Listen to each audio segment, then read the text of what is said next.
All right, I'll be cutting to you guys, and as soon as you are on stream, you will be live.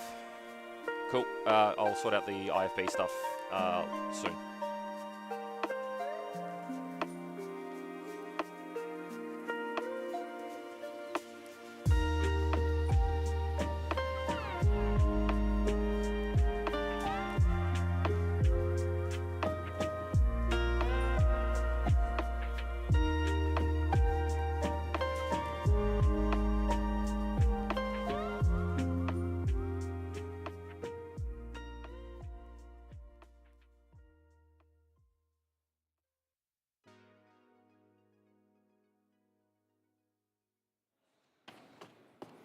Hello, hello. Hello, welcome to the Mana Clash. We're here, I'm Ian, I'm here with Alec.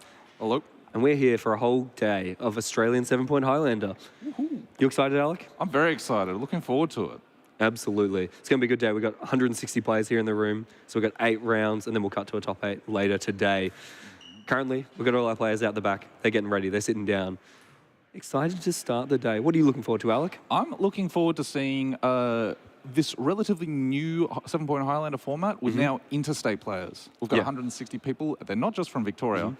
And it'll be really interesting to see what the best teams have come up with the recent points changes and the new standard legal set Absolutely. that's coming out. Takia Dragonstorm That's making the an one, impact. thank you. A couple really high impact cards from there. Yeah. And as you said, new points changes. So lots to look forward to today as we head down to the round. Here we go. We've got Matthew Guides and Jake Sims. And they are patiently waiting for us. They are up in our lovely feature match area here. They're going to get ready, draw their opening 7s, and we are underway for Mana Clash 2025. Here we go. And Matthew Guides, I don't know if many people in coverage will know, he is a Pro Tour competitor. He's been on at the PT a few times. Jake Sims, no slouch in skill level in his own right. I believe he, part of a team event 1, a bunch of, I believe, Canberra people came down and stole some power from us. So as a Melburnian, I know who I'm rooting for. Matthew, come on. Actually, I don't know To clarify, Matthew Judas, also not from Melbourne, but Alec holds grudges, apparently. So that is Matthew Judas on the right-hand side there. He's playing Grixis mid-range, and on the left, we've got Jake Sims. Yeah. In fact, actually, we've swapped them around. So on the left there, Matthew Judas, he's playing Grixis mid-range, and on the right, Jake Sims playing Shops. Yeah, both of these players have beaten the snot out of me in Highlander events in the past. Absolutely. That's why we're up in the booth. Yeah, and we're in not the booth. down in the play area. Have you done much losing to these players? Absolutely. Many times. Matthew Judas absolutely crushing me in testing repeatedly, especially. So we know how good these players both are. Jake here taking, looks like a second mulligan, I believe, Shops, looking for a fast start. They always want that fast mana. They have to come out early and apply pressure to the Grixis mid-range deck. Yeah, Grixis mid-range tends to be on the back foot in this matchup. Shops, well, you know, Matthew would be happy to see a bit of a mulligan, but he only needs, or Jake Sims only needs like 1 or 2 key pieces to resolve, and then the game's very much in his favor. Absolutely. Whereas for Matthew, he wants to draw this game out. He's got sticky threats that will accrue value over time, and he just needs to make sure he gets that time, really. Yeah. It'll be hopefully, this is the opportunity for Jake to try and pull back ahead. Looks like he has drawn a land and Urza's Power Plant, so he'll have 5 mana, could deploy that Golos. Options available to him, but this is the spot where he has to make it. He has to take this chance to try and pull back into this game, because Matthew, you always, you know, love to see your opponent stumble, pull ahead, get the opportunity to deploy your threats as the Grixis deck and be on the front foot. And that's exactly where Matthew is right now. I believe that Barrogoyf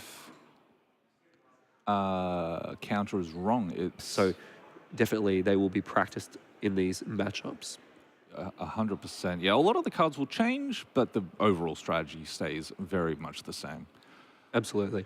And we'll see them go again. So we'll see Jake on the play this game, hoping to have a fast start to pressure Matthew and hopefully sort of steamroll over with his fast mana, his disruptive cards, and some of those very powerful Eldrazi and artifact creatures. Yeah, even though it gets slightly better for Matthew post-board, these Eldrazi cards are still haymakers. And absolutely.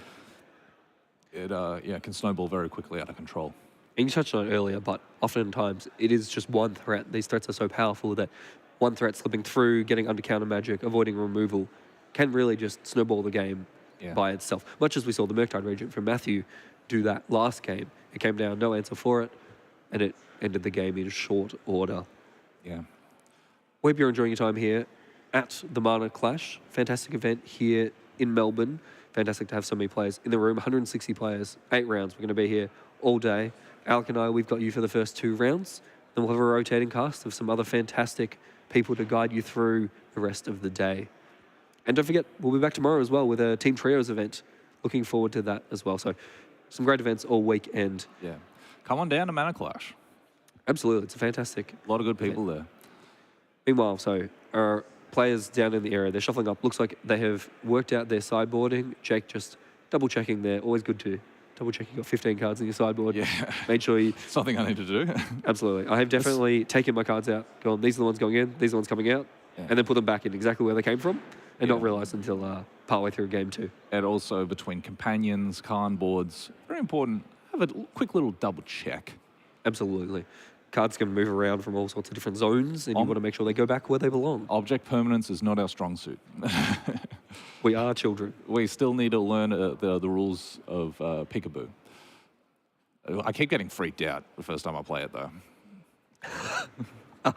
It's quite a shock. And that's the sort of fantastic humour and commentary you can look forward to all day, at least while we're here. Potentially, you might find some higher brow stuff with the other commentators, but with us, this is it.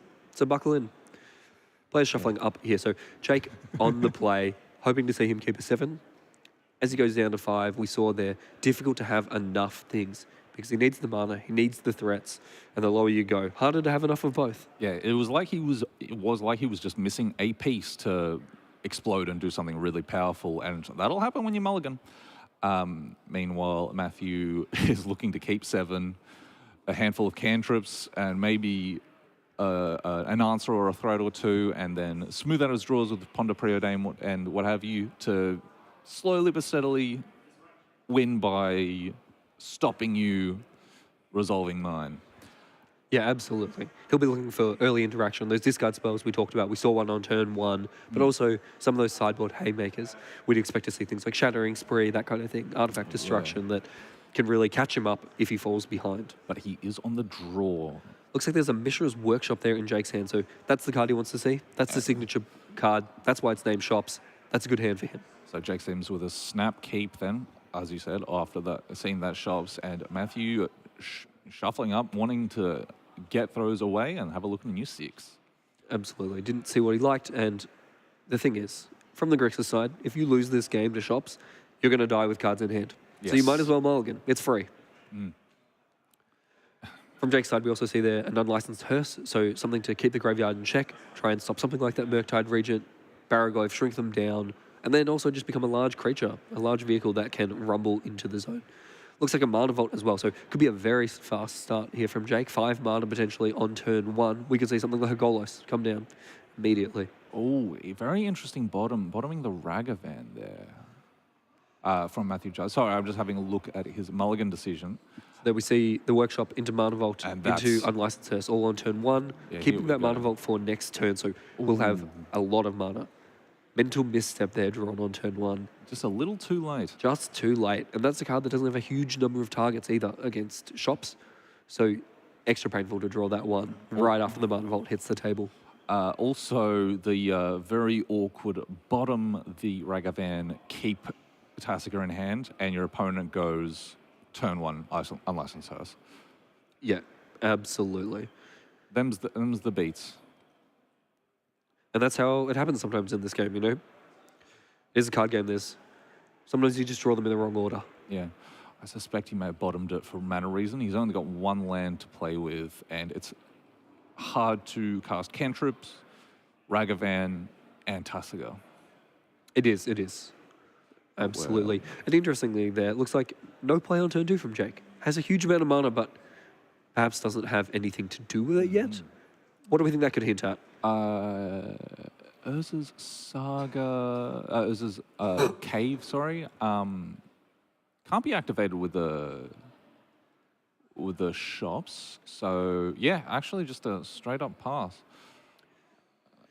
So he does have that Urza's Cave there. Could be activated if he wanted to spend the Mana Vault, but always a bit risky. Does hit the land and also has a Ragavan now in hand. So you Magically come bottom- back up to the top there. You bottom him, he comes back. Yeah. Cheeky little rascal.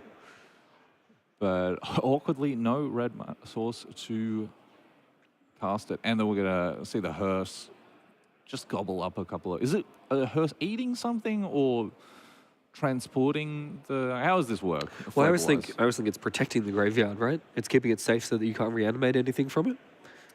Yeah, but is that what a hearse does? Protect the... And here we're going to see a Traxos come down. So this is this a threat. card's sick. This is a really sweet card, a huge creature, and plenty of ways to untap it. Plenty of historic spells in this deck. So a 7/7, Matthew having a quick read. But I believe Matthew is going to slam a Haymaker here. And this was the reason for his keep. I believe he has an Energy Flux in hand. He's finding a... Oh, yep, a black-red source. Casting an Energy Flux, if my read is correct. And that's huge. That's the sort of Haymaker we talked about out of the sideboard. These are the cards that can really catch Matthew up, even after a less than speedy start, I would say. There we go. Boom. That's a big one. Yeah. And notably as well, the Mishra's Workshop taps the 3 mana, but only to cast artifact spells. So he cannot use it to keep his artifacts around in the face of this Energy Flux. So, very curious. Oh, yeah, that one stays tapped. Got a lot of upkeep, negative side effects on that bad boy. And now Jake has a choice to make. Every artifact, got to pay 2, got 3 of them out there, has to decide which ones he wants to keep around. Looks like we're tapping 4 mana. So we can keep 2 of them. Yep, so we're going to keep the Hearse, keep the Traxos, let go of the Mana Vault. Once we've tapped that for mana, not as useful anyway. And now we've got a decision point. A couple of lands there, looks like a Blast Zone, an Abstergo, and a Karn in hand. Yeah. So Blast Zone is an answer. a few different options here. Yeah, the Blast Zone, eventually an answer for that Energy Flux, but an expensive way to do it. A very slow way to do it. Yeah, absolutely. And we can see Jake here in the tank has, I think, no spells cast. So it looks like he will be... Not sure. We'll see what he tries to do with his mana. Got to remember that Mishra's Workshop, not useful with either of the lands in play. Can't tap for mana for those. And now we get to see Matthew swing back. Oh, that's my favorite art of duress. This is glorious. And it's going to take a Karn, which could...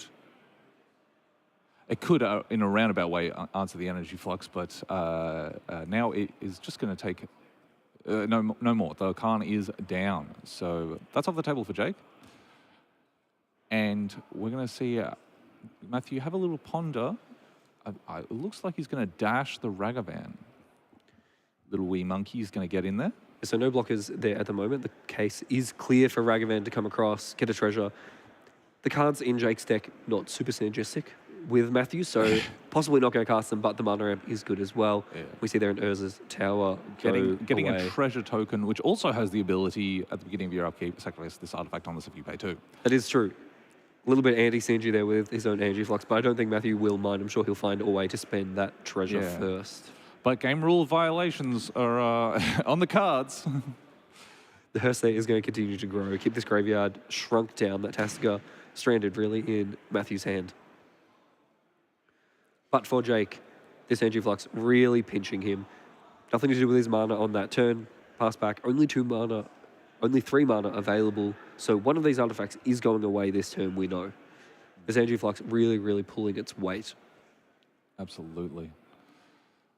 And we did see off the Duress taking the Karn and just leaving 2 lands, Abstergo and Eldrazi Temple. So he's also has to hope to draw something as well. A really tough pinch Matthew has put him in. This is what the Haymakers from Grixis are for, to pull back from what was a pretty good start from Jake. Looks like he's going to respond to the trigger, eat the last card with Unlicensed Hearse, and I suspect we might be seeing that one go away. So but we will keep the Traxos in play. Valuing the threat and or the blocker. So, and that all happens before Jake draws a card. He's going to play an Eldrazi Temple. Got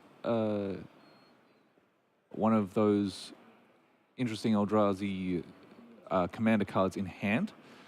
And as Matthew draws for his turn, and he's drawn a Deadpool trading card, no matter to cast it, and there's not exactly the spiciest creature to trade cards with. Probably, okay, just a hard cast of, and he did remember to sacrifice his artifact, his treasure token, so great job.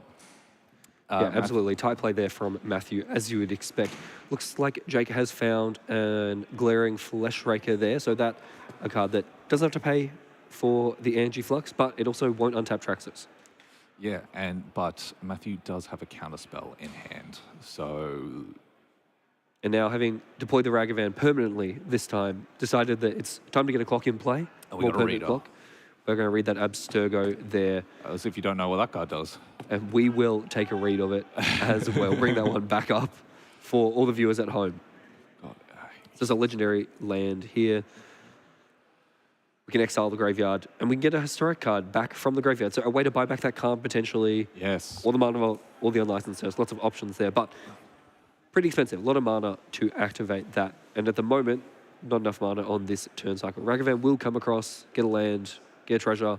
Matthew's going to immediately use the treasure to fire off. Looks like an Inquisition of Kozilek here.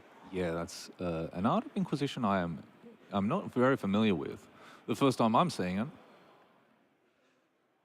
Yeah, always nice to see different arts, different printings. Yeah, you're right. It was nice. So we're going to take that Glaring Flesh Raker, Justin Urza's Tower, I believe, or Urza's Mine, I believe that was, in the hand. Jake will level up that Blast Zone, get a counter on it. So we're ticking up towards 3 when we can finally get rid of this energy flux. As you say, Matthew there with a hand chock full of goodies. He's got pressure in play. He's got Ragavan. He can continue to come across with that. Get some triggers, get some cards, and Jake can do nothing but pass back. He has got the mana up now. We might see that Blast Zone level up to level 3 to potentially take care of the energy flux. You called it several turns ago. That is a way to remove it. It's a slow way. That is a very slow way, but...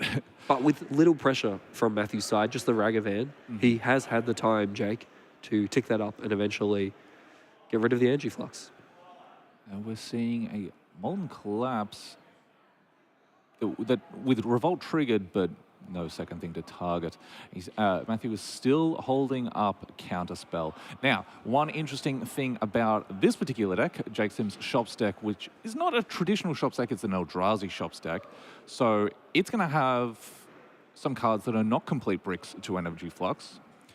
And it is also going to have cards, big Eldrazi spells often have cast triggers, which will get around the counterspell in Matthew's hand. So there is actually a little bit to play for here from Jake's side of things, although a Seed of the Synod is not the best land, with all that being said. So Jake does have some live draws, and right now he's starting to build up a few lands. He is, so he's building up his mana, getting to the point where we can just start hard casting anything he draws. Could have maybe hard cast that, but not anymore. Cityscape level there, yeah, would have been a really nice one to draw. Instead, I think we'll probably see this Blast Zone used at the end of the turn to get rid of the energy flux, and then Jake can start to play the game again for real. Gitaxian Probe here, taking a look at Jake's hand, will draw Jake with a Mental Misstep and a land. So no threats yet, but we have got that Fomori Vault down there. We've got the Abstergo, so we've got ways to get back some threats once this energy flux is out of the way. So, yeah. Another pass back there from Matthew. Ragavan in play, holding up interaction, doesn't want to tap out of that counterspell, and rightly so. So we are now, so now the energy flux is dealt with. Matthew can now proceed without being hemorrhaged by that nasty little artifact, enchantment, I should say, sorry. So now more live top decks, and he's going to have to start top decking some good ones. And that is an interesting one, but also, so that's a Shadow Spear he has drawn for turn. Interesting, on board, his lands are quite interesting. We've got that Asbestos call center, or whatever that thing's called.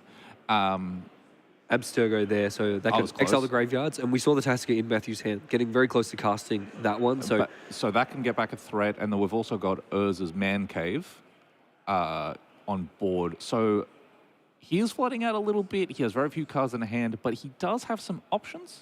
Yeah, as we touched on, get to play a lot of interesting utility lands in these decks. So even drawing a lot of lands, not necessarily a death knell. The Smirktide region, on the other hand, Yeah. that's going to end the game pretty quickly. It's going to prompt some action from Jake. Curious to know what's... So he's going to sacrifice the Urza's Cave. It's just Urza's Cave. I was joking before when I said Urza's Man Cave. Although that would be a fun I'm sure we'll thing get to that. imagine. Yeah, we'll get that in a secret lair sometime, I'm sure. Yeah. Just Khan chilling in his man cave. What do you reckon he's got in his pool room? Where's Khan in Urza's man cave? I'm a fool. I mean, they're... Well, I don't think they are friends, actually. Yeah, they're probably not. Urza's not friends with anyone. But we're going to see the cave sacrifice here to go find Urza's Saga, the very powerful pointed card, enchantment, land, saga, all the types. Oh, so many types. And that could sometimes just... pardon me. So Matthew has been holding up Counterspell this whole time. Can't counter an Urza's Saga. Urza's Saga, very good against Counterspell. On the other hand, Urza's Saga, not so good against Murktide Regent. Yeah, flying 6/6s, big problem for constructs. Absolutely. And we've seen that Jake already drew the Shadow Spear. So can't even go search that up with the Urza's Saga to try and race back. That's stuck in his hand. Gonna have to try and run that through a counterspell. Yeah. Although he has protection from Mental Misstep, but not that actual hard counterspell. And Matthew Judas does have Mental Misstep. Yeah, both Mental Misstep and counterspell. So, you know, no dice is looking like. But we could see a main phase activation just to cast and equip the Shadow Spear, which of course would run into a counterspell, but Jake doesn't know that. We are getting a Grim Monolith in play. I wonder if... I think, yeah, Matthew's just going to let that resolve. Absolutely. So much mana already on Jake's side. A little bit more mana. How could that hurt? It does make the constructs a bit bigger, though. Just a wee little bit It bigger. does. It does. Helps power up that Fomori Revolt as well. So artifacts in play, always a good thing for Jake. Until there's an Energy Flux on the other side, then it gets a bit awkward. But we don't need to worry about that. That's in gone the now. Exile. Yep. In the Singleton format. Don't have to think about that one anymore. It's gone. Removed from the game zone. We see that the Shadow Spear will actually resolve. That will, but no equip as well. It doesn't. Oh, it does have the mana to do so, but Jake valuing the surprise fact, well, the flash aspect of the construct being a blocker. We're going to see an activation of the Urza Saga, making a construct which will be huge. 1, 2, 3, 4 looks like. Quattro. And we're seeing... I heard pay for life there, so I suspect a Dismember incoming. There it is. Which construct? That construct. Member. Can't Mental Misstep that one. No, only paid 1 mana for it, but not a 1 mana spell. And we're seeing... something's being activated. So we're going to see Fomori Vault activated. This is a really powerful land here. We're going to get that activated with the construct still in play to get an extra look at a card that we'd like to see here. So it'll be the Mental Misstep going away. That one not so useful for Jake anymore. Absolutely. Get rid of that one. Taking a look at 4 cards from the top. He'll get to keep one of those. It's not revealed. It is not. Take any card you like. Keep it secret. But if we look at Matthew's hand, really stacked with the direction. Stacked. Counterspell, Mental Misstep, a couple other ones. Tassica's still hanging out there. Poor Tassica. Poor Tassica was stymied by the unlicensed Hearse early on in this game, and then just as his time almost came, Murktide Region off the top decided that one was a bit better. Just got big dogged by a Murktide Region. Absolutely. It happens, bro. Happens to the best of us. Yeah. Sundering Titan, one of the options there. That's a pretty good one. That would delete all of Matthew's lands if it resolved. Yes. Yes, it would. So I think we might take that one, actually. A couple of lands, Inventor's Fair, Ancient Tomb, and a third card there, but it's all going to the bottom. Yeah, it's not a scry, it's one on top, the rest on the bottom, so you don't get to stack your deck like a scry would, which is interesting. Okay, Exile Kappa Cannon near there with Ragavan. That one, I'm sure Jake wishes he could draw. Yeah.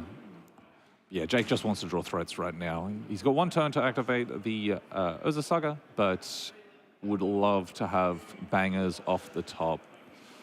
So he'll draw for turn, draw a Tree of Tails there. So another land, not quite what he's looking for, but does get one more activation of this Urza's Saga if he would like it. Then that'll leave him with 6 mana afterwards. Not quite enough for that Sundering Titan.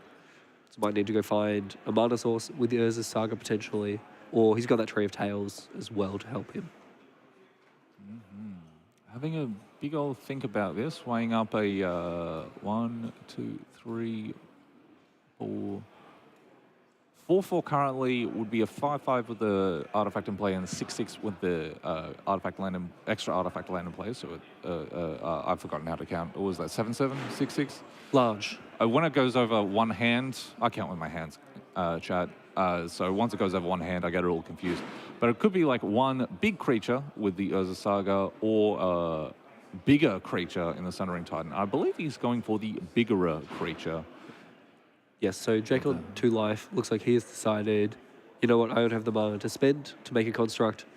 I'm just going to float a mana, go find a good artifact to put in play. And I think we might be leaning into this Sundering Titan. His back is up against the wall. Matthew Judas has, we saw the hammer blow with the energy flux that really stymied Jake's early turns. And now he's closing out the game once again with this Murktide Regent, with the help of a Ragavan, of course. Yeah, but it's interesting. It doesn't have a lot. He's already drawn his card for turn. Jake has, and he's now got all the mana available to him in the world. So very curious to know what his outs are. So it looks like he's gone for that Mox Opal. We know we've got Tree of Tails in hand, so this is going to be, this is a Hail Mary. We're going to play Sundering Titan and hope, I guess. Oh, Abstergo activation. So we get Exile Graveyards, get a card back, card the choice. So plenty of mana. Will grow the Smirktide region. He's smirking because he knows he's got a counterspell. So 4 mana for card, counterspell. And that'll do it. And a shake of the hand. That'll do it. Matthew up and running. 1-0. Perfect way to start your event. But Absolutely. Jake very much in it. He's playing a really great deck. So don't be surprised if we see a bit more from Jake later on in the day. Absolutely. Well and truly still in it. Not the way we wanted to start the day, but plenty of opportunities to head towards the top. Welcome back to the booth. I'm here, I'm Ian. Alex here with you. Hello, hello. I'm going to be here with you this morning. We just finished round 1. 160 players in the room. 8 rounds today. It's going to be a big day. That's a lot of rounds. That's a lot of players. A lot of people playing with some powerful pieces of cardboard. It is plenty of powerful cards. We've got round 2 coming up in a bit, but for now, you just got us. You're going to hang out here with us. Yeah. We know it is a new format. A few weeks ago, we had our points change update, a wonderful committee tweaking things a little bit, keeping the format nice and balanced. So we saw a few different cards go up, a few different cards go down. Have you got a favourite points change you're excited to play with? Oh, I'm a big fan of Ragavan going down. No, I'm just kidding. Dig Through Time, baby. Dig Through Time is just 1 point. And it's about time we started cutting stock up from our deck and start playing the real thing, which is Dig Through Time. I won't stand for this Dig Through Time erasure. That card's really powerful. Why pay 3 mana for the effect when you could pay 2 mana? And look at 2 extra cards, baby. Absolutely. Instant speed. How do you feel about playing both, though? Stock up and Dig Through Time. Get that extra looking. That's really cool, actually. I don't think we should get rid of our stock ups. If you can find a stock up, if a stock up's in stock, stores need to stock up on stock up. When they stock up on stock up, you get the stock ups, and then you cast the stock ups, and then, yeah, I want to cast both. The reason why I'm anti-stock up at the moment is because I haven't been able to buy one. That's my perspective on the points change. What about you? What cards you're excited Because if you're looking for a stock up or a Dig Through Time, Josh and Pat's MTG Bazaar, our wonderful sponsors for Mana Clash this weekend. I'm actually going to check if they have them. Yeah, absolutely. Not yet, though. I need you here for the next round. You got to stay here. After that, you can go have a look around. What if someone buys them out, stock up, stock down? Ooh. I mean, that's rough for you. That's difficult. I don't know what to tell you. But you're stuck here, up in the booth with me for now. Alec, if you were down there, if you were playing today, what would you be playing, do you think? A lot of good decks out there. A lot of good options. We saw Shops. We saw Grixis. Actually, there's a good chance I would play a deck with pretty much the exact same cards as before the update and then accidentally not realizing I would have 8 points. There's a good chance I would have done that. I actually have a deck in my backpack in case if someone was missing points, missing a deck, and it would be Esper Ketramos. But I would be very interested in trying out a bug control. So instead of Grixis, playing Sultai with forgot his name, the really handsome three-mana. Leovold, the elf, the annoying elf. Leovold's a good one. Oko, the handsome one. Yeah. Oko, Okay. handsome Yeah, boy. He's a handsome boy. And he's also down to 1 point. It's true, went down a point. So now you can get him and Dig Through Time for the cost of what just one of them was before. Yeah. So it's a good deal. Good deal. Yeah, Fire Sale. Every blue soup card must go. And you could play 7 really good one-pointed blue cards. Because as we know, blue players don't get enough love in these Eternal formats. You know what? We don't. Yeah, absolutely. Really More counterspells. Get more counterspells. Yes, we saw a please. counterspell there. It was a very good counterspell. A very shiny, lovely counterspell. Really Like the nice. counterspell. Countering Khan. Khan, obviously the bad guy, so I guess we're on Team Counterspell. Yeah. I mean, obviously you're on Team Counterspell. Yeah, I'm on Team Counterspell. What are you Team Khan or Team Counterspell? Well, I'm Team Luris, normally. Team Luris. So you would be... what cards would you be excited for? Like Ragavan in your Luris deck? Well, Ragavan back down to 1, but also Corey Steelcutter, a new card that from card's- Tarkia Dragonstorm. That card's Make a lot of so monks. gas. That card's really nice. Happy to see that card get printed. Seeing play in all sorts of formats. We've seen Standard, we've seen Modern, we've seen... Well, Pioneer's not a real format anymore. We don't talk about that one. We do talk about that. It's the format of Kings. The format of King. Have you played any Pioneer? No, Yeah, exactly. I haven't played it. Because we've got Australian 7-point Highlander to play. The much better Yes. format. The best format, really. It's is constructed cube.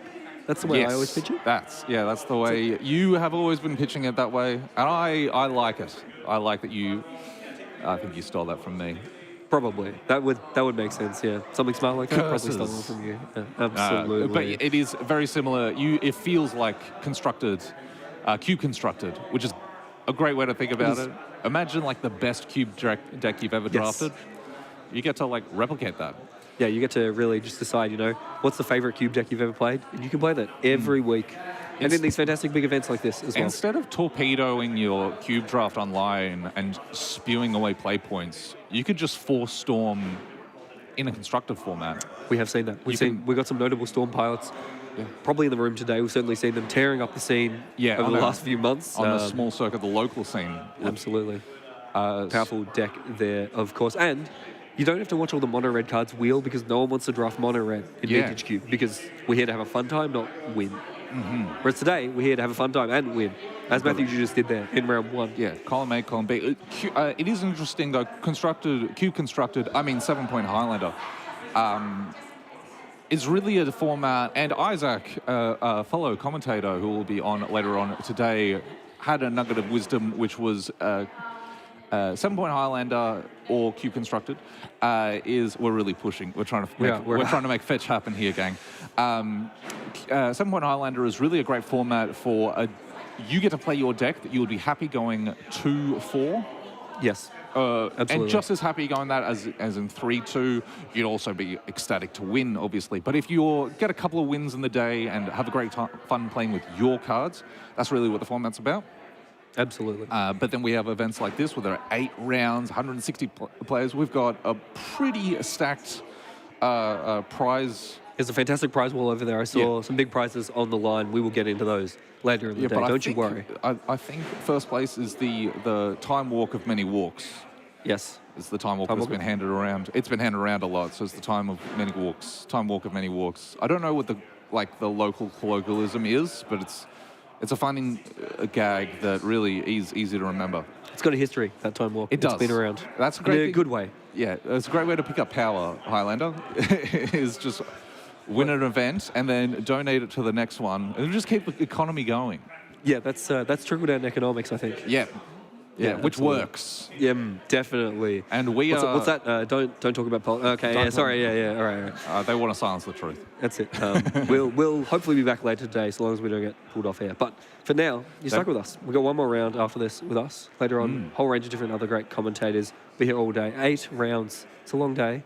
Yeah. It's a long day to play Magic. I mean, it feels long for us. It's going to feel even longer for the players. Yeah. So, this is very curious. We're just going to be here for a while. This is... Absolutely. You're stuck with us. This is our talk show, actually. We hosted a whole Magic event just to have a talk podcast. Show. Absolutely. Yeah. That's what we need. More podcasts with white guys. Yeah, white guys with microphones, baby. Yeah, absolutely. You guys can jump off if you want. We can jump. All right. Yeah. So, it's been a good first round. Yes. More Magic to come. 7 more rounds and then top 8. Mm-hmm. Big prizes at the end. Here at the Mana Clash. Yeah. That's why I'm one done, though. So we're going to go to a short break. And then we will be back with more Magic. Alec and I will be back to talk you through round 2. Stick around. Au revoir.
Yo, can you do us a favor? Can you hit the IFB and just... Hey, it's working. Yeah, hell yes. All right, okay. I fixed the found. Jesus Christ, man. Ghost of the machine. You guys are doing great, by the way. You guys sound awesome. No, like, yeah, I've worked with a fair few. I've done this a lot, despite what it might look like at the moment. But no, I've done this a lot. You guys are, pretty natural, which is awesome.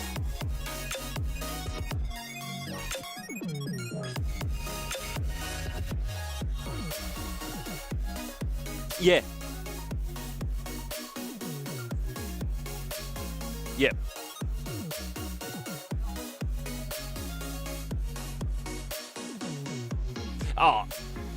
Oh yeah, there's some issues the first time I've done it with these guys, but yeah, it's the polish is definitely there. Look, I try to always maintain that like something, it's worth doing well. Like if something's worth doing, it's worth doing well, and I'd rather not. Like I'm of the mindset that if something is going to get done badly, don't do it. If that makes sense. So like I'll avoid certain things if I don't feel it can meet a certain standard. Yeah.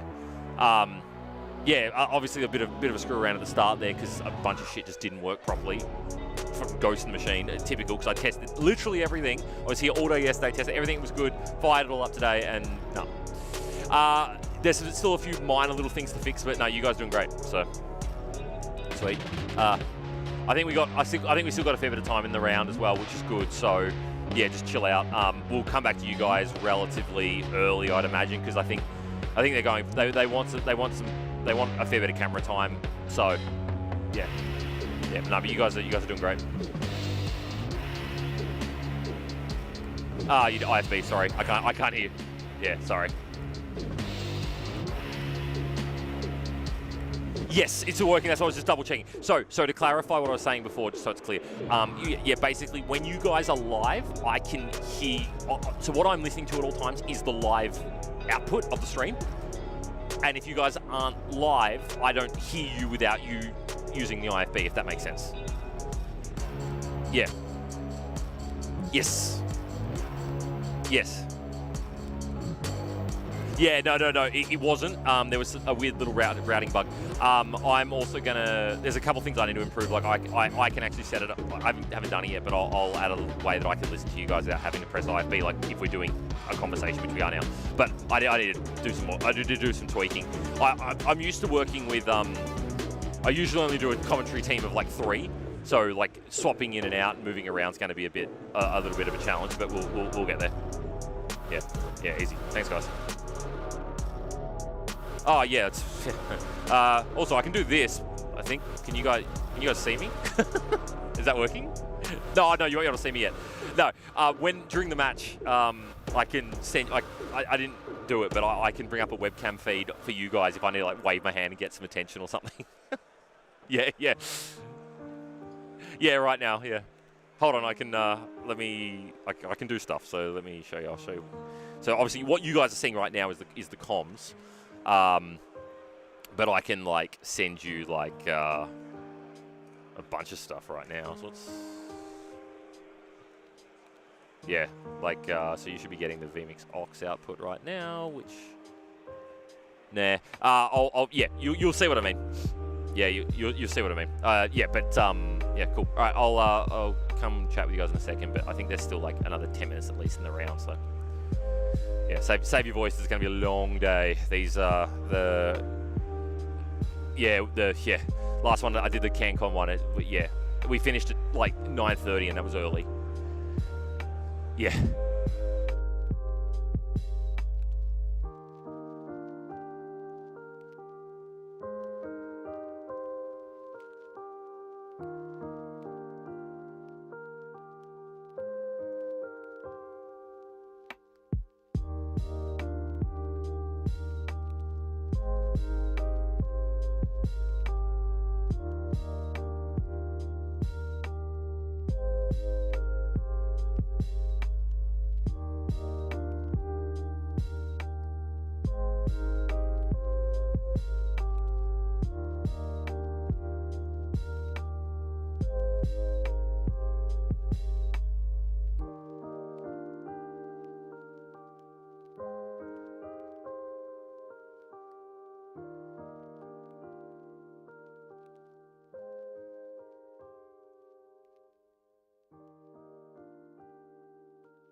All right, guys, we're going to cut back to you in a moment.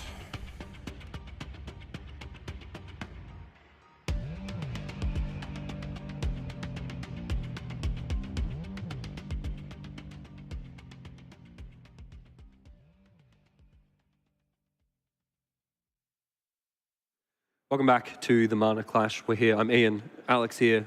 We're ready for round 2. Pretty good round 1, Alec. Yes, we did. And we saw what we're predicting is going to be maybe the matchup of the day. Grixis and Eldrazi, some of the more popular decks, and a bit of a head-to-head matchup we're expecting.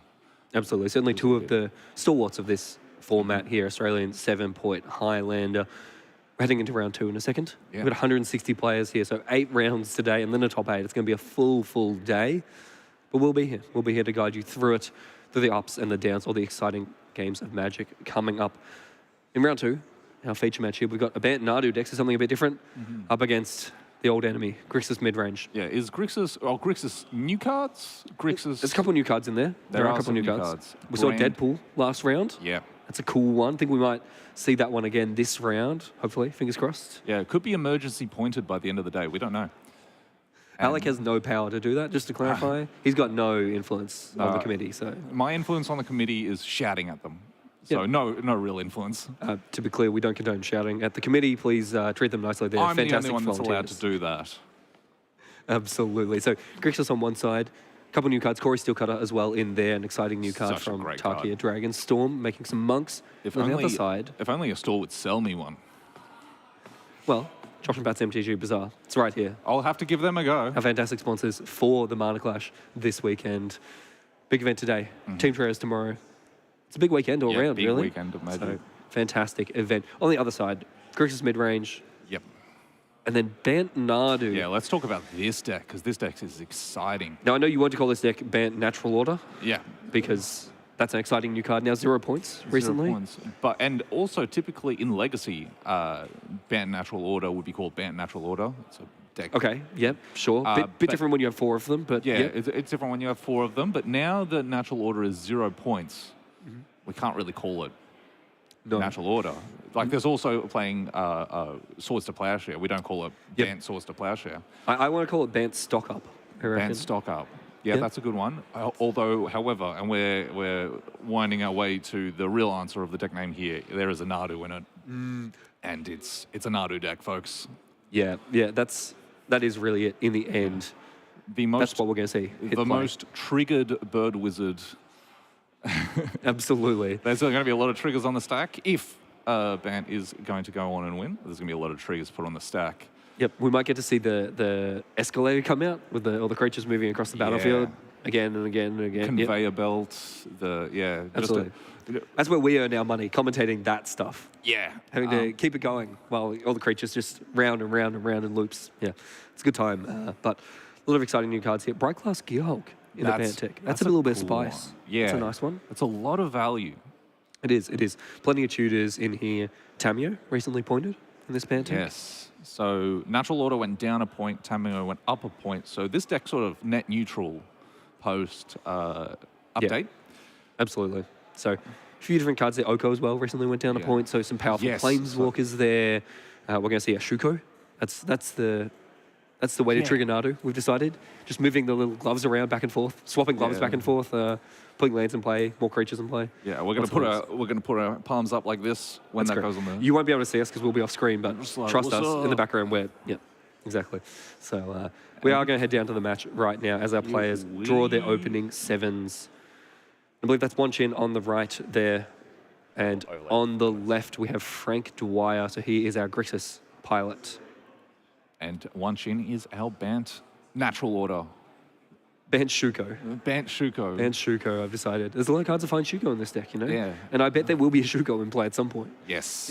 If One Chin, things go according to plan for her. You'd be right. I think with a Shuko in play, this Bant Shuko deck will be winning. I really think the Shuko is the thing holding up the Nadu, you know?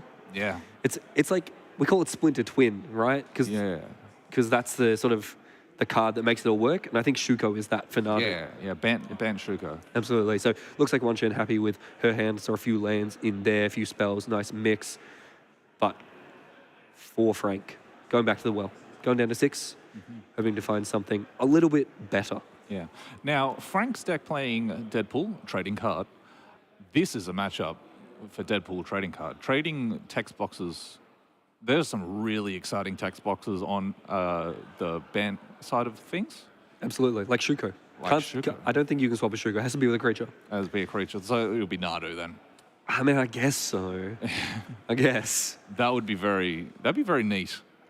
Absolutely. And both these players want to know, so off to a good start for today. That's where they want to be. Couldn't be any better. And here we go. So yeah, One Chin will lead off here with a fetch land and a pass back. And it'll be a swamp and a Nethergoyf. Newly pointed card. Newly pointed. Still worth a point. Yeah, still worth it at one point, actually. For a 0-1? Well, for now.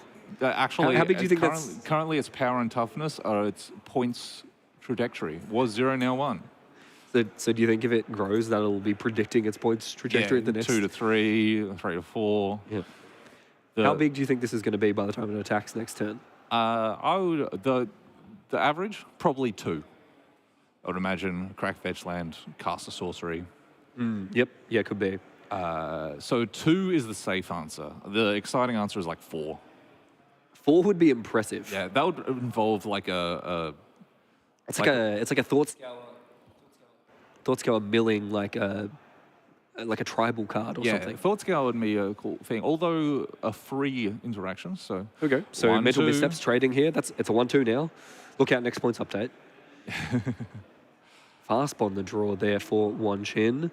So here we go. We can get some exciting things going on, and the Thought Scour, mental misstep is out of the hand, and now we're going to see a second land get played at the expense of a life. Absolutely, and artifact lands in there as well, so some synergies potentially there. Ooh, Strip Mine. Could be another type for the Nethergoyf. That's true. It will grow the Nethergoyf. But we could also cast a... Oh, no. It's going to... That's a very exciting turn 1 from One Chin. What's the other cards in hand? And a pass back.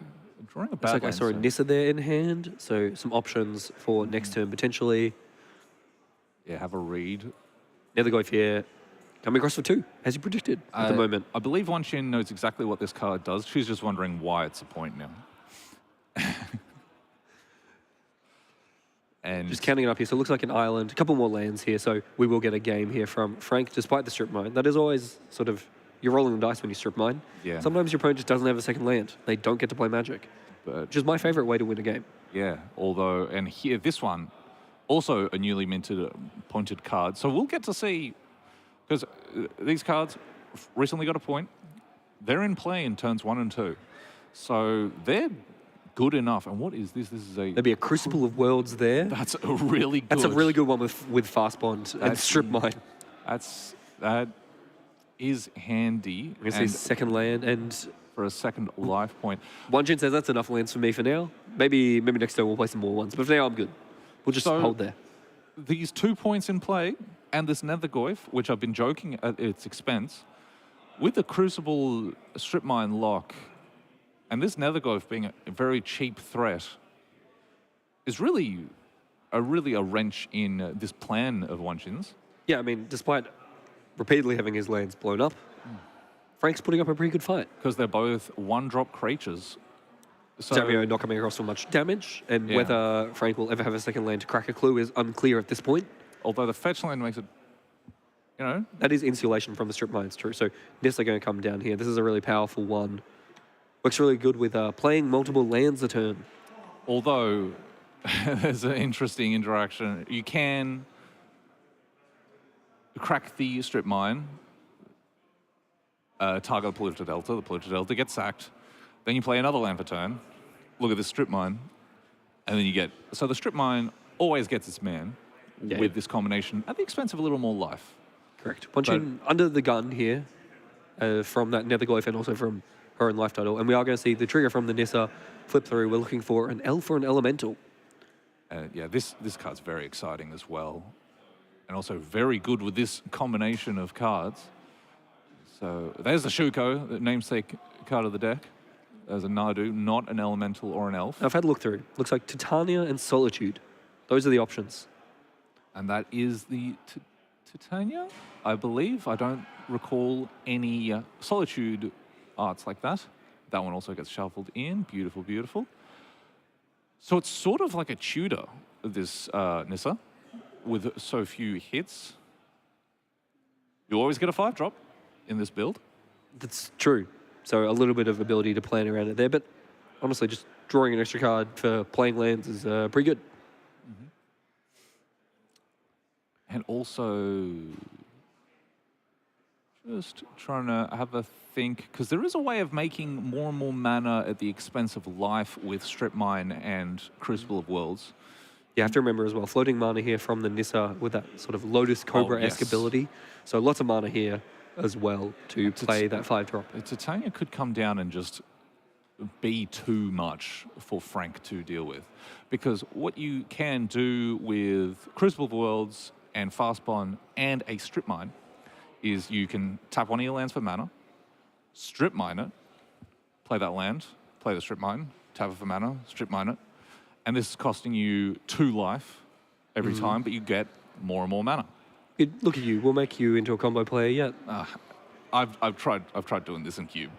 I have tried so hard to make this work in Cube. It works really well with a land that the Theros creature that gains a life whenever a land enters play.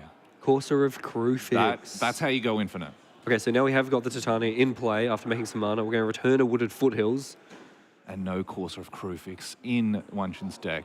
For shame. Now, this is a lot of power and toughness for Wan Chin. And I don't think Frank has an answer to this.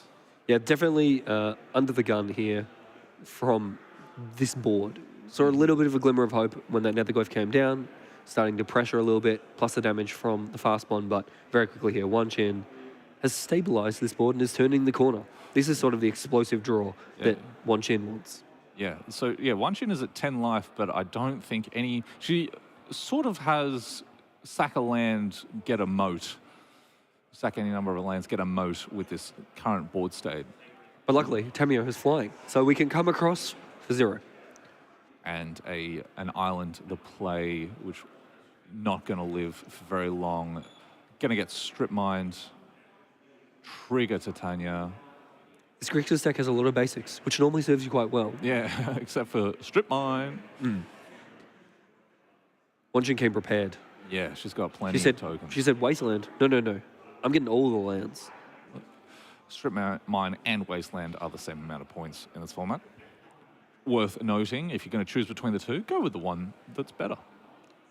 For exactly situations like this. Yeah. Exactly, So we do see those 5/3s there. Suddenly, a lot of power on Wan Chin's side. Yeah. And she will also go find a Surveil land to improve her draw. Just because, wasn't ahead enough. Just wanted to make sure to really close the door next turn. And this is the speed of the format. Yeah, and this is... Well, there's no way of knowing what turn it is. Usually you can look at the lands, but the lands in play does not indicate the turns of this game No, on either side. I think we might be up to turn 4. I think Frank's played a land every turn and then had it blown up every turn. Yeah. Yeah, this is brutal. What a draw from Wan Chin. This is gas. Yeah, this is really powerful. And that is a modal double face card. I think... That is a... Going to play a land for turn. That is a Conduit of Worlds. A sweet one in Wan Chin's hand. So Wan Chin could pay a lot of life and make a lot of creatures. She could also just not do anything because going down to a lower life total is... Much lower life total than this is a bit risky. You open up... Oh, that is a Conduit of Worlds. I didn't know that card. Going to a much lower life total, you do leave yourself dead potentially to a lightning bolt. You don't want to do that. Absolutely. Unlikely that the Conduit of Worlds is necessary. But this deck, as we can see, makes good use of fast movement. So you just want as many of those sort of Crucible of Worlds effects to play lands out of your graveyard as possible. I'm going to see it be played. It also gives a little more stuff to do. A little bit of flashback as well. So we can keep playing more lands as well. Wan Chin's going to play 2 more lands. Down to 7, but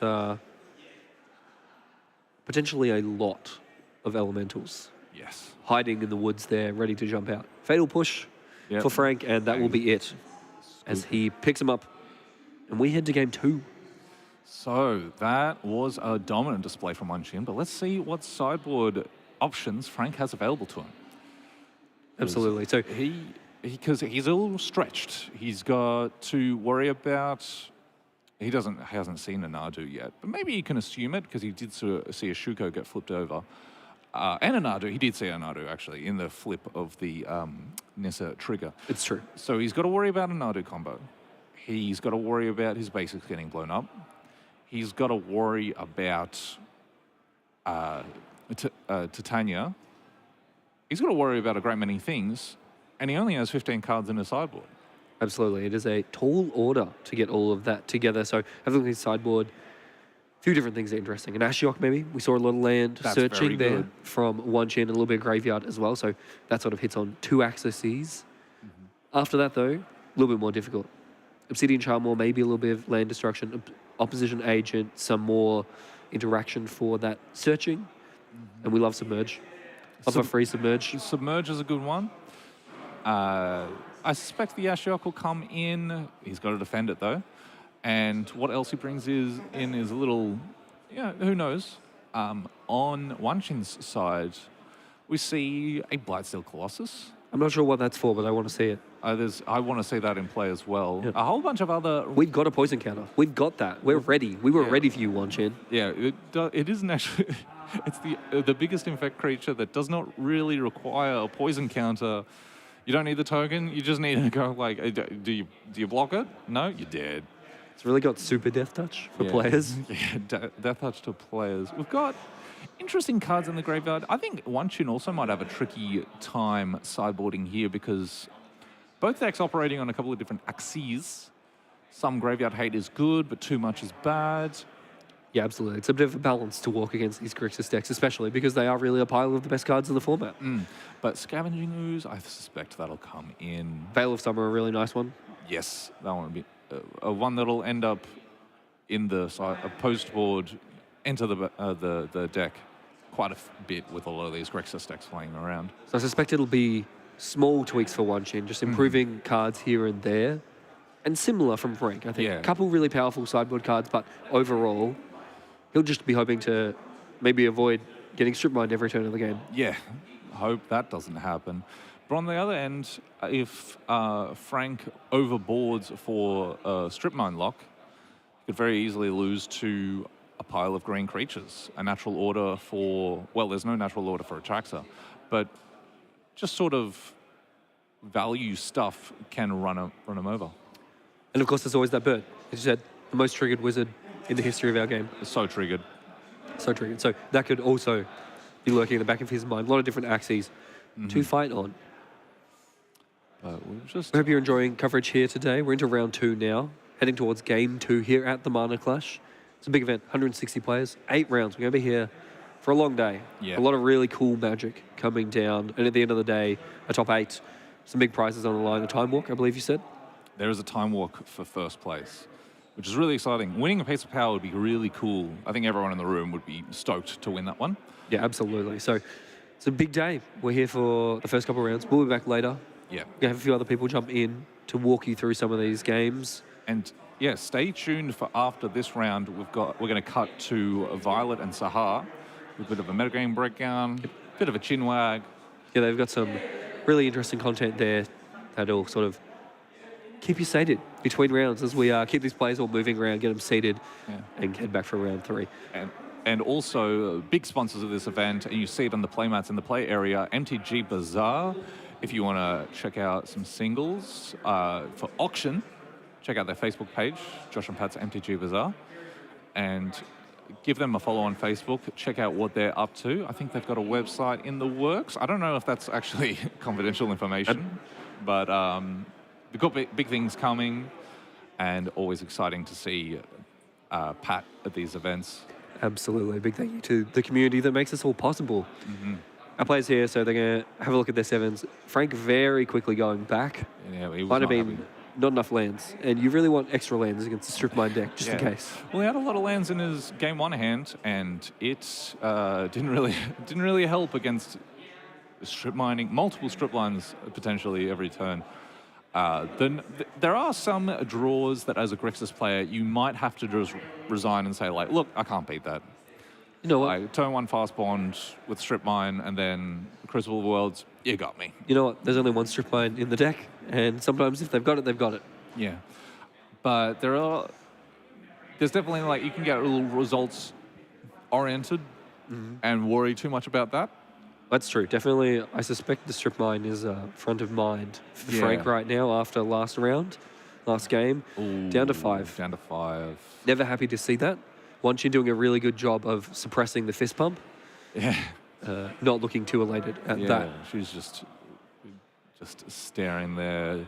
Just part of the day for her. No, we know. I mean, we talked about it earlier today. One of the fantastic things about Australian 7-point Highlander is that you get to bring your favourite deck, get to play great games. And as you say, you won't bring a deck that you're just as happy to go 2-4 as 4-2 with. Yeah. And so really, we all just want to play good games. And you're probably going to 5, well, at least their deck is powerful, so they might still be able to give you a pretty good game, to be honest. Yeah, so Grixis mid-range doesn't have the super high ceiling as some of the other decks in the format, but it still has a lot of, as we see a Nethergoyf in hand, which we saw in game 1 it'd be sort of good, but not good enough. But if he plays a turn 1 Nethergoyf and then plays one of these cantrips into a bit more disruption, all of a sudden we're off to the races and doing things. Oh, is that an opposition agent? He's... Looks like Baleful Strix, Opposition Agent, a Fetch Land, a Ragavan, a Preordain, the options in hand. And, a Consign to Memory as well. A nice one there. Can counter a Crucible of Worlds, counter some triggers. Counter a Shuko. Can counter a Shuko. The namesake card of the deck. Only 1 land, and it's going to be really taxed on color. He's going with the turn 1 Dragon's Rage Channeler. Dragon's Rage Channeler, so that's a really nice one. That'll help him find that second land, see which land he wants to get. Probably a blue-red land, maybe. Be able to cast a Preordain next turn, make sure he can find that second land. Yeah, because he's only a 1-lander. He probably wants to go cantrip into his Nethergoyf. So if he gets a Black Source now, he can't go cantrip. Yes. And that will be tapped, and he won't be able to cast his Black Spell. Umo Wanchin says, what, paying mana for your spells? No, thank you. Yeah. And cast Once Upon a Time. As all good stories begin, it starts with a Dragon's Rage Channeler interrupting the Once Upon a Time. Once upon a time, there was a Dragon's Rage Channeler. Yeah. But this time, the Dragon's Rage Channeler was in the pre-credits, like, prologue. The prologue was the Dragon Rage Channeler. Now the story begins. Okay, sure. Yeah, now the story truly begins. And Wanchin having a think, working out which card she wants. Few options there. Cannot get that one with Once Upon a Time. Fewer options Yeah. than it first seemed. We're going to take Nissa. Yeah, Once Upon a Time, there was a Nissa, Resplendent Analyst. Animist. Resurgent Animist. Resurgent, not Resplendent, not an Analyst. No, not resplendent at all. Quite splendid, in fact. And not Surgeon, she's Resurgent. She's already surged once. She's back again. It's not her first rodeo. So we Land there for Wanchin, and she will see what we can do on turn 1. Looks like a few different options. Swords to Plowshares, a Brainstorm I think I saw in there. So a few different things for her to do on turn 1. Has to weigh up how dangerous do we think this Dragon's Rage Channeler is, whether she can progress her game plan. This deck has a lot of mana dorks. I'm sure she'd love to start with one of them. But also against your opponent, the Mulligan to 5, going 1 for 1, not a bad idea at this stage of the game. Yeah, absolutely. And we do know that Dragon's Rage Channeler not only will improve Frank's draws. So it's really up to a Mana Dork or Swords. And we're seeing a Mana Dork, that's a lovely Birds of Paradise. A beautiful Birds of Paradise there, yeah. Seeing a... Oh, that's a Ponder, but a different language it looks like. Contemplation. Contemplation. And so the extra Surveil there from the Dragon's Rage Channeler, very quickly putting that Kermag Angler in the bin. We're going to try and find a land. We keep them on top. Found one he likes. That'll be a swamp. A swamp. So types. Not a crazy Dragon's Rage Channeler yet, but a 3/4 Goyf. Pretty good.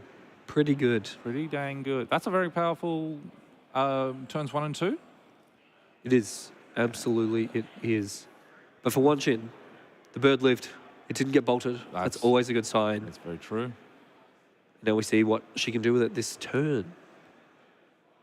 We see Swords, Brainstorm, that Nissa that we know about. And that is a Stoneforge Mystic. Very Frank nice. just lets it resolve. Few different options in Wan Chin's list to go find. Culture Complete, Shuko. I'm doing the Shuko sign over here. I reckon it's going to be a Shuko. Maybe It's not. a good question because really this is a question of, no, it looks like Culture Complete. Ah. So that says She's Wan been- Chin's saying, I don't think you can remove this Stoneforge Mystic, and that's going to let me get this Culture Complete in. Either that or she has been tainted by Phyrexian oil. She's That- wanting to get completed herself. Or, well, we know she Complete. doesn't have the Shuko Complete. yet, but Yeah, or maybe maybe just like bluffing a Shuko in hand, or just getting a big, powerful creature. yeah, or she just would like a 5/5 indestructible trample first strike haste creature with other abilities. And we see a Thoughtseize on a stack. There could be responses. There's a Brainstorm that could protect the hand, but there's also a Veil of Summer. Oh, Veil of Summer, that's a really strong one. 1 mana Cryptic Command. Yeah, absolutely. So will be a fetch from Wan Chin. So some sort of response here we expect. This will also trigger the Dragon's Rage Channeler, so a little bit of surveilling for Frank as he tries to create some pressure. Really, he knows he's short on cards, so he's got to get this game over and done with quickly. Put the pressure on Wan Chin before her deck can, build up towards things like that Titania we saw. Yeah, onus is definitely on Frank to put the pressure on and interact, although this is going to be brutal. That's brutal. How... And Frank just has to let that resolve. A resigned hand wave there. Yeah. Yes, that's okay. That resolves. So we're just working out on whether, the Surveil does go on the stack. Oh, yeah. And that's going to mean that this is a crazy, crazy Dragon's Rage channel. So it gets flying +2/+2. The Nether Goyf is a 4/5. So 7 power. As much as it would be lovely to have resolved a Thoughtseize, getting in there for 7, knocking Wan Chin down to 10. This is good pressure. Absolutely. Lots of power in play. Wan Chin down already to half her life total. But she gets one tap with that Stoneforge Mystic. You know what that means. We're completing this. So this one is going to make it a bit hard for the Nether Goyf to get in there.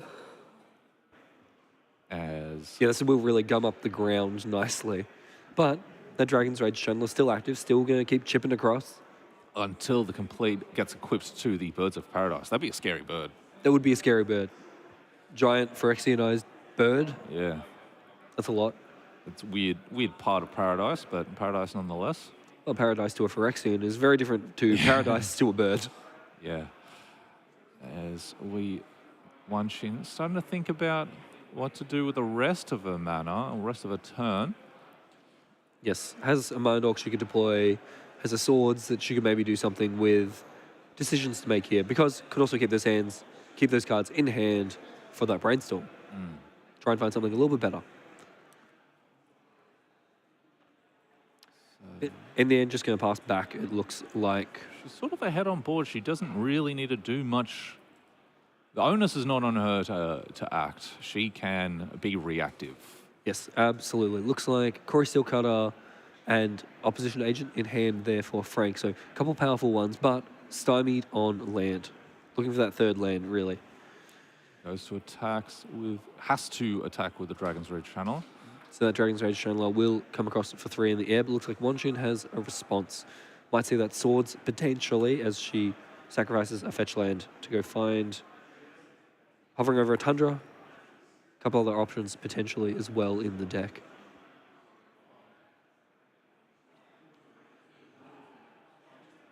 Basic Plains, a very pretty Basic Plains. Yeah, that's very shiny.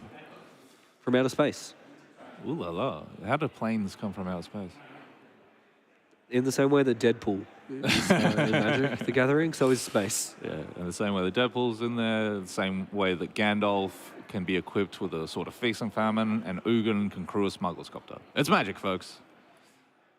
How are you crewing Smuggler's Copter with Ugin? You know what? Never mind. I don't want. He sort of plays with it like a parent feeding his kid with a spoon. Like, here comes the aeroplane, except instead of a spoon, it's a whole smuggler's copter. Well, I That's can't all. wait to see fan art of that. Meanwhile, Wanchin, she's casting her brainstorm, going to dig a little bit deeper, try and find a better card. For Frank, it was just a very sad Corey Steelcutter with no second spell to follow up. And he's had to pass back here. It's Firmly in control now, Wanchin, I would say. Frank, that Corey Steelcutter was pretty mediocre. You should sell it to me. Players, of course, cannot hear us on coverage. That's just for you, our lovely viewers at home. When will someone sell me a Corey Steelcutter? Wanchin has put 2 back now. She's going to untap, draw one of those. 2 cards in Frank's hand. Wanchin looking to close the door here, I think. Drawn. Let's see. A fast bond for turn. There's a very interesting cards in the hand. Looks like we might see the Nissa come down. We saw this one last game. A very powerful one that can make mana, find some elementals. Slices of dices. It does. And it's a 3/3. Yeah. So, Absence Pilgrim as well, so just getting more mana set up. So much mana for Wanchin. That Germ token with the Culture Complete going to hang back. Continue to check the Nether Goyf. Dismember drawn for Frank. That's nice. So that, one of the few answers to the Germ token from Culture Complete. It is. We could Now- see potentially that unlock the Nether Goyf. That's true. Massacre would have been a much better draw here, but I wonder if Frank is playing it. But unfortunately, Frank does not get to Demonic Tutor each turn. He has to just Yeah. take the card off the top of his library. Yeah. So we will get rid of the Germ token there, paying 2 life from Frank. And we might see the Nether Goyf getting busy, getting into the combat zone. Yep, seeing an attack. 4/5. Wanchin valuing her life total. She is down to 9, so Now just bring up that Culture Complete there because 7 mana to equip. We've currently got 5, so we're getting there. a 5, but a land jumps her. A land would trigger the Nissa, so that would get us all the way to 7. And we're going to see Titania. So this is a That's a pretty good one. very good one. That's a pretty good one. Let's go make some 5/3s. Those You will gotta also land back. check the Nether Goyf. Yeah. Titania is absolutely huge in this matchup. Lightning Bolt is very good against it, but not a lot of other things are particularly good. It can't get Fatal Pushed. There are a lot of the unconditional removal spells will kill it. However, a lot of the 1-mana stuff tends to miss it. As you'd hope for from a 5-drop. Yeah. The red spells are very good against it. The black spells, not so. Wanchin is going to get a land back, immediately sacrifice it. So she's going to get an elemental from Titania. She'll get some mana from Nissa. And she'll get a trigger from Nissa as well. Yeah, everything's firing off for Wanchin now. Yep, truly firing on all cylinders here. Frank with a little bit of a stumble, couldn't find his 3rd land, but Wanchin said, absolutely no way am I letting you back in this game. I'm going to slam the door shut. Swords for the Deathrite, for the Dragon's Rage Channeler. Yeah, different DRC. Different, yeah. DRS, DRC. Powerful 1-drops everywhere in this format here. Australian 7-point Highlander. Making some mana. There's that elemental. And now we're going to do some cascading. We're going to flip through the deck, try and find an elemental or an elf. Which will be a Solitude, unless if there's a different elemental thingamajig. We could also see Endurance from the sideboard, potentially. Endurance, very good against Nether Goyf. Couple options. The suspense is getting weird. We build up past a lot of good cards. Now in a Spirit. This is the nervous point where you're worried about flicking over too many and have to get a judge involved. Oh, there we go. And This is the point for me where I start questioning, did I sideboard that card out? I'm certain I didn't, but I'm starting to worry. You know, we're down to the last few cards in my deck. Is it there or have I goofed? Luckily for Wanchin, she has not goofed. The Solitude is entering her hand, shuffling a lot of her library there at the bottom. So sometimes, only 1 card. If this was open deck list, could a keen eye could deduce what is that card on top, and then not be worth the mental effort of figuring it out as one Shin casts to deduce. And here it is. Stock up. Your new favorite card. My new favorite card, I gotta go swing by Pat, the booth, Joshua Patch's MTG Bazaar. Check him out. Let's see if they have stock ups in stock. If they need to stock up on stock up. A couple different planeswalkers in the option there from stock up. Yeah. Look like a Teferi being taken. One other card as well. Oko getting shipped to the bottom.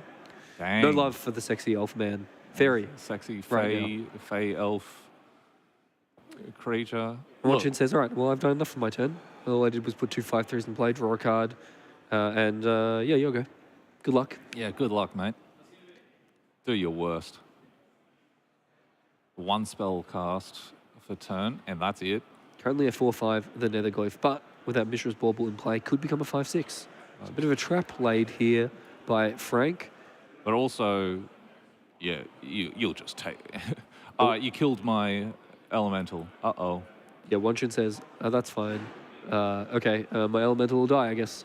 Plenty more where that came from. Yeah, that's okay. Frank will pass, draw in Wanchin's upkeep from that Bauble. Has to be a good one. Look like a Molten Collapse. So that an answer to the Titania, potentially? Yes. But also looking for both a land and a 1-drop. Maybe a 0-drop. That's really good here. Skyclave Apparition there, taking care of the Netherglyph. It's pretty brutal. As Wanshin has a bunch of options. Can also cast a Teferi, which really good against Grixis and their counter spells. Not so against other stuff. We're seeing an opposition agent being flicked around in Frank's hand. So that just having to get cast at sorcery speed. Yeah, bounce the Corey, still kind of put that back in hand, just really pinching Frank's mana. I do want to congratulate Wanchin. That's a really nice Teferi on theme with the bird art in her Nadu deck. That is a good point. It's on theme. That's very important. Not many people know, but right before the top 8, we do actually take all the decks and we judge them aesthetically. Yes. And you get bonus points based on that. Yeah, it's a separate category from like brewing. Yeah. Like brewing's a whole different kettle of fish, but theme-wise, Wanshin's deck so far, 10 out of 10. Yep. Beautiful deck, excellent theming, well done. And winning the match of Magic as well. Yeah, remember that part, that is important? Some people think that's important too. So a island cycling there, Lauren revealed, drawn. So sort of a land for Frank. But it's just too little too late for Wanchin, Frank. Wanchin really turning the screws now. So many permanents in play, so much power, so much toughness. We have a quick look at Frank's deck list. Is there a massacre for... I don't think there is a massacre for him to draw to as he extends the hand and concedes the match. Wanchin's cards lining up really well there. Looked pretty strong resolving a Titania against Grixis. And I'm disappointed. No Shuko's cited. No, that's a shame. Just a load of Titanias and Elementals and Strip Mines repeatedly, which looked pretty good. That looked good. Pretty good. So Wanchin there takes that match 2-0. She's moving on to 2-0, the perfect start to the day. 2 down, 6 to go. Very, very exciting here. As we come back to the booth, Ian, Alec, we're here. You missed us doing the Shuko sign, but trust me, we were doing it. Yeah, exactly, Shuko. Yeah, perfect. Yeah. 2 rounds down, 6 to go. It's a big event, 160 players. Time Walk up the top. Time Walk up Can't the give away grabs. Time Walk right at the end of today, but it's going to be a busy day. Mm-hmm. Did you enjoy that match there? Yeah, that was sweet. It was interesting to see how that matchup can go. We also, to be fair to Frank, he didn't have the best draws. That was a bit of a stumble. Mulligan to 5, game 1. Mulligan to 6 or 5, game 2. 5 again or game 2. Yeah, a lot of mulligans, which is always the unfortunate part of Magic happens to you. He spent a lot more time shuffling than making relevant decisions. Hopefully he can bounce back from that and get back on the winning. He's got one. Absolutely. He's 1-1. Still 1-1. Still live. Still live. Still a lot of opportunity for him. A lot more Magic to play today. He's playing Deadpool trading cards, and there's another new card here. Corey Steelcutter we saw as well. A couple of new ones. He's got some sweet new cards that are very, very powerful. So he's on the right deck. And could be a good day for him. Absolutely. And for Wanchin, that's the perfect start, right? We saw a really sweet deck. We're going to see lots of different parts of that deck. A little bit of, a lands deck with some of the Yeah. fast bond, some of the Crucible World stuff. We talked about the Nadu stuff, it never showed up. We saw Nissa look really good there. Although just sort of the good green, white, blue cards. Teferia, Yeah. obviously an all-star against Grixis as well. Yeah, Nadu facilitating like overall like a decent creature game plan. So Nadu is a combo with Shuko, but also you get to fill up your cards with stuff like Stoneforge Mystic, which can fetch you Shuko. Also a Cauldron Complete, Yeah. and you get to smash in your opponent. Sometimes you want a nice pair of gloves. Other times you want a huge Phyrexian monstrosity. I don't know how to do a symbol for a Cauldron. Haven't got that one prepared? Didn't come with that one? I don't know. I've never understood what's going on in the Cauldron Complete's art. I don't know its head from its tail.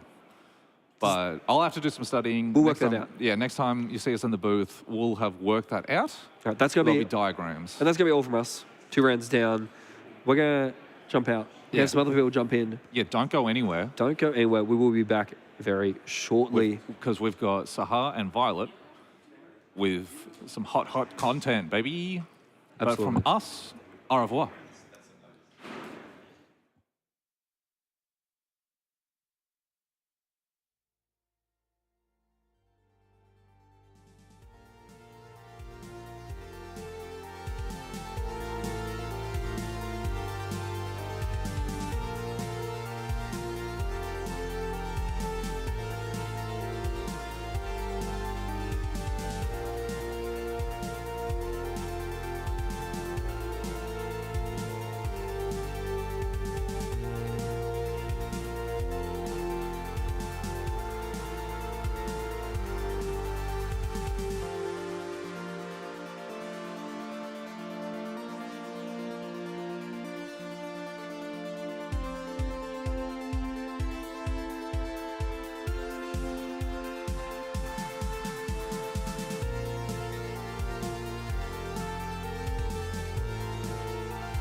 Hello. Can you guys update your names in the overlay, please? Remember that, yeah, the left is, you're on the right, Sahar. No, sorry, you're on the left, Sahar. What am I saying? Sorry.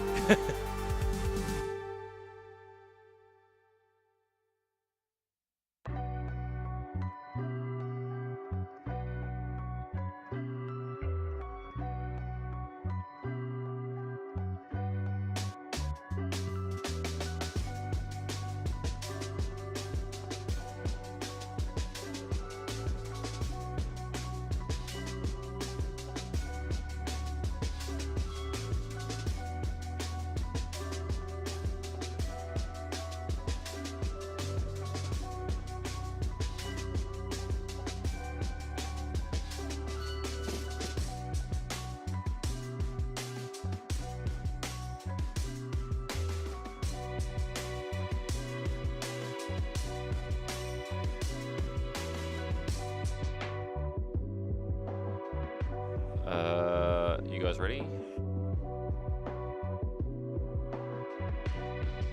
All right, sick.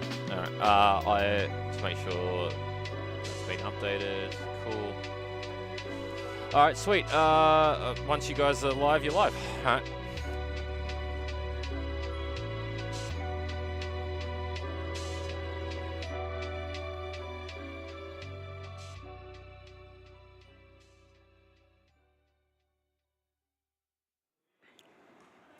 Welcome back. It's Mana Clash Day 1. We've got 160 players here, 8 rounds. First place, Time Walk. Second place, Mox Pearl. Round 1 and 2 in the books. So yeah, we'll give you a little bit of a rundown on Highlander, this tournament today. Volty, you want to tell us a little bit about Highlander, what it is, point system, what makes it unique, why should people play this format? Yeah, absolutely. So today is going to be 8 rounds. We have 160 players, and it's going to be Australian 7-point Highlander singles event. If you've just tuned into the stream or you don't know much about this format, basically it is a vintage ban list format with an amended point buy system. So the most powerful cards in Magic, like Black Lotus, Mox, and Time Walk, they're all legal for the format, but In exchange, we have a point-buy system where you have 7 points, hence the name 7-Point Highlander, and you may spend those points on a curated points list to put cards into your deck. The points list is filled with the most powerful cards in Magic, so all of the notable offenders you would expect, like the Power 9, but also there are plenty of cards on there from more recent years. Tameo Inquisitive Student, for example, just got added to the point list. So it's up there alongside things like Psychic Frog and Oko, Thief of Crowns, but they're also next to things like Black Lotus and Mox Pearl, for example. So that is the format. In terms of the tournament and what we're expecting to see, we've got 160 players, which means 8 rounds of Swiss and a top 8. All of that is going to be done today. Tomorrow, we are going to be having a teams event, which should be very exciting. It is going to be, I think we have 30 teams registered at the moment, although obviously we'll keep you updated as we find out more about that. But that's the format. That's today. Any other questions? Fantastic. So the team event's the same as today. It's not unified or anything like that? Correct, yes. Beautiful. Awesome. I will be playing in that one as well. So I'll be playing Grixis. Looking forward to being on coverage tomorrow from the other end. That'll be great. Awesome. All right. So let's get into with Highlander. What are you sort of expecting to do well today? What are you hoping to? What are we going to see more of? And what do you think about the metagame, I guess? So we'll do a big metagame breakdown Sure, yep. After the next round. Yep. My general early predictions is top 8 will probably have some amount of fast mana, whether this is Eldrazi or Shops or an Academy deck that's a bit of a hybrid. It should be 1 to 2 copies. It'll probably be 2 to 4 copies, I would say, of blue, black, X midrange. Yep. When I say that, I mean things like Grixis, things like Dimir, things like Esper, things like 4-color without red. Yep. But something like blue-black Thoracle or 4-color Walks would not be falling into that category. For the rest of top 8, I would expect 1 to 2 dedicated combo decks. We've got a bit of Reanimator, we've got a bit of Breach, we have a Storm Pilot, that sort of thing. There's a couple of different options that we might see to fill out. And then we have non-blue mid-range decks, so things like Mardu, things like Jund, things like Golgari, for example. We've seen a couple of 4-color without blue lists as well. I would expect maybe half a copy to make it into top 8. Realistically, we're probably going to see, at a guess, 2 Grixis players, 1 4-color player, probably an Omnath player, and then 2-ish big mana decks, 2-ish dedicated combo decks. That'd be my expectation. Beautiful. Sounds excellent. Just want to give a quick shout out to Pat for running this event today, MTG Bazaar for putting this on. As you can see, all the branding back here. Yeah, we've got lots of cool stuff happening, tattoos, food trucks. It's feeling like a little mini GP in here almost, and it's really cool to see the community come together and throw such an awesome event with the different vendors and so on. It's just fantastic. The energy's awesome in there. People are having a lot of fun. There's a lot of cool cards being bought and traded and everything. Yeah. So it's just been a great 2 days so far, and it's only just starting. It's been fantastic. I think the biggest way you can tell that an event is lively and it's going to be a really good time is how well it's doing on Friday during side events. Yeah, that's right. And I came by yesterday. I wanted to check out the venue, check out the coverage space, know what I was working with, and the room was completely full. Yeah. We had 8 pods of Mystery Booster Draft being fired at all points in time, including yourself, who was also playing. Yeah. And a Highlander.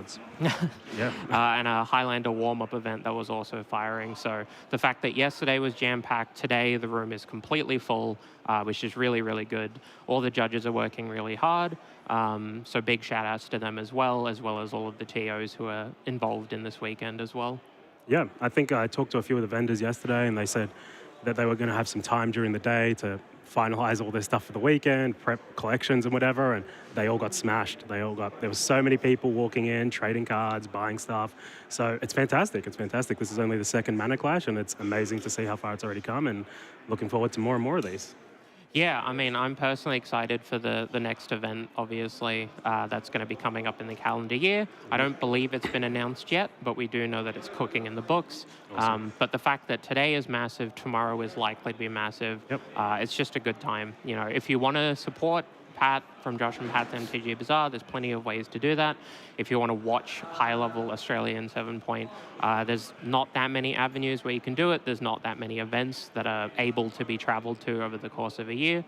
And I think, one of the big things that we noticed during these sorts of big events that happen throughout the year is how many contingents come from outside of the region.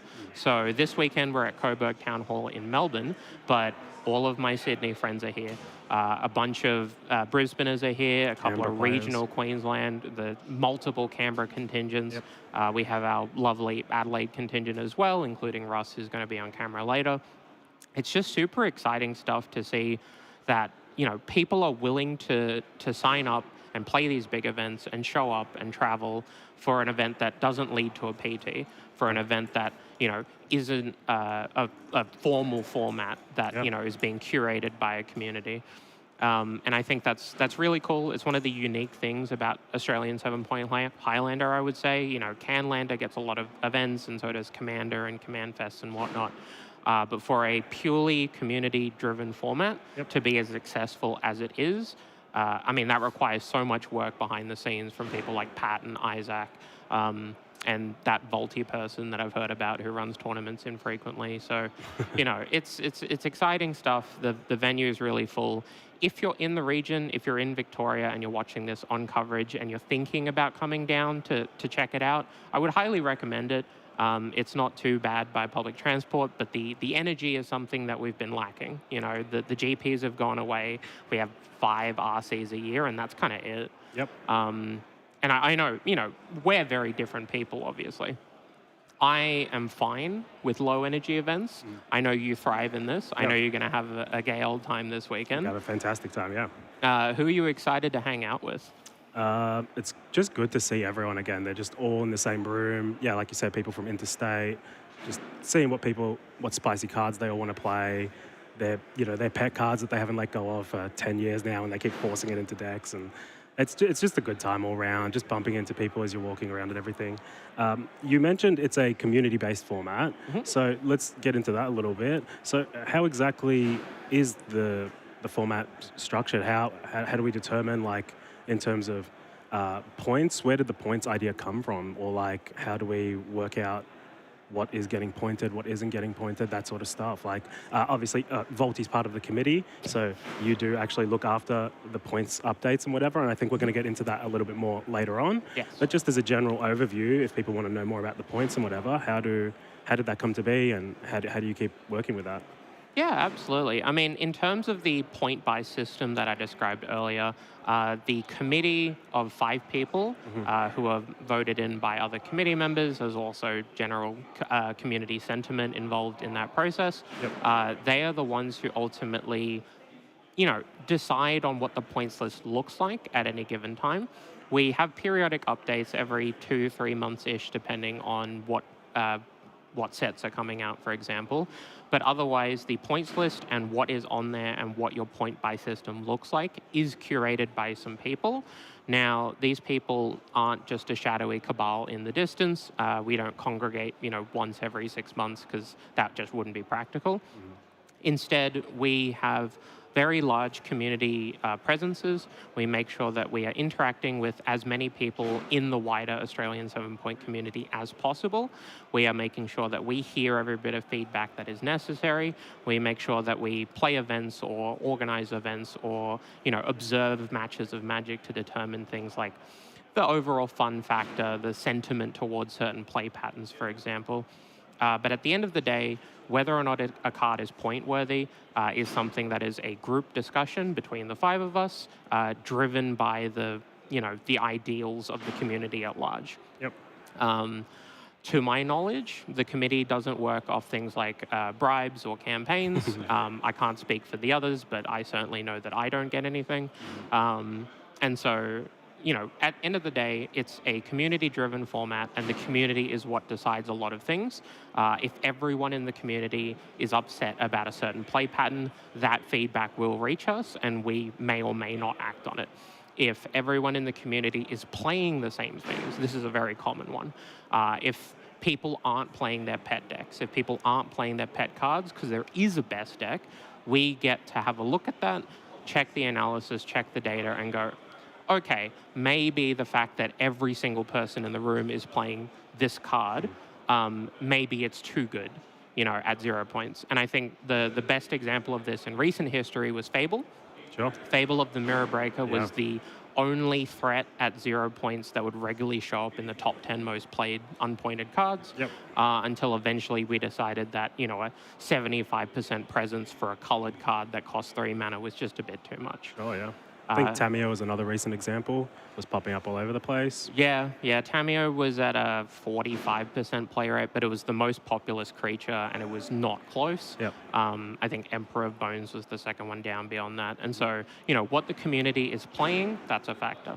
Yep. What the community says, that's a factor. Yep. What we as the committee feel is appropriate, that is a big part of it. Yep. This isn't a format like Modern or Legacy where you can just look at Moto stats, you can just look at events and go, okay, this is what's doing well. We don't have that luxury. Yeah, that's right. Yep. So we are kind of just figuring it out as we go along. But at the same time, we get that feedback, especially after changes get made. Yep. If no one in the community likes a change, it probably was a bad idea. Sure. And that's how we manage it. Amazing. And so we've got resources like the 7-Point Highlander website, 7ph.com. Moxfield has Australian 7-Point Highlander integration, so you can actually keep track of your points and everything and make sure you're not going over. So there are some tools to utilize. I know even like you've got your VFNs and so on. There's like different tournaments and whatever that are being run so that we can try to collate some data and keep track of it all. But at the end of the day, it is a community project. It is a passion project for a lot of people. And it's amazing. I often say it's the best retiree format. Once you're done with the grind and you want to still play a little bit high level but not keep up with constant changing metagames, you can pick your deck and then just buy 1 or 2 cards a year and keep adding and upgrading to your deck. Yeah, I mean, there are plenty of people who were pro Magic players in their history who Yep. love this format and have engaged with it very heavily. Yep. I do think it is interesting that the current pro Magic scene in Australia is full of people who are also very good at 7-Point. Yep. There's not that much crossover when you think about it. No, not at playing the RCs, playing Modern, playing Pioneer, playing Standard, none of that translates to a format where Force of Will is legal. Yep. But at the same time, if you're a good enough player, you can kind of just figure it out. And we're seeing that a lot. And there will be interviews throughout the day where we address that. We're going to be talking to certain members of the community who are from the player-based side of things. And so I'm very excited to see how they approach the format, for example. Yep.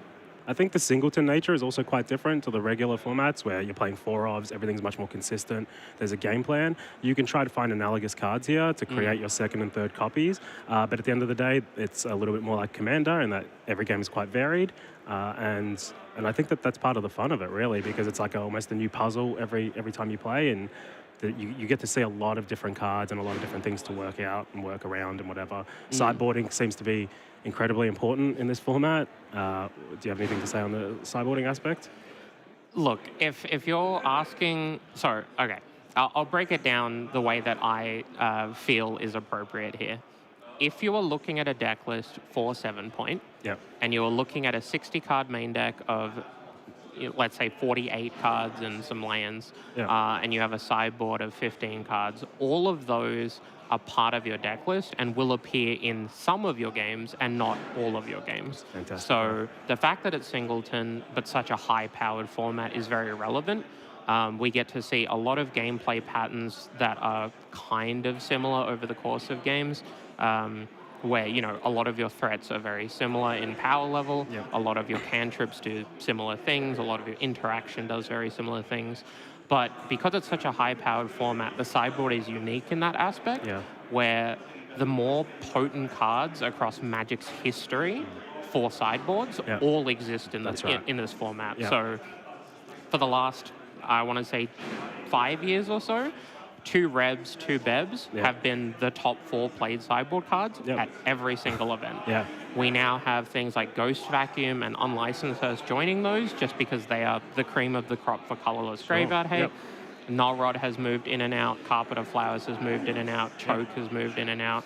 Ashok Dream Render is another recent example. Yep. So in terms of sideboarding, it's kind of a lot easier than it is in other formats. Sure. So, in a combo deck in Modern, reducing certain numbers of cards is a reasonable way to sideboard. You Yep. bring in some things that are slightly better for this purpose and take out some things that are slightly worse for this purpose. Yep. But when you're sideboarding in Highlander, You go, my opponent has blue spells. I have 2 Red Blasts. I'm going to bring them in, but they're not upgrades to something in your deck. They are just the 2 best cards in your deck. That's right, yeah. And you now have to work out what the 2 worst cards in your deck are Yeah. and take those out. Yeah. And also not being aggressive with using them, because you'll find plenty of targets. Yeah. And like you said, they're the best cards. So maybe you need to save them, maybe you need to use them earlier, but, not busting your load too early, so to speak. Yeah, I mean, if you think of the sideboard cards that are removal, for example, if you take out other removal spells, you have the same amount of removal in your deck, but maybe that's not what your deck wants to be doing. Sure. Maybe you want to take out some threats, maybe you want to take out some synergy engine pieces, maybe you want to cut some dorks. So realistically, and this is what it boils down to for a TLDR for anyone who wants to know, all sideboarding in 7-point should be vibes-based. Oh, yeah. All play patterns should be vibes-based. There is no way to learn a deck. There is no way to learn a format. You simply have to play a bunch of Magic and kind of find out what works and what doesn't. Cool. I think we've got our next round is just about ready. Yep, so I think the next round will be coming up shortly. We're just loading that up, and we'll get Russ and Sam on for... Yeah, Russ and Sam are going to be bringing you round 3. After that, there'll be a lunch break, but we'll see you after their commentary for round 3. So we'll see you all soon. Fantastic.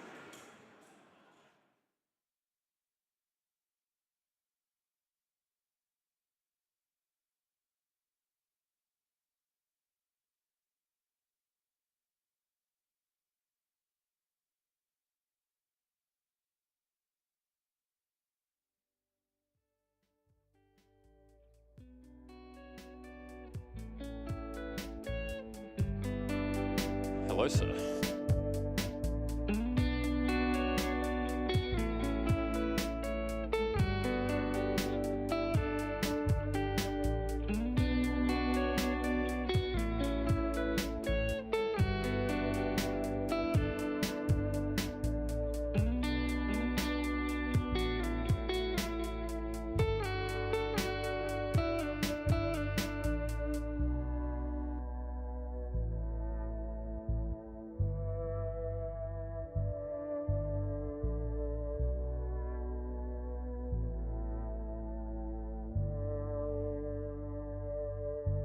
You guys good?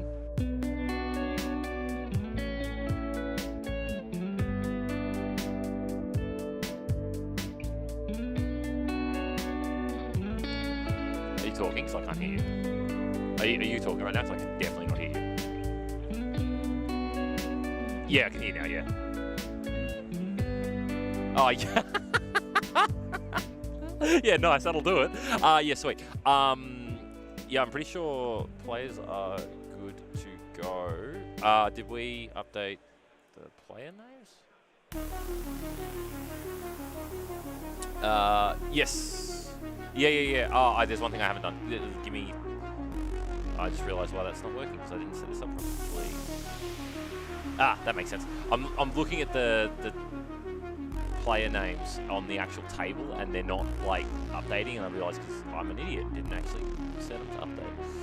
Give me 2 seconds just so, because it just makes it easier for the... Might as well get it done now.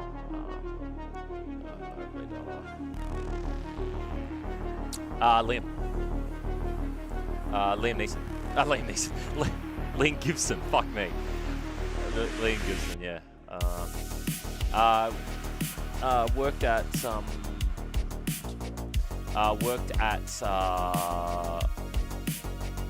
he I don't know if he still does. He was at Hog. Yeah.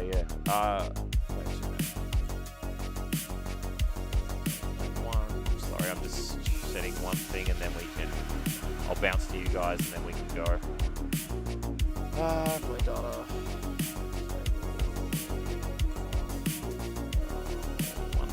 Sick. All right, cool.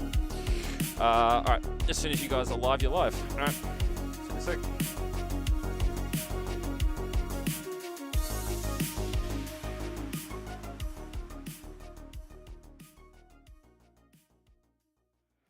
Okay, welcome back to the Mana Clash. I am Sam Loy, and my lovely co-host is Russell Cutting. How are you doing, Russell Cutting?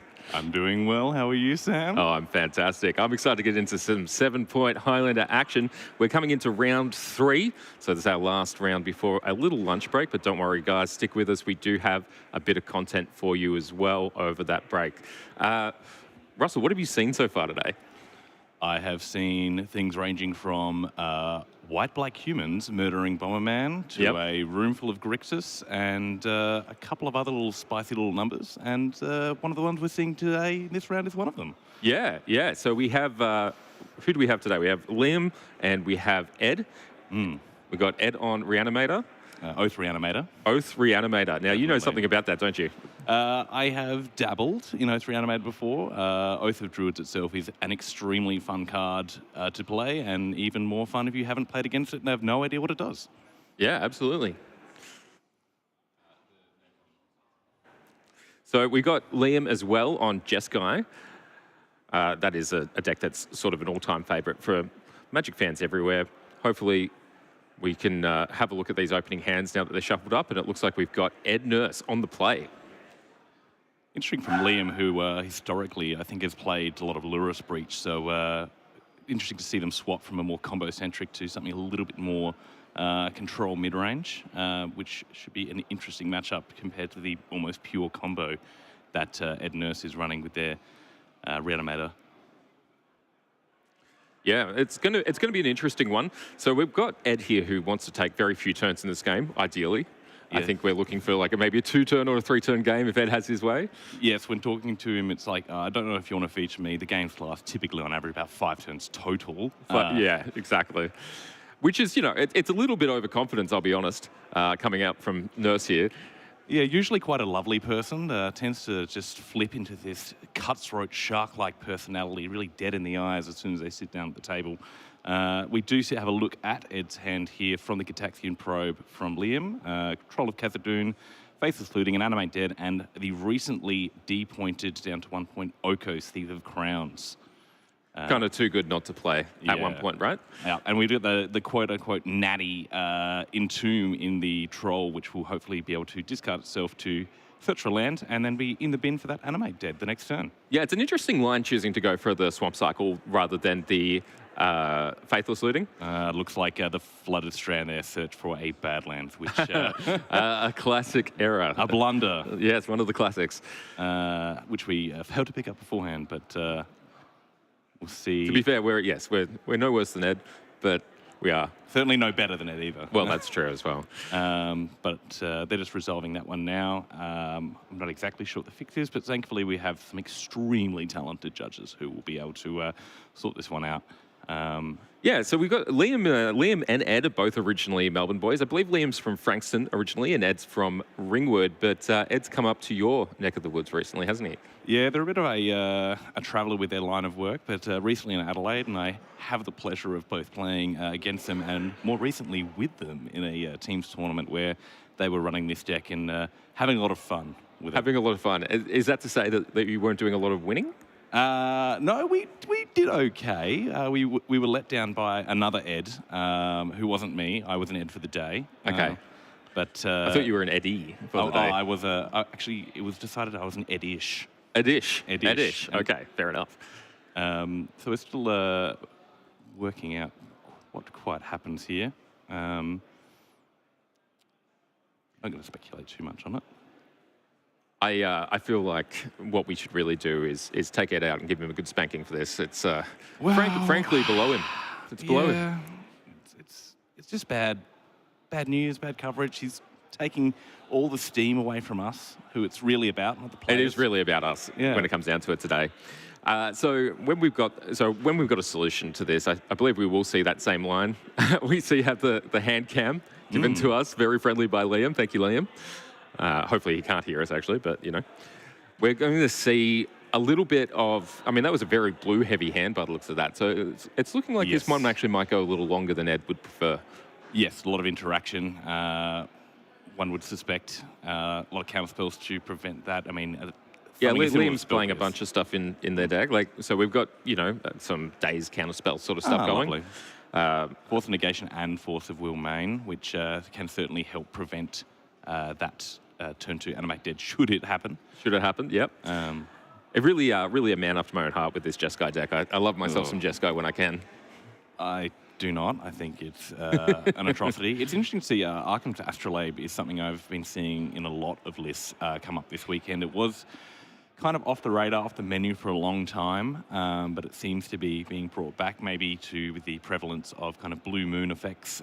This deck itself running both Back to Basics and Blood Moon, so potentially a way to mitigate the damage done by their own kind of lock pieces. Yeah, so Liam's opted for the full contingent in the main. So we've got the Harbinger of Seas and the Magus of the Moon along with the Back to Basics and Blood Moon. So we're going to see a very disruptive game plan go on here. Looks like a rewind potentially. Have to randomize a card to go back on top of the deck. And we're redoing the fetch here. Right. So Jimbo, our illustrious table judge for today, will be our head judge for tomorrow for our team's events. So thank you for sorting us out there. Okay. And we've gone for the Volcanic Island instead of the Badlands. Yep. Not impacting the plan of Ed's too much anyway, as they will probably now be able to get that errant Badlands with their Troll of Khazad-dûm, should they be given the opportunity. So we're just kind of getting back into the game state here. The same hand is revealed with the Gitaxian Probe. The two cards will be drawn back by Liam, and hopefully we have a fixed game state. A fixed one, yeah. I mean, it never has Badlands been so aptly named, you know? It is truly the baddest of lands, the baddest of them all. The baddest of lands with the baddest of nurses. Yes, and that looks like a... So we've got a Ponder there? I thought it was a Ponder or a Preordain. Preordain. Might be a Preordain. One of the more alternate arts. Not too many printings has Preordain, and none of them with particularly good art. It's a bit disappointing, although I do have a soft place in my heart for the M11 variant, the original print of that card. Very fun card. The one I'm currently wearing is a dual deck Koth vs. Venser, which was signed by Luke Mulcahy that I won during the COVID quiz that he ran. Oh, the COVID quiz. The COVID quiz. So we're seeing the Troll of Khazad-dûm here is now cycled. So Swamp cycled, you're allowed to get the Badlands now. Chooses not to get the Badlands. Looks like he's pulling forward the Raucous Theatre. The Raucous Theatre. Another errant land in round 2. It was discovered that that Raucous Theatre had made its way into Ed Nurse's round 1 opponent's deck. So how did you come to know this? I was standing watching the game as the judge came over and explained the situation. Okay. So Ed having a really good day with black-red lands and then being in the wrong place at the wrong time. It's really quite below him, but we'll forgive him for now, and we're going to see this Animate Dead come out. And does it resolve? Yes, it looks like it resolves. But Liam holding a March of Otherworldly Light to hopefully deal with that soon, although it doesn't look like he has another white card in his hand. It doesn't, and it is quite high CMC. March of Otherworldly Light, a card that requires you to either pitch cards or pay X with the mana value of the creature or permanent involved. In this case, I believe it can hit enchantments, and if it can, it would go for the Animate Dead, but I could be well wrong with that. Okay, so see our Arid Mesa crack here. Yep. A bit of dexterity error from there. Hopefully fixing up the mana now. We've got, again, another snow-covered basic, so setting up potentially for a back to basics, which would be incredibly one-sided should we get to that state. And we see a Harbinger of the Seas there in their hand as well, so Snapcaster Mage, Gitaxian Probe, see that last little card that Ed Nurse has, which is a Delta. So while Ed does have a clock, if Liam is able to deal with that, he very soon may leave Ed Nurse stranded on mana with that Harbinger of the Seas next turn. Yeah, that's certainly very on plan. Snapcaster Mage, of course, not able to block here. You have to block Troll of Khazad-dûm with 3 or more creatures. Super menace. Super menace. Very menacing in the film, so I think it's a pretty big flavor win there. Yeah, absolutely. I mean, all of these cards, both in terms of their flavor to the respective IP and their impact on the game, these land cyclers from the Lord of the Rings set are incredible, and an Oko coming down here might just be a little bit too fast now for Liam to disrupt Edward's banner. That is a lot of pressure and ticking up for a food token, it looks like. The classic, going up to 6 loyalty is so powerful as well. A classic Ed move is the deck of cards with the Sharpie for all the tokens. One such thing that I have started to do myself. Yep. It's a great way to make sure you always have the right token. Yeah, I do the same thing, except I do it with blank business cards. Finally a use for all of that detritus given to you by people on the street. Exactly. March of Otherworldly like going for that Animate Dead now, removing some of the pressure. We still have Oko there. All right, excellent. So that's a bit of a stabilization on the board. Okay, still remains a problem. Those food tokens are going to grow and turn into elks and everything else. So he's got some pressure going on Nurse. So we'll see how he develops everything else at the same time. It looks like he's going to start with a Faithless Looting. The classic card disadvantage, but when your hand is near garbage with the 2 extra lands, a good move here, and a Necromancy drawn to potentially bring back that troll once more, because they can go up to that 3 mana this turn. And potentially one of those basic lands there, that black, that kind of off-coloured card there might be one of the Innistrad basics. But I wouldn't be surprised to see the 2 known lands. It does look like a forest to me, yes. So 2 known cards, which now leaves Liam with no real idea as to what he's playing around or with. We might see the Necromancy here, but I do believe Liam is sitting there with the Daze. Okay. Looks like that one is indeed a swamp. There you go. There we go to the swamp. A Faded Swamp, the food now becoming an elk. The food becomes the eater.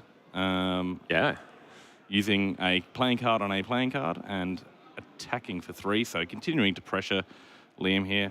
We may see the post-combat, and I would expect this to be met with the Daze. But, so gone for the Necromancy and Daze to punish that play. So still dealing with the Yoko is going to be a problem. Yes. But we've got a little bit of room to breathe in the sense that we're not dealing with a 6/5 as well as the 3/3s. So. Absolutely, but unfortunately it also does look like Liam is stuck on 2 planes and 1 blue source, which stymies how effective they can make their very blue heavy hand, although they are holding a second snow-covered island. Yeah, which, just the cost of days being real there. Yes, very much so, and potentially some sequencing. I'm not sure if they had the opportunity to play a second island before that turn, but that has set them back a little bit. Into the Floodmoor drawn by Edward, that will certainly help against a lock piece in a sense, but we're just going to see that Elk continue to come in and Oko make their impact on the game. Yeah, it looks like Liam's down to 4 life now, so we're getting to the point where Ed is representing lethal next turn with a food. Yes. A food from the Oko uptick being able to be animated for a 6-power attack next turn. So Liam's really under the gun here. I imagine that it is time that Snapcaster starts blocking instead of attacking. Absolutely, but with a bit of triumph and an Into the Floodmoor in Edna's hand, it might be a bit of a fight over this, and it has 2 ways to remove potential blockers, besides just running into them with a 3/3, which well, that's also a good way of doing it. Yeah, we'll see how we go here, but it's looking like Ed's got this one cinched up. I think that we're going to quickly see what actually can happen from Liam's perspective, and it probably isn't good enough. Yeah, well, they're forced to commit to the board, and Edward happens to be holding 2 answers to that commitment. So unless they have some more free counter magic to back that up, it's like we're going to see the Murktide here, quite possibly. So, which is not particularly good against both an Into the Floodmoor and a bit of Triumph. Yeah, I think Liam's playing really well here in the sense that what you really want to do in these situations is give yourself the chance to find it out. Yes. Now, we are operating with a little bit more information here in the booth. So, unfortunately, we know it's not going to be good enough, but in the case that Edward didn't have any of this interaction, Liam's left himself an avenue to get back into the game, and I think that's a really good way to go. Absolutely, but I will just take any opportunity to sound smarter than I actually am and act with that extra information that I provided. Of course, that's what we do here. It's what we do here. Yeah, Murktide's actually a particularly interesting card against Oko as well, given that it keeps the counters. Yes. So even though it becomes a 3/3 elk, it's actually still quite large. So not a bad, I mean, it's not the ideal use of a Murktide, but as far as playing a creature into a Murktide goes, it's not a bad one. At least it breaks the parity that Oko kind of forces upon the game, making everything a 3/3. And a bit of Triumph there, any which way, to remove the blocker, 6 damage coming through, and Edward takes that first one. Not with large creatures, but with the Prince of Thieving of Crowns and bare chess. The roguish Oko, dominance in game 1. Yeah, I mean, that card is recently deployed and it is seeing a huge uptick. It was seen as near unplayable at 2, but a lot of players certainly think it is worth that single point. Yeah, absolutely. I've been looking through deck lists trying to find stuff for coverage, and I can tell you that there's a lot of decks that are playing a single green Weird. mana symbol in their entire 75. Would that be for a Deathrite Shaman and an Oko Thief of Crowns? Well, sometimes for the Deathrite, but most often just for the Oko. Yeah, absolutely. Certainly seeing worth splashing. Green did get that little bit of a buff both with the Oko and Natural Order depointings, and we do see a bit of a not full shift to green, but just a slight splash to play these extremely powerful cards. We've got some really interesting timing with this event as well. I think that Volti and Saha will return to this as the day goes on, but the recent point changes have caused a bit of a fluctuation in the format, and I think they've made some really interesting changes that we're seeing into the deck list now. Yes, mid-range and fair decks certainly copped a bit of a beating, which I am always fine with because I despise both of those things. And some of the more kind of combo-centric or more powerful lines have been a little bit more unlocked here. Going into sideboarding, I would expect things like, from Ed, maybe getting rid of some of the more disadvantaged spells like Bit of Triumph, which have an additional cost and if countered can certainly be detrimental. Maybe a little bit more hand disruption coming in should they have access to that on the board just to clear the path through these control decks. And hopefully something to deal with the problem permanence of Blood Moon back to basics, which although Ed didn't see, might suspect that their opponent is running. Yeah, it's worth noting this is a closed deck list tournament, so while we know that there's a lot of moons coming from Liam's deck, and it's called Moons, the name we've given it here, Ed does not know that. Yeah. So as the day goes on, these players, as they hit the winning rounds, will actually have a better idea of what their opponents will be on, and that will affect their decision-making. In these early rounds, though, you can absolutely play your way into a Blood Moon by accident and get punished for it. So it looks like Ed is taking out those cards, which were really good at the end of game one, the board interaction pieces, because he knows that Liam's unlikely to have too many creatures. Yes. A creature light build. He knows he has to deal with some. He's seen the Murktide already. But at the same time, having the full suite of interaction there when you could just be reanimating a fatty and countering the counterspell is sort of what Ed's gone for there as well. Well, you take out your Bit of Triumph, which can be card disadvantage, and you put in a Pyroblast, which also deals with the Murktide at a much reduced mana and without any sort of sacrifice. So I saw some things like Chrome Mox disappear. I saw things like Duress come in from Liam. I think I actually saw maybe Blood Moon left in, but Harbinger of the Tides left out. Taken out.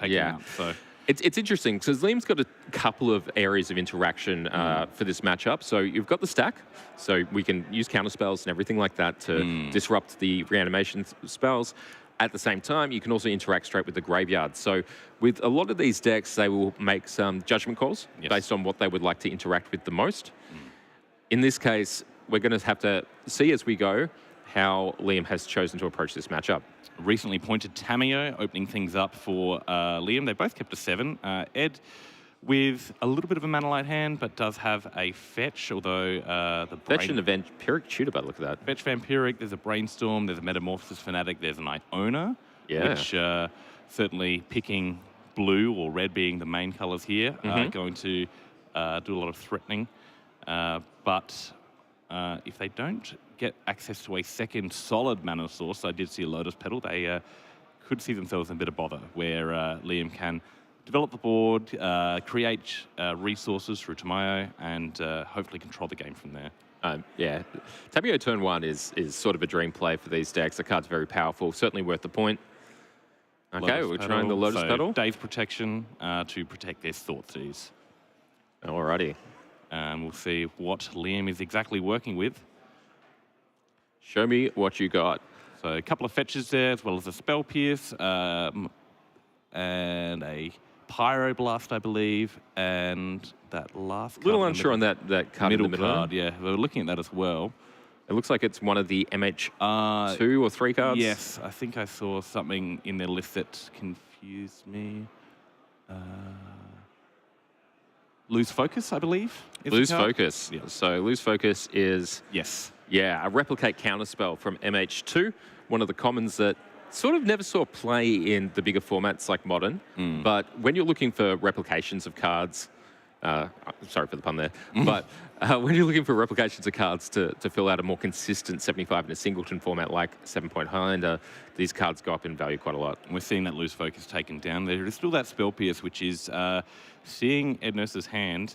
If they are forced to fire that Brainstorm off at some point in order to draw a second land, that Spell Pierce could be devastating. Spell Pierce and Pyro at the same time to really get it done, win any counter war that you need to do. So they've set themselves really well to just kind of start taking advantage of this slower, potentially slower game and Tamao generating a lot of resources, although they themselves do not know at this point that it might be a slower game. Yeah, there's going to be a big value judgment if we see Ed lead with the Vampiric Tutor or the Brainstorm next turn, whether or not you actually do snap up that Spell Pierce at it. Yep. I would say in most cases, you'd normally want a little bit more information about the hand before actually trying to cut someone on card access, but sometimes you've just got a hard read, Yeah, and they really, Liam can sit back a little bit at the moment, generate the clues with those 2 open mana, although they do not currently have access to Pyroblast, selecting both a basic plains and island. So Ed Nurse might be able to... Oh, they've drawn the Polluted Delta, thankfully. Keep themselves out of trouble, but they could have maybe overloaded Liam's resources in that turn should they have needed to desperately get a land. Yeah, absolutely.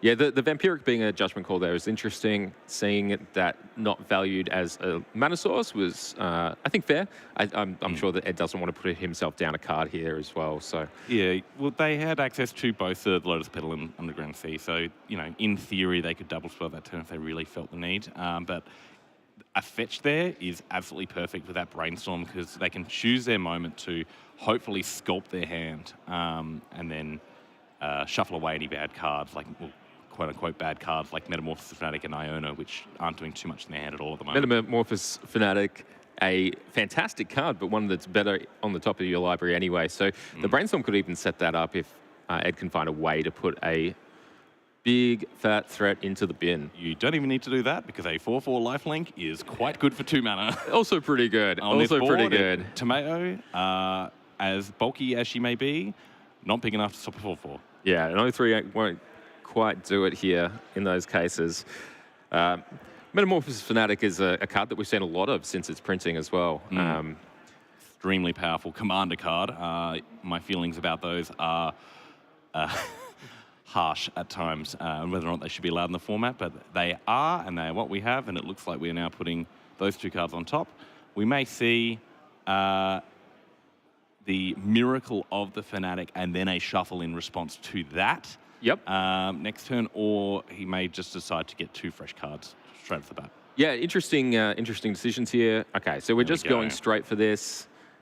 So Metamorphosis Fanatic, which was, very well called by you, Russell. 4/4 is good. Liam now with access to red mana via that Prismatic Vista, but Spell Pierce not going to do anything. Pyroblast not going to do anything. So those 2 other cards they have in hand had better be a good way to answer it. 4/4 out of range of Bolt as well, so there are not that many easy, quick answers to this card. I think it's interesting as well that Ed's very happy to go for these, we'll call them medium-sized threats. They're quite large in a game of Magic, but considering the size of some of the other threats in his deck, they're the medium-sized ones to put a little bit of life total pressure on and open the way for doing a little bit more work later on. I think that position is really good. That if you can take, a little bit of advantage is fine for this stage of the game. Yes. You're still threatening the big side of things. You have a hidden hand at this point, which is also very valuable in this sort of matchup. So I really like what Ed's been doing here and positioning well. A little bit of a guaranteed threat is a hell of a lot better than none of a large threat. And while you would love to get the 2 creatures for Metamorphosis Fanatic, the setup you might have to do too risky, really. And they have the backup in Necromancy as well. You can just kind of lean on that. We see an Oko. And that ran away with the game well enough last time.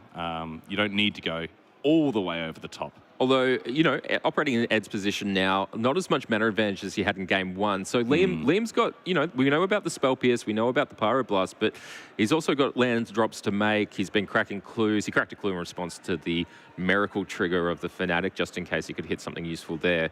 And I think that, I think I can see a Force of Negation in hand as well. Force of Negation and a Prismatic ending as well. So that's going to hit the Lotus. Okay, so, Prismatic ending on Lotus. As you said, mana advantage, Liam, and with Tamo supplying a constant flood of clues and card advantaged lands really are to, no detriment at all. You can use every, squeeze all the milk out of the bull, as it were. Okay, so we have a VT in response to use the mana from the pedal, and then a Spell Pierce in response. Liam can smell the mana problems. Now that we've gotten, to turn, I think it's Liam's turn 4, and Ed missed the land drop on turn 3. Knowing as well that the Brainstorm has put down a card on top. So, yes. Which was fetched away. Oh, it was fetched away already. Yes, My response, bad, guys. Yeah, that would have been the Iona. Okay, and we see the other form of disruption here with the unlicensed Hearse. Has tapped low enough that if they draw a land, which unfortunately they didn't, they could have snuck in that Ochre under the Pyroblast, although it would then be blasted. Yeah. At least could have got something out of it. A Duress... Well, could have dealt with the Hearse, maybe. Yeah, quite possibly. The Hearse now really putting some pressure. The 4/4 with Lifelink, though, still doing a lot of damage, It's Yeah, absolutely. 16 to 13 at the moment. Sorry, 20 to 13. So Ed has time to hopefully draw out of these mana issues. We've got the Tainted Indulgence, which does not have enough different mana values, I believe, to just make it a draw 2. Well, sometimes that's not what you want either. It's not a May, so sometimes you'd love to put something into the graveyard there. I think Tainted Indulgence, by the way, a card that doesn't see much play now that's rotated out of Standard, but was one of my favorites for a while there. Like a gorgeous expressive iteration clone, in a sense. You have to do a little bit more work for it, but thankfully it is instant speed. We will see discarding the Into the Flood more, a little bit small potato, still holding onto that Necromancy despite the fact that Liam has that Hearse. Yeah, that's an interesting value call there by Ed, valuing the fact that this Necromancy could mean something later. Yes. Once he has found a way to deal with the Hearse. He, of course, has the Oko in hand and knows that is an answer to it. And he's already baited out the Spell Pierce, so we're down to only the one answer for that now. That Ed's aware of. I still believe Liam does have a Force Negation, and it looks like a Ponder as well. So we're going to see the Ponder here. Let's have a look at 3 cards. We'll see if he likes them, and otherwise if they're going to go back. See, while Liam is winning on a lot of fronts in terms of mana advantage, card advantage, he does not have any pressure, although that is a pressure of a different kind. He's now definitely, that is not going to tap. Back to basics. Back to basics. Don't worry, they've caught it, no problem. We can keep moving on here. That back to basics is extremely valuable here. So one of the lock pieces in place, more or less. Needs to deal with the 4/4 though. Yes. If he doesn't deal with the 4/4, he's still very dead very quickly. It looks like that Iona, even though it was shuffled away, has managed to find its way back to the top of the deck and into Ed's hand. She wants the spotlight. She wants the spotlight. I mean, who can judge her? Okay, so Tamiyo, we're putting these clues on. Looks like we're going to see a crack at least one of them here. I wouldn't be surprised to see both and the Tamiyo flip. Yeah, no more lies and Force Negation in hand. Land drawn, Wooded Foothills, I believe. And where do we have another here? land potentially. So Liam's still in a bit of trouble. Although a little bit of trouble. Tamiyo although we can slow start down. buying spells back at some point. Goes to 4. Of course, the plus ability on Tamiyo shrinks opponents' attacking creatures by -1 power. So it won't die in one hit here. And then it'll be on Ed to decide whether or not to attack. Ed really trying to untap those lands that they are not allowed to do. Ed. I think that we should just highlight for the viewers that he really is a nice boy. He's just, I don't know what's wrong with him today. Yeah, normally extremely good at doing the right thing. Metamorph going after the Tamiyo instead of Liam, so it would have been a 3-turn clock, but just trying to clear that way. Right, and it looks like it's, I think for Liam's play here, this makes a lot of sense as well, because Tamiyo has brought at least 2 turns extra into the game here. Being someone in significant advantage from a board position perspective, other than the 4/4, what you want is the time to make it that a real advantage for you. Yes, they are just looking for a way to deal with the Metamorphosis Fnatic, and really at this point, just a creature, 4th Heal Lingus, good one there, just a way to deal with that that Metamorphosis Fnatic. And it looks like a 4th Heal Lingus may be the thing they needed to leverage all of that extra mana. We're looking at 4th for 3 here. So yeah, going straight for it. So 6 power and toughness headed, even more card advantage, although they may only attack with 2, just to hold 1 black to keep the Monarchy, which it looks like they're doing. Some lovely Charizard tokens in here. Hell yeah. I think it's just Charizards. It's at least Pokemon adjacent.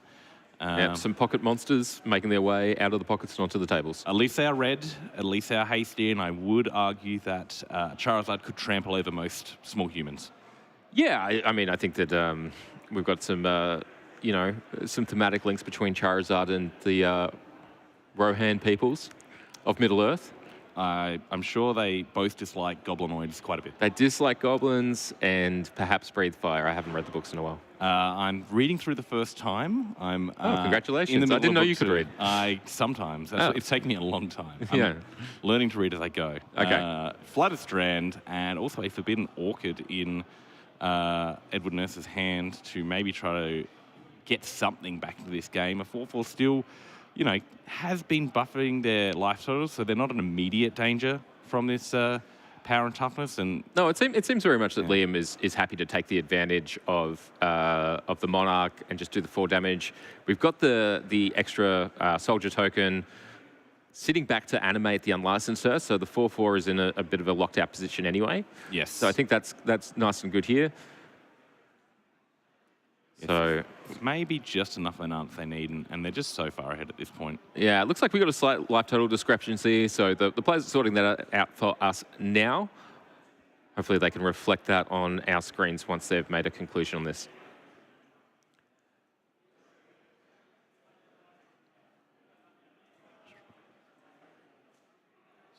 Okay, it looks like the issue is how much life was gained off the Metamorphosis Fnatic here. Quite relevant in the fact that it won't be doing much attack anytime soon, although it will check any further action from those 2/2s. The 6/6 likely to hang back on defense for a while in any case.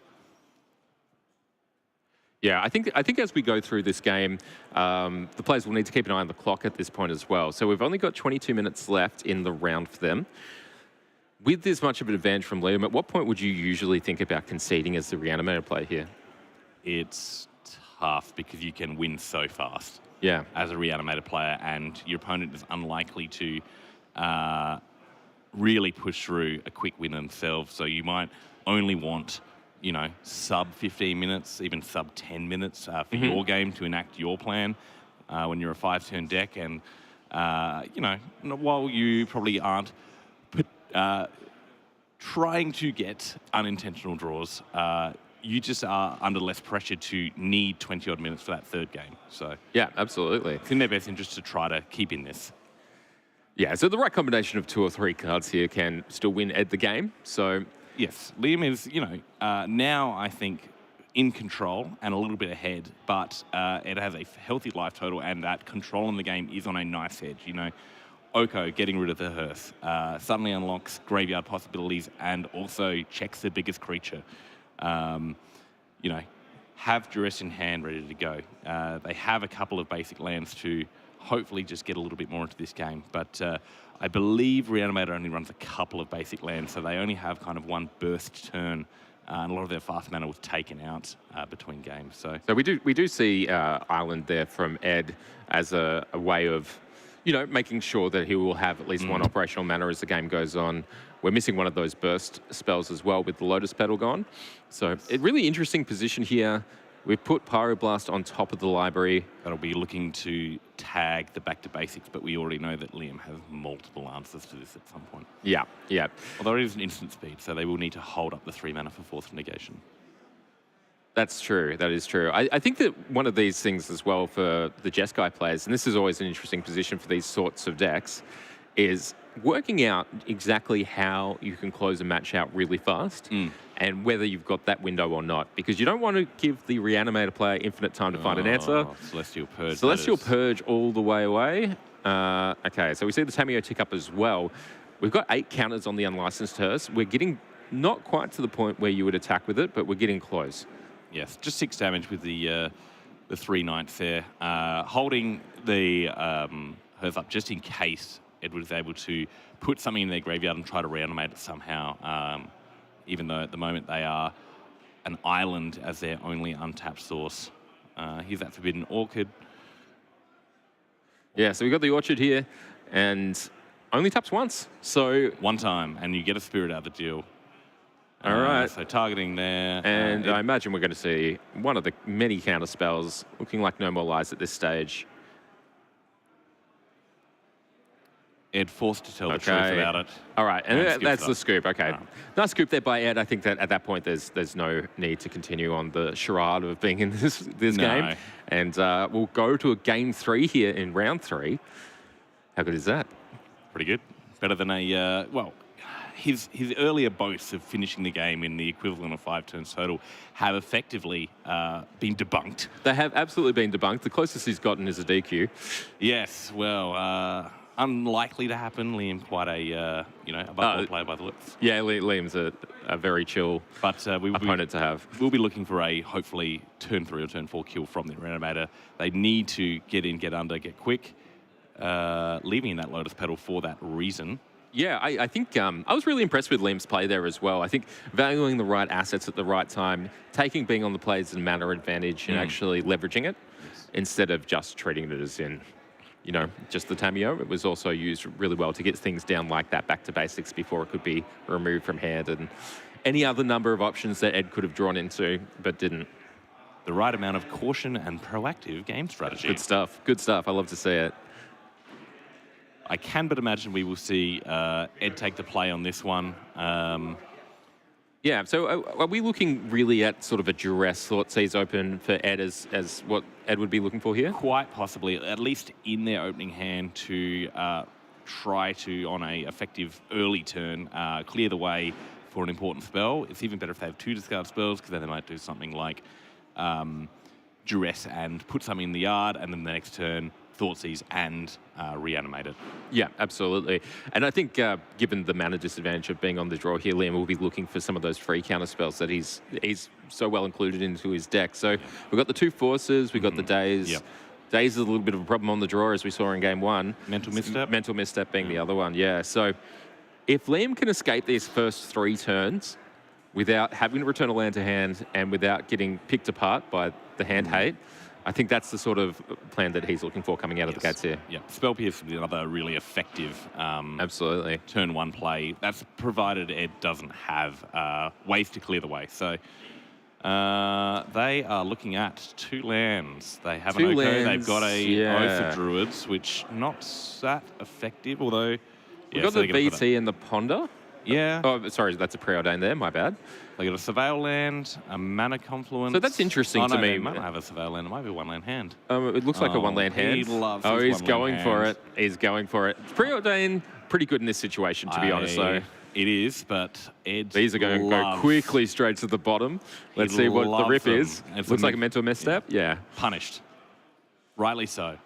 Will he shamefully put this mental misstep? He will. He wants to hide his shame. Hiding his shame. That's a really interesting call. One of the few answers that Ed would have to a mental misstep of Liam's.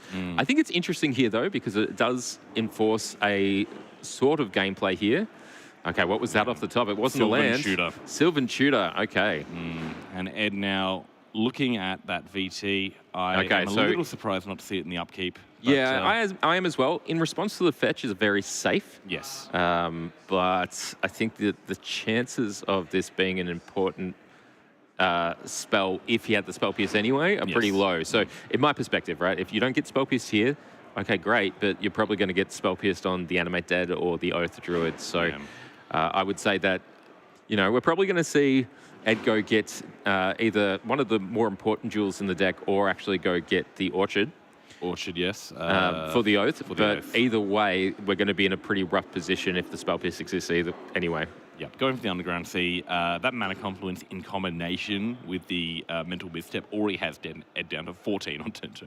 So, Vampiric Tutor, Mana Confluence, Phyrexian Mana, yours. The life total is a resource, and Ed is spending. He's in arrears at the moment. He is in the red. Is in the red. All right, so we see a snow-covered mountain go to the bin off the Surveil land. I believe that is a meticulous archive there from Liam.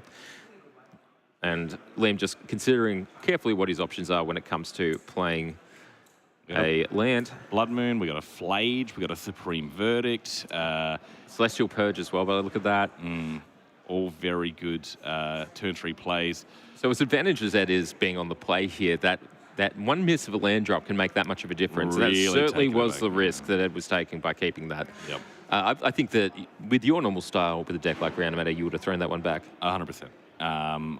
We've talked about it a lot. Ed likes to be a little bit more aggressive than I am. I really value at least getting to the second land. And, you know, Preordain, you're digging 3 deep. What are the odds? The odds have always not been in my favor. So, well, you know, I will say that I'm a big fan of keeping one land hands in a lot of decks and a lot of formats, so I could see myself making exactly the same play. Looks like we've got a Coma in hand. So that's a nice, powerful Serpent here. Crazy out on that one as well. Very nice. Yeah, so that's the most recent printing of Coma, not the original Cosmic Serpent. I believe this is the World Breaker. The World Breaker? Or even World Eater, I'm not exactly sure. Something to do with worlds. And worlds and consumption and something. It's not good for the world, no matter what happens. No. World Eater, yes. Cannot be counted. Well, not being cast. Trample Ward, and makes lots of critters, an 8/12 as well, so pretty hard for Jeskai deck to normally deal with, although they have a couple of answers there in the Supreme Verdict. So yeah, interesting as well that the Celestial Purge can remove the Animate Dead. Yes. So Coman does, by the look of it, need to deal combat damage to make the 4 3/3s, becoming a problem very quickly here. The things that Liam can't particularly interact well with, maybe an Oko at the moment, although the Prismatic Ending can do in a pinch, can tag it. But after that, we have the Oath of Druid. So some combination of both of those cards is really Ed's way kind of to get ahead in this matchup, because a lot of the other more traditional questions in reanimating cards with Animate Dead are covered by this hand. Yeah, and by contrast, Liam here, he's got this Blood Moon, which is actually a very, very powerful and oppressive threat here for Ed. Already having mana problems, it's going to be able to shut down everything that's going on. By the looks of Liam's sequencing here, he's going to look for his basic mountain next turn. Basic island, likely, I would say. We'll see. Sorry, yes, yeah, right. And, you know, we might see the Blood Moon then, although if he's playing conservatively, knows he's advantaged already, he may choose instead to do to just keep mana up. So we see the Oath of Druids come down. Currently can't be activated by either player. Yes, it's a symmetrical effect. It is a symmetrical effect, and Liam as well does not actually have a way to put a creature into play. No. Even should he want to, which he wouldn't, but you know, should he want to? May or may not want to. I mean, what's the worst that Ed could really flip? Yeah, he doesn't play that many creatures, right? What's the worst that could happen? You know, Liam plays a Tamayo, that's a good source of card advantage. We flip over, I don't know, a Grizzlebrand. That can't be that good. Yeah, it can't be that good. Celestial Purge it, all good. So we'll see what happens here. I mean, there's a chance to get a Surveil land here as well, because the mountain will be effectively the same land under a Blood Moon, depending on what Liam's left in the deck in terms of the Harbinger of the Seas. Yeah, we do see it. So we see the Surveil land, which means that the Scalding Tarn in hand is likely to go get the basic island. So let's see what we surveil here. All right, it's a keeper. It's a keeper. Oh, he's keeping it a secret from us as well. I know. How dare they? How am I meant to operate with pert information and sound really smart about this game? Here's the trick. You're not. Oh, no. All right, so we can see the Scalding Tarn go here. I imagine we're going to go see a snow-covered island, and we do. So what are Ed's outs starting to look like? We're getting Liam to encroach on them, but he hasn't been locked out at all. Yes, I mean, from here, he'll be looking for a blue source. He is still holding a show and tell. Yep. Currently without a partner card for it. So we're not quite there yet. Okay. And, well, we'll see them in the Blood Moon now yes. with a Plains up, interestingly. Right. There's a bio, which is actually a mountain. So Ed with 3 mountains. Ed paid a lot of money for his mountains today. They are very expensive. At least the Mana Confluence isn't going to kill him anymore. That's true. That's true. Ed has turned off that downside. So that'll be the prismatic ending to getting rid of the Oath of Druids, which, will then allow Liam to hopefully leverage this pseudo-lock. Okay, so he's got a 4th Air Lingers yes, in hand. So I imagine that's going to incentivize the removal of the Oath of Druids here. Yep. And he's leaving a small window here. So Ed's got a chance to find something powerful off the top. And it's a mountain. Less expensive than the last 2 he played, but still quite expensive. Still quite an expensive mountain. Not quite Arabian Nights level, but... yeah. And 4th, we come. Here we come. Quite effective last game. Quite effective this game. There's the pressure. Here's the cards. I'm starting to really think that Ed has a very weak Rohan matchup. Yes. He's unable to... Oh, and there goes the handshake. Bump, handshake, flip. Bit of awkwardness there. Oh, and they're laughing at the table. They had a good time in that one, I can tell. Fantastic work there. Liam Gibson closing out games 2 and 3. Ed didn't quite get there, but had some mana problems. Could have controlled it a little bit better, although, hey, you gotta really go for it with Reanimator sometimes. The thing is, if it paid off, the payoff is just so high. Plus, he would have looked really clever on smart. Stream, and we got to value that pretty highly as well. Welcome back to the booth. I am Sam Loy, once again here with... Russell Cutting. Oh, that's your name. It okay, is yeah. I sometimes forget it. It is a miasma. Yes, it is miasma indeed, and I am affected. Thanks for watching us at the Mana Clash. We're going to finish up here, go to a little break. We've got a lunch break for the players and the judges, more importantly than the players, I think. But after that, we're coming back to the booth, and we've got Saha and Volti for you guys, and they're going to talk a little bit about the metagame that we're seeing in the room today and how this room is going to shape up as the day goes forward. Thanks so much for joining us, guys, and we will see you guys in a bit. Bye, sweeties.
So obviously you guys are going somewhat over lunch, so I don't really have a timer per se. What you got a rough idea how long you want to go for?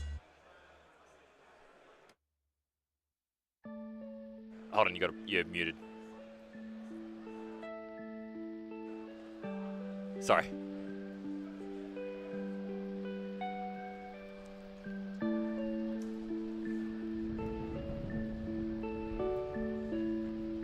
Sure. Yeah, cool. Yeah, cool. So, all right, cool. So, okay, so you guys are just going to go for about 35 minutes. That's fine. All right, sweet. Oh, sure.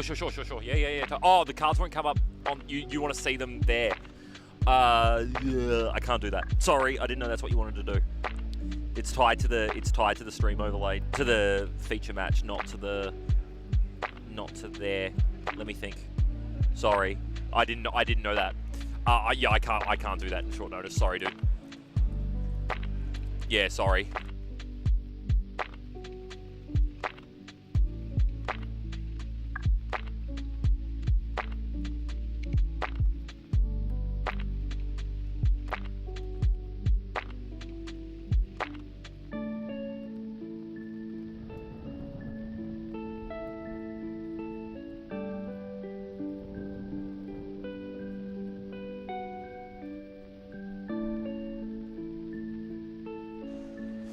Actually, I might be able to throw something together really quickly. Let me just see if you guys are gonna. If you give me a couple minutes, I might actually be able to get you something.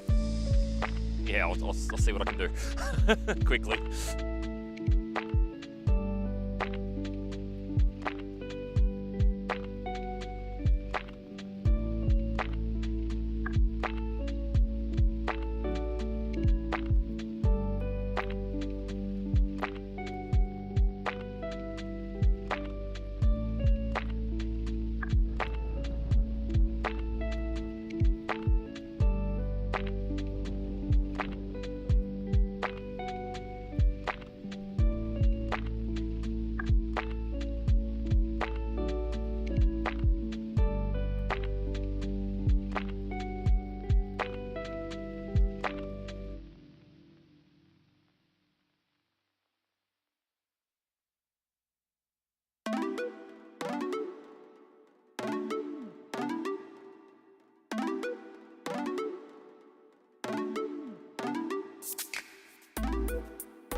How are we looking?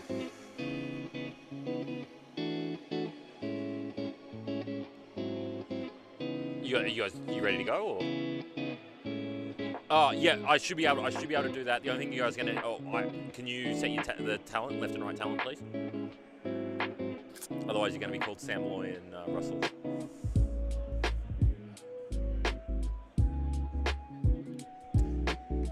Yeah, it should be okay. I can't test it until I bring it up when you guys are on. So, but it should be fine.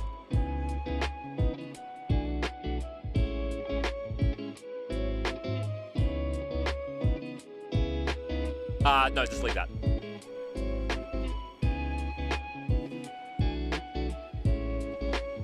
All right.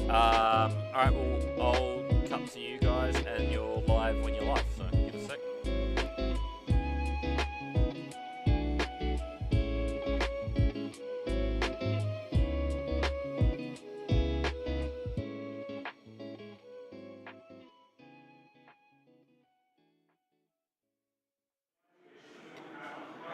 Alrighty, welcome back. Mana Clash Day 1, Singles Highlander. And that was round 3 in the books. We've got a little lunch break now.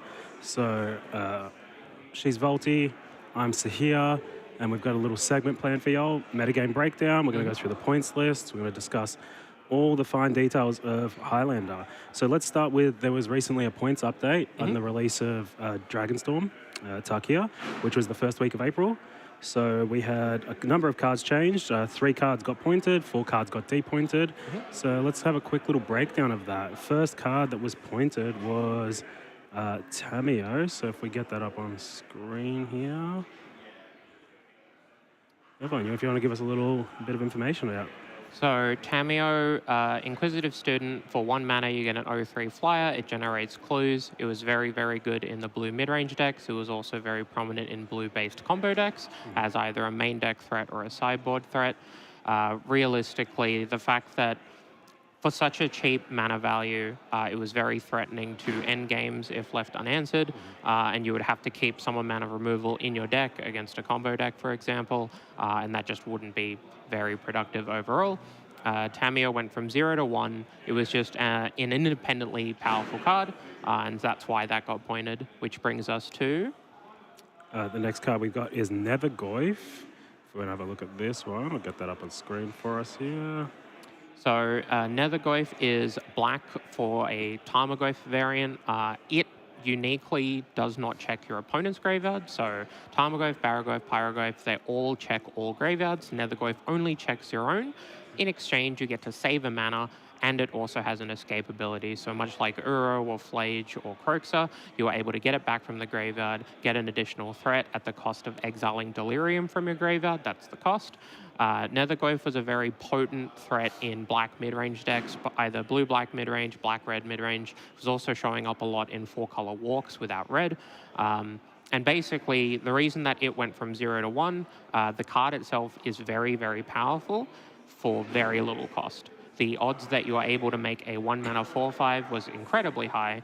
Every now and then you would make it a 5/6 or a 6/7 and the game would be over. And every now and then you would bring it back. When you did bring it back, it probably fell to a 3/4 or so. But at the same time, a 1-mana 3/4 that scales up and can be brought back was just a bit too much. It really reduced the ability for aggressive decks to exist. Any deck that was brick-walled by another Nethergoyf just kind of couldn't exist. And so it copped a point. Sure. I think I was a bit weirded out by this pointing at the start because I didn't think it was very powerful. I thought the escape was too expensive. But I think once I reframed it a little bit that it's just a 1-mana threat. Even if you don't ever escape it, it always either trades equal or up with their removal spells, and it just puts on a lot of pressure very early on alongside your fetch lands, your days, your Thoughtseize, whatever it is. It's just a 1-mana amazing threat, and it doesn't matter if it gets killed, you don't mind at all. So. Yeah, absolutely. I mean, in these blue-black X mid-range decks that play out a lot like Delver decks of old, where you would play a threat and then there's some amount of disruption, either hand disruption or counter magic. Nethergoyf is the biggest Delver we have seen in quite a while. I think Darcy was the most recent one that was like anywhere near as big because it was pretty consistently a 3/3. Yep. But yeah, Nethergoyf just is very, very easy to play a Nethergoyf, never play another threat, and win the game in 4 turns. Puts on the beats. All right, last one, a little bit of a controversial one amongst the shops and Eldrazi players. So we got Planar Nexus, which was moved from 0 to 1 point. Planar Nexus was an interesting case, and we did and ah about it on the points list and whether or not something in the Eldrazi deck or in the shop's deck should have been pointed instead. Some notable cards that people suspected may have received a point in the spot were the City of Traders, Mana Vault to 2, Sol Ring to 4, Candelabra, Ancient Tomb to 2, etc.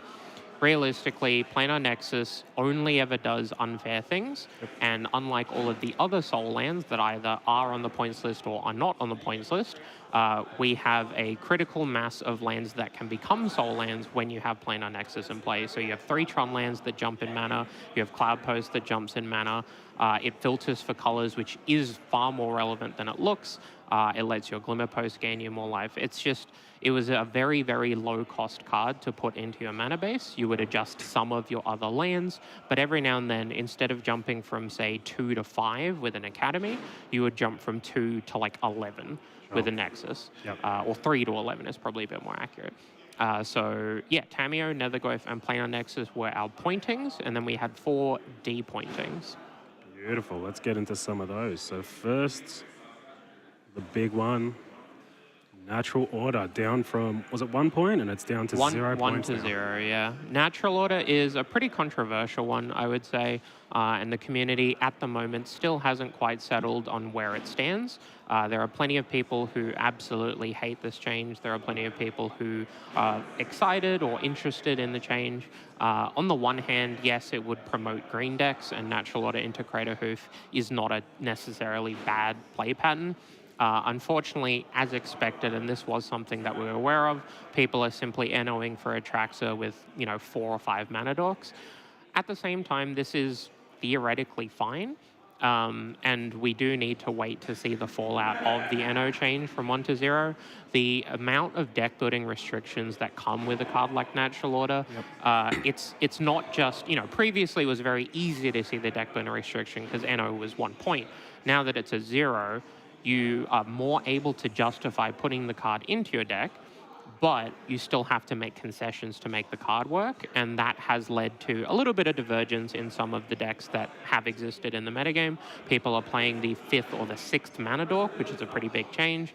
People are playing extra green 2-drops than they normally would, and obviously, if you NO for Atraxa, that's very good, but you do have to account for the times where you draw Atraxa, or you can't NO, or you don't have anything to sack, and all of those things lead to interesting deck building decisions.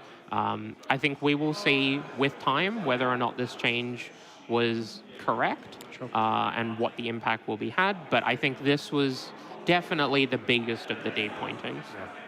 Yeah, theoretically fine. It's not fine when it happens to you and you're on the other end of the table of it. But there's always a risk with Natural Order. There's the classic, you sacrifice a green creature and it gets countered.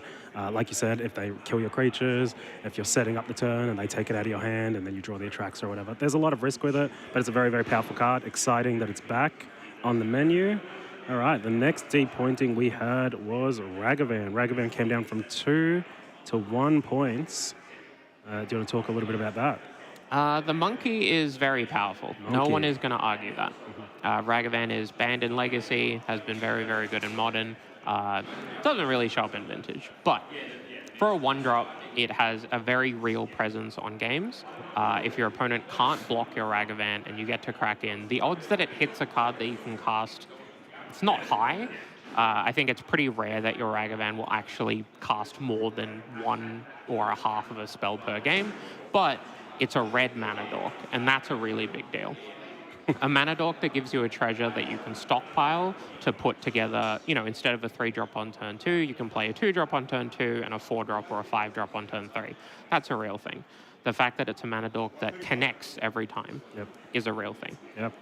In saying that, it is Savannah Lions, and if you block Ragavan, it does nothing. If you kill Ragavan, does nothing.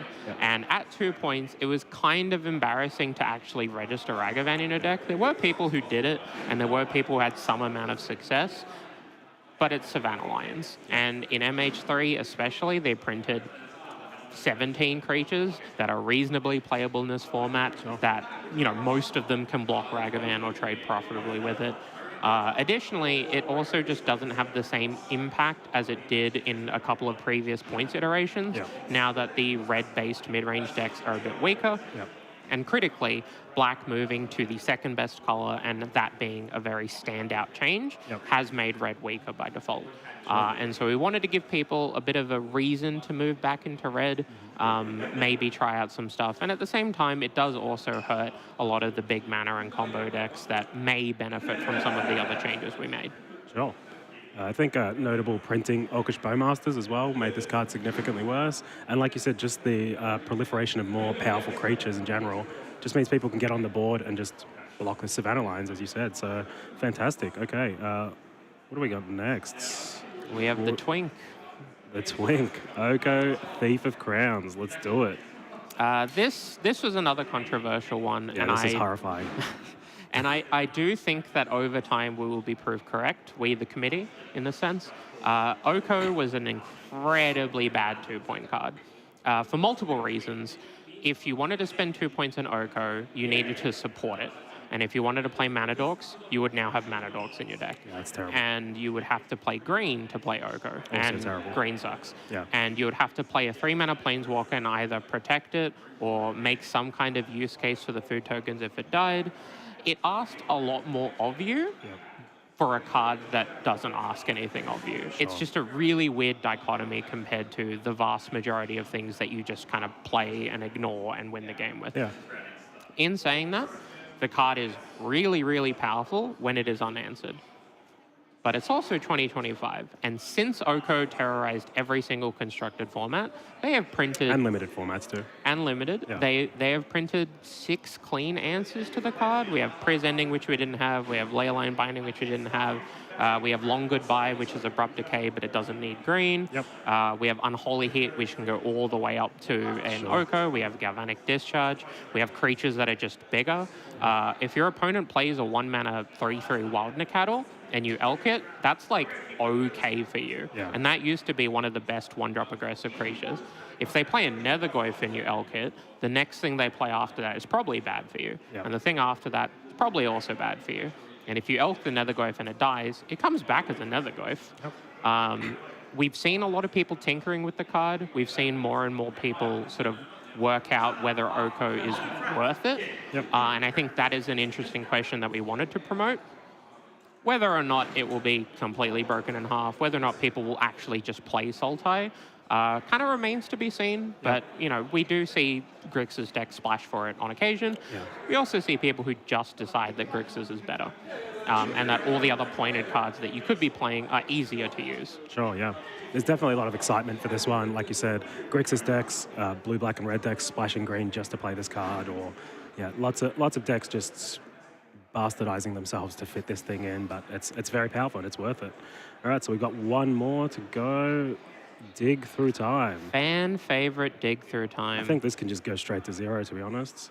I don't know about 0, but I do think that it being at 2 was pretty bad. Oh, yeah. Obviously, the most analogous comparison that people think of when they see Dig Through Time is Treasure Cruise. They were printed in the same set.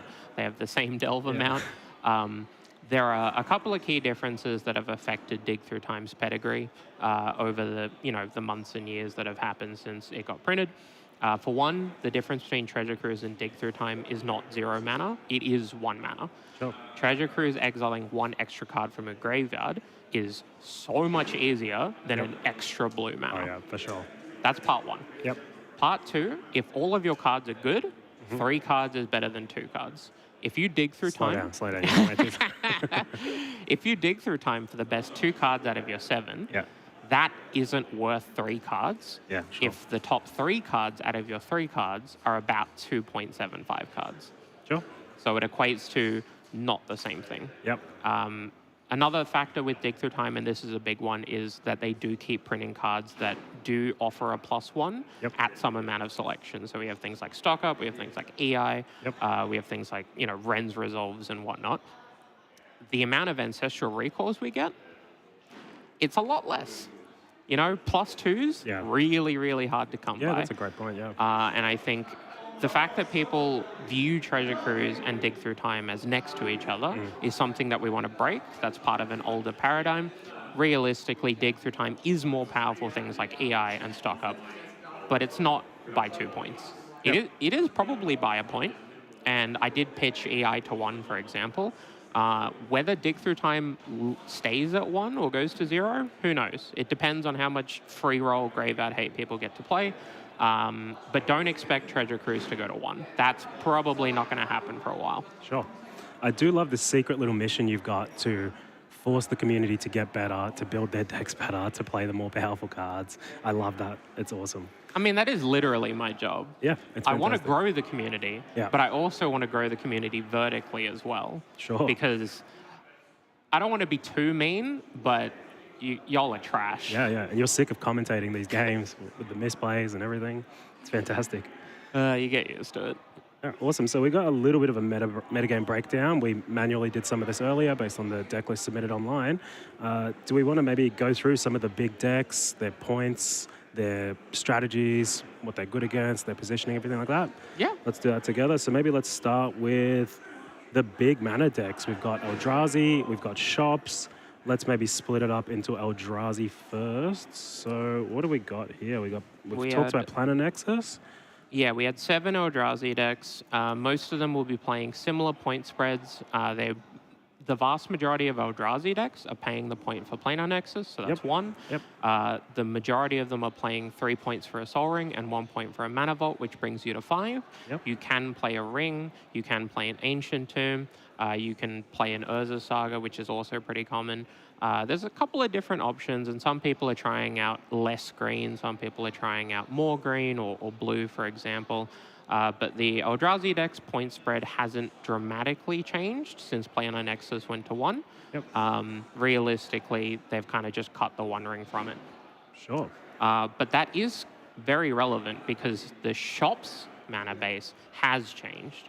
So Shops being the other big mana deck of the format and having 7 copies in the room as well, Shops has cut the Planar Nexus on the whole. It's not a free roll like it needs to be, and so many more of the Shops mana base is pointed compared to the Eldrazi mana base. So Eldrazi Temple, Eye of Ugin, none of these are pointed. Tellurian Academy is 2. Yep. Mishra's Workshop is 1. So you're already spending a bunch of points on your mana base. Can you really afford to spend another point on Planar Nexus when you also have to put Tron lands into your deck, when you also have to play Cloud Post? So the Shops decks have cut Nexus, and that is a notable depower, I would say. The Eldrazi decks have cut the One Ring in favor of Nexus. Not a huge depower, I would say, but realistically, it is something of note.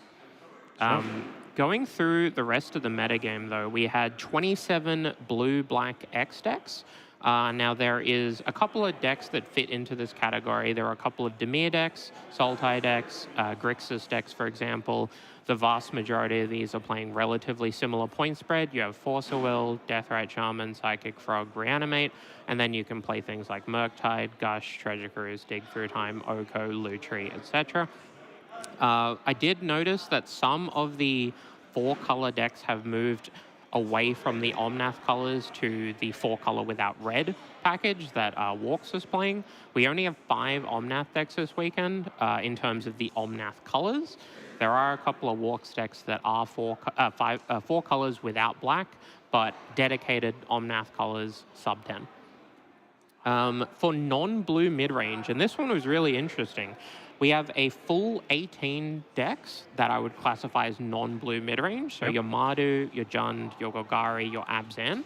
And then we have 4 initiative decks on top of that, which all issued blue. So what's significant about separating the blue from these mid-range decks? Why is that the delineation there of non-blue mid-range decks?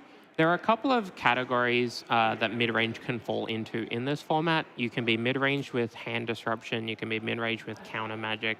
All of the threats work pretty similarly. You kind of play a creature and hit them with it until they die. Sure. But the colors that you play outside of your threats are really, really important. Yep. So if you aren't able to play counter spells to interact on the stack against combo decks, you have to be playing discard spells. Sure.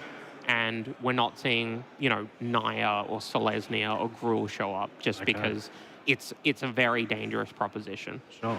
But if you're playing a mid-range deck and you want to apply pressure and you're playing black for discard spells, what you pair that with is actually a really interesting decision. If you pair it with blue, then you run the risk of having too much counter magic, Too And many discard. discard spells, Yep. not enough threats. Yep. If you move into Mardu or Jund, your threat count goes way higher, Yep. your disruption count goes lower, and you're kind of just winging it against some of the combo decks. There's plenty of hate that exists in the Jund colors and the Mardu colors where you can interact with certain combo decks, especially ones that use the graveyard, but interacting on the actual stack is obviously not possible unless you're playing blue. So the fact that there were 18 non-blue mid-range decks compared to the 27 blue-black X decks plus the 5 Omnath decks, couple of Walks decks, plenty of people who are playing realistic interactive Magic with blue in them. Having 18, which is more than 10%, is pretty good. We had, and this I'm really excited about, and I think this is a direct result of the points change, we had a full 9 control decks. Now, that doesn't sound like a lot, and I get your hesitation, but we only have 160 players, and 9 is, what, 8%? No, that doesn't sound right. There's no way of knowing. 7%. We've had multiple events just in this year where we've seen 2 control decks, 1 control deck. People just aren't willing to sign up to play counter spells, interact on the stack, and cross your fingers and win the late game. It's just not a viable strategy in this format 9 times out of 10. Well, it's just getting harder and harder as all these threats are more snowbally and more powerful. As we just mentioned, this new Goif package that's only been out for maybe a year or 2 now, it's just, if they stay unanswered for 2 turns, they just kill you. So you don't have the time that you used to have where we're both drawing off the top of the deck. And so it's a hard thing to do outside of just the diehard fans that will never put down Hallowed Fountain or Tundra. So it's good to actually see people wanting to play it again because maybe there's some power points in it. So what's the main thing that the control decks are sort of doing? Why do you feel like the pointing has affected that? Yeah, so the control decks, of the 9, they were all blue-white based. Some of them were Jeskai, some of them were Esper, some of them were straight blue-white, but they all had Tundra or Hallowed Fountain or both.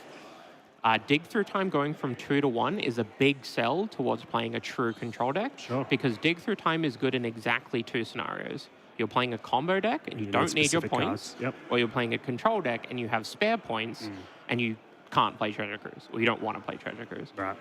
So Dig Through Time has helped the control decks. Nethergoyf going to 1, Planar Nexus going to 1. Tameo is a card that control would play. It's also incredibly good against control decks. So all 3 of those pointings helped control.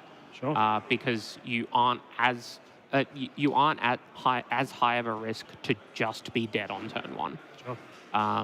But I think Planar Nexus is probably the biggest one. I think Big Mana is historically a bad matchup for control, but especially in the last year when it's strayed towards Eldrazi. A lot of the Eldrazi creatures have cast triggers, and cast triggers beat counterspell. Don't beat Consigned Memory. No. It's a beautiful new one that they've added. But you get to play 1 Consigned Memory. 1 in the side. And I'll let you know that in those matchups, you need like 6. It's fine. Flash them back, add some more. No one's doing a deck check. It's all right. Very true, very true. The last big contingent for the metagame breakdown, we've got 27, and I've classified this as 27 true combo decks. Okay. So what I mean by true combo, we've got Thoracle, we have Breach, we have some Nadu decks that are actually like all in on Naduing, a bunch of reanimated decks, Academy, lands with fast bond packages, Breach bond, etc. This collection is not including things like Walks, things like All-in Initiative, things like Academy to cast out like reasonably sized creatures, or Bass's Iron Man deck, for example. This is true full-on combo decks, and it is as present in the room as the blue-black decks. Cool, maybe let's break these down a little bit. So if we wanted to start with Thassa's Oracle, and I'll put this one up on the screen here. So this is Demonic Consultation, Thassa's Oracle, melee of your library, win the game. Super powerful. I think this has been the boogeyman since I've played for Highlander for about 3, 4, 5 years now, this thing. Yeah. I think having a 2-mana creature with a tagline of Merfolk Wizard be as many points as Black Lotus kind of speaks to the creature. It's pretty crazy, isn't it? Yeah. Over time, Thassa's Oracle has been tweaked and adjusted. We've seen mid-range Thoracle decks, we've seen full-on Thoracle decks, we've seen it as a Duke for some decks as well. The card is obscene because of how easy it is to win the game with it. Demonic Consultation means that you can win the game for 3 mana, 3 mana. at any point in time, and only stack interaction will save you. Tainted Pact is a point, which is a 5-point combo, but you can do a little bit of tinkering by having Tainted Pact where you can actually put a card into your hand before you combo, and then you play the Thassa's Oracle. Cavern of Souls being able to name Merfolk removes the stack interaction, which is the only thing you can do. So in terms of cards that pair with something else and win the game immediately, you do not get better than Thassa's Oracle. Sure. And so a couple of people have brought Thoracle this week. We've got 4 or 5 people, I think I saw, who are playing Thoracle, and it has been falling off over the past couple of events. Most people have deferred to the Breach decks, or to Breach Bond even, but a couple of true believers in the Merfolk Wizard this time around. What do you mean by Breach Bond? Sorry. So there's 2 kinds of Breach decks. Breach is Underworld Breach, which is a 3-point card. For 1 and a red, you win the game. All of your cards in your graveyard get Escape, and they cost the amount of mana they cost, plus exiling 3 cards. So with Underworld Breach, Lion's Eye Diamond, Brain Freeze, you can win the game on the spot every single time. Additionally, you can have Intuition, which can get you all 3 of those cards or some of those cards in a Savine's Reclamation, and you can kind of just put it together. The Underworld Breach package is not a full 7 points. So in terms of the 2 archetypes that we have for the Breach players, we have Lurrus Breach, which spends the last 3 of its points on Lurrus as a companion, and you get to play a 4-color mid-range deck with a Lurrus companion, or Breach plus Fast Bond, and you get to spend the rest of your points however you like on other pointed cards that are all somewhat reasonable, while still maintaining the ability to spend 2 and a blue at instant speed to set up a kill that beats almost everything. And so Breach has showed up a lot. I think we've got 6 copies in the room, thereabouts, which is a bit higher than normal. Although it has been split, and there are some decks that are playing some of the Breach combo, but not the full Breach Bond, not the full Lurrus Breach, which is quite an interesting development. Sure. So you mentioned something there about the package for Breach only having X amount of points, which was a really interesting concept I hadn't thought about until I was talking to you earlier. So you mentioned Nadu has such a small package, if we want to move on to Nadu, which is one of the most powerful decks, one of the most powerful cards in general, but having the whole package and the deck centered around something with such few points means you're quite flexible and free to choose how to fill out your deck and how to round it out and address weaknesses, or be turbo towards your strategy or whatever it is. Yeah, absolutely. So we've got a couple of dedicated Nadu decks in the room. When Nadu was at 1, it was showing up in walks, and so most people are experimenting with Nadu in that context. Over time, Nadu has become 2 points, and playing Time Walk, Spellseeker, and Nadu is 8 points and not doable. So people have either stopped playing with Nadu or started exploring with it outside of the traditional walk shell. In terms of the actual Nadu package, you have 2 points for 1 copy of Nadu. You have 0 points for 1 copy of Nomads Encore. And that's it. Fantastic. Everything else, you can flavor to your taste. You can play a Shuko if you want. You can play a Saga to get your Shuko if you want. You can play a Stoneforge Mystic to get your Shuko if you want. You can play a Skull Clamp to make your Stoneforge less bad and your Saga less bad. You can play a Natural Order to make your Nadu less bad. You can play a Green Sun Zenith to get Nadu more often. You can play Eladamri's Call to get Nomads more often. Or you can just have a Nadu and a Nomads in your deck, and some percentage of the time you will draw a collection of cards that wins the game on the spot. You can stick that in any deck that can cast some amount of those cards. I've seen it in Sultai. I've seen it in Teema splashing white for a Nomads, and the splash of white was off like a Tundra, and otherwise it was just a Teema deck. So Nadu should be getting more play than it is, and I think it's very interesting that some people have started putting more effort into making Nadu work.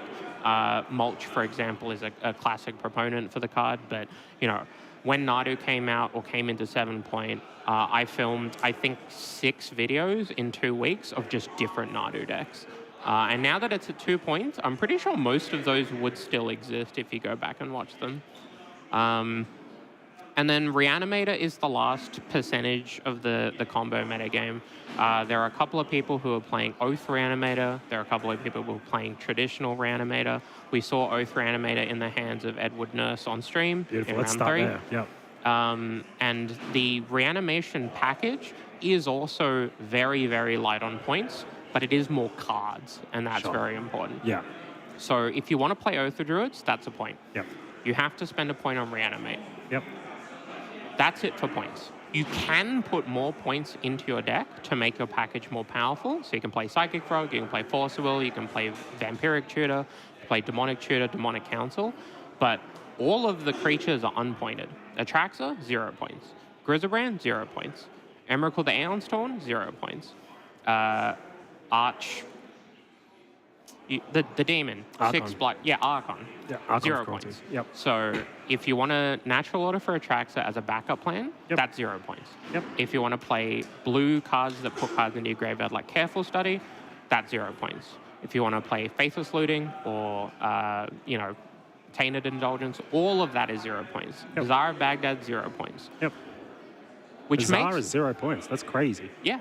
That's So crazy. it is entirely possible to build a Reanimator deck that can spend 5 points however it wants. Yep. Or you can go all in. And this weekend, I did notice in the Reanimator decks, more of them are all in than normal. And I think that is very, very interesting. More people are playing Entomb, more people are playing Bazaar, more people are playing Oath of Druids. They're really, really investing into putting a creature into play, crossing your fingers that it's Atraxa, and winning the game. Next round's going to start soon. We are going to have to start wrapping up here. So in terms of the metagame breakdown, that's kind of what it looks like. It's pretty much in line with what I thought when I made my predictions earlier about what would top 8. Obviously, we'll see how it happens as the day develops. But in terms of what I have in front of me and what people have brought to the party, it's about right. I don't know. Fantastic. What do you think? Yeah. Island's still on top at the end of it all. That's never going to change. Black's doing well. Green's come back with a vengeance after these pointings. But it seems good. Format seems fun. Lots going on. It's very powerful. Exciting times. But I think we're almost ready for our next round. Or? Yeah, we're going to say goodbye from the analyst desk, and we're going to be passing it off to Sam and Russ again for round 4. We'll see you all soon.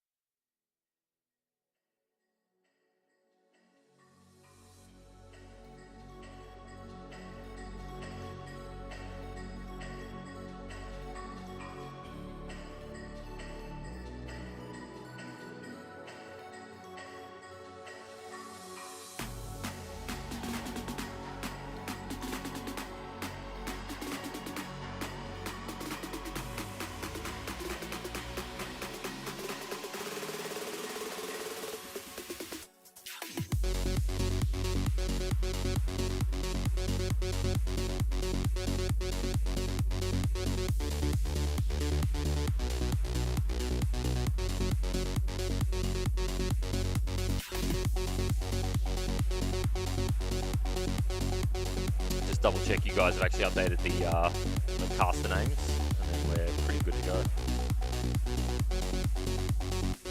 Legend.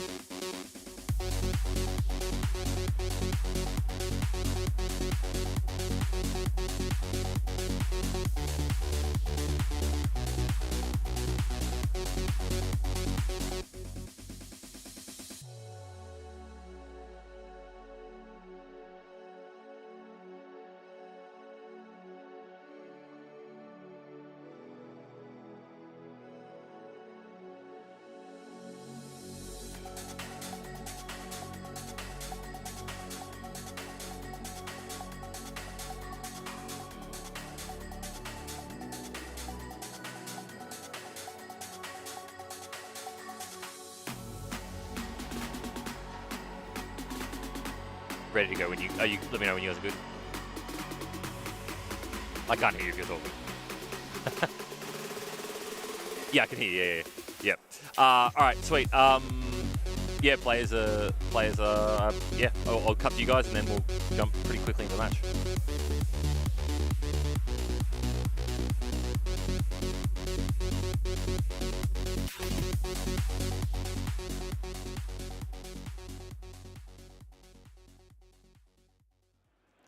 Hello and welcome back to the Mana Clash, and we are Bazaar coverage. I am Bazaar, you are Bazaar, I'm Sam Loy, and that is Russell Cutting. I've been foolishly allowed back into the booth, and thus I am here. At some point, you just have staffing issues, and there's nothing you can do about it. Oh well, how unfortunate. You're stuck with me for another round. Oh no.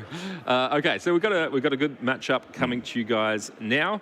So why don't we go across to the table? I think they're ready to start for us. Well, 3-0 players and some interesting decks Yeah. to delight and titillate our audience. Exactly. So we have left of screen, we've got Ben Hewitt, one of our points committee members, fantastically helping us out with this. And then we got Brandon Evans on the right with his 4-color soup deck, which I think, Russell, you're going to like quite a lot.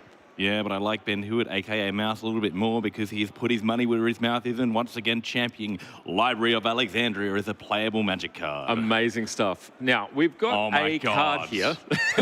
I believe it's Inquisition of Kozilek. Inquisition of Kozilek, which defeats Library of Alexandria.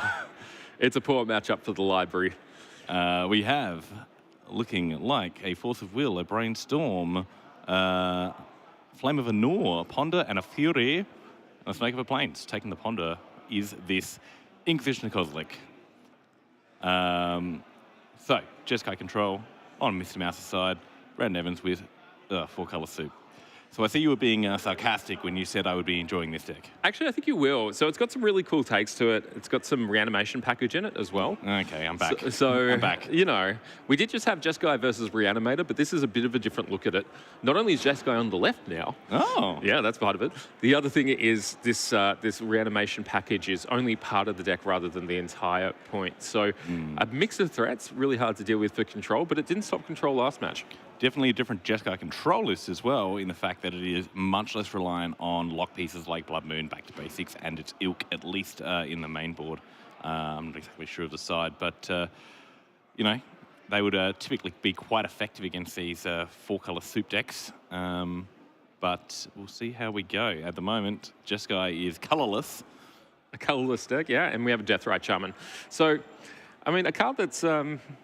you know, near and dear to a lot of people's hearts, just not mine. Not mine either. Yeah, I really like that card in some ways, but... one of the most poorly templated cards. It's not of all templated time. great, yeah. I've had a lot of frustrating interactions with that one over the years, but that's okay. So Brandon's doing what he wants to do, which is disrupt a little bit, get some mana source under it, as well as, you know, start seeing parts of his deck to start pull away. How would you play the library in this point? I mean, if you're under a lot of pressure right now, and if you are actually able to leverage it, which against a 4-color soup deck, historically not huge on a lot of pressure early, unless they reanimate something, I would be trying to get 3 cards at least. After that, I think you've done pretty well with it. Yeah. Okay. I mean, even if it's a 2-for-1, you know, a 3-for-1 is pretty fantastic there. I mean, it's also a land, right? So when we're going through this game, we keep an eye on Ben's hand size. Looking like it's got 7 at the moment. Yeah. With a Thought Splasher to potentially deal with that Deathrite. Pesky Shaman. Although I think they might have fired that up by now if they were planning on it. Yeah. Yeah, it's interesting. This exile removal out of these, you know, blue-white X control decks is powerful, but you just don't have that many repetitions of them in the deck. So you have to value them in a way that you wouldn't in a 4-card constructed format. There he is. Yeah, he is going to fire it off. Okay, so we are going to do it. No days. So goodbye, Deathrite. I mean, as you say, they are few and far between. Swords of Plowshare is far and away the best one. Absolutely. So, you know, really telling to see that they're using their best catch-all removal spell on a 1-drop. Yeah, 100%, 100%. Well, you know what they say, smoke them if you got them. Bolt the bird. Swords them if you can share some plows. Send them to the fields. To the fields with you. He's been turned into an indentured serf. We won't see him anymore. No chance. He's exiled from the land. Thoughtseize, mental misstep. So that puts Mouse down to 5 cards, 6 at the start of their turn. So library will be turned off if they, well, want to develop any more, which we may see. And a Troll of Khazad-dûn cycled. Here, yeah. So, I mean, this is interesting from Brandon. He's aggressively using his hand interaction, not so much worried about playing around counterspells in the long game, more interested in turning this library off quickly. Yes. And is that also the sort of positioning you'd like against library? 100%. You know, as I said, the Jeskai side is really wanting to draw 2 to 3 cards, and if you can only get them the 1, then you've still made them pay a point for basically a cantrip. Well, more than a cantrip, but draw 2 in a sense. So if you can do that, you're and then able to put some pressure behind it, keep that hand slow and small for your opponent, and the control will hopefully run out of resources as you two run them into the ground. Yeah, it's going to be interesting here. So if you're in Ben's seat, you do have the option of not actually going for your 3rd land drop. We know that he's got it in hand, but you can keep it if you think that you can, work towards a board state where you're not under too much pressure and the library can turn back on. Yeah. Nice little mini game that we have here with Ben avoiding that land drop. So a Brandon is going to break that up with a Duress. Oh, Duress. The triple twins of evil here. So we've got the Inquisition, the Duress, and the Thoughtseize. Yeah, you said I'd like this deck, but I really don't, as I am not. I swear to you, Russell, there are more than 4 cards in it. Well, none of them I've seen so far I particularly like. So this Duress is probably going to hit the Force of Will there. So yeah, interesting to see there. So back down on cards. And now what do we do about it? So no threat from Brandon. Yeah, he is going to hold. He really values getting some work out of that library. You really getting some card advantage. And we see a probe. Yep, so you get to see the Supreme Verdict just drawn. That Dryad Arbor might get cheeky. It might be.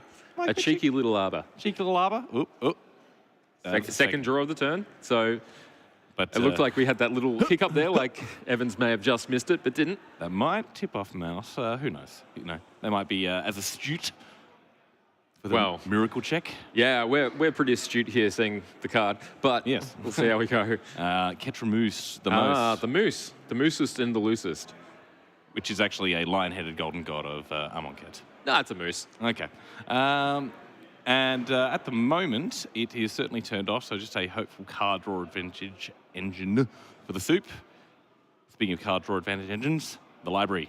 Hey, yeah, this one doesn't even cost any mana. Up to 8, down to 7. We finally see the island hit the battlefield, which is do we go to 6? Interesting. 6 with the Tomeo. Yeah, the Tomeo is like an interesting play here because that can, find the cards to turn on the library, but it can also just die. So, and library turns on the Tomeo. It's a symbiotic relationship. I'm sure Tomeo would like to visit the Library of Alexandria. Oh, I'm sure she would. Loot its scrolls. If she were alive. Look, too soon. Too soon. Nashi would be devastated. Ah, well, he's a rat, so. He's a rat. Preordained, seeing a couple, at least one land. I think it is 2 lands. It's a Fetch and a Thundering Falls by the look of that. All right, one so we're keeping the Thundering Falls? Keeping the Fetch. No, the Mesa, the Arid Mesa. Get the Thundering Falls. Synergy. Back to Brandon with a 1/1 and a card draw engine.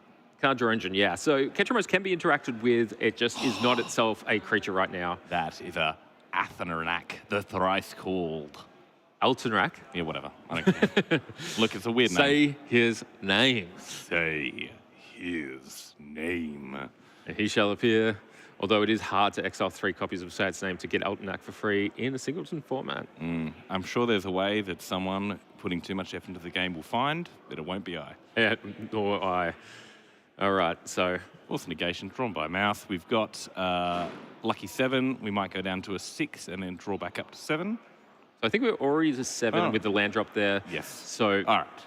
This means that, Ben's going to be able to find a few different ways to interact with this board. His mana's back on now. So it looks like those early turns, holding the land drops, getting his hand size up, really did pay off. We've gotten to the magical 3 number you mentioned earlier, Russell. Yep. So just great. Pretty significantly ahead. That's an ancestral recall worth of value. Yes, and, he really sorted now can even get the basic mountain if they are, afraid of anything of the sort, but I don't think there's really any benefit for that basic land, unless they're... But we'll find out. Yeah, no, we don't have any of the land hate in the main here. Right. So what we're going to be probably doing is just finding the value. Maybe this earlier called shot by you with the Thundering Falls. No, unfortunately. It's a plateau. Finally incorrect about something. It's the first time, though. Yes, I've never been wrong about anything less in my life. That's what you've been telling me for years. If you say it enough, it becomes true. That's fair. So looks like we've got the fetch for the Windswept Heath on the stack. Oh, yes. And it's getting Tidebinded. Hell yeah. Jashana, Tidebinder. I love you, but your Tidebinders, I can do without them sometimes. Well, this is a great little stifle. Yeah. It So doesn't- Windswept Heath's in the bin. The players are just making sure that everyone understands the board state. I think Brandon may not be familiar with the interaction. Life Suzanne's is already paid. been sacrificed, so the Windswept Heath's gone. The life has been paid. and no land has been found. No land. No good. effect even. Interesting to get the plateau as well, considering that they are holding a Mystic Sanctuary in their hand. There were a few lands off it though, right? So it needs 3 plenty of other. time. Cycling, the thrice called, Yeah, so you can go get a land of this. from the bin into play tapped. Or is it? I believe it's untapped. We'll find out. Okay, so the players are just talking through this interaction here. Ben is becoming aware of the board state and deciding what he's going to do about this Windswept Heath hitting the battlefield again. Into play tapped. It is tapped. Okay, Yes. there we go. I So, did have to read it. all right, so we're back on Brandon's turn now. Mana has been re-established, I guess. Yep. Sitting there with 3 cards in hand to the firm 7 of Mouse, one of which is a Metamorphosis Fanatic, another looks like to be an Overlord of the Balemerc. It is indeed. So we're going for just 2 mana here. So this is the impending cost. So anyone familiar with Duskmourn and the House of Horrors that it is will be familiar with this impending mechanic, but eventually we will see it come off this impending and become a full-fledged creature of its own eventually. Interesting to see what gets returned here. We've seen an Oko flip, though, and it can return Planeswalkers. That is extremely powerful. Never been to Duskmourn. I'm not a big fan of jump scares or House of Horrors in general. You've not been? No. Oh, you've got to go. At this time of year? At this time of year, in this economy? Looks like a... Oh, it looks like a Douthie Voidwalker yeah. instead. All right. One of my favourite MH2 cards. Well, it certainly is about exiling cards, which will hopefully turn on the Ketchmos sooner. Yes. I believe there's a plan behind that instead of something like an Oko, which may be able to be dealt with a little bit more easily. Ketchmos might be the way that Brandon can keep up with this library here. So it makes sense valuing it and setting it up for the future of this game state. Yeah, both in terms of card drawing and potentially late game threat and pressure. He is familiar with the Supreme Verdict in Mouse's hand there. Yep. So, you know, between the impending and the Ketchmos, a couple of things that will survive that anyway, so not so bad off. The interesting mechanic here with the Ketchmos is that when a card goes to exile and it is not that player's turn, it doesn't draw the card. Yes. So cards will get activated, like get sent to exile off the Voidwalker. The Ketchmos will get increasingly more online. I believe it needs 7 cards in exile. Yep, 7. But the card draw engine won't be on until it's Brandon's turn again. So we'll see what Ben can do about this Voidwalker in the meantime. Counting the cards quite a lot. Looks like we've got a Flage there, and I mean, at some point, Fury. it's just rude. Yeah. It's just too many. Oh, I can't hold all these cards? Okay, mate. What do I do with all this cardboard? I've got too much value and nowhere to spend it. Oh. All right, Polluted Delta gets fetched. So we'll see if we get a island that here for the Mystic Sanctuary to eventually turn on. Exiled by the Dorothy Voidwalker potentially? It should be. Yeah. Replacement effect missed by the players, but that's okay. Might get cleared up soon. Yeah, Yep, there we go. There we go. A classic one. It gets everything. It gets everything. It technically has a void counter. Void counter, yep. I'm not sure if you'd cash in a Dorothy Voidwalker for a Polluted Delta. You can only cast off it. You can't play off it. So Well, yeah, I definitely wouldn't cash it in then. Yeah, I wouldn't Okay. cash it in. I think given that it's an illegal choice, it's probably best left to Ed Nurse. Yes. The Voidwalker is a card I've been playing a lot of for a long time. So It is. I love the design, but as someone that likes to play Reanimator, I hate the card. I like it for the same reason, but the other way. Right, so finally got the Temeo out and a Flame of Venor, which will allow us to do both modes, which I think you could already do with the Tishana's Tidebinder. Yes, shock already and could. draw. Not shock, 5 damage, I believe. It is 5 damage, yeah. And that is 3 cards in the turn. 3 cards in turn, so we get the flip Temeo, turn it comes down. Straight Well away. played there by Ben. Yep, so it's never a creature to actually be really interacted with too easily. Yep, yeah, absolutely. They also got the replacement effect correct on the Flame of Venor, so Incredible. hats off to both of them. Look, finally we are getting a game state that is both fluid and dynamic. Fluid and dynamic. I know. Sometimes even solid. Look, there are many states of Magic, and these are 2 of them. I prefer gas. Yes, well, drawing a lot of gas is Mouse. Brandon, you know, I've liked every single one of Brandon's cards, but yeah, nothing's keeping up with the library at the moment. And there is, again, next to no pressure, a 1-1. And if you guys want to do well as well, you too can go to your local library. Support your local library. It is there. It is a free service. You can get access to a lot of information to, On Alexandra and other things. many other things. Yeah. Magic books, maybe not. Break the glass ceiling. Go to your local library. Okay, so we've seen a very pimp deck by Brandon, by the way. So it looks like a Misty Rainforest has hit the battlefield. Those sleeves, with the a little bit of extra spice to it. I think it's like an inner sleeve that. That does that, yeah, it does, yeah. And an abrupt decay on the Tameo before she even knew what hit her. Yes, all the books went mouldy. There is so much mildew in the library, and Yes. she's left. She's left. She doesn't like it there anymore. All of a sudden, it's to another plane with you. All right. So a daze here from Ben. Interesting in this position. I don't think it's going to have that much value, but clever players tend to find ways to manipulate a board state to a position where something like a daze can pick up value in the mid to late game. Not so much for the single spell turn, but if there is a burst turn by Brandon, if you get 2 in a row, you might see it tried. You just got to be real careful about that Dryad Arbor. That's sneaky. Ooh, that Dryad Arbor. So we've seen an Arena of Glory as well from Ben. Spell Pierce, and that And it looks like it's a hard cast Fury and fast cast fast cast. with the Arena Glory. Hard and fast and casting. Well, don't worry about the Dryad Arbor anymore, and that is. That's 9 damage straight to the face. And all of a sudden, that Ketchmos may be a little bit more of a boon than bane if it is going to be drawing cards all the way down to 2. Down to 2 life. Down really to- holding on here. Thinking about the fetch. The extra Down life to point 1. means that now Ketchmos will kill. Yes, you have to be real careful. It is not a May. We call that cool lethal.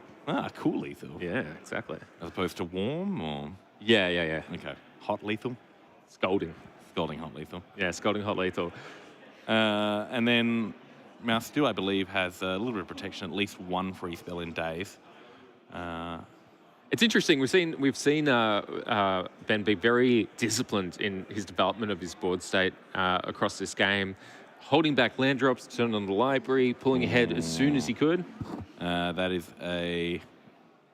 What's the draw? Catacombs, which he cannot cast. It is a concession, is what it is. So Ben hits the lead here, 1-0 against Brandon. I think very well played there by Ben. That was a real masterclass. Like the discipline of the library, which maybe the library taught him. The library maybe taught him the discipline. Maybe he was disciplined enough to find the library. There is no way of possibly knowing. There's no way of knowing. But that certainly did turn the tide of the battle. At no point, really, even through 3 discard spells, was Ben ever going to run out of cardboard. Yeah, all I can say is that I'm very impressed and I want Ben's list to use myself. Well, we need a Library of Alexandria for that. I've got friends in bookish places. Yes. Or for a casual game, you could go down to your local library and print a proxy. I'm not printing any proxies. Okay. All right, so we've got the sideboard here. So we've got some Hydro Blasts and some Blue Blasts coming in for Brandon. Many blasts, many good. All 4 would be acceptable here. From the Jeskai side, what might we see? So interestingly, we've got some options that don't normally exist in a Jeskai sideboard. Including a Lomnath. Omnath particularly, given not a Jeskai card in particular. Historically not a Jeskai card. No. And yet, Omnath, Locus of Creation, 1 pip of green gets you a long way in this format at the moment. So we're seeing that both with Oko and Omnath. And speaking of extremely expensive, extremely old lands that nobody has enough of, there is also a Tabernacle of the Pendril Vale. That's a fantastic one. I wonder if that's just, I have a 14-card sideboard and I want to flex on you. Well, I mean, it feels like that's what he's done with the main board Library of Alexandria. It's simply... I don't know. It's effective, though, wasn't it? I know, it's extremely good. They are a long-time champion of that card and really making it worth its while there. But besides from that, we're not going to see the Blue Elemental Blast. Yeah, possibly, because Pyroblast and Red Blast is pretty likely. Yeah. Submerge as well, I would think. Yes. Veil of Summer to counteract those discard spells. There's an interesting decision on the board here for Mouse if you can smell it out. Oh, there's an extract coming in? Extract, I don't know. Amazing. I don't think it is. I think it's one of the last ones that does not go in. Yeah, well, okay. So Ashok, the Dream Render, if he's worked out there is a bit of a reanimation package here, would be a nice Pretty good, addition. yeah. Also shuts down fetching. So there are multiple applications for it. That being said, it's a planeswalker that doesn't protect itself at all. And a 3-mana one at that And on it's the a play. 3-mana one when you're on the draw. So On the draw, sorry. it's interesting. We'll have to see whether or not it's valued in this matchup. I don't know what I'd do myself. What do you think? If you had full deck list information, which we do, but they don't, what would you do? Would you be bringing in an Ashiok? Probably not on the draw, maybe on the play. Maybe on the play? Maybe on the play. But Yeah, that's interesting. Yeah. So still working out. Looks like Brandon's working out his last sideboard card. Looks like the Blue Elemental Blast is going in and one going back there. Being on the play, this case, we might see, hopefully, we didn't see any of these in the first game, some of their kind of mana dorks. There are plenty of those available, and getting one of them on turn 1 and then kind of high jumping into turn 3 off one of them could be really a way to get ahead and actually put that pressure down, which he was lacking a little bit in that first game, to make Ben blink first. Yeah, one of the really strong lines available with Brandon's deck is an early elf or birds into natural order, a card that has also recently seen voice change. Oh, God. Which is, For why? Tell us what you really think. I love Natural Order. I played a lot of Natural Order at 1. It was a great card to spend a point on to click the I win the button game. And now everyone else is doing it, and I don't feel cool anymore. And I resent that. Okay, well, granted you don't feel cool anymore. Yeah. That's okay to me. Really important. We all knew the truth in the first place. What we really want to see is a natural order. Get on stream. I do want to see a Natural Order. In this case, for Atraxa Grand Unifier, or is there a Crater Hoof? I don't believe there is a Crater Hoof. No Crater Hoof. That makes me very sad. Brandon's done too good of a job building his deck. Unfortunately, they have made more correct decisions than incorrect ones, and we will not see a Crater Hoof Behemoth in this matchup. Yeah, that's fair enough. And I mean, Altenac as well is a reasonable backup option, given it can also ramp you, and what we saw it do in game 1 there. Didn't look like ramp, but it actually got him a land drop back. Yeah, the land drop that he lost from being from being bound by the tides. Yeah, it's a 6/6 with a pseudo ward. Not really a ward, just whenever it gets targeted, you would draw a card. And a 6/6 is... It does have a weakness in that it auto loses to Orcish Bowmaster. But apart from that, the card's pretty powerful. That's bad. Luckily, there's no Orcish Bowmaster in math. There's no Orcish Bowmaster in this matchup, and I'm sure that Brandon knows that well enough to play around it when it is becoming an option for his opponents. I'm not prideful enough to admit that I did not know that interaction. That is very sweet. I think any of those interactions where you naturally draw your whole library because of your opponent's card and it's an accident, hilarious. I find them very funny. So my favourite combination, Orcish Bowmaster, is responding to your opponent's Tomeo Ultimate. Oh, God. It's a great combination. Well, it's...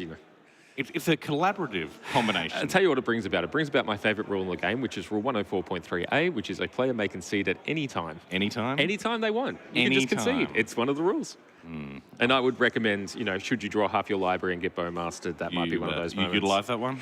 I think so. I think it might be the correct line even. All right, we got some opening hands. Looks like an Oculus, a Blue Elemental Blast. We've got Emperor Bones as well in there. Mr. Bones. And 4 lands, one of which being a Beseiju. Beseiju is interesting, a way of interacting with library. Answers library, which, of course, he has. He's got it? He's got it. Turn 1 library. God. And on the draw, where it's even better, because it can immediately draw a card. Well, here's the thing, though. Are you turn 2 Beseijuing the library if you're branded here? Maybe. You're going down a card, but your opponent's not going up a card before you do it. Not going up so many cards. If you're going to do it anyway, you should do it now. I think so. I mean, the other option at present, draws the side, is a 2/2. With no effect. Yes. And while Grizzly Bears once was a playable limited card, it is no longer. No longer? No. But what if my Grizzly Bear is an Emperor? Well, the monarchy has ways of keeping itself in power. That is true. That is true. Okay, so here we go. So we've got an Underground Mortuary and a Tundra here. Put it into the front. I mean, it's another card in the bin for the Oculus, and I think you just got to You got, We see a laugh here coming from Ben. He knows it. He felt pretty lucky for a second. I mean, he has, still got the card off it. Still and get 2 for 1s. Still get to put a basic land. It's an amazing trade for Ben. Yeah. Even if this is the unexpected answer here, it's so good for him. Surveil land. 100%. It's any basic land type Any off land, of Besajo. Incredible. So Although they fixed you're- his mana as well. Oh my god. Incredible. Incredible. Just stays winning, doesn't he? Yeah. Look, I'm going to discard a card. You're going to draw a card, and I'm going to fix your mana. Amazing. And I'm going to pay 2 mana for the privilege of doing it. Deal offers accepted. And it was still probably the best play available to them. Oh, yeah. A correct play there from Brandon. It's just been put in a really rough position. You can't be excited to do it, and you can't be excited to have to play against Library on this first turn 2 games in a row. But so all I'm hearing here is Library to 2 points. yeah, Library to 5, I think. At some Yeah, nobody else can afford it. It is Ben's privilege at the moment. It's Ben's world. We're just living in it. I do love seeing someone make an unusual choice and get rewarded, though. So fun to see. It's been extremely good. Probe, let's see what we're working with. Okay. Drawn a Metamorphosis Fanatic. So, in addition to that, Yeah. drew the Metamorphosis Fanatic on the turn, you can't use it. yeah. And that might have actually been one of the few things, if you were able to do instead of Besajuing, that I would consider justifiable. The 4/4 lifelink to really. That's true, but you need to have the you need land in turn play 3. first. Yeah. Yeah. So, It's like- unfortunate there. So, it's interesting here. This hand can get back in this game pretty quickly. Oculus can run away with things. It is quite good at that. Yeah. I think that this Blue Blast, it's not looking optimal here. It's a card that you would prefer a little later on. Yes. In these matchups, it's great at handling a Red Blast itself or a Pyroblast. But in the early game, they're not really leading with their red cards. No, it comes much later, and it's often just to help win a counter war. And Ben here with the Tropical Island to make sure they have the green mana for the Omnath, which I'm sure they've brought in. Yeah. Why not? You know, the world is a rainbow. We're just living in it. And That's a saying, isn't it? yes, from our ivory tower, gazing at these hands, we can see that Blue Blast ain't doing much work for a while. Not right now. Brainstorm hitting a fetch land perfect. Really get to sculpt the perfect 7, 8 in this case, I believe. Yeah, quite a few. So I see that Swords to Plowshares premium removal spell, which will extend the game, which, as we saw last time, really puts Ben in the driver's seat, although they are now missing the infinite card engine of the library, although that is a stock up, which is also near infinite card engine. Well, yeah. How do you feel about stock up as a card? I think it's real good. Oh, you like it? Yep. Okay. It's real good. All the dig through time kind of parallels aside, it's the best divination ever printed, and I once told one of the best control players in the country about it, and they flat out ignored me. That is true. Hi, Anderson. Yeah. The interesting here, we're just seeing the play of the Marsh Flats without the fetch. I believe that Ben will fetch this, but just holding that information to himself for Going down to hand size. now. Going down to 7 cards Yeah, while I was doing incredible. it. Yeah. Why not? It's turn 2. Just discard, why not? Yeah. Things are going well. I'll tell you what, it's nice to be rich. Perfect mana, at least, for Brandon. So when they are able to cast spells, they will be able to pick which they like. Emperor of Bones holding up a Blue Elemental Blast, should they fancy. But again, it's just a Grizzly Bears at the moment. Okay. That is... It's a Teferi here. So this is the Bloomburrow print of Teferi. Right. Why is it a bird? Because it's Bloomburrow. Oh, I see. And bird is the word. The bird is the word. So we see the fetch for the Tundra and Spell Pierce to the Teferi. Might as well cast it on the Teferi because you're not going to be using it on anything else while that's in play anyway. Yep. And that way I don't have to look at it anymore. So thank you for doing that. I like that art. What are you talking about? It's a bird. The bird's the word, man. Okay, apparently so. Here is that extremely expensive land that does not tap for any mana that everybody loves. Tabernacle. Tabernacle, which is a great little one to sandbag. I can't imagine the young children, when Magic was first being released, being very disappointed that they opened a rare land. A rare land that doesn't tap for It mana. doesn't even tap for mana? You can't even cast your Shivan Dragon with it. That's crazy. What's the point? I don't know. And I you don't know, know. if you have a Shivan Dragon and they just play it, you just pay 1 mana and your Shivan Dragon can beat them up. All right, so we do see the previously called out stock up. Mana Drain, Lightning Bolt, couple of lands, and a Fury. So Fury is one of the cards that the Blue Blast may change decisions about. Yeah. Again, is it really something that, Ben really needs to play at the moment? He's seen the hand, he's seen the Metamorphosis Fanatic, he's seen the Emperor of Bones. Yes, maybe the Fury at least trades with the Emperor and a bit of mana there. Is that enough? Well, he's already got a Swords to Plowshare that he's sitting on. He's already got the Tabernacle to constrain the mana. I don't really, think you need, although they apparently... No, he's taking it. He wants I guess he does not valuing those extra lands. Lightning Bolt's not doing a lot here either. No. So given the choices, it was a bit of an interesting decision, and it seems that, Brandon's Blue Blast is going to have to be dealt with at some point anyway, so may as well have the Fury instead of having to find it later. Yeah, you can force through, eat a card. If Brandon does tap out for something, you can just, play 3/3. Get Bone! through. Mr. Bones. There we go. He's a rattly boy. So we'll see this start to eat a few cards. Nothing really... Nothing spicy. What you really want to be taking with it is creatures. Yes. But keeping graveyards thin, I'm not sure if Ben has that many way. Might have a Murktide or something. Maybe, yeah. I'm not sure. I think that there are a lot of tangential benefits anyway. Hitting the Brainstorm at least, so we won't see that come back with the Mystic Sanctuary. At least the Mystic Sanctuary would be away. Just down here. Again, not doing too much at the moment, but... Hey, at least cycles. It's a good card if something were to happen. In there. We'll see how Ben is valuing his mana here versus what's on the board. I'm just trying to work out what that bottom card is on Ben's. I think it might be a Lorien Revealed. Okay. So, can make that decision whether to sandbag it or cycle it next turn to keep the mana flowing. Still holding on to the Tabernacle to, no need to play it just yet. Really hoping, I suppose, for another creature on the board to start to tax that mana. Emperor of Bones not adapting just yet, really kind of respecting in case a creature is able to hit the graveyard to get a bit more value out of it instead of trying to go for the throat a bit more. Absolutely, yeah. Plus it costs 3 mana, I guess, so there are a range of cards that, we can think about casting this turn. I believe we have an Oko in hand here from Brandon. That is a good one. Yeah, that is a good draw, and we've got a little bit of protection here. So mana drain is going to be a bit of a problem here.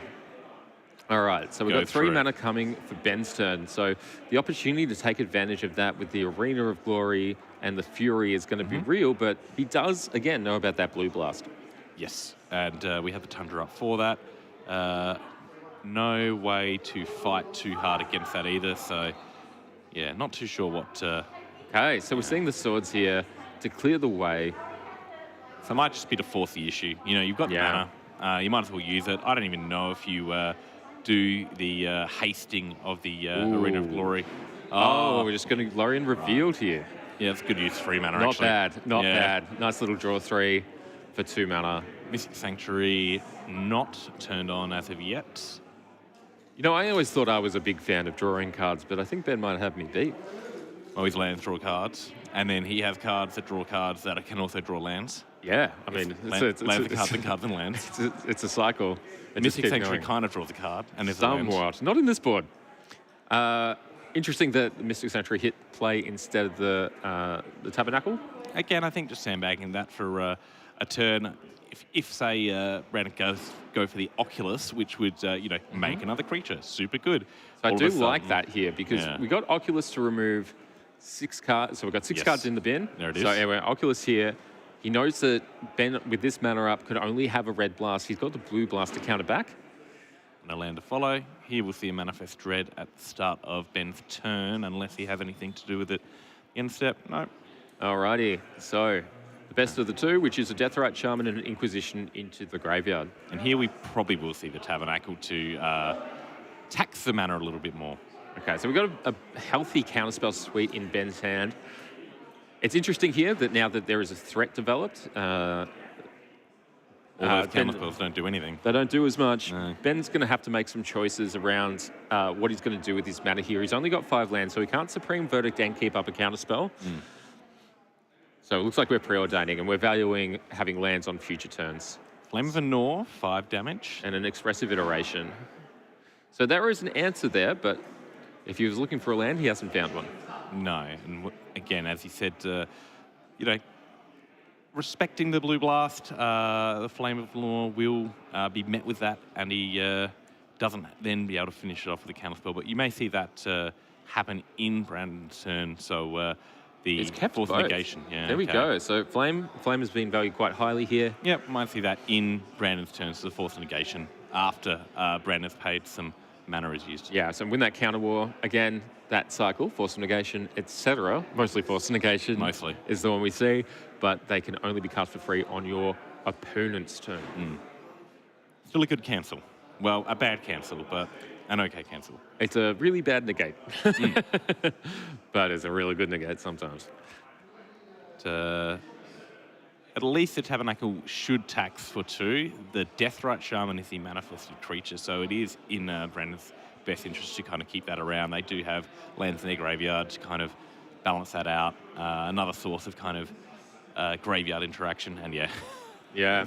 Okay. So Soon as it's your turn. here's the Flame. Sorry, what am I doing, Sismouse? I'm waiting for you. Hold on. Wait, is it your turn? I thought it was your turn. I thought it was your turn. Whose turn is it? Where are we? He is seeing through at least 3 universes. All right. Okay. So here's the untap. Okay. Possibly. I think Brandon's thinking about whether he wants to flip the Death Rat, and he does. Yep. Okay. Right. And end of turn, flip the Death Right. Now we are in the upkeep. And then we've got the Tabernacle. Tabernacle trigger. 1 for each, please. You have to pay the toll. You must pay the toll. And now we see the Flavor Noir after the mana is taxed. 5 damage to the Oculus. Might see the Blue Elemental Blast come in against it. And snap it off. Mental misstep. Mental misstep. Yeah, even better. Not That was even off the- paying yeah. life. The best mental misstep. Now, we are getting quite close to Metamorphosis Fanatic Hardcast. Yes, which would get back the Oculus with lifelink. Yeah, That could be a problem. that could certainly be an issue. We've got the mana now. Deathrite Shaman to slowly drain some life total here, as well as provide an additional mana source should that be needed. Yeah, mouse up to 5 plus the Tabernacle, so the Expedition, the Expressive Iteration live here.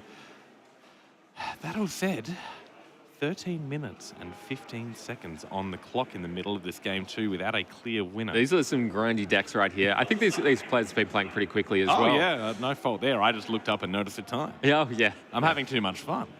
There's a lot of fun to be had when we're watching these grind fests.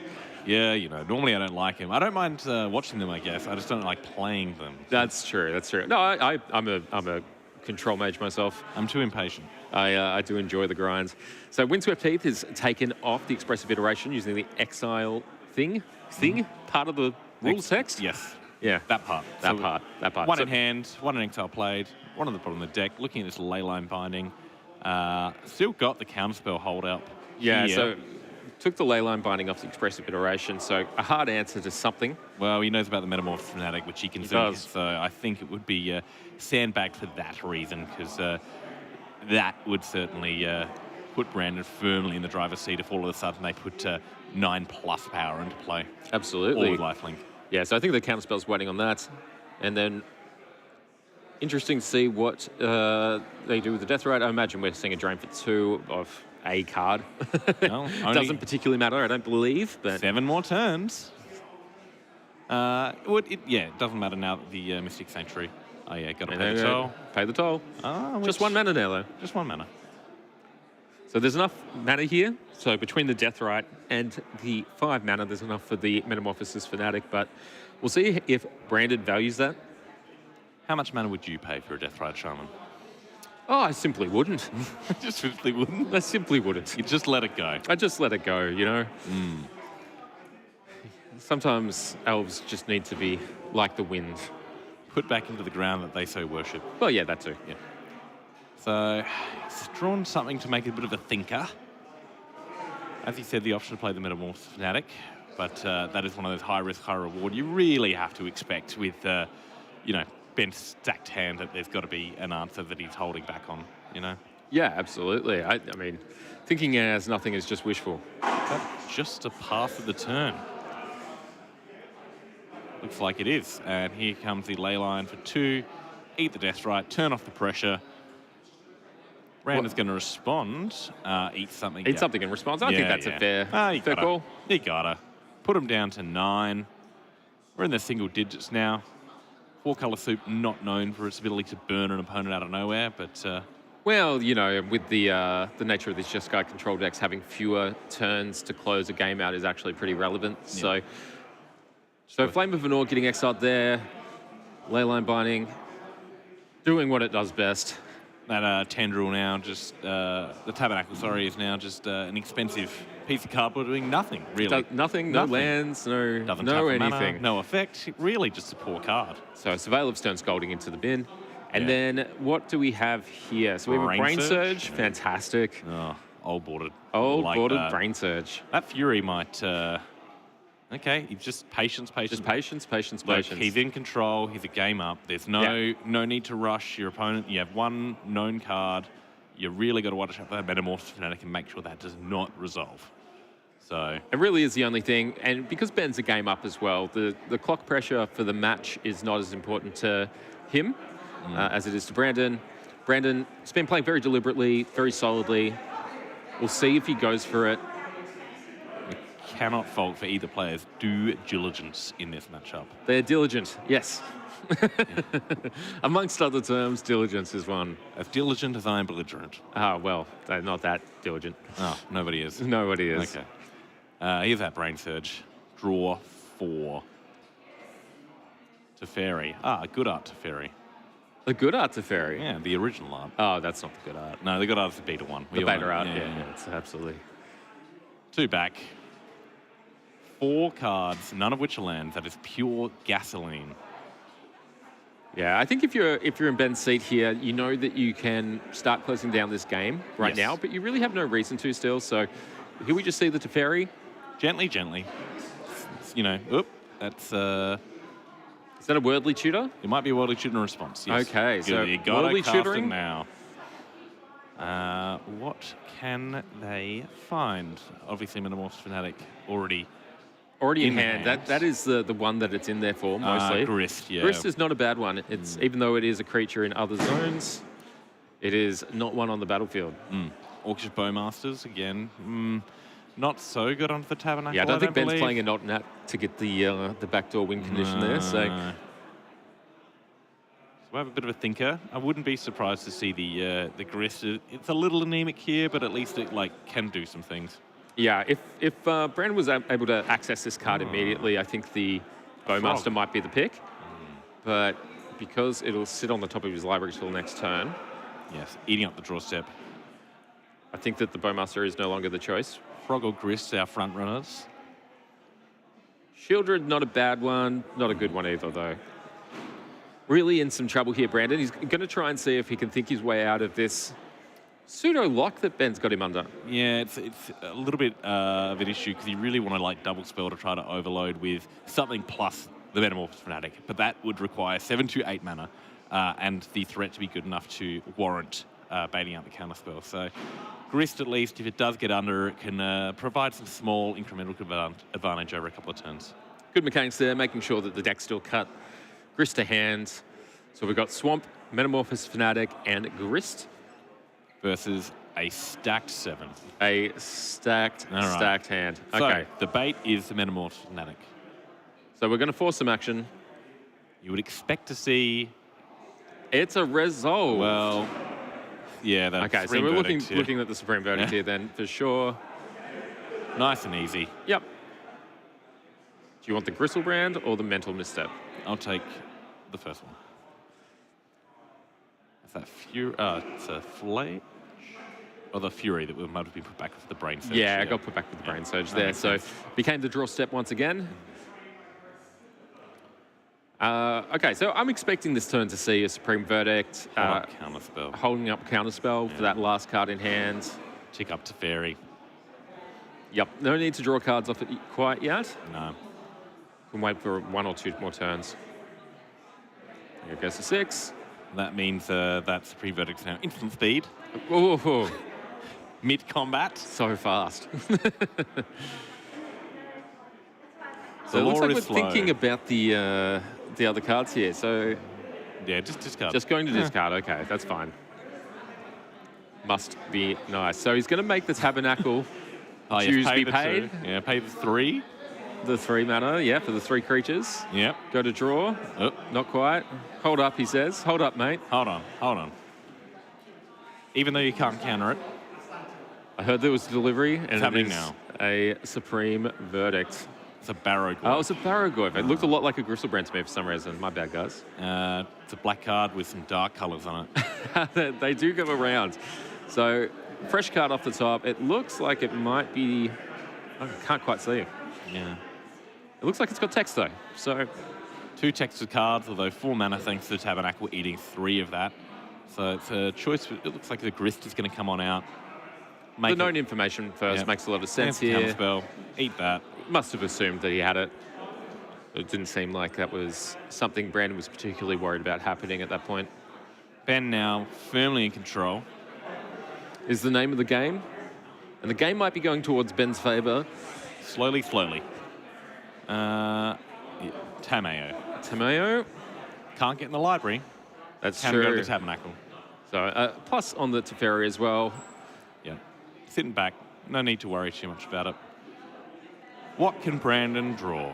What can we do to get ourselves back in this game? Okay. Now, just remember that Tabernacle is symmetrical. So it's an abrupt decay on the Tameo. Yes. Okay, so the Teferi's going to stay in play.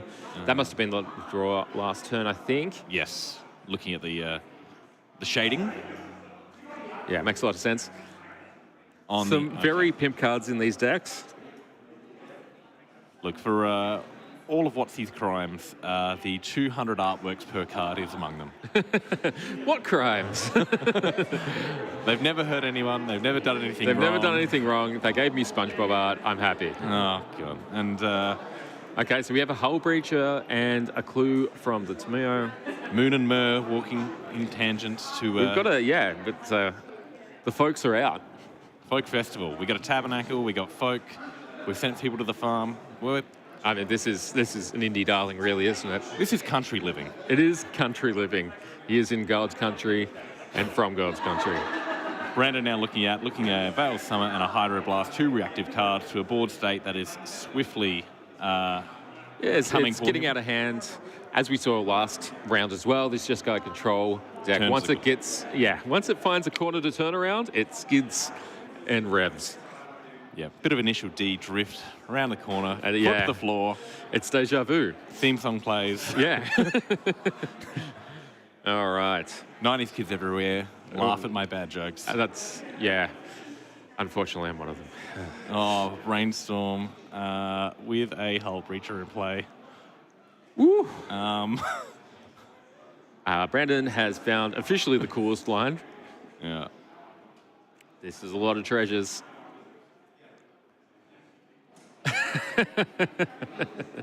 Gotta love it. That sweet Strixhaven art won't save you.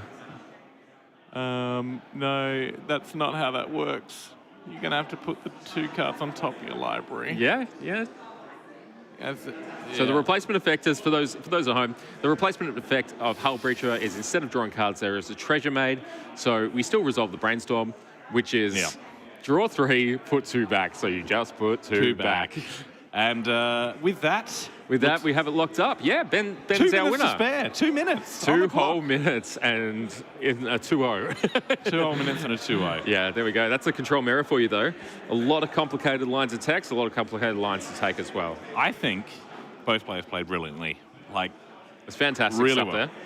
there. And, Ben really, again, showing us the power of extremely niche, extremely old, extremely overpriced lands. It looks like the Extract did come in there, by the way. Ah, there you go. He's got a very nice version of it there. Cryptic Command. Eat my heart out. Look, Ben's my new favourite. Yeah, it's hard to be bad at a guy running Extract, Cryptic Command. So Brandon drops to 3-1, but that's still a pretty powerful position to be in. We've got 8 rounds today. Right, halfway through. If you can, repeat that in the second half, you're in with a shot at making the cut. Quite possibly, yeah. Depending on when you cop those losses. Yeah. So pretty good, 75% win percentage, nothing to sneeze at either. Welcome back. I'm Sam hello. Loy once again, and this is Russell Cutting still. It's me somehow. There's no way of knowing how and or why. All right, so we're going to go quickly to a break now. When you come back, we're going to get into some round 5 action with your new casters. So we're going to have Dylan Kakawa and Isaac Lee on the seats for you and breaking down the Great Highlander action. Once again, thank you to Pat Hawkins and MTG Bazaar for having us this weekend, and we'll see you more. We'll see you more? See you more? We'll see you more. I'm sure We'll you're see you sick of more. us, but even if you're not sick of us, until next time. See you soon.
Oh, should have a match pretty soon. We went like 15 minutes over.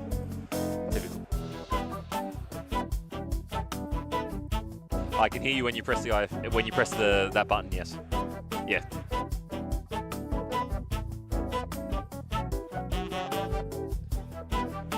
Crackling.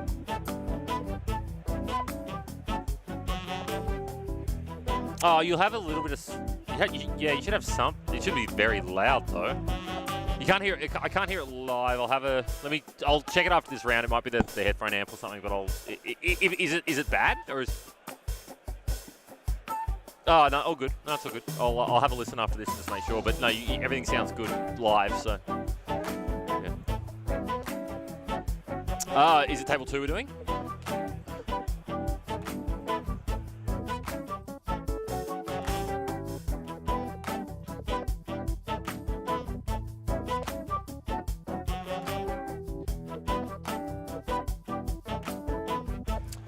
Yeah, you need to view upcoming pairings. Oh no, they've made it public anyway. I don't know what table we actually have though.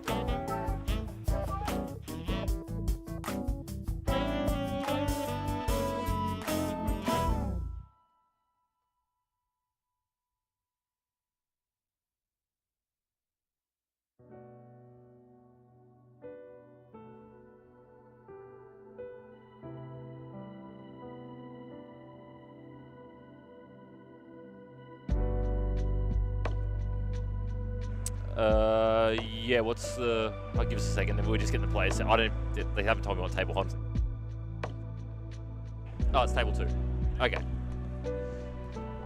It's table 2. Give us a second. I need to get this set up, and then I'll help you guys out.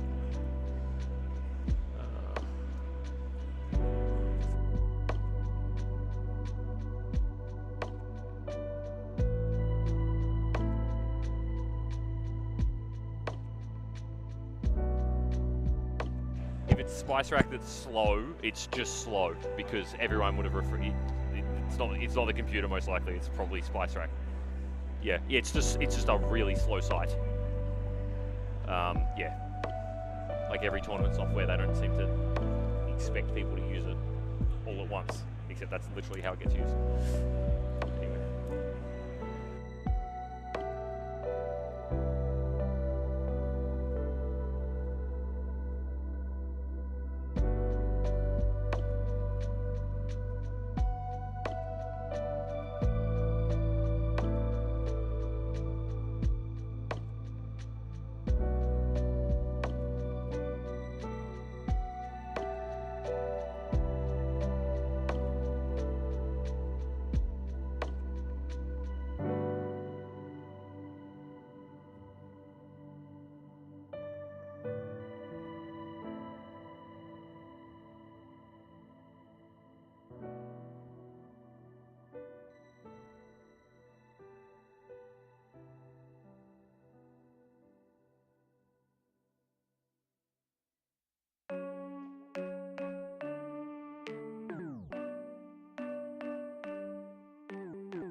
Yes, cool. All right, you guys will be live in a moment, and then, yeah, you guys do a little bit of an intro, and we'll just drop into the match. Give me a second, just make sure everything's reset.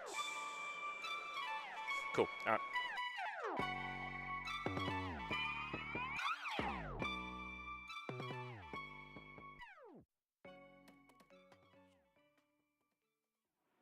Welcome back to coverage MTG Bazaar. I'm very excited. I'm here with my partner Dylan Kakawa, And we're going to bring you round 5. You excited for round 5, Dylan? I'm pretty excited for round 5, thanks, Isaac. I think that the tournament is starting to shake up now that we've hit that halfway point, and we're starting to see a lot of decks float to the top of the tables. Speaking of decks floating to the top of the tables, we've got one deck that I believe has been featured before in coverage versus James Larson Scott. So William Gibson to start with. And William Gibson is on the Jeskai Moon's 8-point list, which I think is just awesome to see this 8-point list doing so incredibly well. And William is versing against James Larson Scott on Grixis. Yeah. It's always really good to see an 8-point list do well and showcasing that there is a lot that can be explored in the format that doesn't necessarily need reserve list cards, and you can still have a powerful deck. Yeah, for sure. Now, you're on a team with James Larson Scott for the Pro Tour recently, is that right? Yeah, I've been testing with James for the past year, 2 years and so. He's a fantastic player and very good at what he does. So we start off with a bauble to see a random card from William's hand. So get that dice rolling. Determining how to pick a card at random. Yeah, because there's 7, so you don't really want to roll a d6. Let's see how they determine it in the end, but JLS starting off with a bauble, putting cards in his graveyard, always very good for Grixis. That's where they want to be, and still getting the card back later, thinning the deck. Yeah, I tell you what though, remembering that trigger on the bauble, right? I've missed so many, like more than I'd care to admit. Yeah, for sure. So we've gone with a d20 to determine... Yep, we've gone 7 divided by 2. Taking the mental misstep. Yeah, so revealing the mental misstep off the bauble, that gives James a little bit more info as to what he wants to do here, including whether he wants to play that Thoughtseize in his hand. So we see a Marshflight's Crack for probably a black source. And the question is, do you want to run out the Thoughtseize, or knowing that the mental misstep is there, do you want to run out something different? I think it depends on the context of the hand and if Ragavan is needed or not.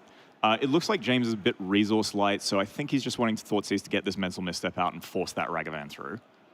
Yeah, that makes sense. You know about the mental misstep, but it's going to get you. Yeah, right? It's just a change of life totals that would normally be the other way around in this instance. The wrong person's losing 2 life, and we got a Git probe to start with from Liam, so we're going to see the full context of James's hand. Preordained, 2 lands, a Ragavan, and Expressive Iteration. What are your thoughts on Expressive Iteration, Isaac? Oh, Expressive Iteration, particularly when you've already, when you haven't made your land drop. Yeah. So powerful because you can get 2 cards out of it. You can get a card that you exile, you get to play a land, as well as the card that you put into your hand. And then later in the game, sometimes you actually just get 2 straight cards. Yeah, JLS dashing out a Ragavan here, and Liam's going to respond with a Stern Scalding. But James has top decked the Daze to really stymie this plan. When Liam thought that the coast was clear, considering that Gitaxian Probe revealed all but the draw step from James Larson Scott, but the draw step was the Daze. And because the Ragavan is going to... Whoa, hang on a second. There's a Solitude coming out. So much resources being committed this early in the game.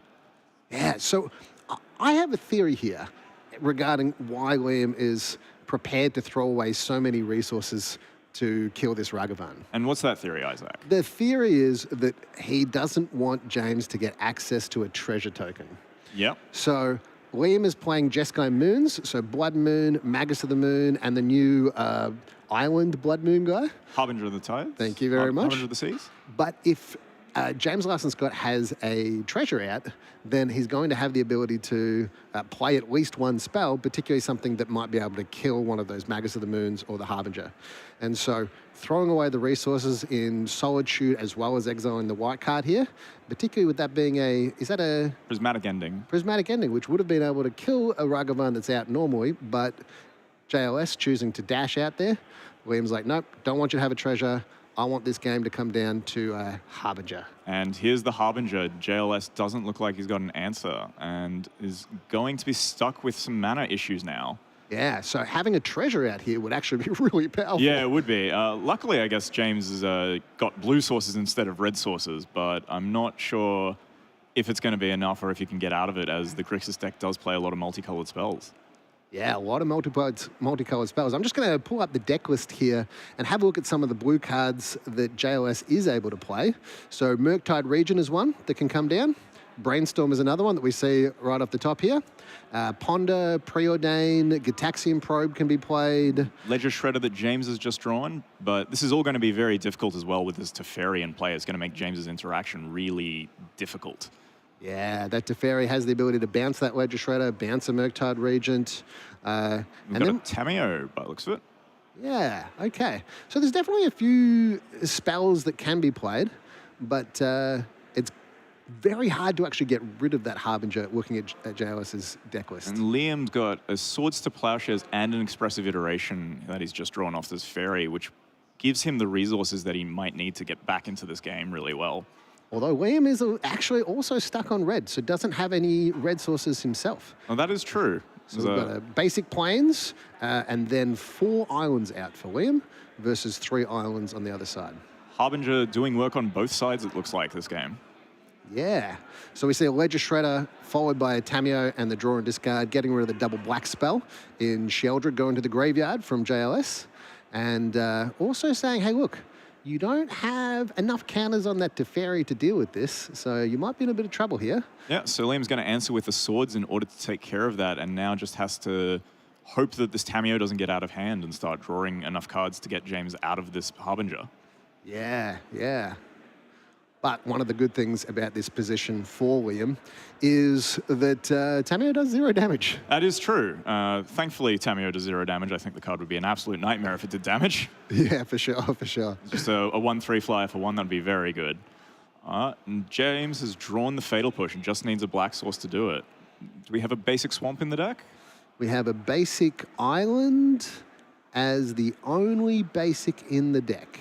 So it looks like James is going to be stuck on blue mana this entire game. Yep. Which is a bit of a problem. He's got Dismember as an answer, which is a good way of dealing with a Harbinger no matter what colors you're playing. Yeah, yeah. So that's the real out that we're looking for. We've got Spell Pierce and a Daze in Liam's hand. Is going to be very defensive and trying to deal with the mana. But James is going to Git Probe and probably see these, as I doubt Liam is going to counter it. Yep. I don't think he could counter it. You could play Spell Pierce and Daze, but just tie up all the mana. Yeah. The mana he's not using otherwise, probably. But it will mean that we do get to see this Tameo flip this turn if James so chooses. So the 3 spells, the third spells means we get a flip on the Tameo. Yeah. And the Lightning Bolt drawn. Shame it's not a Magus of the Moon. So what's the play here with this Tameo? We've seen is that an immediate tick up? I think the Tameo might have to tick up to save itself for a bit, but at the same time, James is going to need to start getting some resources to get back into this game, but he needs mana more than anything else, something to cast. But he needs that Dismember. That's he what he needs. Dismember. He needs both Dismember as well as some more lands in order to play around that Spell Pierce and Daze. Another thing James could draw is a Murktide Regent, which Liam may not be able to answer. And it gets around the Spell Pierce. Plus, it's going to be a huge creature. We've seen an interesting one here. We see a couple of those basics put to the side, and because we're going to see a slam down back to basics here. Now, not only is James going to have trouble casting anything, he's just not going to have the mana to do it even if he wanted to. So with Spell Pierce and Daze in hand, and JLS being stuck on 1 land, we will see an uptick on that Tameo. Yep. Which could see like a drawing of a hell of a lot of cards. Yep, but it's being held down by this Harbinger currently. Yep, tick up for 2 and then -1 as it gets attacked for 1, because the Tameo reads that attacking creatures will get -1/-0. So the Harbinger goes from 2 power down to 1 power when it attacks Tameo. So it's slowly ticking up, slowly ticking up. Yeah, Liam also looks like he's got a Ragavan and a Force of Will in his hand. So he's prepared for things James could answer. James drawing a basic Island. It's not the card you want to draw the basic with this time, but being the back to basics is in play, it can be very useful, especially with this Thought Scour in James's hand, trying to look for that Dismember and put it in the bin and maybe get it back with Tameo. So we see 3 cards off to the side there that are still in Liam's hand that known by JLS. So that's Expressive Iteration, Spell Pierce, and Daze. And Is that Tamio just not ticking up? Teferi just not ticking up there? Is that? I think the Teferi just wanted to take some time off there. Yeah, just rattling all the time. Like, a little bit of time off. Yeah, you can't ravel all the time. But Liam's also got another soft counter in hand in the form of No More Lies, making this mana situation still really tight for James. But Liam is going to need to deploy another threat soon in order to deal with this. Tamio. Yeah. Liam choosing to Spell Pierce the Thought Scour. I think that's a pretty good play at the moment, to be honest, especially with this Tamio being as high as it is. Yeah. And then we see it tick up with that Teferi as well. James drawn an Unholy Heat, which is not very useful, and we're completely going off with the Tamio. So let's have a look at this Tamio. I might bring it up on the screen here, see if we can look at that backside, because I think that might be a particularly relevant card here. Yeah, James is about to draw half his deck and have no maximum hand size for the rest of the game. So there's a good chance there's going to be reasonable chance there's going to be a Dismember in that hand. So, -7. Draw cards equal to half the number of cards in your library, and you get an emblem with you have no maximum hand size. So we see half of those cards in the entire deck being drawn by JLS, and no longer has to go to discard. Yep. He just has to make something he can do. He's still locked out a bit under mana as it's under attack. And he does have the Dismember he's drawn by the looks of it. But we know Liam has a Daze, No More Lies, and a Force of Will. So I imagine he's probably not going to let that Harbinger die. And it's hard for James to fight back with his own counter magic because, of course, there is a Teferi in play. Now, I thought we actually had a Plains in play. Do we have a Plains in play, or is that another island?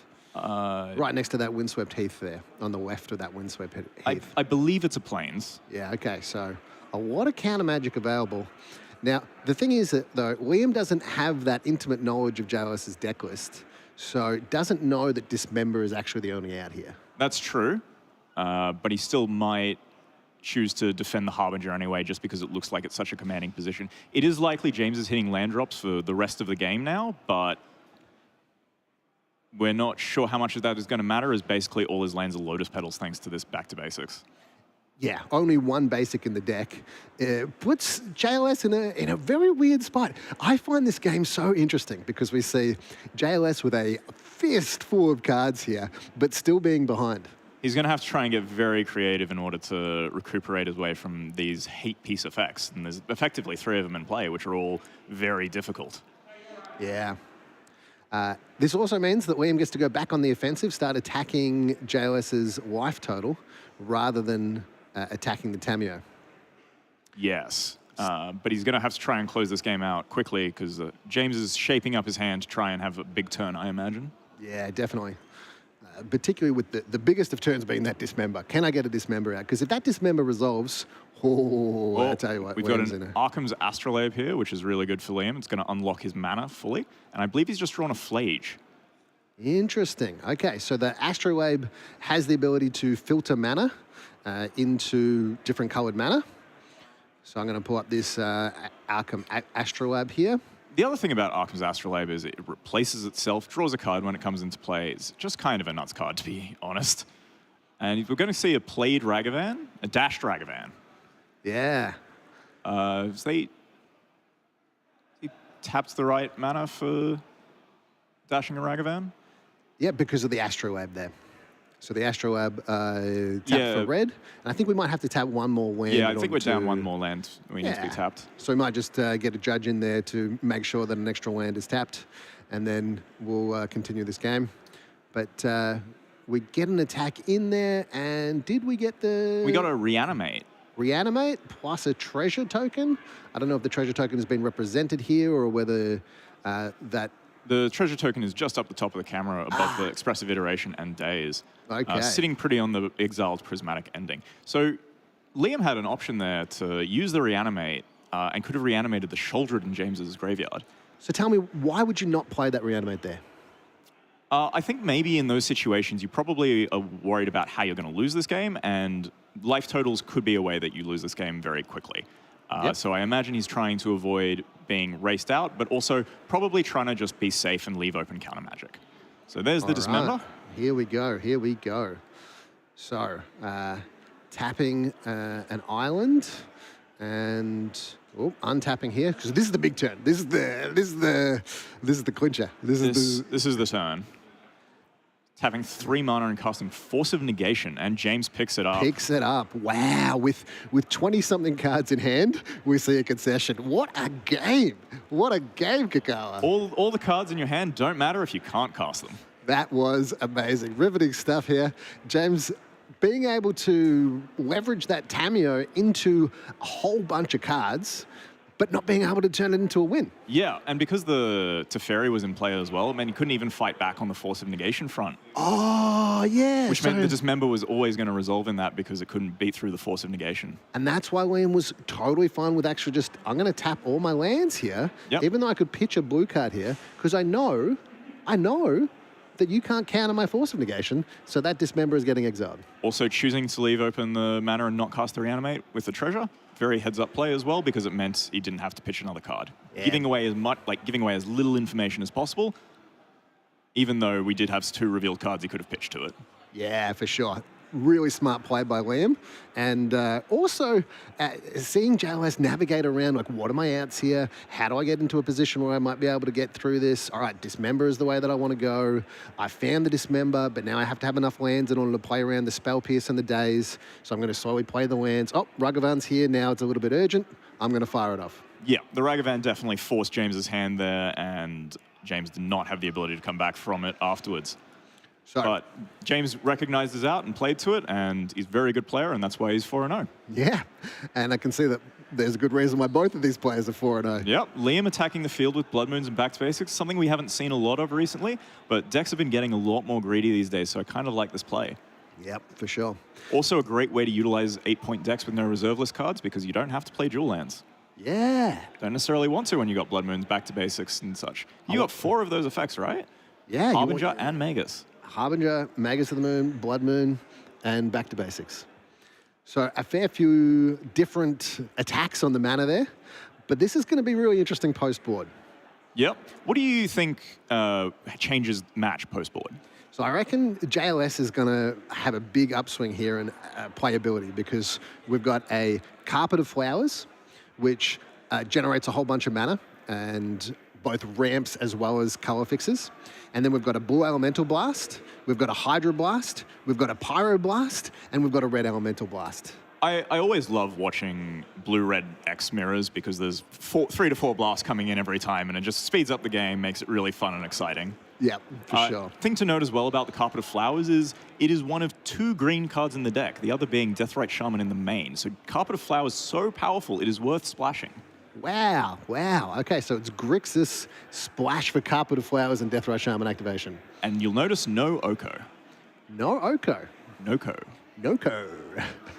So what about from Liam Gibson? What do you think Liam is thinking about as he's considering sideboarding against this Grixis deck, considering the power of that Tameo that started, also knowing that Liam did just win pretty handedly with the Blood Moon effects? So the first thing I imagine is Liam is going to be bringing in Blasts. Another thing he's got is the Unlicensed Hearse, which is really good at attacking James's graveyard. Even though Grixis tries to be less of a graveyard-based deck games 2 and 3, it is still a very powerful card against them, as they are still quite reliant on their graveyard in a lot of ways. Yeah, for sure, for sure. Also, Sanctifier and Vec, going to put any creatures in the graveyard, let a red or black, straight into exile. Some less reanimate shenanigans. That is something that could be coming in. Also very annoying for James to just deal with. So if Liam just wants to try and get a fast beatdown plan, that is also certainly an option. Yeah. Right. So we see a Flooded Strand, both players, a Scalding Tarn, both players keeping 7 cards and getting straight into the game. I can see a Brainstorm on JLS's side, so a little bit of utility there. And then we've got a whole bunch of different lands I can see. So Liam opting not to play the turn 1 Astrolabe and leave open a Mental Note by the looks of it. I think he's trying to cycle through with more cards and see what he needs first before choosing around what basics he's fetching. As it is very important, because you're not playing as many dual lands, you need to be a bit more careful with your fetch lands in terms of getting basics. Yeah, Mental Note, that's an interesting card. So yeah. I think a lot of people will know Thought Scour, right? Yep. Single blue, target player mills 2 cards, draw a card. Well, Mental Note is just that, without the target, and it always targets you. Yeah, yeah. Making a mental note of it. And James going for end of turn fetch into the Undercity Sewers, bidding a Bolt, and tapping out for a Douthie Voidwalker here.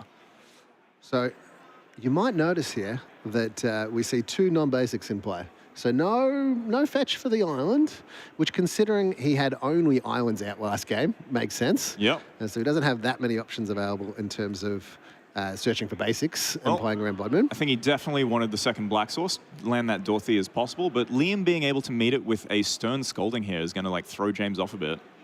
Yeah, Stern Scolding, another interesting card that's recently been printed in the Lord of the Rings set. Yep. Single blue, counter target, creature spell that has power or toughness.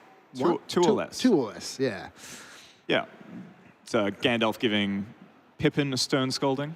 You fool of a took. Is quite a fool of a took.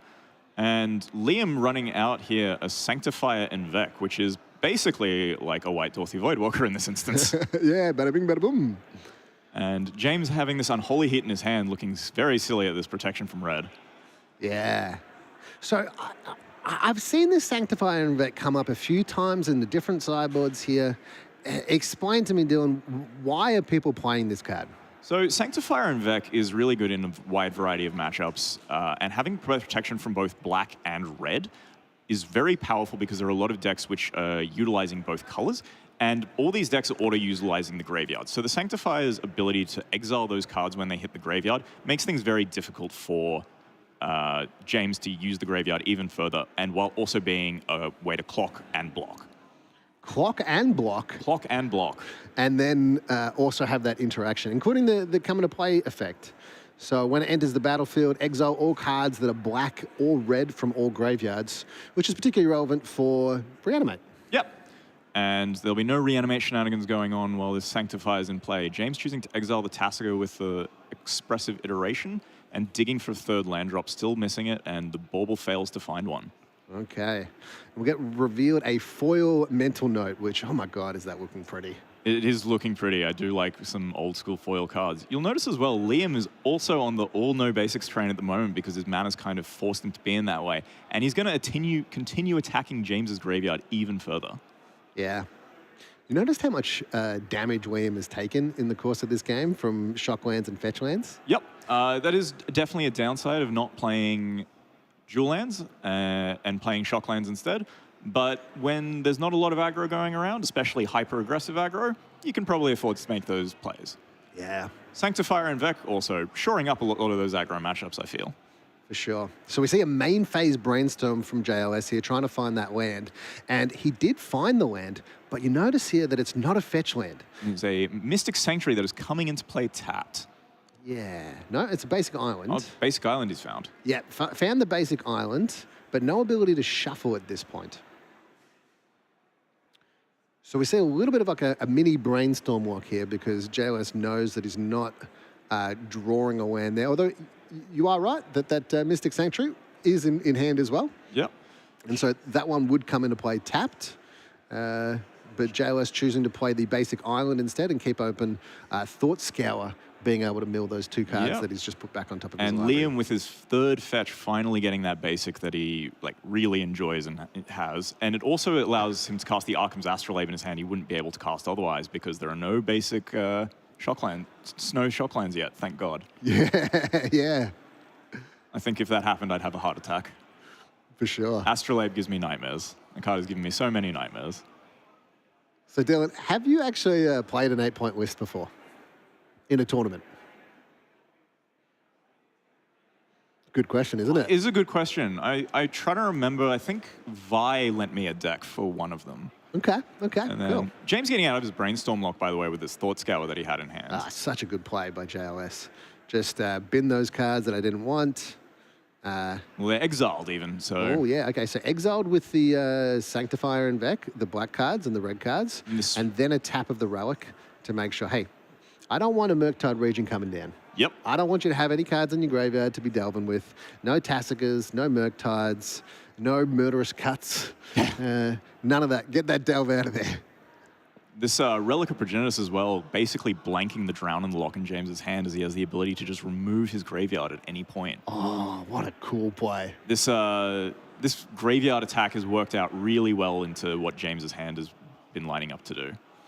Although if Liam does tap out at any point in time, JLS is going to fire that off if he can. Absolutely, but I doubt Liam's going to be tapping out anytime soon, as his hand is quite reactionary. He is looking for another threat to potentially close this game out later, so it looks like we're going for the main phase dig-through time. Very funny thing about that is it almost never gets drowned and locked. Yeah. But it does get red blasted. Does get red blasted, which then gets Flusterstormed. 3 spells on the stack. James open to 2 mana. Very annoying thing to try and counter, as there are 3 of them. Interestingly, JLS does have the misstep and 2 lands out here. So if the Stormcade is 1, 2, 3, so it's counter unless you pay 3 effectively. But JLS does have the ability to mental misstep, plus play a mana for one of the copies and 1 mana for the other copy. And therefore, being able to actually counter the Flusterstorm in a very rare situation here. Yeah, that is what he's going to do as well by the looks of it. That is quite an interesting play. You never play around the misstep when you've got the Flusterstorm. You're always playing the Flusterstorm when you think it's going to fully counter. Yeah, yeah. So Liam looking at his hand, seeing if, can I do anything here? And he does have a red card here, but what is that red card?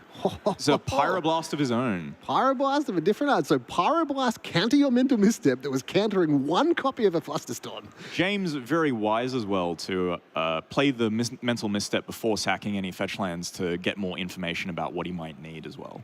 Yep. Which is very, very heads up from him. So we see a crack of that fetch land. That Drown in the Lock now can actually be played to kill a 1-drop or counter a 1-drop because the relic is tapped.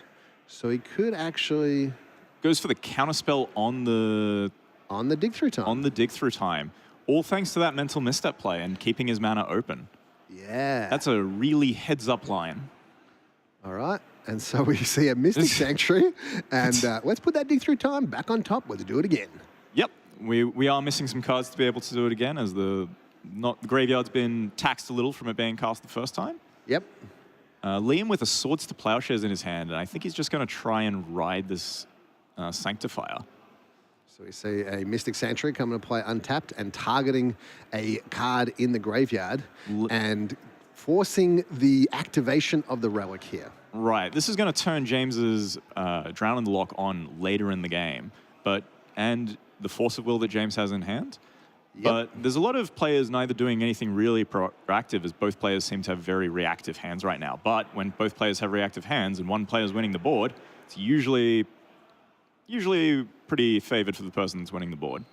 Yeah, so that use of the Mystic Sanctuary means that the dig through time is also not able to be cast because there's no delve spells left in Liam's graveyard. But what do we see here, Kakar? What's going on? Ambush Viper, an end-of-turn Snapcaster Mage just to double the clock. We've gone from 2 damage to 4 damage, which changes the numbers very much when you're on 8 life. Wow. And James with Duress, Shouldered, Force of Will. And I don't think there's a blue card. Oh, it's the Drown in the Lock, of course. So it looks like he's going to try and force a Shouldered here through. So Duress. And Liam's hand at the moment is dig through time, and we know that Swords to Plowshares is the other card. And I think that JLS's intention here is to resolve the Duress, take something that he's hoping is just a blank and that dig through time, and then resolve the Shieldred. But unfortunately, he's going to see that hand. He's going to see that there's a Swords to Plowshares and go, uh-oh. Well, James fortunately has a Force of Will and a blue card to back it up. So he's going to go through and force this Shieldred probably. Oh. We see a 5, 6, 7 cards.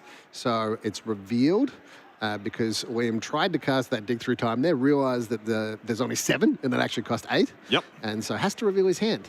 But now JLS is faced with that problem.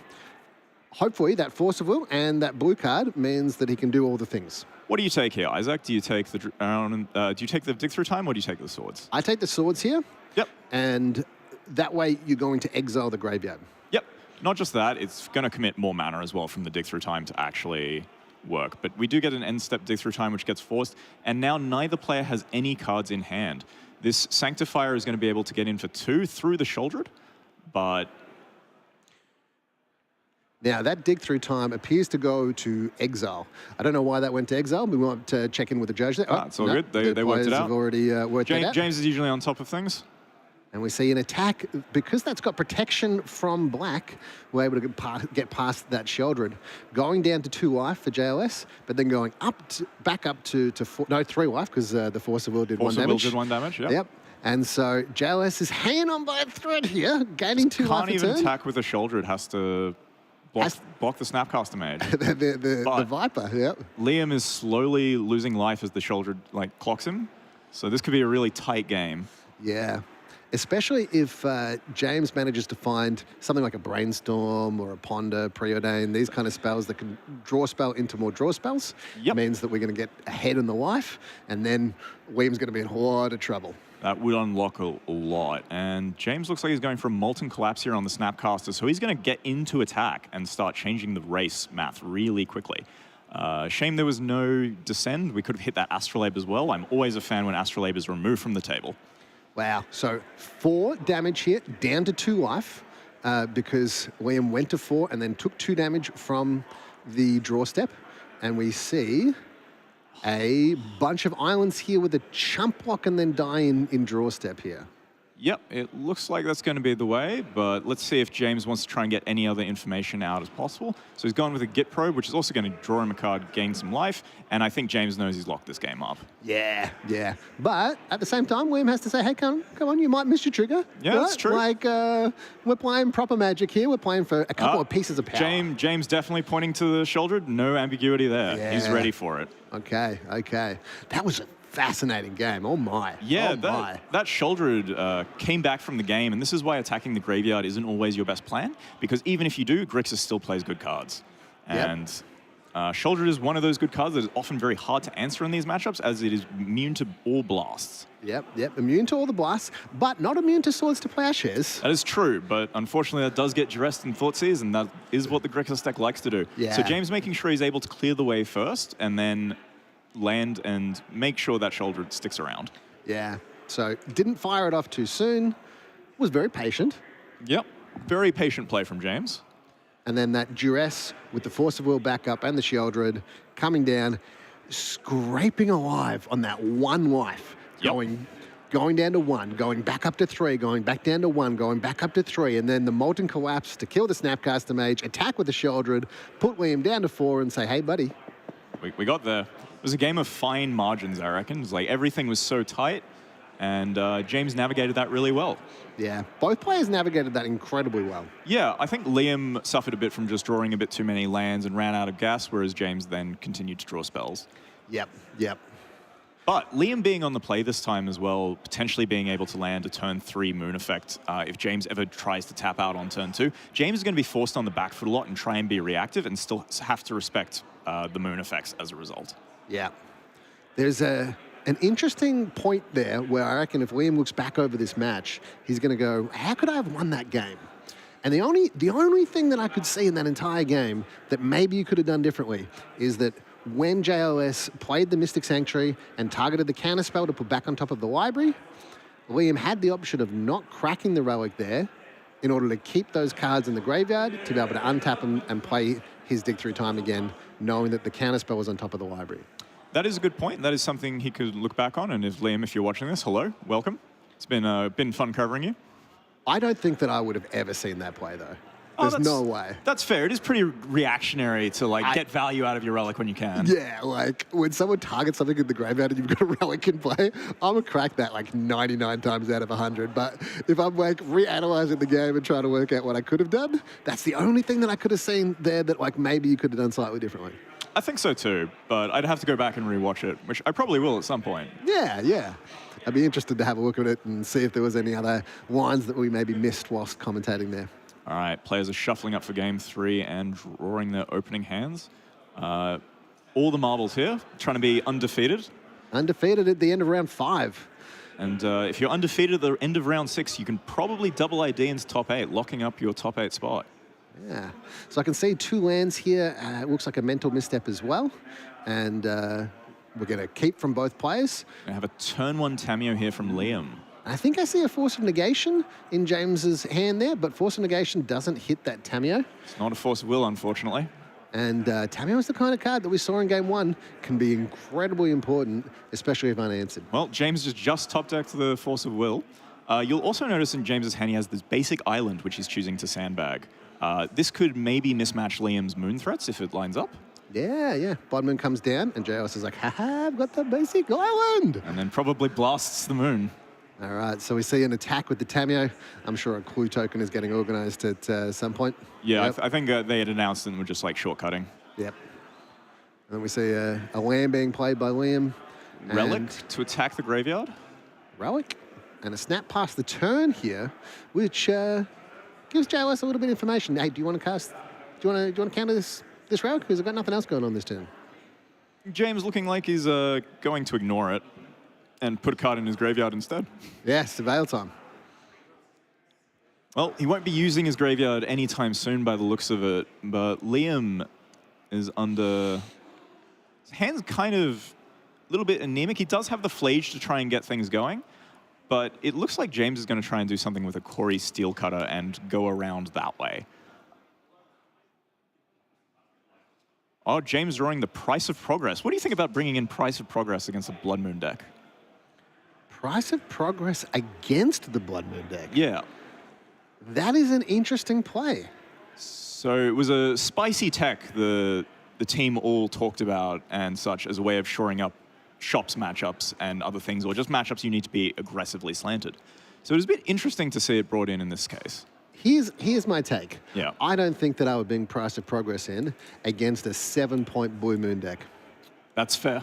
But against the 8-point Blue Moon deck, and seeing how much damage Liam has done to himself with fetch shock, automatically down to 14 like at the start of the game. Yep. That's probably what James is thinking, and I imagine Liam is probably never playing around Price of Progress. Yeah, I don't think I'd ever play around Price of Progress from Grixis. Well, I wouldn't play around Price of Progress at all if I was a Blood Moon late deck. Yeah. But James seems to have found a gap here and maybe can ride that. Especially with this Steel Cutter. So if we bring that card up, Corey Steel Cutter, one from the new set. I love this card, Isaac. Oh, this is a Kakawa card. This is a Kakawa card. Every time you play your second spell a turn, you get a monk with prowess, and the Corey Steel Cutter attaches itself to it. Corey Steel Cutter giving the creature +1/+1 haste and trample. Oh, the card gets me happy in so many ways. Oh, yeah. And the prowess, like, you don't think about it because you just think token. Yep, that makes sense. Make a 1/1 token. Yeah, and because with how a lot of the Corey Steel Cutter decks are built, it often means the other tokens get larger as well because you're playing a lot of cantrips and non-creature spells anyway that are triggering the prowess. Yep. It's just the perfect conclusion in this kind of thing. But a Flage coming down to take care of the first token and buy Liam some life. Yep. So he's going to continue trying to ride this Tamio, and he does have the Relic as well as an ability to flip the Tamio if he needs to. Back up to 16. Although he doesn't really want to flip the Relic here because of that Flage being in the graveyard. Yes, I imagine he wants to get the Flage out first. Yep. So we see a fetch for JLS. So JLS is going to be looking to play 2 spells this turn and keep the aggression on. The monk tokens aren't really blocking. Nothing's really blocking Tamio. Nothing blocks Tamio. Nothing blocks Tamio. So James choosing to get his Bayou here as green source. And black source. Will we see a Carpet of Flowers come out here? I think that would be really powerful for James. Oh, that'd be so good. Instead we see a Ledger Shredder. So speaking about double spells, all right, Ledger Shredder. We plus. Unholy Heating for little value. Okay. So we get some triggers here, including a Connive trigger. We're not going to have Delirium, but we are still going to run through our hand a bit and try and shape something up that can combat what Liam's doing. Really important here that Relic has made a big difference in this game because we see an artifact and another spell that's exiled. So if those cards weren't... Ooh, what do we got here? Mental Misstep the Unholy Heat? Yep, so an assumption, a reasonable assumption from Liam, that Unholy Heat is going to be relevant. Yeah. But not realizing at this point in time that that's really just about getting all those triggers over. Yeah, it could also be that Liam is trying to fill his graveyard and get closer to this Flage and try and get this Flage out while he still can before James can sculpt his hand too much. But Liam here has got a back to basics in his hand. Choosing to draw for the Tamio. Draw again. And finds flip. an Ash Barrens. And we're going to see that flip there as well. Yeah, being able to put the mental misstep into the graveyard just for some Flage Yep. fuel. Yeah, definitely. That's a good reason. So we see a tap of that relic, exile another card. Thank you very much. James And just in time, that lightning bolt. Look at that lightning bolt. Yeah, it's if James can play 2 spells here, he's going to gain so much value and swing this game really hard, especially because he's got some forces to back up the potential Blood Moon coming down or anything. But another card that we did talk about, I think, a little bit in the sideboard that is in Liam's hand is the Supreme Verdict. As a way to clear any large board that James just can't counter. Yeah. Unfortunately, this Corey Steelcutter is going to make it look a little bit silly, but Corey Steelcutter is a bit of a silly card. Yeah, but if James uses all the cards in his hand, gets a big board state and goes, you know, I'm going to put this in play so that you can't have much of a life total left, then that Supreme Verdict will be able to clear the way. Absolutely. This Tameo is making James's attack this turn slightly awkward. And he's still trying to work out what to do. It doesn't look like he can play 2 spells this turn unless he wants to go for the Bolt Pop, which would be an incredibly aggressive line. Or Pop Bolt is the way so that James doesn't take an additional 2 damage. When you say pop. Price of Progress. Price of Progress. Price of Progress. Pop, pop. Do you want to bring up Price of Progress up? Yeah, I want to bring up Price of Progress. It's one of my favorite cards. It is one of my favorite ones as well. It's a great way to get people, especially in this format. So many games I've just won out of nowhere. Even more funny is the amount of games I've drawn out of nowhere. Yeah, so red and 1, instant. Price of Progress deals damage to each player equal to twice the number of non-basic lands that player controls.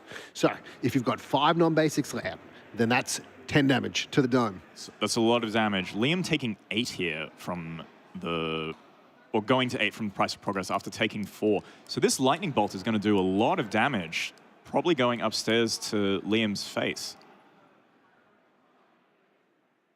Getting the Connive trigger and the Prowess triggers and the extra Monk. Trigger, trigger, trigger. And I think that James is doing the math now on can I actually kill him this turn? So that's 5 damage, and he's got 2 2/2s that are dealing 1 and this Ledger Shredder that's dealing 2. Yeah, because that Tameo has been ticked up. So -1, -0 from the Tameo, which means that these are doing less damage. And we've got 2, 3, Oh, there's 2 4 Prowess damage. triggers for the other one. So there's 2, 2, and 1. So that is lethal by the looks of it. Except for the Tameo tick up. Yeah? So 2, 3, 4 damage. No, it's because there's 3, 2, and 3. Ah, So 3, it becomes 2, and 3. 2, 1, and 2. Yeah, and that's the game. Liam packs it up. James going for the cool line and gets there with the Price of Progress into a Lightning Bolt as well, just for 4 damage. This is why JLS is such a master. Oh, right? yeah. You've got a Tameo out in play, a real juicy target, right? Like, it kind of says kill me.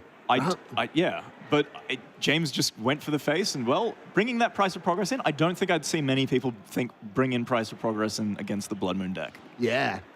So let's head back to the commentary. We can see our lovely faces here. Yep. I'm really excited about how good that match was. That was a sick match.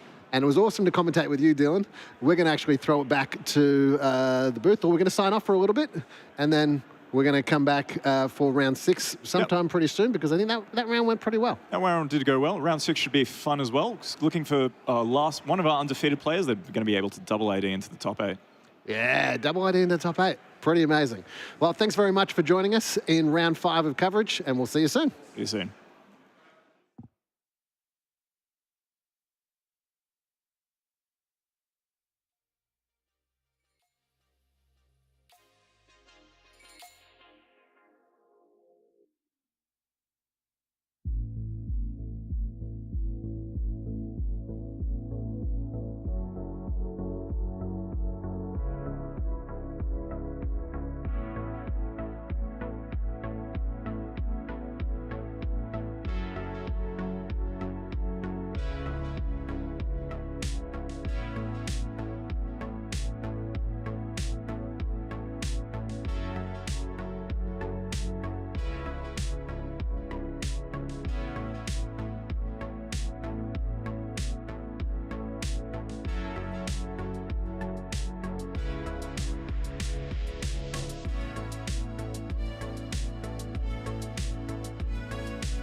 Yo.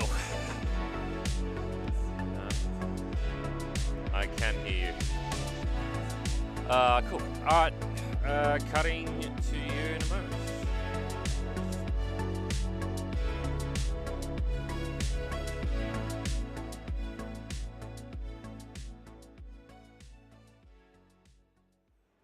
Hello and welcome back to the desk here at Mana Clash Weekend. My name is Volty and I'm joined by the lovely Jim Wilkes on my left here.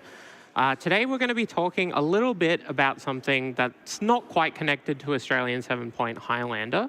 But before we get started, Jim, who are you and why are you here? I don't know why I'm here. My name is Jim. I have been playing Magic for about 20 years, an Australian Magic player. I played for the World Magic Cup, won a GP, been a part of the sort of the professional Magic scene, competitive Magic scene for quite a long time in Australia. So.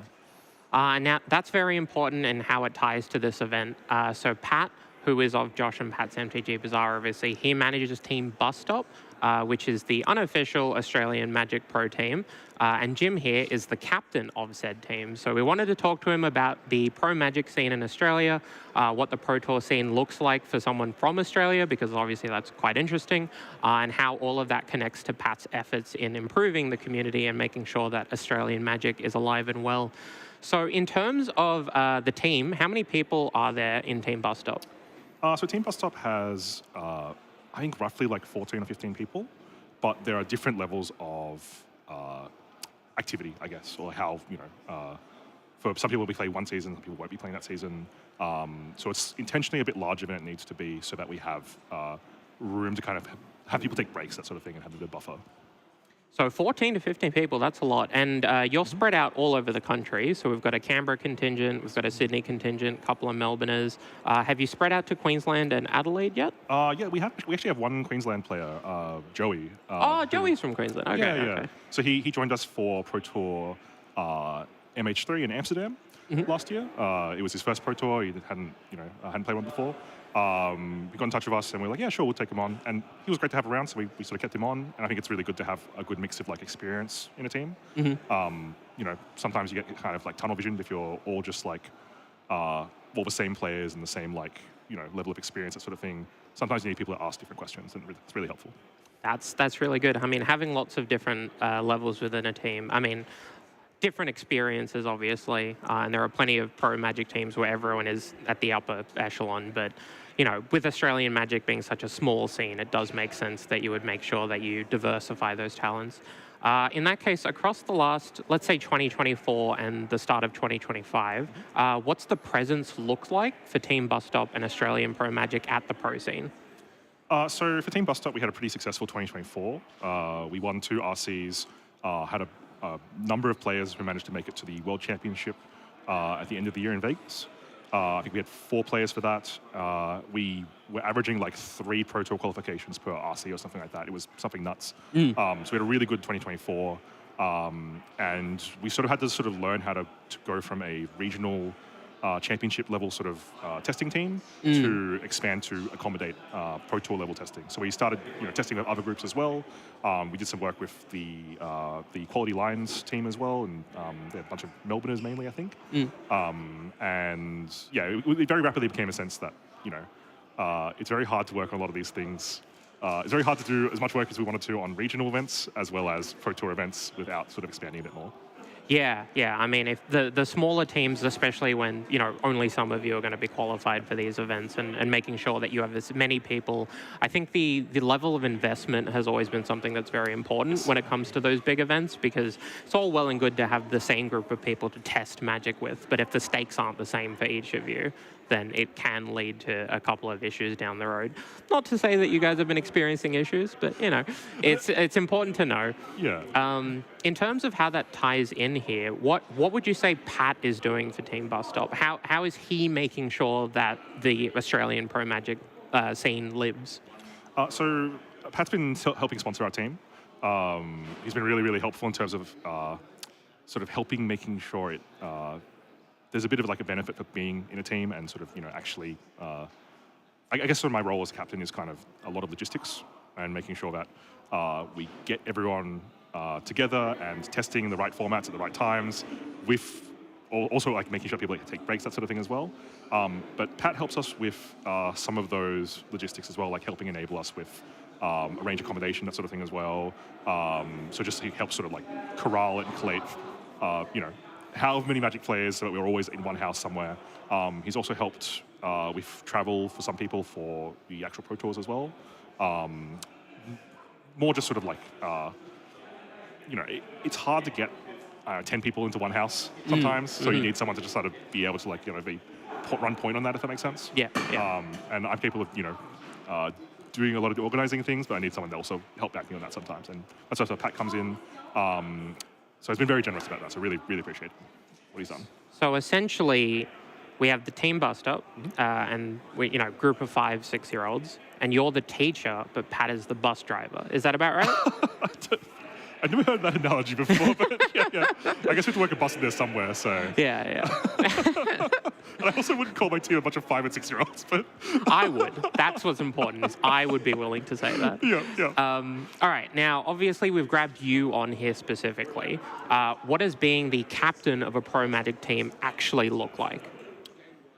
A lot of corralling. As I said before, I think it's the role is mostly an organizational role. Obviously, I have a lot of experience playing this game, and I've played in and out of different teams before.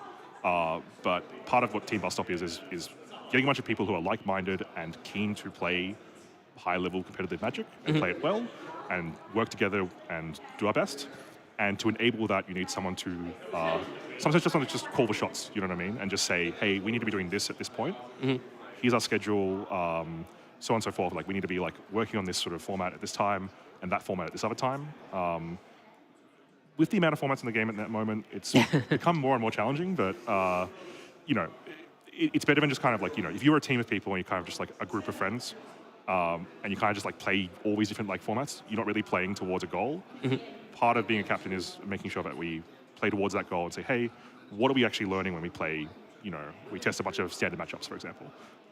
What are we learning, and making sure that information is spread out amongst the team and sort of delegating a bit more. So it's a very organizational role. Well, that makes sense. In that case, in terms of recent events and upcoming events, now obviously Mana Clash is the 7-point Highlander event. We have today, we have tomorrow, and we have a very large bust-up contingent who are playing these events. I think you've lost Kakawa, and that's about it to my knowledge. But in a couple of weeks, we have an RC. We have a standard RC that matters and gets people to the PT. So have you been delegating that time, or is it very much, we're going to focus on standard? If you want to play the 7-point event, that's grand, but we're not going to be focusing on that because now's not the time. What's that look like? So we have a mix of, obviously, so part of the benefit of having a larger team is that when people want to opt in to play something like Mana Clash, they can. And then other people can keep working in the background as well. So, for me, my own priorities are standard at the moment, but it's been fun working on Highlander.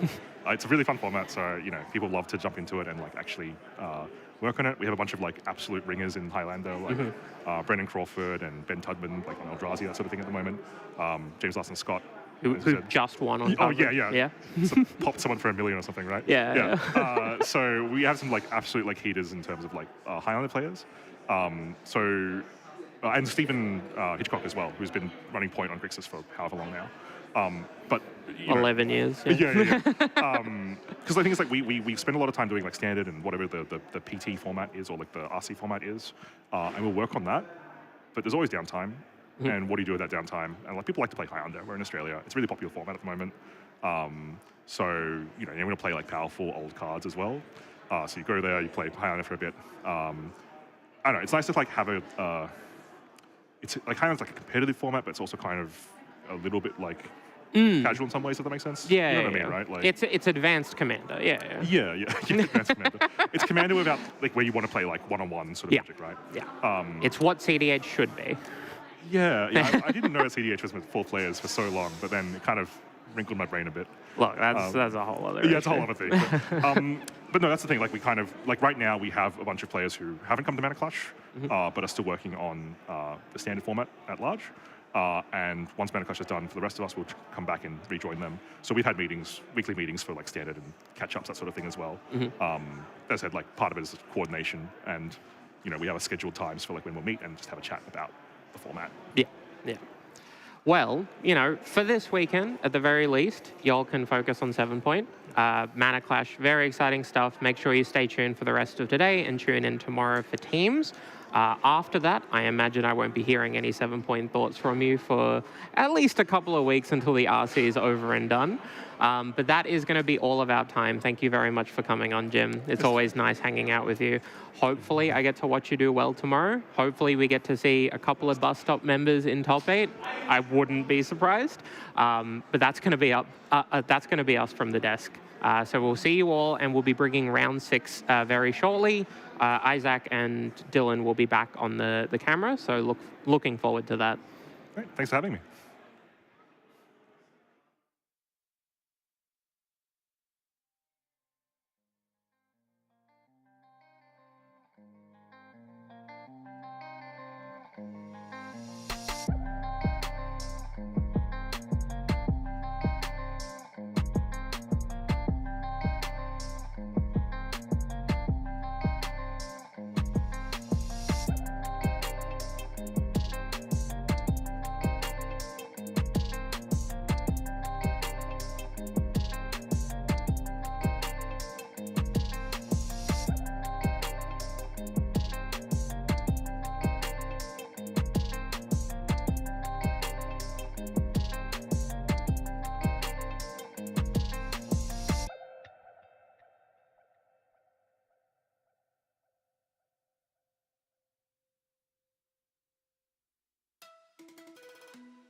Sorry guys, just gonna check some stuff in for a sec.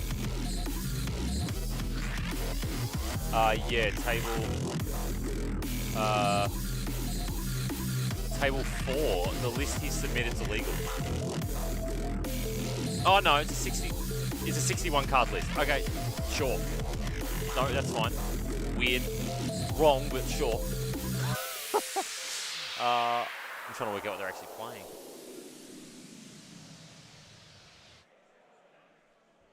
Yeah, table 4.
Yeah. All right, sweet. I'll jump to you guys, and then we're good to go. You guys good to go? Sweet, awesome. Let's make sure everything's reset. Give me a sec.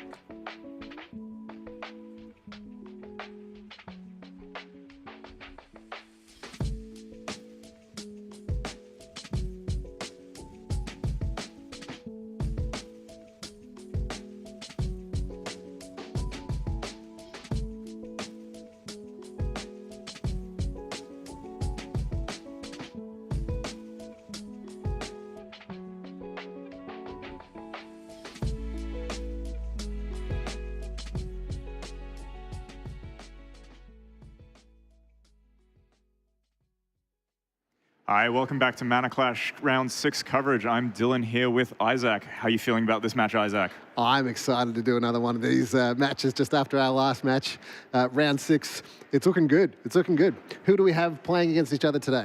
I believe we have Dougal Wabi here up on one side of the screen. Yep. Dougal versus Matt. Matthew Britt. So Dougal here on the left playing Maverick and Matt playing Jeskai. You might recognize Doogs from Doogs on Twitch. He's a fantastic Legacy streamer, and this is exactly the kind of deck he likes playing. Yeah, so what is he playing? He's playing a Maverick-style deck, so things like Knight of the Reliquary, but mostly what he's trying to do is play creatures and make use of a land package. So these creatures are going to have one game plan of being on board and controlling the board and also providing an attack, while also having a land package try and do some unfair things, as you often need to do in this format. Yeah, for sure. So 27 lands in this deck. 27. He really wants to hit those land drops, but he also wants the utility. Caracas being one of the points he spent as well is a very powerful card. So we got Caracas, we got Wasteland, we got Strip Mine, and then we've got a little sneaky package here with a card called Bright Glass Gearhulk. Have you played much with Bright Glass Gearhulk? Only in standard, and it's a hell of a card, I'll tell you that. Being able to find enchantments or artifacts, you can find some really cool things with it and allows for a lot of versatility. So we see a classic Highlander play here. Turn 1, discard into Mental Misstep. Yep. Matthew paying to choose 2 life for his Hallowed Fountain, interestingly enough, and not pay for the misstep with life. So I'm wondering what else he's got in hand that possibly warranted leaving mana open. So we see a Mox Diamond and then a Swiftfoot Boots here. Lava Spur Boots. Lava Spur Boots. Lava Spur Boots. This is a fun one because it gives the creature extra power, I believe. Okay, and haste. Is that correct? And haste. Yeah, but the equip cost, what's the equip cost on Lava Spur Boots? I believe it's 1. Do we want to pull up Lava Spur Boots?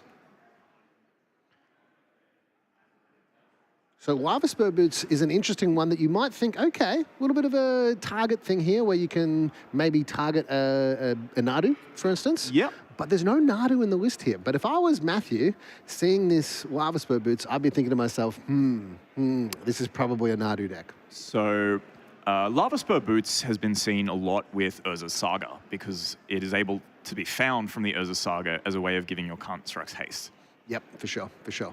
The ward ability as well on it, nothing to sneeze at. Like, your mana can be really tight in this format, and sometimes you just can't afford to get away with it. But Dougal here with a Nantuku, making some insects and wastelanding Matthew. So that Wasteland forced the play of Failure, and Failure has the ability to attack here and can exile a permanent. Now, he's got two different options here. You can exile the Mox Diamond and say, hey, look, you got to pitch another land, otherwise that Mox Diamond's gone. Or can exile the creature token so that there's no ability to block here, with a Lightning Bolt as well. So a little bit of a sneaky play here. Matthew's intention there was to attack, see if Dougal blocked by exiling the Mox Diamond to start with, and then if there was a double block, then the Lightning Bolt would come down, and that means there was a chump block with the token. Yep, but Dougal well aware and choosing not to play around the Lightning Bolt instead, choosing to also sacrifice the Mox Diamond here as this Failure is in play, and the only land he has is the Caracas, which, funnily enough, is a pretty decent answer to Failure. Yep, that's pretty good, Caracas. So we see an equip on the Lava Spore Boots and an attack. Matthew has 3 cards in hand. Triumph of St. Catherine. St. Catherine. Yep, thank you very much. And then a Force of Negation and a Aragon. Yeah, and that Aragon is real scary if you've seen it played. Yeah, even with the Caracas, right? So the Caracas can bounce the Aragon. It sure can. But you still get the Monarch. You do, and you kind of always get to retain the Monarch as you can just replay the Aragon. Yeah, although that Lava Spur Boots giving haste to anything means that the Monarch can be taken pretty easily, but then the Aragon comes back down again, you get the Monarch back. That's true. Matthew here, binning a Flage off this Thundering Falls, but it looks like almost every card that Matthew has, any threat he has, is being answered some way by this Caracas. Yeah. I love these Surveil lands though, right? The Surveil land being able to put the Flage in the bin or be able to put more fuel in the bin in order to be able to exile those cards in order to get the Flage back. The Flage, still good, even with the Caracas in play. That's true. Just being able to get that Helix as well, and eventually it's going to start going at Dougal's face and changing the clock quite a bit. All right, the Aragon gets pitched here to Force of Negation because that Sylvan Library, that's got the ability to draw a lot of cards when the only threats Matthew has available to him are Legends. Yep, that's definitely true. And also Dougal potentially being able to put more pressure on with this Lava Spur Boost. This Caracas pulling in so much work here. Yep, so will we see a attack preempted by the Caracas? Yep, okay. And then we have a pass the turn here. Matthew having drawn the Spell Snare here, turn late for that Sylvan Library, but maybe it can snag something else that comes on its way down. Dougal tapping 2 here for a... Grizzly Salvage. This is an awesome card here. So it's not a Grizzly, it's something the Bog, I believe. It's very similar. Ooh, yeah. So one of the few draw spells you get access to in Black-Green. Yeah, Black-Green Impulse. Pillage the Bog. Pillage the Bog, yeah. So Failure at end of turn. You notice, though, that Dougal is losing a bit of life here due to that Pain land. So Nurturing Peatland is a Pain land. Yep. Costs 1 life every time you tap it. And in order to keep that Caracas open, Dougal's having to tap that and is down to 13 life, although Matthew is sitting at 10 right now. Dougal's drawn a Strip Mine here, which looks very good given that Matthew is having a bit of trouble with his mana. Also has in his hand an Invert Polarity. I really hate that card, I've got to say. Why do you hate that card, Kakoa? That's a story for another time, but I always lose coin flips. Yeah, fair enough. So floated some mana there, which wasn't relevant, but you always got to float the mana in these kind of situations. Ever since there's no longer any mana burn, there's no reason not to. For sure. And then Sylvan Safekeeper down. Oh, this is a blast from the past, Sylvan Safekeeper. Maybe we'll bring up the text on Sylvan Safekeeper, but it's got some interesting abilities that interact with a couple different cards. Yeah, so it gives you the ability to sack a land and give target creature Shroud until end of turn, basically meaning you can use your lands to change, remove anyone's removal spell, basically, and interact with it on that level. Yep. So Dougal choosing to sack the Nurturing Peatland to draw a card, but by the look of it, trying to end this game a bit faster. This single token that was produced by this Nantuku a while ago is pulling a lot of work. Now, you're going to have to explain this to me. Sylvan Safekeeper is kept back there.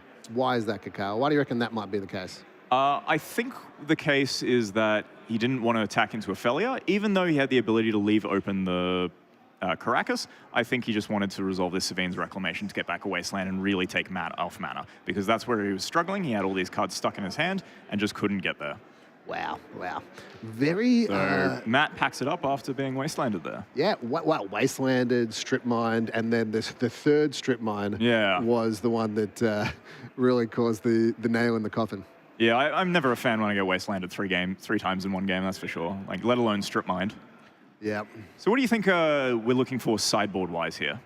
Yeah, so this is really interesting from Matthew playing this Jeskai list. There's a couple of different cards that you might want to bring in. So you might want to bring in Grafdigger's Cage to stop things like Natural Order if you think that that's going on. You might want to bring in some kind of Null Rod if you're thinking that the Mox, as well as maybe some other artifacts like the Lava Spore boots, or if you think that there's some kind of interactions with Nadu, you want to be maybe playing around that. The card that sticks out to me in the sideboard that I think is going to come in is Wrath the Skies. Wrath the Skies. So this is going to give Matt the ability to Wrath basically the board for pretty cheap, which is going to clean up all of Dougal's Moxen and one-drop creatures or anything else he so chooses at the time. Yep. So I think that can be very powerful, and we can even see Matthew looking through a sideboard, bringing it to the front, because it doesn't look like he has a lot of cards, to be honest. Yep, white, and X. You get X energy, and you may pay any amount of energy, then destroy each artifact, creature, and enchantment with mana value equal to the amount of equal to or less than the amount of energy you paid. Very good at dealing with Urza's Saga in all respects. Yeah. Especially if you've picked up on that Lava Spur boots, and you've said, you know what, I actually think that it's not Nadu, and instead I think it's an Urza Saga play. I think that's probably a thing you can infer based on some of the cards Dougal's playing as well, such as Inquisition of Kozilek that he played on turn 1, usually seen out of the more grindy mid-range fair decks as opposed to the more combo-oriented mid-range decks. For sure. And what do you have for Dougal siding in? So at the top of this list, I see a Choke. Ooh. So yeah, I reckon Choke's getting straight in there, already going to be disrupting the mana with that Waste and Strip Mine. Let's add a Choke to that. Yeah, Choke is so good at dealing with these blue mid-range decks. It's so hard for them to answer an enchantment, especially one like that. And usually, because they do have stuff like Molten Collapse for Carpet of Flowers, but Choke is just almost lights out. Yeah, for sure. And then we might see a Veil of Summer coming in as well, if we think that there's a fair amount of counter magic. But we might go, you know what? There wasn't that much counter magic. I didn't see that much, so maybe I don't bring in the Veil of Summer because it's only the blue there, and that might only be a splash. Yeah, another card I think Dougal's incentivized to bring in is some of this removal, like Dismember and Snuff Out, as just efficient ways of dealing with these creatures and trading up on mana in a really effective way, because you're not always going to have the Caracas, despite what you might think, even though you can tutor it pretty well. So having some extra removal to help sandbag and get to a later point in the game, I think is going to be very, very reasonable. Speaking of that, let's talk a little bit about Caracas here, because that's a card that a lot of people go, yeah, do you really want to spend a point on this? But I don't know, what is your assessment after seeing how Dougal managed to utilize that Caracas in this game? So I believe Caracas is a card that gets better with every set, because every set, powerful legends are being printed, especially cheap, efficient ones that fit into Highlander. I think as every set goes on, Caracas becomes more and more worth the point it is. Yeah. There are lots of decks I've just kind of built with and tinkered around with, and all the time I'm just like, if I'm playing white, Caracas is so good, you can do so much with it. Yeah. We saw the threats there from Matthew were Failure, Aragon, and Flage. And Flage. Yeah. All three are legendaries. Matt has a lot of legendaries in his deck, but we're getting off for game 1. Matt leading with a land and passing, and you can see that Wrath the Skies in his hand. So if Dougal has any sort of explosive start, Matt's going to be able to catch back up. And then 2 basic lands, it looks like, for Matthew as well. So playing around that Wasteland, pretty important here. And then also playing that fetch land to say, you know what, even if you've got Strip Mine, you can't strip this little fetch land here. Yep, and we see a turn 1 Sylvan Library from Dougal off the back of a Mox Diamond. This could be kind of scary for Matt if he can't catch this up fast enough. The Wrath of Skies will be able to answer the Sylvan Library and pick everything up, but he does need to hit those land drops in order to get there. Yeah. So we need to get to 4 land in order to be able to take out both the Mox Diamond and the Sylvan Library. That might be a lot of cards, though. Yeah, that's going to be a lot of cards. Dougal's going to get at least 2 draw steps where that's in play, I reckon. Yeah. And Dougal's played a lot of Legacy. Like, a lot of Legacy. Oh, so much Legacy. And I don't know how much Legacy you've played, but when it comes to Sylvan Library, I'm quite often going, all right, 8 damage.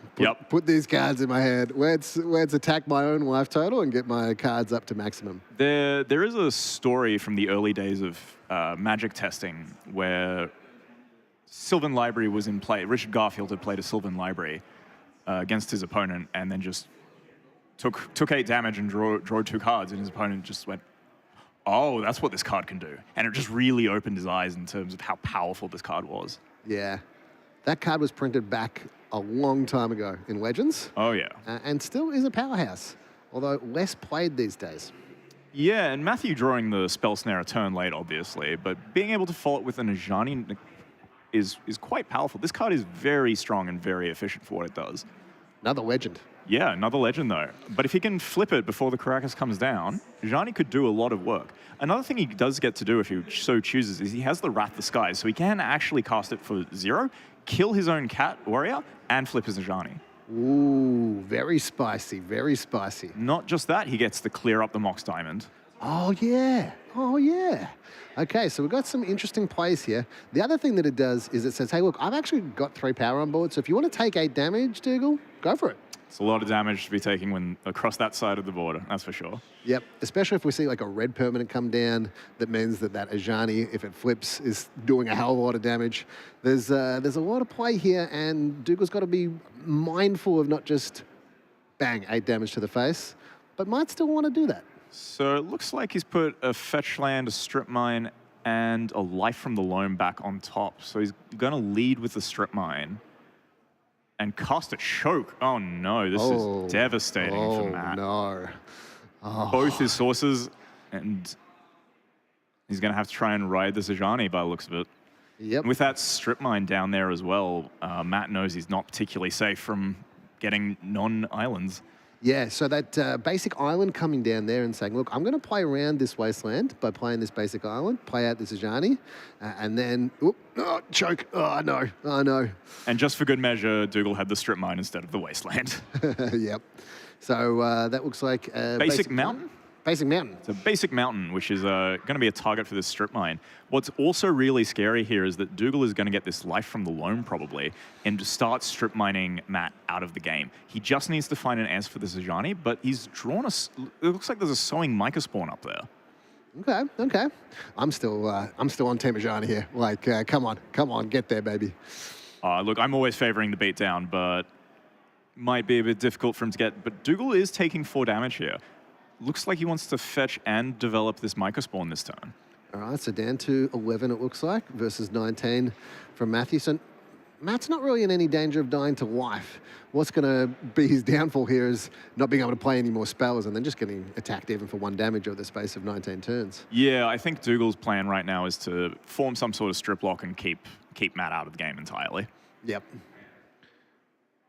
But if that Ajani manages to flip... It could be really problematic for Dougal, but Matthew needs to find a way to flip it first. That is true. That is true. But what we could see from Matthew's side is that we might see a couple of fetch lands in a row. So a fetch land into play means that you can't actually target with strip mine, because if you target with strip mine, then they crack and are able to then get another land out, and then you have to get the strip mine back, and then you have to strip the land again. And so having a couple of fetch lands in a row might mean that we get to that white in play in order to pay the just the regular cost and flip the Ajani. But that's sowing Mica spawn, finding Caracas again. Matthew's deck feeling its like weakness to Caracas here. So it answers so many creatures. This Caracas is just really showing the powerhouse and the deck construction that Dougal has put into his deck. He's clearly thought about it a lot, and I think a very wise choice to put Caracas in a deck of this sort of style. Yeah, paying the point for Caracas, but also paying a point for crop rotation. Yeah, he really wants to find it. Has also got 2 points on Demonic Tutor. So he's really, really happy to have Caracas in the deck, because the games it's good, it's insane. Yeah, so a lot of versatility in his package of finding lands, and then having 27 lands in the deck means that you've got a lot of different options available to you. Matthew here is deploying an Ottawara, which is a blue source that is not an island. It's a very nice addition. But we'll see how it fares against this strip mine. Yep. Interesting spot. Okay, so we see the strip mine being fired off. Strip mine onto the Ottawara, blue being floated, I imagine. Then we see a Thespian stage, which works really well with Dark Depths. Oh no, it's going to get back a Renegade Rallier to get back the strip mine. This is bad news for Matt. Takes out his mountain, and Matt then we scoops see it the up. handshake. Oh, wow. Yeah. Wow. It's a frustrating game to continue playing after that point. Yep, bada bing, bada boom. Yep. Dougal with the early start and the Sylvan Library to then shape a hand and found a game plan, and the game plan was, the name of the game plan was Mana Denial. That was fantastic. So, a couple of really important points there. That Mox Diamond. Yep. Normally a bit of a down on resources because you've got to pitch the land, but with 27 lands in the deck, you've got a lot of lands that you're going to be able to put in the bin, and things like Life from the Loam, being able to get things back, or even that Renegade Rallier, means that having that Mox Diamond was basically like just a straight Mox, but paying 0 points for it. Yeah, and fast mana is just so powerful in this format when just like all the cards are so powerful generally that mana is the biggest constriction. Yeah, for sure. So that one was pretty quick. So what we're going to do is we're going to be actually doing some interviews with the points committee. So the Highlander points committee is going to come on, and we're going to do some interviews and ask them a little, your Q&A about what's going on with curious with the points. to hear their thoughts and how things are shaping out after certain changes and how they want to go moving forward as well. Yeah, for sure. I'm loving this tournament at the moment, so I'm really curious to see what they think at the moment. These have been some of the most entertaining games of Highlander I've seen in a long time. The format has been shaken up to a point, and everything's really exciting. Yeah, really cool. Well, thanks very much for staying with us for round 6 of Mana Clash 2025, and we'll be back shortly with an interview with the points committee. See you later.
Yo, can we just get your names updated and then ready to go when you guys are?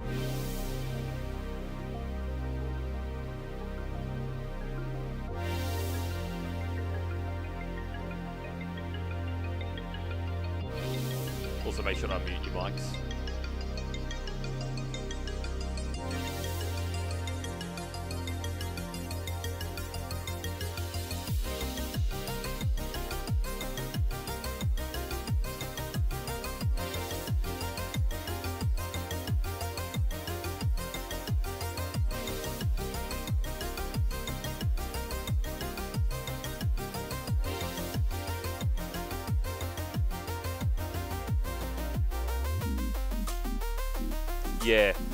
Yeah, they're still at 30 something in the round, so yeah, that sounds good.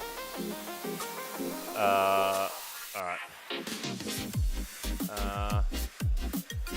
Hold on a second.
Alrighty, welcome back.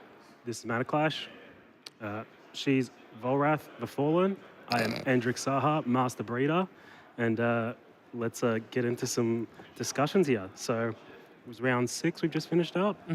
Beautiful. So we're very blessed here to have Volty part of the points committee. So a invaluable resource. So we discussed earlier a quick overview on how the points list is constructed and the cards that are on the watch list and so on. There was an interesting wrinkle I wanted to get into, which is the 8-point rule. If you could explain that to us and the utility of it and maybe how it's a little bit of a stepping stone for people to get into the format and maybe when it's the right time to make that call. I know that this tournament today has the highest finishing 8-point list, gets prizes that are pretty good. 500 ticks, I think. 500 ticks, yeah. So It's more than top 16. more than top 16. So that's also something that we're trying to promote and make sure that that is an available avenue for people to get into the format and play without having to worry about reserve list cards and so on, which was, I believe, the original reason for it. But if you can get a little into the 8-point rule for us. Yeah, absolutely. So for your information, for context, I am the committee member Volty for this segment, as opposed to commentator or coverage Volty. The 8-point rule's official name is the Australian 7-point Highlander Accessibility Rule. And the accessibility is definitely the key component of the rule. What the rule actually does when it comes to, deck construction and tournament play, for example, is that normally you would have 7 points on our point buy system to spend on pointed cards to put into your deck. If your deck, across your main deck and sideboard, contain no cards that are on the reserve list, you are able to spend an additional 8th point on the points list. The original intention of this was to allow people to get into the format, play at weeklies, play with shock lands without having dual lands, for example, and be able to feel like they're not at a massive disadvantage. Because prior to the accessibility rule, if you didn't own an Underground Sea and you were playing a Watery Grave, that was it. Yep. You still had 7 points, your opponent still had 7 points, but they had an Underground and you had a Watery Grave. So the rule was definitely meant to be, we want more people to be able to play the format without feeling too disadvantaged when it comes to actual gameplay. In practice, there's obviously quite a lot of wrinkles with the 8-point rule and how it's implemented. There's the optics of having, a separate points list in theory for people who are operating under the accessibility rule. So for example, what I mean by this is if you are operating under the accessibility rule, you have an extra point to work with on the point buy list. However, there are several cards on the points list that you no longer have access to. You cannot play any of the Moxen, you cannot play Ancestral Recall, Time Walk, Black Lotus, etc. For the most part, this is fine, and most people are just kind of aware of that. But because it's framed as the accessibility rule and operates under the reserve list, there are plenty of cards that people aren't aware that they're not able to play upon first glance. In recent times, Moxfield has added the ability to highlight reserve list cards, and it's actually a lot easier using Scryfall to find out what cards don't fall into the category. But when you think about cards like Null Rod, Gaia's Cradle, Tellurian Academy, there's plenty of cards that aren't just the dual lands, which are like the easy ones to remember when you're operating under the accessibility rule. I can't play dual lands, I can't play the Power 9. Oh, wait, what do you mean I can't play Phyrexian Dreadnought? What do you mean I can't play Seeds of Innocence? What do you mean I can't play Ali from Cairo in my sideboard for the mono red mirror? You know what I mean? In terms of the history of the accessibility rule, it was implemented. There was a little bit of confusion among the community. There was a lot that people were unsure about in terms of the optics of the format. Do we really want people to be, encouraged to play the format at a weaker power level when other formats don't really have this, right? Like, if you want to play Modern, you have to bring a Modern deck. You can't just bring a standard deck. No. There's like the theme decks that WotC have introduced, but for the most part, if you want to play the format, you have to obey the rules of engagement. And this rule, the accessibility rule, is separate to that. Yeah. That is just an invention that a previous committee came up with. In practice, and what it really means and what it boils down to is that if someone wants to try out the format because they've heard about 7-point through their CDH friends or their legacy locals, for example, We've had people who have like just moved to Australia and they pick up the format, for example. You can try out the format at a weekly level event. You can play Shocklands, you can play an 8th point, but realistically, it's not quite a stepping stone as opposed to just an asterisk. If you want to play 7 point, you should be playing a 7 point deck. Yep. That's the reality of it. If you want to be any kind of competitive, these are the rules of engagement. You shouldn't be expecting to have an 8th point to work with. I will say in recent times, there are more people exploring the 8-point space. Yep. I've done a lot of content on making sure that, people have the resources to try out or build 8-point decks without being as disadvantaged as, could be perceived, I suppose. But realistically, when you think about the format, Underground Sea is legal. Yep. Watery Grave is not Underground Sea. That's the reality of the situation. Yep. There's plenty of nuance to it, and if you have any questions about the 7-point or the accessibility rule and how it actually applies, you can check out the 7-point Discord server. But in terms of what it actually means to the game, it promotes the format, it grows the format. We have the 8-point rule at larger events where the best performing 8-point deck will get an extra prize, for example. Yep. And that's just so we don't discourage people. We don't want people to feel like, oh, I don't have a Volk on me. I can't borrow a Volk. I'm just going to skip this event. Because that's not what we want. We want butts in seats. Yep. But if you are playing a deck that should have a Volk, at some point, you need to acquire that Volk or borrow that Volk if you want to do well in an event. Absolutely. So I think we had a discussion the other day, and we'll talk about the delta of the 1-point cards. So a few years ago, when this rule was introduced, a lot of the power in the multi-pointed cards, the delta between those and the 1-point cards was quite large. Whereas now there's so many 1-point cards, there's so many 2-point cards, that the advantage of getting 1 extra point to add 1 extra pointed card to your deck isn't as big as it used to be. Back in the day, maybe you had 2 to 3, maybe 4 pointed cards in your deck, and if you were playing a bunch of 1-point cards and you got the extra point, you might have 7 or 8 pointed cards. So as you're drawing them, they're not as powerful as your Black Lotus or your Moxen, but you're drawing quite a few powerful cards, and maybe that could help you keep up. Whereas with so many new printings that are all being pointed, every deck has access to 4 or 5 pointed cards, so you're not getting quite the returns on that 8th point that you used to be able to get. Is that correct? That is a simplification. I think another critical component of that, though, is that the gap between the weakest pointed card and the strongest unpointed card is a lot smaller. Yeah, sure. So the fact that, the first 5 or 6 unpointed cards in your deck were like okay back in the day meant that, eventually you'd get to a point where unpointed cards kind of just sucked, but that's how it was, because that's what Highlander was. Nowadays, you're trimming cards that could have been pointed 15 years ago because they're just not good enough to be in your 60. And that's something that is a challenge that we on the committee have been facing. That's something that, people look at or keep in mind when they're building 7 and 8-point decks. But end of the day, Magic's a card game. Wizards got to sell packs. They're just going to keep increasing the power level of cards. And so if you are building an 8-point deck, yes, the advantage of, getting an extra pointed card used to be very powerful. But these days, the unpointed cards are all just really, really good. We have way more 0.8 point cards. We have so many cards that could be pointed but aren't being pointed for some specific reason. And yeah, there's a lot of nuance to it. It's quite a lot to get into, and I'm more than happy to, but I do believe you have some more specific questions. Cool. Before we get into some of those, say people have been watching the stream today, they're liking the look of Highlander, they might be interested in getting into it.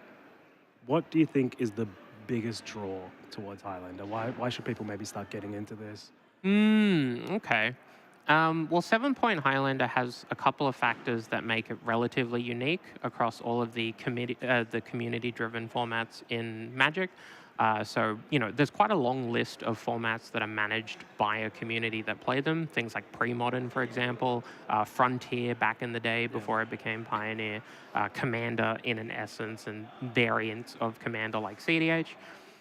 I think there are a couple of advantages that Australian Highlander has over some of those formats. I think Canlander is okay and one of the better ones, but the actual comparisons are, Australian Highlander, while being a community format, is not a casual format. Yeah, that's right. That is very important because some people don't like playing casual Magic. And if you want to play casual Magic, there are so many avenues to do so.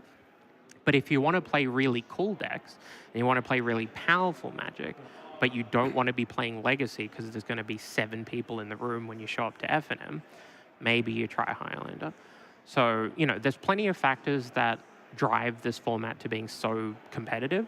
The nature of the power level of the format means that people are constantly trying to break it because the list of legal cards is all of Magic, except for, anti-cards and whatnot. Like, Black Lotus is legal in this format. Yeah. So when you're looking at new cards to work out if they're powerful enough for 7-point, you're looking at them with a lens of this has to theoretically compete with a deck that has a Black Lotus in it. Yeah. Is it good enough? We'll find out. Stock Up got printed 2 sets ago in a standard legal set. Yep. It was 40 cents. It's now $35. That card's good enough for this format. Yep. That's really cool. The fact that there is so much expression that you are able to put into your deck is a huge draw. So because of the point-based system, realistically, unless people are working on a deck with other people in a team, deck lists do not look the same. Yeah. You can very easily find 5 people who build decks in this format and go build these colors, build this speed, this archetype, mid-range or aggro, and they'll have 5, 10, 20 different cards. Yep. It's as simple as that. So, Yep. Some people will put pet cards in. Some people will cut all the pet cards. Some people will review or view a card as stronger than it is. Some people will view a card that's weaker as it is. Right. And so, having the expression when you're deck building is really, really cool because you can go, I don't think this card is good. I don't agree with the people who are playing this card. I'm not going to play it. Simple as that. Yep. It's not like, modern or standard. You can't play standard mice and go, I don't know about Monstrous Rage. I might cut that from my deck because everyone has been playing the cards for an amount of time and an amount of games that are just so absurd. So everything is solved. Yeah, that's right. And 7-point is never going to get solved. Yeah. Another big factor and another big draw to the format is the fact, like its longevity is a really big one. So, if you buy an Underground Sea and your Legacy scene, in your LGS dies, you kind of just have an Underground Sea. Maybe you can play it in Commander, but it depends on the strength of your playgroup. Maybe you can play it in CDH, but CDH is pretty proxy friendly. If you buy a 7-point deck, for the most part, it will, 90% of it will be legal in 3 years' time. Yep. Maybe some stuff will be changed. Maybe we'll add some new cards. Maybe we'll pick up some old cards. But you don't have to actually worry about bannings because we don't ban cards. Nothing ever gets banned. Yeah. If you really want it, you can get it. Yeah. You can spend the points on it, and you can always play what you want to play. Exactly. You can play what cards you like at all points in time. Even if a card is not as good as it was, or it's contextually different to what it was, it's still legal. Yep. It's still playable. Yep. And depending on how much you value your tournament equity, just show up with an Ancestral Recall deck. No one's going to stop you. Yep. And I think that's a really big factor. I know a lot of people who are hesitant to buy their Time Walk, and then they buy it and they're like, oh, I don't have to worry ever again. I can just play a walk deck even if I can't think of anything else. Yeah. But yeah, those are the big ones. Do you have anything in mind? So just to summarize that, so basically expression's a big thing in this format. You get to play what you want, old pet cards, old standard beaters that you used to dominate your PTQ scene with. Mm-hmm. With all the new variants and Universes Beyond and so on, you can also express yourself through how your deck looks as well. The singleton nature is quite good because it promotes diversity in gameplay, and also having to buy one Underground Sea is different to having to buy 3 or 4 Underground Seas as well. So even though it's steep, you've only got to get one of each. And once you've got your one of each, it's like your commander set, you're good to go. Yeah, okay, so there's quite a few interesting things as to why people might look into this. I want to ask you about, is there a direction you want the format to go towards? Now that you're part of the committee, I know you've only been on here for a short amount of time, but you're pretty involved, you're pretty invested in the community, in the format. What do you see as the direction you want it to go? What do you want your work to be as part of the committee? I want to grow the format. That's the biggest thing. I want Australian 7-point Highlander to remove the Australian. That is the end goal, I think. If we have 7-point Highlander and it is played worldwide, and I'm still on the committee, that's a lot of clout. Yeah, that is. That, you know, my tweets are going to do numbers. But no, in seriousness, growing the community is very important. Specifically, making sure that each community is represented and available to players who want to play the format is a really important thing. So, for example, historically, there have been areas of the country that have relatively serious players in the pro Magic scene. You know, maybe they live in regional Vic or regional New South Wales or, you know, the Gold Coast, for example, far away from Brisbane. Those players are able to travel for like RCs or RPDQs back in the day, or PDQs, but they're not going to be able to play like a weekly because they're the only person in their town who plays the format. Eventually, I want there to be an area that is accessible for everyone in the country to play some kind of weekly 7-point if they want to. It shouldn't be a 3-hour trek to play a weekly. Obviously, if you have to travel to play bigger events because then they're held in capital cities, that's fine and that's expected. But you should be able to play the format if you want to. So there needs to be more people. You need to be able to have the resources to go, okay, I'm my LGS Shark. I have 7 friends who play Standard. How do I get them into this format? Provide them resources, write articles, send them videos, get them to play smaller events, get them to play Moto events, you know, give them the ability to get into the format organically so that you can create your own scene. We don't have the resources or the ability to manually go out and make these communities. But the community can do that. You know, each member, I know I have a decent friend who is from regional New South Wales, and he's just been getting his friends into 7-point. And a bunch of them are here today. That's incredible. That's really, really cool. So that's a big one. Another thing that I, you know, personally, I really want to focus on now that I'm on the committee is balance. I come from balance? Game balance. Game balance, Format balance. Sure. I come from a very, you know, game design, game theory heavy section of the, well, you know, not the Magic community, but just sort of gaming community, right? Like I've played a lot of different games at very, very high levels. And making sure that a format is interesting and engaging to solve or attempt to solve is a really cool part of playing any card game. It's all well and good to be like, okay, I can show up with the best deck, people won't be playing the best deck, and I'll go 4 out a weekly. There's only so many times you can do that before it gets really boring. If instead you're showing up every week and you're like, I've gone like 2-2 the last 2 weeks and I'm the best player in the room. That's kind of wild. I got to figure this out. And then you try and figure it out and you fail, or you try and figure it out and you succeed. This then feeds into, we have a big event coming up. I don't know what's good. My team all disagrees with me and I disagree with my team. That's really cool. Like the best formats in Magic are when you have a team of 9 to 10 incredibly talented players who show up with 9 to 10 unique decks to the event that they all think is the best deck. That's when you know a format is incredible and unsolved, and half of them will go 5-0, the other half will be dropped after round 3 because some of them will get it wrong and some of them will get it right. Those are the formats that I enjoy participating.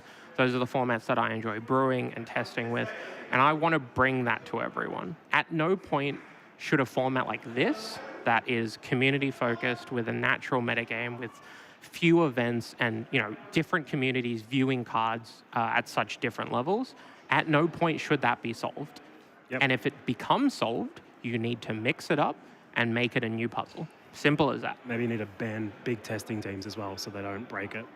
That will make it harder and harder as time goes on. If there's more incentives for people to play it and to try to break the format, it is a community-driven format at the end of the day. And if a team just makes a deck that's way better than everything else, even if it's not the best possible combination of cards in the format, it's just better than everything else. So that could possibly happen at some point. You know, if everyone's just testing on their own and then you get one concentrated, really powerful team, they could develop something that's... And we kind of see that, like Grixis is quite good. There's a few decks up there that are like dominating event after event after event. And it's kind of hard to break through at this point, isn't it? I will say, in contrast to that, though, it's also a good thing to be rewarded for that amount of effort. Yeah. I think if a team of the best players in the country put more effort than everyone else in Yep. and comes up with something Yep. and they play it better than everyone else, Yeah. they should be rewarded. That's right. Yeah.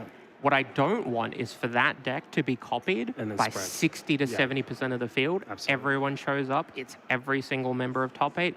That's the problem. Sure. Awesome. All right. This one isn't written down. This is a bit more of a selfish one. I had this thought a while ago with these 3, 4, 5 color mana bases.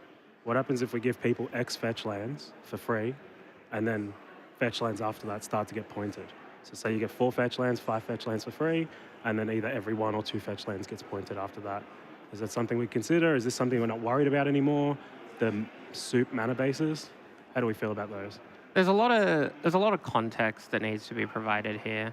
Realistically, pointing minutia when it comes to things that are just part of a format's identity Yeah. is not something that works optically. Sure. So if you point the 5th fetch land, Yeah. that's really, really confusing. Okay. If you put a point on polluted delta, that looks bad. Yep. So one of my radical pitches before I joined the committee was polluted delta, flooded strand, misty rainforest, scalding tarn. You can pay 1 point and play any amount of them. The rest of the fetches that don't get islands, Yep. free. Yeah, sure. No worries. My other pitch was to ban fetch lands. Neither of those work. Yeah. And realistically, the soup mana bases are a feature. Mm-hmm. The fact that fetches exist and the best dual lands in the game exist, and now we have surveils as an extra benefit. And for the most part, all cards cost 1, 2, and 3 mana, so you don't get punished as much for getting color screwed because you just play a different sequence of cards. Yep. That's the reality of it. There is always going to be a very good 3-color deck that has blue in it. Yep. There is always going to be a reasonable, playable 4-color deck. Yep. There is always going to be people who are able to punish those mana bases by playing 2 colors and Blood Moon, or Sure. 1 color and Price of Progress. Yep. That's kind of how it is. It's kind of a feature. It's also a bug. Flooded Strand should not have been printed. That's just how it is. You know, unfortunately, when they were printing Flooded Strand and the other 5 the 5 original fetches, I was like 9. So I didn't have much of a say. Yep. Yep. I still hated it, but, you know. I think we've got to wrap it up. So I'll ask you one more question just to quickly answer. What would you say is the biggest hurdle that the format needs to overcome right now? The reserve list. The reserve list. Yeah. I think if Wizards was to abolish the reserve list, we could abolish the accessibility rule. Mm-hmm. The format would be much easier to get into. Yep. If you could spend $100 to $300 for a Black Lotus that was legal to Yeah. play in Sanctioned Magic, Yeah. people would do that. Yeah, that's true. Wizards would make money. And with all of the Lotuses that sit in people's houses in folders, Wizards doesn't make any money from that. Yeah. Realistically, I think the RL is one of the biggest hurdles. Another one is the fact that Australia is really unfortunately populated. We have kind of just really big empty spaces across the whole country, and most of the capital cities are really far away from each other. Yep. You know, if we were based in a smaller country and more people would be able to travel less for big events, that'd be gas. Unfortunately, I also can't control the size of the country. But yeah, I think those are the 2 big ones. Cool. Is Australia's too big, abolish the reserve list. And unprint Flooded Strand. Thank you so much for your expertise, Volty. Amazing as always. I think that's it for us here, and we'll get the next round started soon. Thank you so much. Coming up will be round 7. We will have commentary for it, and I believe that is starting in the next 3 to 5 minutes or so. After that, hopefully we'll see you again. But otherwise, it's been lovely talking to you as always. You too, Volty. Thank you so much. All right, Appreciate catch you it. later.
All right, welcome back to the Mana Clash. Here we are again, 6 rounds down. I'm Ian, Alex here with me. Hello, hello. 2 rounds to go. We're heading towards the pointy end of the tournament, Alec. Yep.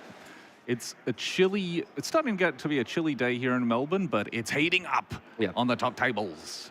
As we've gone through the day, we've realised that you came much better prepared for me than me in this jumper, me and my light summery shirt. Yeah. I've lost this matchup handily, unfortunately. 2-0 to Alec, actually. Yeah. The heads-up comfort mirror, I clear it, for sure. Absolutely. It's been some good magic today, though. We've seen some fantastic matches throughout the day. You got a favourite, Alec? I'm a real big fan of these Grixis piles. I think they've got a lot of good stuff going on. That's, to me, the big standout, is we're seeing a lot of, blue-black decks, which typically will splash another colour in red, but we're seeing some, 4-colour stuff. A lot of, the sort of blue soup we talk about a bit in Highlander, that's popping up. That's still good. Still looks beatable. Seen a little bit of straight blue-black with no splash as well. Some 8-point lists out there with, some of back to basics, that kind of thing. Yeah, back to basics has been a very clutch card in the format at the moment. Absolutely. Also, on the other side as well, the other big deck, I think, bots. Yep. Had on camera in round 1, and it's continued to put up results. I know we've already got at least one player at 6-0 with bots. So bots, Eldrazi, the sort of colourless. We'll talk about, blue soup, lots of colours, blue and a bunch of other colours. It's a colourless soup. Yep. That's sort of it. Not water. Not water, no. That's kind of the format at the moment. Bit of the blue soup decks, and then on the other side you got no colours at all. Yeah, so those are the 2 big heavy hitters. Yeah, I think so. We see a couple of other strategies. Some people like playing a lot of moon effects. A couple of different. There was a lands deck last round. Basically, there's a lot of 3-mana enchantments or 3-mana plays that just ruin mana bases, which seem very well positioned at the moment. Yeah, absolutely. Those powerful cards at 3 mana. As you say, we saw a choke be very, very effective last round. We've seen a few strip mines. Yeah, strip mine being very, very good today. That card's very good. And as well, we talk about these sort of big decks, but a lot of room to play what you know. I know, last round we had Dougal Warby on, very well-known Maverick Pilot. Knows those cards like the back of his hand. Yeah. And we saw that. We saw his expertise with that deck. Just squishing his opponent. Yes. Poor guy. And then, of course, very nice of him to finish that match quickly so that we got more time with Sahar and, Volty as well, one of our fantastic points committee members, to sort of chat about the format at large, which was really good for those of you who are maybe, a little bit curious about the format, want to learn more about it. Volty having to deal with a lot of me coming up to her and saying, why don't you just D-point Snapcaster Mage? And her saying, I know. Which I'm sure she's never getting sick of. And I'm going to continue to just keep annoying her about it until I get my way. Absolutely. Well, you got dig through time. That went down 1. So you got that point recently. Yeah. That's a win for blue control mages everywhere. I'm like a dark confidant, if you will, of the points committee. Except not really. Except not really, because it's really... no power or influence. Really a lot of you talking in their ear and it going out the other ear. Imagine Grima Wormtongue just trying to be annoying to manipulate Gondor. Yeah, not like whispering in what's his name's ear, but just like being annoying. So would you say rather than being Dark Confidant, you're one of the succession of sort of Bob lookalikes we've had since that have failed to hit? Yeah. I'm like the bat with Offspring, which is really bad unless if you Offspring it. So if there's 2 of you, that would work. If there was a second me, maybe I would have my way on the points committee. But right now, it's just the one of me, so I'm just a 3-mana Dark Confidant, which isn't very good. Okay. So what bad version of a card would you be? I'm thinking of the untap one. The one that you have to untap it. It's a 2-mana 2/2. You have to untap it to get the Bob effect. Yeah. Because that's just...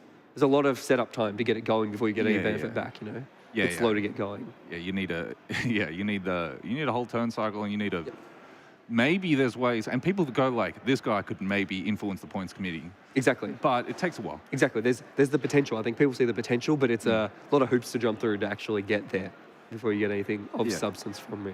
And all Magic players love playing Magic, but what they love more than playing Magic is talking about the format they're playing and complaining about it. That's why we're here, actually. We're not playing Magic at all this week, but instead we're here just talking about Magic. Yeah, we're just talking, which is the best part sometimes. Absolutely, yeah. So if you don't play Highlander, but you love that aspect, you love complaining about stuff, Get in the chat. get in the chat, complain about your points being messed with, Yeah, absolutely. and then maybe I'll agree with you, and then I'll annoy Violet about it, and then she won't do anything about it. Yeah, and then nothing will come of it. But at least your voice has been heard, and Yeah. that's important. It's actually better if you complain about something and nothing gets done, because then if you get your way, you have nothing to complain about. That's true. If Yeah. they ever actually brought Snapcaster to 0, Yeah. you'd have to find something else to complain about. Then if I lose in a game of Highlander, it's my fault. I got my Christmas presents, but I just feel empty inside still. Whereas right now, the only reason you ever lose at Highlander, it's the points committee. Yeah, They're yeah, holding yeah, you down. yeah. Absolutely. Yeah, of course, of course. 100%. And it sounds like Some things going on in the background there. There's some things going on in the back. So we've come in between rounds. We didn't want to give you a whole bunch of dead space. We wanted to, So instead, you've got us for some extra time. We just More wanted time to with us. talk, to That's be it. honest. That's it. We've discussed this. We don't like playing Magic. We're just here to talk about Complain about Magic, or we're sticking to Magic. Yeah. That's what I'm hearing in my ear here. Yeah. But 2 rounds to go now. This is the Yes. point where players start to lock up their top 8 potentially. Looking at all those players with 0 losses, 1 loss. Yeah. They're starting to think big. And this is the cruel, and we probably will be cutting to a match where their records are X and 1. It's the cruel time of the event where a win in this round, the second last round, gets you potentially a handshake, and you're guaranteed in top 8. And if you lose, you're just done. And Yes. so this is really the pinch point. High stakes for sure. High stakes for sure. And then next round, a similar thing, but it's very final. Whereas this round, your tournament could be cut short, so close from the end. Yeah, absolutely. And this is where that pressure starts to get us. We all love competitive Magic, love the stakes being high, but these are the tough games. And this is where you have to have your coping strategies. You got any great strategies in your high pressure situations, Alec, to stay focused, stay on the ball? Go to the pub. Go to the pub. That's my coping strategy. If I lose. Okay. Sorry. Yeah, dealing with the pressure. No. I don't cope. I just lose, and then I go to the pub. Okay. What about you? Okay. Do you? Yeah, I mean, like you, I'm normally gone by a couple hours earlier than this. Not used to being around at the tournament venue this late, actually. Normally we're at the pub by now. Yeah. So we got tips for that. Yeah. Tips for pubs around here, but no tips for playing well there's in a jail situations. Oh, we've got unfortunately. Magic. Enough of us. That's it. We've had too much talking, apparently. They've decided to send us down to the match. So, on the right-hand side there, Nathan Smale on 4-color walks. And on the left, he's back. We didn't get enough of chokes and lands and mock Simons and strip mines, so Dougal Warby back there with Maverick, this sort of Abzan lands deck. Yeah. And we've got the 4C walks. I don't know if we've seen this in coverage yet, but it is it's one of the mainstays of the format. However, fallen a little off in favor in when a lot of people have moved to the other blue soup decks. This wouldn't necessarily be called a blue soup. It's known more by its walks. It is name. certainly a soup, though. Yeah. It is a soup of blue, green, black, and white cards generally. Yeah. There's a time walk in there. There's some ways to find the time walk, and then lots of ways to pick the time walk back up and play it again. Yeah. And again. And again. Casting one-time walk is very good. It is. Casting it all the time, every turn, that's even better. And then that is worth the 5 points, in fact. 5 points. It just keeps going up, and people still play it. It's really good. That's the thing. When your 5-point card, when you play it once, as you say, it is quite good. But the more times you play it, that's like having 10, 15, 20 points in your deck, That's a lot better. We're seeing Dougal have a mulligan. I think it's just a 6. It looks like he found a 6 there. He liked, and Nathan will be on the play. So basically, I'm doing that mulligan there. Get the extra card on your first turn anyway. It's like you didn't mulligan at all. Free roll, baby. Also, and we talk about recouping card advantage a little bit with mulligans. With the Eldrazi deck, they only need one big hitter. All of a sudden, mulligans didn't matter. We talk about big hitters in the Grixis deck, like I'm blanking so hard. We Sorry. had an energy flux look very good earlier Yeah, today. so- But a lot of the creatures as well, very snowbally. Things Yeah. like, an Abhorrent Oculus that can go all the way, Murktide Radiant. A lot of really powerful threats in those decks. Dougal's trying to set up like a combination of cards. Like one Strip Mine is okay, sometimes really good, but strip mining a lot. There's a common theme here. People are trying to use their points a lot more than just once. Absolutely. And 6 cards become infinite cards when you're strip mining every turn. And here we see Nathan playing Coverage's favorite card, Gataxian Probe. Yes, He gets to we take a look at- appreciate it. He takes a look at Dougal's hand, and so do we. So we've got a Misty, a Thoughtseize, Thespian Stage, Planes, and he scooped them up. I can't see them anymore. A Planes, Crop Rotation, and a Renegade Warrior. Absolutely. So a few different, a bit of a mix there. Some interaction, some creatures, some proactivity, a bit of tutoring. Really balanced hand from Dougal. Renegade Rallier, really good in this deck. It's a really sweet card, and people always want to play it, but it's really at home in this kind of a strategy where you're not just getting back a land that's going to tap for mana. It's going to be tapping. It's going to make like a 20/20 with the Thespian Stage and Dark Depth combo. So wider variety of powerful applications.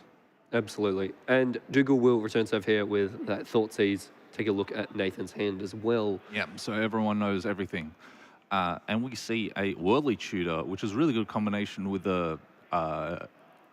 With the Metamorphosis Fanatic, actually, which is in Nathan's hand. So not quite where you want that Fanatic to be. A lot of the times in coverage, when that card's really, really good. Metamorphosis Fanatic is awesome card. It is. It has been stuck in a player's hands a lot in coverage. So quite funny, and we're seeing a Thoughtseize take the Leyline Binding there. So it's worth noting this 4C Walks, it is a combo deck. It spends a long time not looking like a combo deck. And a lot of these cards, so Metamorphic Fanatic, there we go. Metamorphosis Fanatic. I'm not dyslexic, I'm just stupid.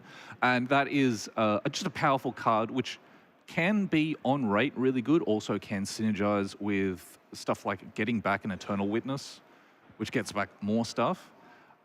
That is the sort of thing so this deck can be very flexible. We're also seeing Teferi Time Raveler being a rock solid card, but also helping you play a Time Walk combo uninterrupted by your opponent.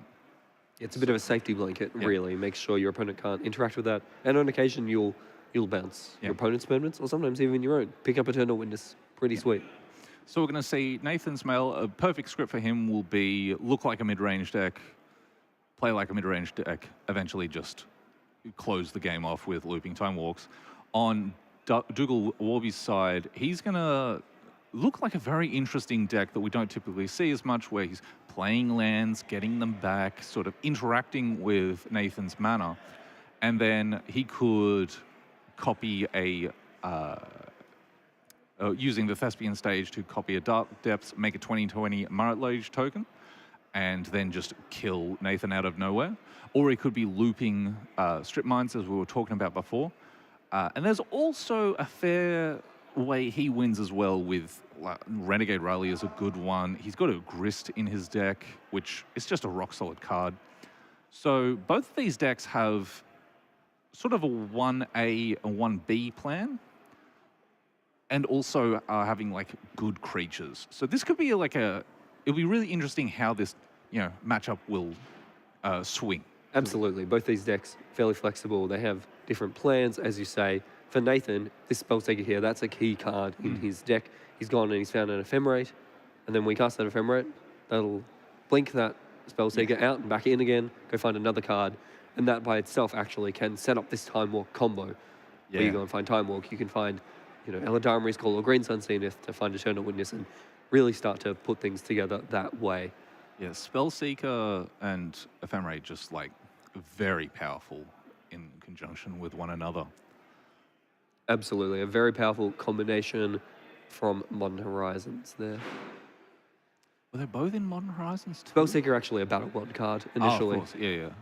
They weren't so silly as to put those two in the same set. No, not at all. Meanwhile, for Dougal, this is sort of... He has to start to feel the pressure right now. Maybe not in terms of power on board, but he's an experienced player. He will perfectly understand the threat that this Spellseeker with Ephemerate represents. And so now, has to find a way to break that up maybe, or look to apply his own pressure. As it is, he's going to pass the turn back. And now Nathan has a choice, which is when to cast this Ephemerate. So yeah, the Ephemerate's interesting. He has to worry about 2 unknown cards in Dougal's hand. Dougal has the Crop Rotation, which can assemble the Marit Lage sort of combo with the Dark Depths. And he has the Thespian Stage on board. It looks like a white card in his hand. I can't quite see. But there is a Crop Rotation, always a scary card to cast into the unknown because it getting countered is a bit of a blowout. I wonder what he's going to get here. Oh, he's going to get a very exciting land, which name I can never remember. So this here is Talon Gates of Madara. Which is a very sweet card. You might have seen it in Cube. Yeah, sweet little commander card here. The big thing here, it's a gate, comes in, and it's going to phase out that Spellseeker. Oh, it's a gate. It is. Important for your Maze's End deck, of course, Alec. Oh, heck yes. One of the better gates, really. So that is going to phase out that Spellseeker, which will cause the Ephemerate to fizzle, as the Spellseeker is, it's gone. It's gone for a whole turn. It doesn't exist. It's sort of, it exists in the phase world, not in the real world. Yes, but unfortunately, we can't get to the phase world. We're stuck here in the real world, where we're here at Mana Clash with an exciting match going on. These players playing for likely a top 8 berth. Yes, this is, as we were talking about before, very, very pivotal in their tournament lives, a very pivotal round. So Dougal there has managed to disrupt Nathan using the Crop Rotation. However, that means he no longer has a Crop Rotation. So he can't set up that Marit Lage combination you were talking about with Dark Depths. Yeah, so using Crop Rotation for disruption means it can't advance. But it'll be interesting. And you can't get Crop Rotation back with a Renegade Rallier. That would be cheating. Yes, that one, not quite a combination there. For Nathan, meanwhile, he's got plenty of options, we know. Not a huge amount of pressure, so now sort of has to move to a B plan. That Ephemerate didn't quite work out. Looks like a Birthing Pod in hand is a very powerful one. That's and I believe sweet one. There might be an Atraxa as well. We're ways off casting that one. Yeah, Nathan just looking off camera right now. I don't know if he's pondering or if someone's talking to him. I think he's having a think. Nathan might have drawn 2 of his bangers that he wants in his deck, not in his hand. Looks like play the Teferi there, get it in play, get that powerful passive in play to protect himself. And bouncing his own Spell Sneaker, that's a sweet one. That is really nice. That is an enters the battlefield effect you don't mind having again. Yeah. Oh, sorry, I think that's enters now. Just showing my age there. You don't need those extra words anymore, just enters. Yeah, they cleaned that up nicely. So... No play there from Dougal that turn. Didn't manage to use his mana, just had to watch as the Teferi came into play. Now tapping 4 mana for... Oh, that's a 4 mana Prismatic Ending. Yes, so filtering through the Talon Gates of Madara there to make a coloured mana to get that 3rd colour to exile Teferi. So only 3, pardon me. Yeah, Talon Gates of Madara. Madara. It's usually a colourless land, but it can filter. Filter land's not typically playable in Highlander, but they have to do something else pretty special. But the thing is, like, it being able to tap for a colour mana in a roundabout way does make it, that does save his bacon. If it was a Thespian stage and this Talon Gates of Madara was not able to filter, it would just have to sit there and watch this Teferi ruin his day. Now for Nathan here, this is a really powerful turn. Psychic Frog there, very powerful pointed card. And then, what's this? Time Walk, even more points. Yeah, it's a lot of points. I keep talking about ways for this Spellseeker to find Time Walk. But it turns out if you just draw the Time Walk, it's pretty good too. That's what he wants to draw naturally, not these big dumb monsters. I think if I could draw a Time Walk every turn, I would win a lot more Magic games. Yeah. Yeah, for sure. We all would, I think. That does mean that this Psychic Frog granting Virtual Haste, so that will get the opportunity to attack here, whilst Dougal has no mana untapped. So Nathan hoping to draw a card off that. and then we'll go from there. That's how powerful haste is. We're paying 5 points to give our frog haste. Very powerful indeed. So draws a card. He has found a 5th land. So we might see the Spellseeker. We're getting close to that Metamorphosis Fanatic. Oh. And what can I get back? I don't think there's many creatures in the graveyard. No, but we could cast if we wanted a Lifelinker. Probably Yes. won't, but it is almost an option. It's almost an option. Looks like a little bit of shortcutting here, I suspect. Yeah. They fetch land in the graveyard, and now Birthing Pod at instant speed going to I never recommend shortcutting while thinking. Yeah, so what this will be just cutting a little bit of time out. The Birthing Pod's going to get cast. We do appreciate saving the time a little bit, but by all means, feel free to play as proper as possible. The thing is, the faster these players play, the sooner we get back to me and you just talking about the format, the best part. But he's going to just cast a Birthing Pod. Powerful card. Formally pointed, not for a little bit, but a very powerful card. It's not pointed anymore? Not for at least a year. Man, I feel silly. Wasteland here from Dougal, so going to cut down the mana, taking away the only green source of mana, actually. That is the only green source. And now we get to see the Renegade Rallier really do its thing. Yeah. Wasteland, a very powerful card to get back. You can't really cut off a color anymore. Maybe the Wasteland just stays in play now, if he gets a Wasteland at all. He could also opt to get back a Nurturing Peatland to draw a card. Or a Savannah, so it looks like he is weighing up his options here. More mana. Wasteland's very tempting, and for sure. You can't help but feel like it's very, very good. And it's one of those things, maybe you fire it off because 3 mana is way more palatable for you to leave your opponent with for the next turn. You could also leave it in play to put pressure on the green source. Absolutely. Or upcoming green sources, but getting your value right away. It's very appealing, isn't it? Yeah. Just want to cut down the mana from Nathan. Also we know that his deck has a lot of really powerful top end in it. Looks like he's drawn a Grist for turn, so somewhat limited his options at the moment, but he is going to jump this frog up into the air, give it flying, and get another card.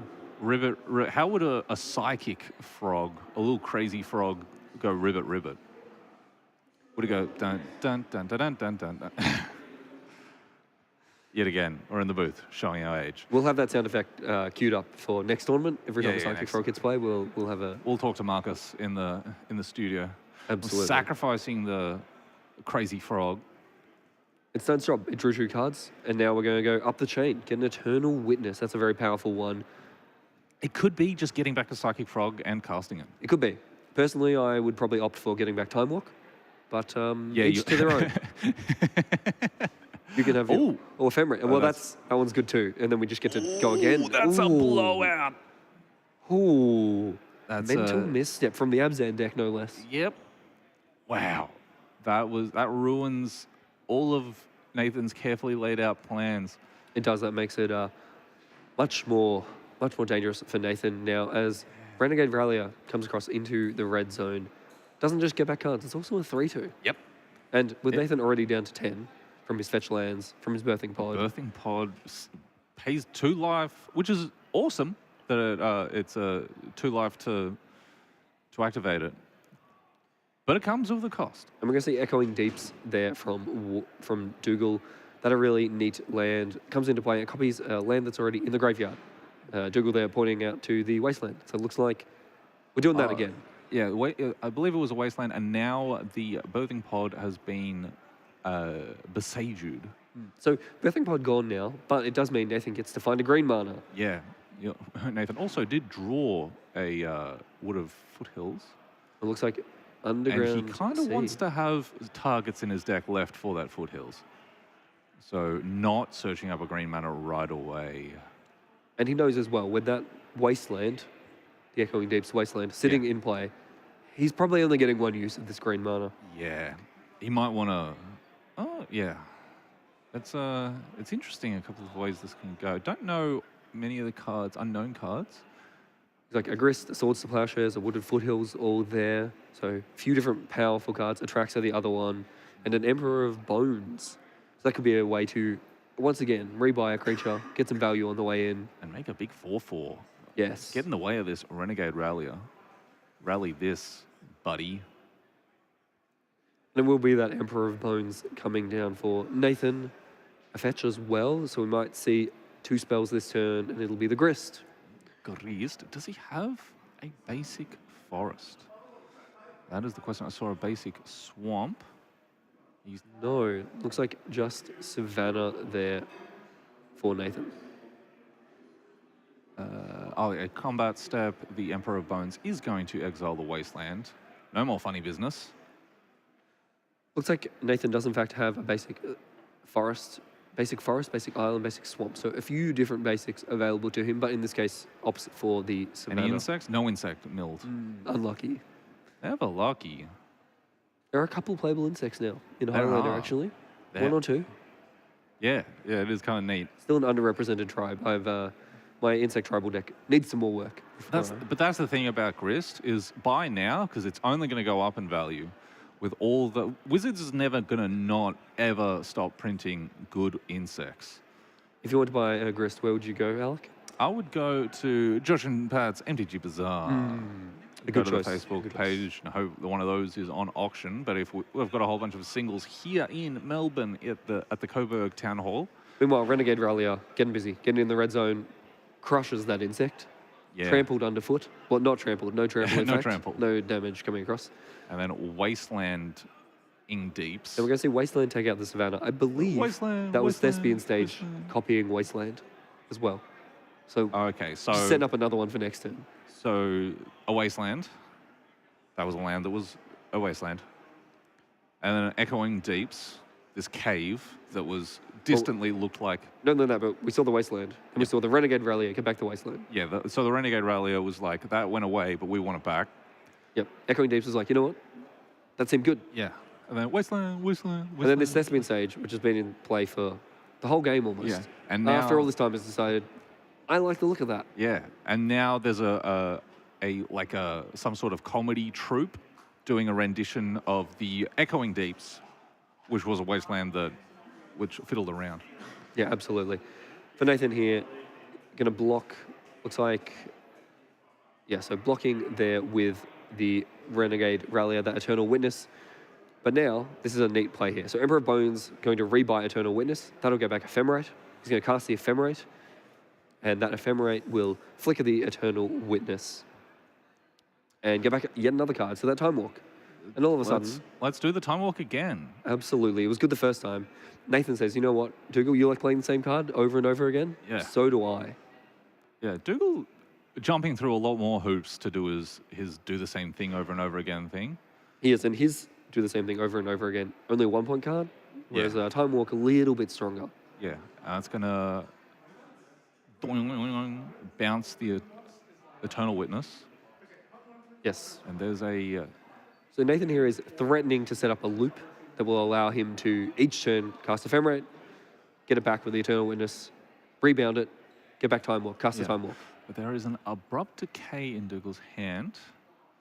Kind of have to fire it off here. You sure do. So Dougal there passes the check. He has managed to break up this combo. So now he's a little safe. He's a little safe, except for the 5 life facing down the 4/4. Yeah, that's not quite that safe. And now he's going to attack for 4, get another turn, and then attack for 4 again. So Nathan's just pointing to the Time Walk in his hand. A little bit of discussion. Looks like, do you need to draw for turn first? Can't go straight to combat? Yeah. Have to follow the steps first. But the Time Walk will be cast. Time Walk. And this is a great example of what we talked about at the top of the match, really. A lot of back and forth, looking like fair decks, but eventually Nathan cobbles together a few Time Walks. And plays up Doggy. Yeah, cobbles together. So Time Walk here, sort of being just a very good card. Turns out first Time Walk cast, pretty good. Second Time Walk cast, lethal. Yeah. So he still cast Time Walk a bunch, but he didn't set up his combo. So it's like varying degrees of combo this deck is.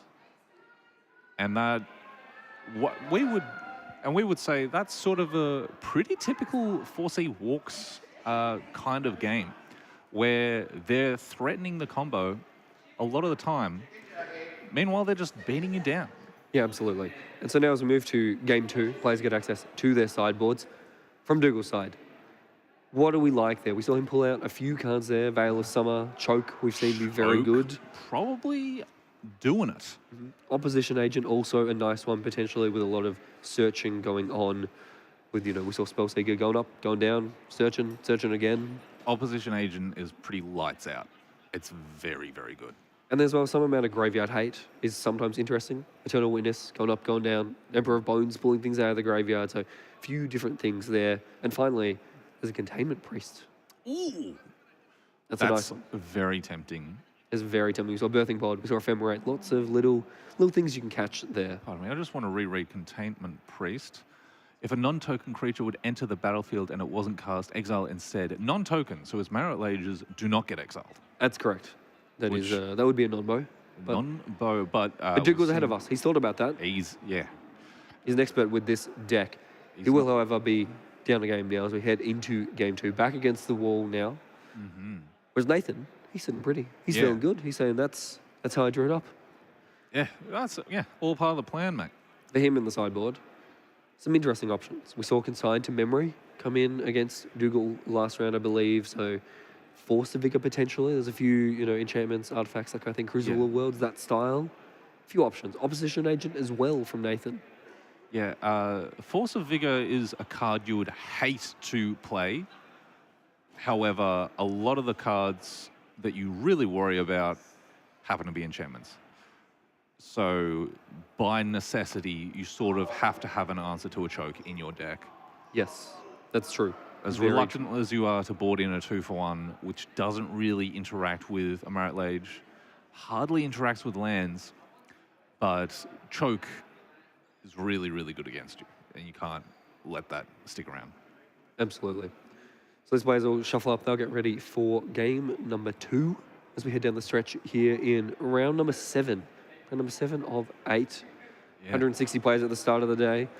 Most of them still here, in fact, which I think is a testament to this format, really, and how good a format it is, and people here just happily playing. As you say, happy to go 2-4.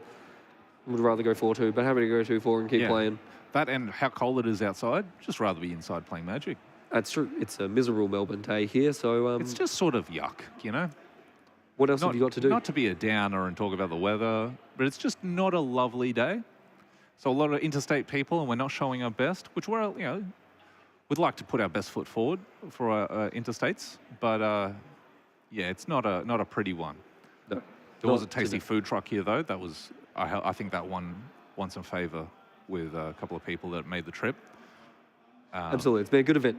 It's been a great event. Yeah, and it's not over. We got another Swiss round after. We got 1, maybe 2 more games now.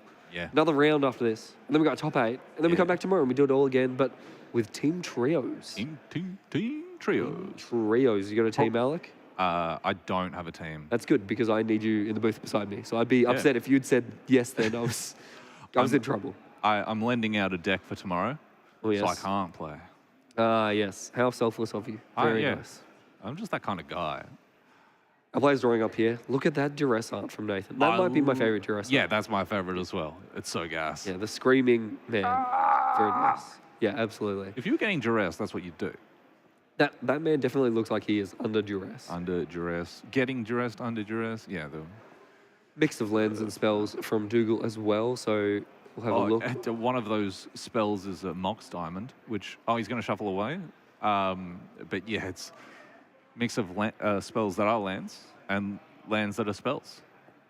That is really the name of the deck, really. That's kind of how it works. Yeah. Always a good sign, though, having that flexibility. And after some consideration, Nathan also going back to the well. Down to 6 each. Yeah. Down to 6 each. Do you think that favours either player particularly? I was about to say, I have no idea. Good. Well, I have no idea. We talk, I was saying before, we talk a lot about recuperating cards. If they both mulligan, I don't know necessarily who that favours. Dougal definitely has some cards that can recoup those resources, Life from the Loam, Sylvan Library, that kind of thing. But then again, so does Nathan. A lot of those creatures, he gets 3 lands in play. Something like an Eternal Witness, something like a Spellseeker. Can be a lot of cards all in one. We've seen some Planeswalkers from him. So it is interesting, especially in this matchup where you have to think under a little bit less time pressure perhaps than from some other decks, something like an Eldrazi or a Bots. Yeah. Nathan's got a little bit more time here. So the mana dorks may be a little bit less critical, that kind of thing. Yeah, the mana dorks are pretty important in this matchup. I don't know how many ways Dougal has to kill just a 1/1 creature. How many? Because like you got Fatal Push, surely, but no Fatal Push. Pretty light on for interaction this land thing. Well, light on for interaction for creatures. Plenty of ways to mess up your lands, that's for sure. Looks like that Force of Vigor there from Dougal as well in there. So he's aware of something like a Carpet. He's got that in mind. Yeah. Both players going to keep 6 here, and it'll be Dougal to lead off. Nathan there matching him. Misty Rainforest on both sides. A shinier Misty Rainforest. Yep. Always just one-upping slightly. Yeah. There. And then a very Honestly, nice birds, it looks like. Oh, it's a pretty nice birds. I mean, I can't talk smack on it, but after a very shiny Misty Rainforest, I don't know what I was expecting. And Dougal there will take the opportunity to fetch at the end of turn. We might see Surveil land here, the very powerful lands from Murders at Karlov Manor. Get a little bit of a scry on, or a Surveil rather, and it will be Lush Portico there. Take a look at the top card of his deck and get to decide whether to keep it. And of course, as we saw, some graveyard interaction from Dougal. So some cards he is actually very happy to put in his graveyard. yeah, Surveil being a lot better than just a scry one. Yes, absolutely. Doesn't want the extra land. Yeah. Got enough of those in his hand, it seems like. Looks like a Tabernacle at Pendrell Vale in hand, a Strip Mine. A couple of very powerful lands there. Yeah, 2 very powerful lands, very powerful old lands, which undo a little bit of the Birds of Paradise thing. Less so the Strip Mine, but the Tabernacle, interestingly, making the bird pay for itself, pay for its own accommodation. Yeah, in no the free rides here. Tabernacle. Yeah, no free rides here. But now this Tabernacle might be very good. Yep, so we're going to see another land from Nathan, an Emperor of Bones, but then the Tabernacle comes down. And this might slow things down. And now he's paying for all his creatures. Yep, so he's going to keep for both the creatures in privilege. play. Oh, Mrs. Trigger. No, out of order sequencing. We're not that sharky over here. And just a pass back. So Nathan just sort of treading water, but he's a little vulnerable. And notably there, he missed a land drop. Didn't have the third land. Missed a this land drop. turn. Is there a Mrs. Land drop? I'll be here all week, folks. He did miss a land drop. Missed a land drop. I didn't mean to interrupt. I did mean to interrupt. I'll stop lying. And as we've seen so far, Dougal, he has a penchant for going after people's lands. Yeah. This Sylvan Scrying here, very quickly pulling Wasteland to the front. Yep. So now you must choose which creature you keep. won't be able to play that this turn, having played the Forest to cast Sylvan Scrying, but Nathan knows it's coming. It's sort of looming over him. He can sense it coming. He's got one land, and in fact, he will choose not to pay for that Emperor of Bones. Yeah. Decides, no, actually, I need to do other things with my I'm mana. just going to pay for my bird. My bird's rooming at this Tabernacle. Ooh. This mental misstep has been really good. So brainstorm there. Nathan trying to find another land desperately. Says, I'm going to get 3 more looks, and Dougal says, no, thank you. Nah, And how about you get rid of that land as well? Oh, here we go. Is there a force? There is a force of negation, but he's thinking yeah. Hang on a second, champ. Yep. Dougal says, I like blowing up your lands. How about I get back that wasteland again? And Nathan says, no, thank you. And force of negation being the perfect answer. It is. Get rid of the dredge card, and Nathan draws the land as well. A basic swamp. Birds of Paradise continues to pay for itself. It is not attacking. Tapped for mana. Just a mainstay at the Tabernacle. I appreciate as well Tabernacle being up out of the lands row. Yes, it is technically land. It doesn't tap for mana. It's really closer to an enchantment, a world enchantment. Yeah, world enchantment. That's a land that very old, sweet card, but not a lot of people get to play with. They're very hard to find. A sweet card. That is a control major card, aren't you? Sweet card makes all of the creatures. Hey, I like what's going on here. And look, you got to pay to stay. You can't just stay over here. You can't stay on the battlefield for free, mate. For Nathan there, a very quick turn. Taps his swamp, passes back. We're going to see the same thing again. And now, after having paid for it, Dougal will say, actually, how about the birds goes away as well? And yep, sequenced it so Nathan has no mana to play with and just has to pass it back. So good sequencing by Dougal there. Dougal there also has drawn a Demonic Tutor. Looks like a very powerful card. That's a good one. And there's a Talon Gates of Madara. With no value this time. But filtering into black to cast Demonic Tutor. Now, what are you getting? All of the deck here available to you. You know, it's the most underrated part of Demonic Tutor. Not that it gets shuffled back in the deck. Dougal picked that up nicely. The most underrated part is searching for a card and not showing your opponent. Every other tutor is conditional, you must show, but the black tutor, Demonic Tutor, you don't have to, and that's really nice. How do you feel about showing it to your opponent just to rub it in, though? I think that's a power move that I appreciate. Sometimes it's done by accident. Oh, sorry, I forgot. I'm so used to showing. But it's like, by the way, I'm getting this. By the way, you're dead.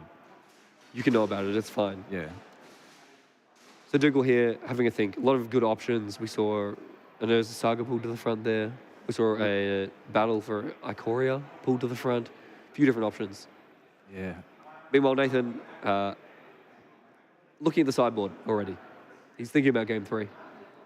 And I don't blame him, honestly. After having this many lands blown up, Tabernacle killing all your creatures, looks like it will be battle for Ikoria, or rather invasion of Ikoria. Yeah, I'm not familiar with this card at all.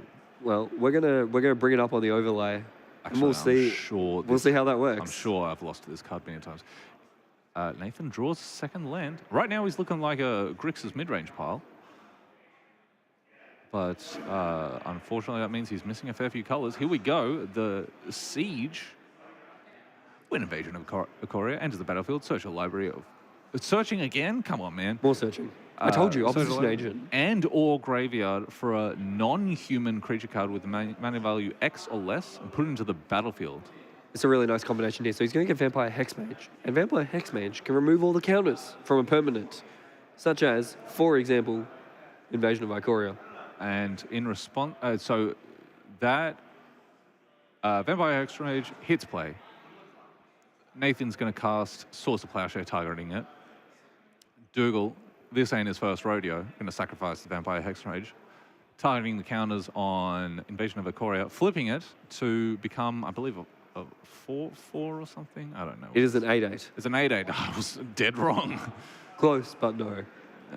But Dougal will have to pay 1 for that in his upkeep, thanks to his Tabernacle. So, you know, really, pretty fair card. Yeah, buddy. Meanwhile, Nathan has managed to find another land.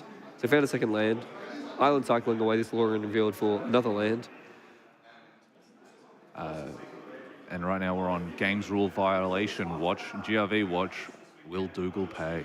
Right, so this Zalortha Apex of Ikoria is what that's called. That's a great name, Zalortha. It's got reach. It's an 8/8, and for each non-human creature you control, basically you can have it pretend it wasn't blocked. Even if it was blocked, it says, no, I'm going through. Yeah. So that's a big creature. That's a way to end the game for sure, as Nathan is floundering slightly here. He has managed to find some lands now to put things together, but certainly behind the 8-ball, I would say. Yeah, definitely. Dougal makes the very astute choice there to pay 1 for his Tabernacle, keep his 8/8 around. And then we're going to see a Leyline Binding. So the attempt here to get rid of the 8/8 dinosaur. That will work. Dougal choosing to play a Boseiju here rather than use it on the Leyline Binding. The Boseiju, I think, was played like a turn or two ago. This land for turn is a Wasteland. There'll be Wasteland coming off the Renegade Rallier, in fact, with a Revolt triggered by the Leyline Binding, taking out the dinosaur. It'll be played off a trigger, not land for turn. So we are going to blow up a land. However, Nathan, he found an opening there. He's found green mana. He's going to cast Wordly Tutor, and this is Metamorphosis Fanatic, right where he wants it to be. The real combo of the deck. Yep, no longer stuck in his hand as we saw last round, but instead on top of the deck. Wonder what he's going to draw. It's a miracle. And what is the creature he can get back? There is an Emperor of Bones. Swiftly, please let me move to combat. Please let me trigger my Emperor of Bones. And please exile that gosh darn Wasteland. So now Strip Mine and Wasteland, both gone. Nathan can breathe a sigh of relief. His lands are safe. Yeah. The rest of this game, at least. The pass back, though. Of course, the Tabernacle's still in play, still pinching his mana with 2 creatures now in play. Yeah, he's going to have to pay for it. But you're happy to pay for those. But it does mean that activating the adapt ability? The adaptability of Emperor Bones. It does become more difficult, you're right. Yeah, your mana's a little tied up, but still happy to have just a 2/2 that exiles, just chips away at stuff in the exile. Duga there pointing to his own Renegade Rallier, decides he will pay to keep it around. Survives another round of GRV watch. And is that your personal goal for today, just being on GRV watch? Yeah, especially when... Well, Dougal's actually not as ahead as he was a couple of turns ago, but especially when someone's really, really far ahead, you got to look out for the game's rule violations, because after a while, that's the only thing that can make them lose. Emperor Bones there, going to exile the Vampire Hex Mage. And that is going to return... I don't believe... Now, this interaction, I'm not too familiar with. But first of all, Nathan Smale is going to resolve... Oh, no, it's not. It's a Force of Vigor, not a... Yeah, we're going to call a judge, and we're going to ask about what exactly happens here, because I believe the invasion of Ikoria comes back into play. For X is 0, I believe, so... It will be X, which you can't... We can go find a 0-drop, if we like. A Dryad Arbor, perhaps, but... They are going to call a judge here and have a quick question about this. Shockingly, our players are not super across battles and leyline binding and the niche minutiae of those rules. Yeah, this is an interesting one I'm not familiar with because it'll enter on the flip side, I believe with 6 battle loyalty. Yep, 6 loyalty, that is correct. So it is going to come back in. Huge shout out, of course, to our fantastic judge staff. They're very quick to jump on, very clear explanation and help. We're still just like working it all out, I believe. I think they're just double checking. Always good to get this right in a particularly high leverage situation. But as it is, that Metamorphosis Fanatic will connect and come across for 4, gain 4. And it'll be back to Dougal. And he does not have a Dryad Arbor to fetch, I believe. No, looks like that battle will come into play. So it's there now, can be attacked by the Renegade Rallier if we're trying to get that 8/8 back in play again. Yes, it's the Renegade Rallier that can attack it, which is really weirdly counterintuitive because it's on Dougal's side of the board. Looks like a pass back again. Containment Priest in the hand now, so we might see that. Another visitor at the Tabernacle. Indeed. Tabernacle once again taxing Nathan's... Taxing everyone. You're right. Tabernacle, it's an equal opportunity. It's a fair card, It's a fair card. Affects both of us equally. Yeah. Absolutely. Yeah, Dougal's sitting there like, I don't get why I'm such a bad guy over here. I'm paying just as much for my creatures as you. Absolutely. My creatures cost the same as yours. Metamorphosis Fanatic will rumble into the red zone. Are we going to we'll see a double block? So Renegade Rallier, the briefly in play Containment Priest. Both going to trade there with Metamorphosis Fanatic. And something I wasn't necessarily keeping a track of, Nathan Smile is now on 25, because that Metamorphosis Fanatic has lifelink. They really named that card just to trip you up, didn't they? They did. That's a lot of S's. And F's. And F's spelled phonetically and not phonetically. So Nathan there did find another land, which lets him develop a mana dock as well. Add a little bit more mana, and also pay a little bit more to the Tabernacle. Yep. Delighted to stay at the Tabernacle this half. Crop rotation the draw for Dougal there. So he can get rid of the Tabernacle. He could do that if he wanted to. Have to think this is one of the better draws in his deck. Very powerful card. A lot of powerful lands in his deck. And a Ramunap Excavator in hand as well. So he could potentially replay a land out of his graveyard after sacrificing it to crop rotation. That's synergy, folks. That's what we love to see here in 7-point Highlander. A lot of really powerful synergistic decks. Yeah, really? So I think we're floating a colorless Yep, and we're going to see the Talon Gates of Madara go away. And Dougal will take a look through Urza's Saga. That's a powerful one. That is a very powerful land. And so... Very nicely done here. So Dougal, what we've done here, in the draw step, we've drawn Crop Predation, cast it in draw step. Then Urza Saga is going to come in draw step, move to the main phase, and that's when Sagas tick up. So that's why that Saga is on 2 already. I believe this is probably not the first time Doug Willoughby has done this trick. No. It turns out, has played this before, once or twice before. And that does... Looks like maybe... Oh, that's tricky. Ooh. I like that. Yeah, so Ramming Up Excavator, we play that. We bring the Talon Gates back. Let's go phase out that Ramming Up Excavator, keep it nice and safe for a turn. And then we will go back to Nathan Smale, I believe. And Tabernacle, still around, still taxing his mana. So, use the Delighted Halfling to pay for the Emperor of Bones. And then lets the Delighted Halfling go. So, gave himself a little bit of a burst of mana, 3 mana, draws a land this turn, so 4 mana this turn available to him. Now we're going to have a think, because Dougal, he's not called Doug, sorry. Dougal is on a very low life total. And Dougal could animate... Well, he's got... Well, so Dougal has a chump blocker available to him with the Urza Saga. And Nathan has a couple of interesting lines. He could move to combat, trigger the Emperor, target the Metamorphosis Fanatic, which will get back the Delighted Halfling, and then attack for 8. Dougal chumps blocks. Then Dougal lives.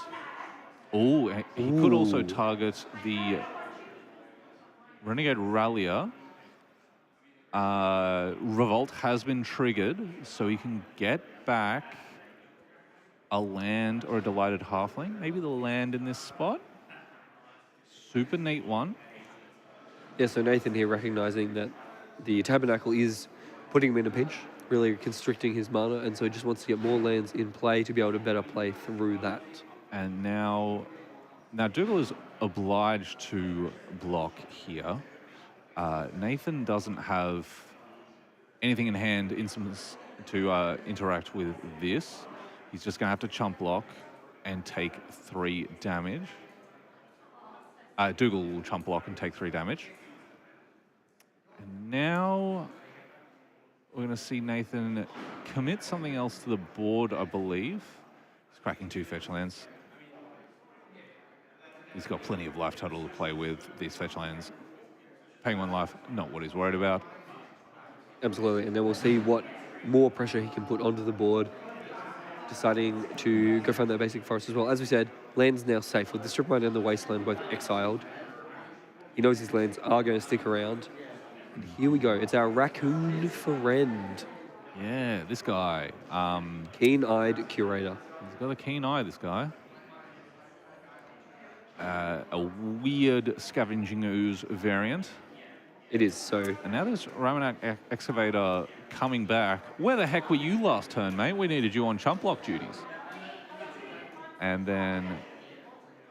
So, right now it's Dougal's turn to try something really, really tricky. Because Nathan had a really slick turn then.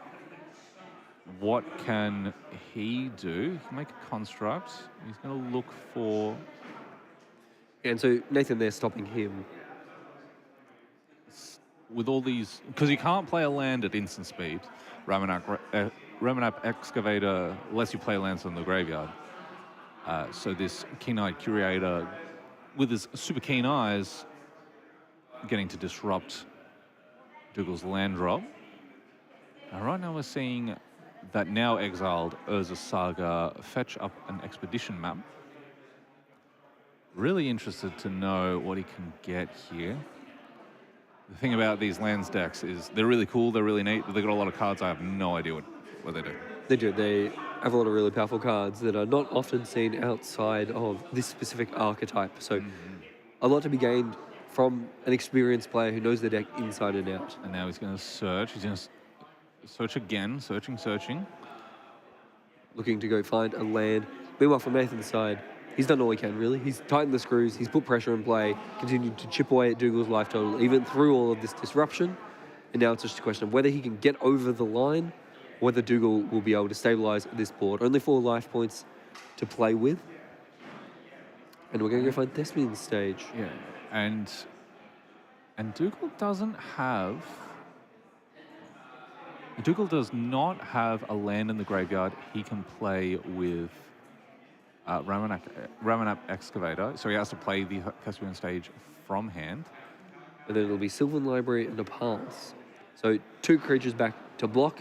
And he is once again obliged to block. It's lethal if not. And so Nathan there going to activate the Keen-Eyed Curator a couple times, get 4 card types under it, and then it gains trample. Gets bigger, gains trample, can trample over the top for the victory. That'll be Nathan Smale. Winning round 7. Moving on to 6-1. 6-1. Hoping for a handshake next round. Who will we? With an intentional draw that would lock him. We would assume we don't want to put anything out there we're not entirely sure of, but typically that would lock him up for top 8. So congratulations there to Nathan. Yeah, as we bring you back to the booth, back to our lovely faces. Ian, Alec. Hello. 7 rounds down. There's 1 to go. One more round. Very much the pointy end. That was a very cool deck. 2 very cool decks. Yeah.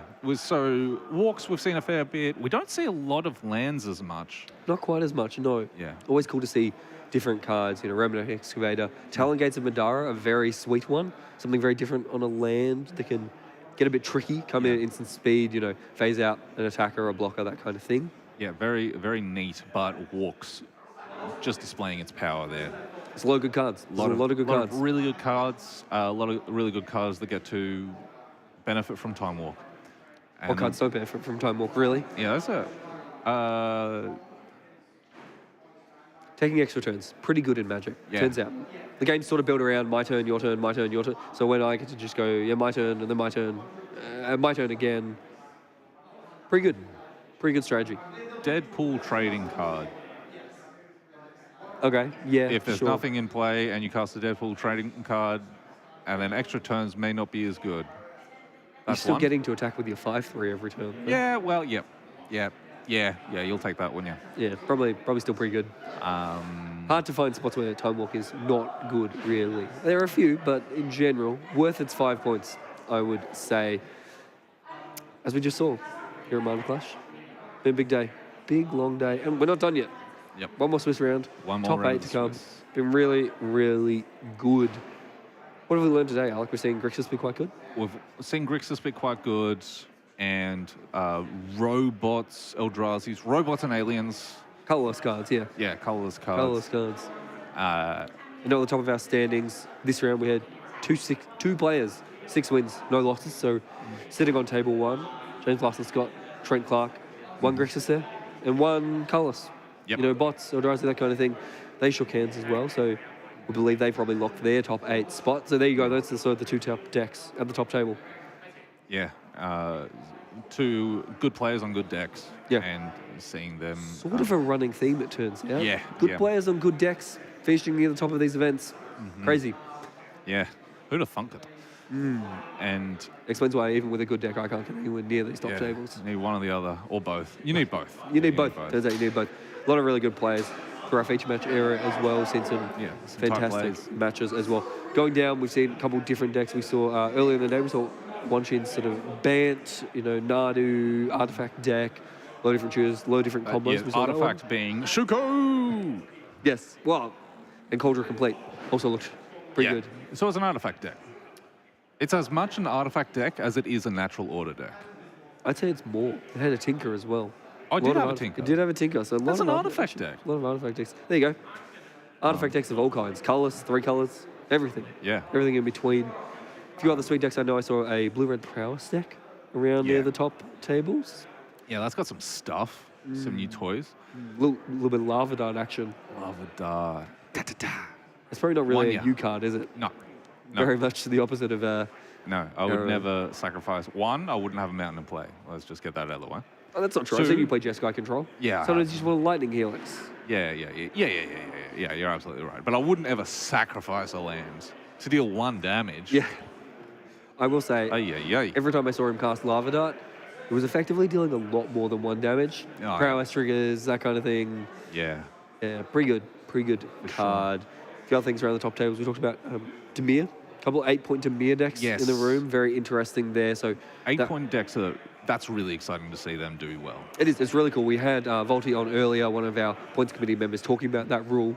Really great that, initially brought in as an accessibility rule, trying to increase the accessibility of some of these decks, help get new players into the format. But we've seen them start to put up results as well, which is really nice to see sort of different decks come together. Yeah. It is only going to get better with time because, they're not going to do any more reserve list stuff. That is how the reserve list works. If you're happy to play 2 colors, we've seen some 3-color 8-point decks, and they were okay. But in 2 colors, now we've got a fair few. Because it used to be, if you were playing 2 colors and you would cut the reserve list cards off, you would be cutting off access to dual lands. And so only Watery Grave to fetch with all your fetch lands, that just wasn't enough. Now we've got a Surveil land. We've got a whole bunch of different lands that tap for 2 different colors of mana. You're not sitting there missing the extra dual land. So they just get better with time, these 8-point decks. And if you're happy to play 2 colors, especially if you're playing 2 colors and you're benefiting from various moons, Harbinger of the Seas and Back to Basics, or in blue-red, you've got Harbinger and Back to Basics, as well as all the Blood Moons, Magus of the Boon. Price of Progress. Lots of options Progress as well. Absolutely. So lots of different decks performing well. We know top 8, we got Grixis. We got a colorless, aggressive deck. Robots versus aliens. Nathan Smale now with 4-color walks. Just booked his ticket, we think. Most likely. Most likely, we think. Touch wood, everything goes well for him. Absolutely. So a lot of different decks there. We've got 3 locked in the top 8. That's been round 7. We're going to come back soon for round 8, and we'll lock the rest of those top 8 slots. Yeah, and we'll figure out exactly what our top 8 looks like. Exactly. So we'll be back soon. Going through to a quick break. Don't go anywhere.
Welcome back to the Mana Clash. We're here. Ian, Alec, 1 round to go. This is it.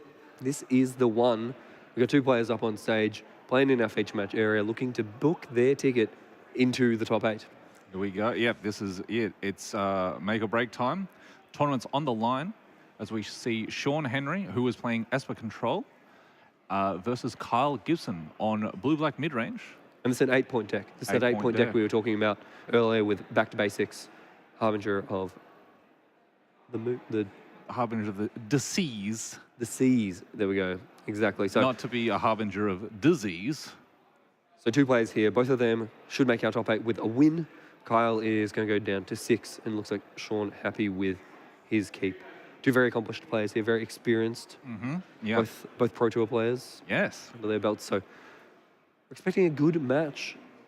In some ways, to me, this final round here, it's almost the bigger round than the top 8. This is the one that determines whether you get in or not. I think you should be watching this round more so than you should be watching the top 8. Absolutely.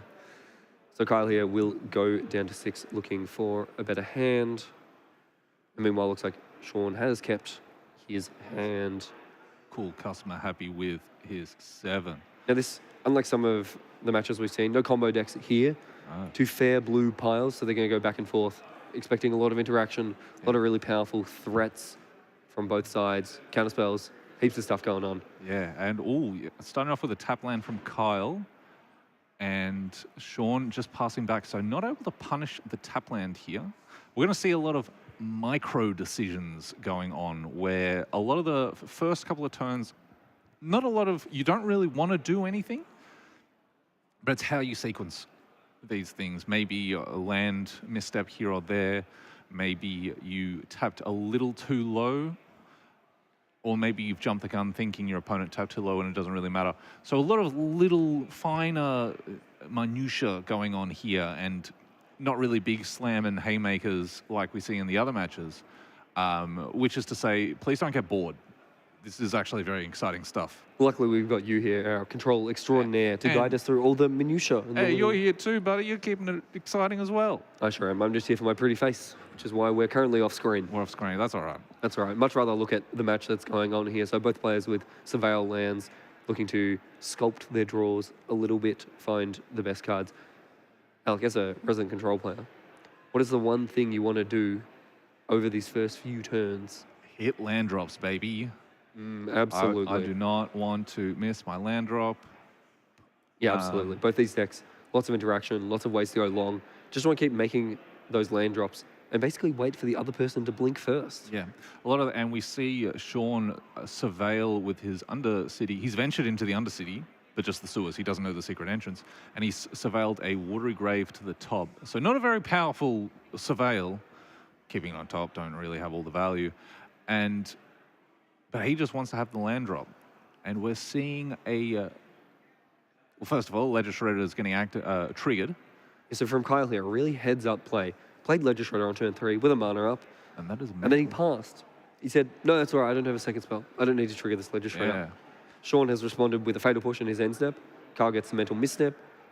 Trigger the Ledger Shredder. And gets to filter away a land drop, which I was just saying how you want to be hitting those land drops, and he's just gone ahead and discarded. Although there's a Teferi on the stack. Teferi Time Reveler, very powerful in these blue mirrors, of course. Turns off all the opposing counter spells, and in this case, could come down and temporarily send that Ledger Shredder back into Kyle's hand to relieve pressure on it. Shred those ledgers elsewhere, buddy. Kyle here with a Brainstorm, so looking for potentially a Force of Will, Force of Negation, that kind of thing, to try and interact with the Teferi. Doesn't look like he's found it, though. Yeah, Teferi is an absolute beating in these matchups. Second to hitting your land drops, you want to resolve a Teferi if possible. And that, of course, one of the powerful cards that Sean gets by adding white to his deck. We see Caracas there as well. Meanwhile, Kyle, on the other hand, it's cards like Back to Basics. Really trying to punish the greedier mana bases, but this is the cost. We see the cost right here, and it's this Haymaker of Teferi. Yeah, it's a very powerful card. What can Kyle do? Well, if he plays, playing a Baragoyf here.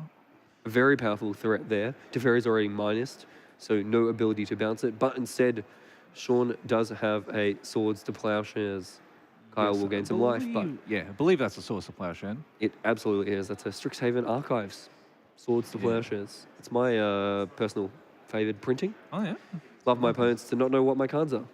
Ah yeah. Any edge, any edge. Any edge, baby. Sean will untap, tick the Teferi up, play the land, and then just pass back. The control player's dream. Tick it, draw, play my land, tick my Planeswalker up, you'll go. That's it. Even if the Planeswalker doesn't necessarily do anything. Yeah, Sean Henry in a very commanding spot. Doesn't do anything. You mean it does nothing? It does the nothing. You're absolutely right. Kyle there going to go find another tap land in the watery grave. So his mana is sorted at the moment.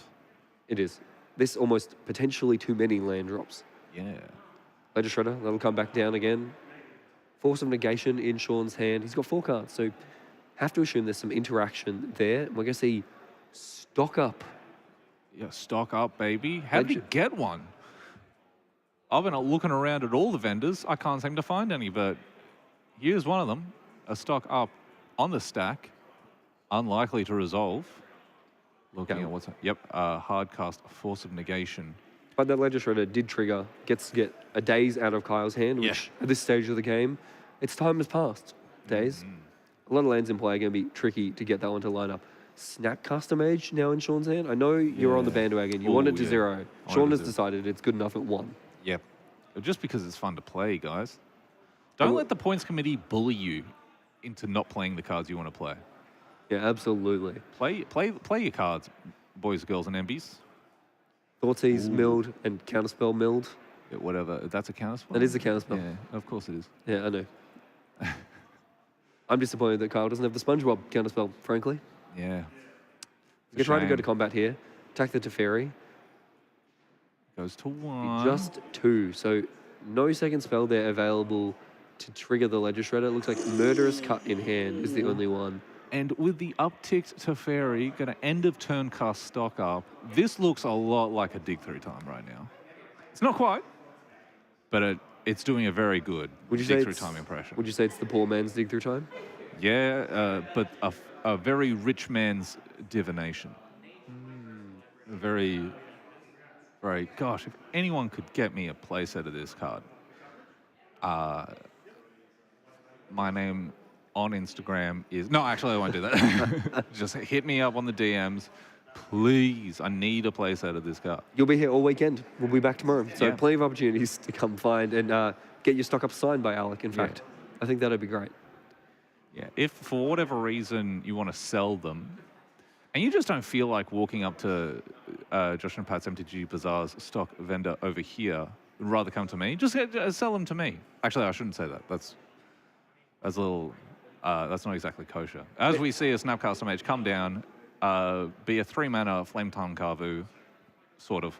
Going to exile the Ledger Shredder there, really clear the board, and the Teferi is still alive. Go shred some ledgers elsewhere, buddy. Sean firmly in control now. Joke's so nice, I got to say it twice. Why are these cards... Gitaxian Probe. Oh, Gitaxian Probe. I thought Kyle was conceding with a bit of attitude about it. No. Kyle is a battler. He'll play it out till the end, I'm sure. Yeah. There's a watery grave. Enters the battlefield untapped. What could that mean? 7 mana. That Sean's going to use all his mana. And that's not good for... Oh, yeah. I love this card so much. This is a Triumph of St. Catherine. 1, it's a fantastic Warhammer 40,000 model. We've got the card reader. We're working on that at the moment. I believe it's Catherine with a C. Yeah, St. Catherine.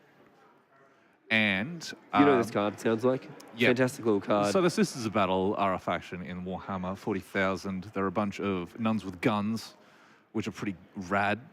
And they have this one particular card model, which is basically like a funeral setting type of thing, but it's actually just like a unit. It's really, really cool. Yeah, there we go. In Magic, however... And it's a miracle card, because they're all about miracles and enchanting. What's going on in this game again? I haven't been paying attention. We distracted Alec there with some 40k lore and a really sweet control card. So yeah, big lifelinker comes down, looking to end the game. Kyle, on the other hand, he has a ponder, so he's digging. He's looking for something good, and it is going to need to be good to catch him up from this dominant board here. Triumph of St. Catherine, Snapcaster Mage, Teferi. So, yeah, right now, Sean's board is bloody awesome. This Teferi's just ruined Kyle Gibson's day. This Snapcaster Mage has already got its value, and this Triumph of St. Catherine, while it was a 5-mana 5/5, it's not a Colossopede. When it dies, exile it, and the top 6 cards of your library in a face-down pile. If you do, shuffle that pile and put it back on the top of your library. So it sort of doesn't really get killed. You have to exile it, of which Kyle has not many.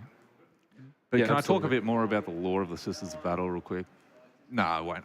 Anyway, so Kyle has cast his cantrips and he's doing a literal ponder right now. He is. So he's got a spell piece in his hand, which, as we said, Teferi, pretty good against counterspells. Yeah.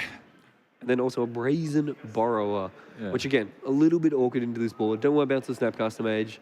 Bouncing St. Triumph of St. Catherine could be good, but that Teferi is still a problem. So we'll have to see what Kyle decides to do here. His back is firmly against the wall. Sean, Yeah. definitely in control. The brazenness of his borrowing is going to have to be very slow with his Teferi static ability. Murderous Cut here. A really nice one. So we're going to tap 1 mana for that, for the Delve spell Murderous Cut. And we'll see which one that is targeting. As you said, Triumph of St. Catherine. Shuffle, go back on top somewhere in the So top. it'll be in the top 7, I believe. It will be, yes. Top 7. So sometime in the next week, Yep. Saint will be back. St. Catherine, super sweet card. And it is so...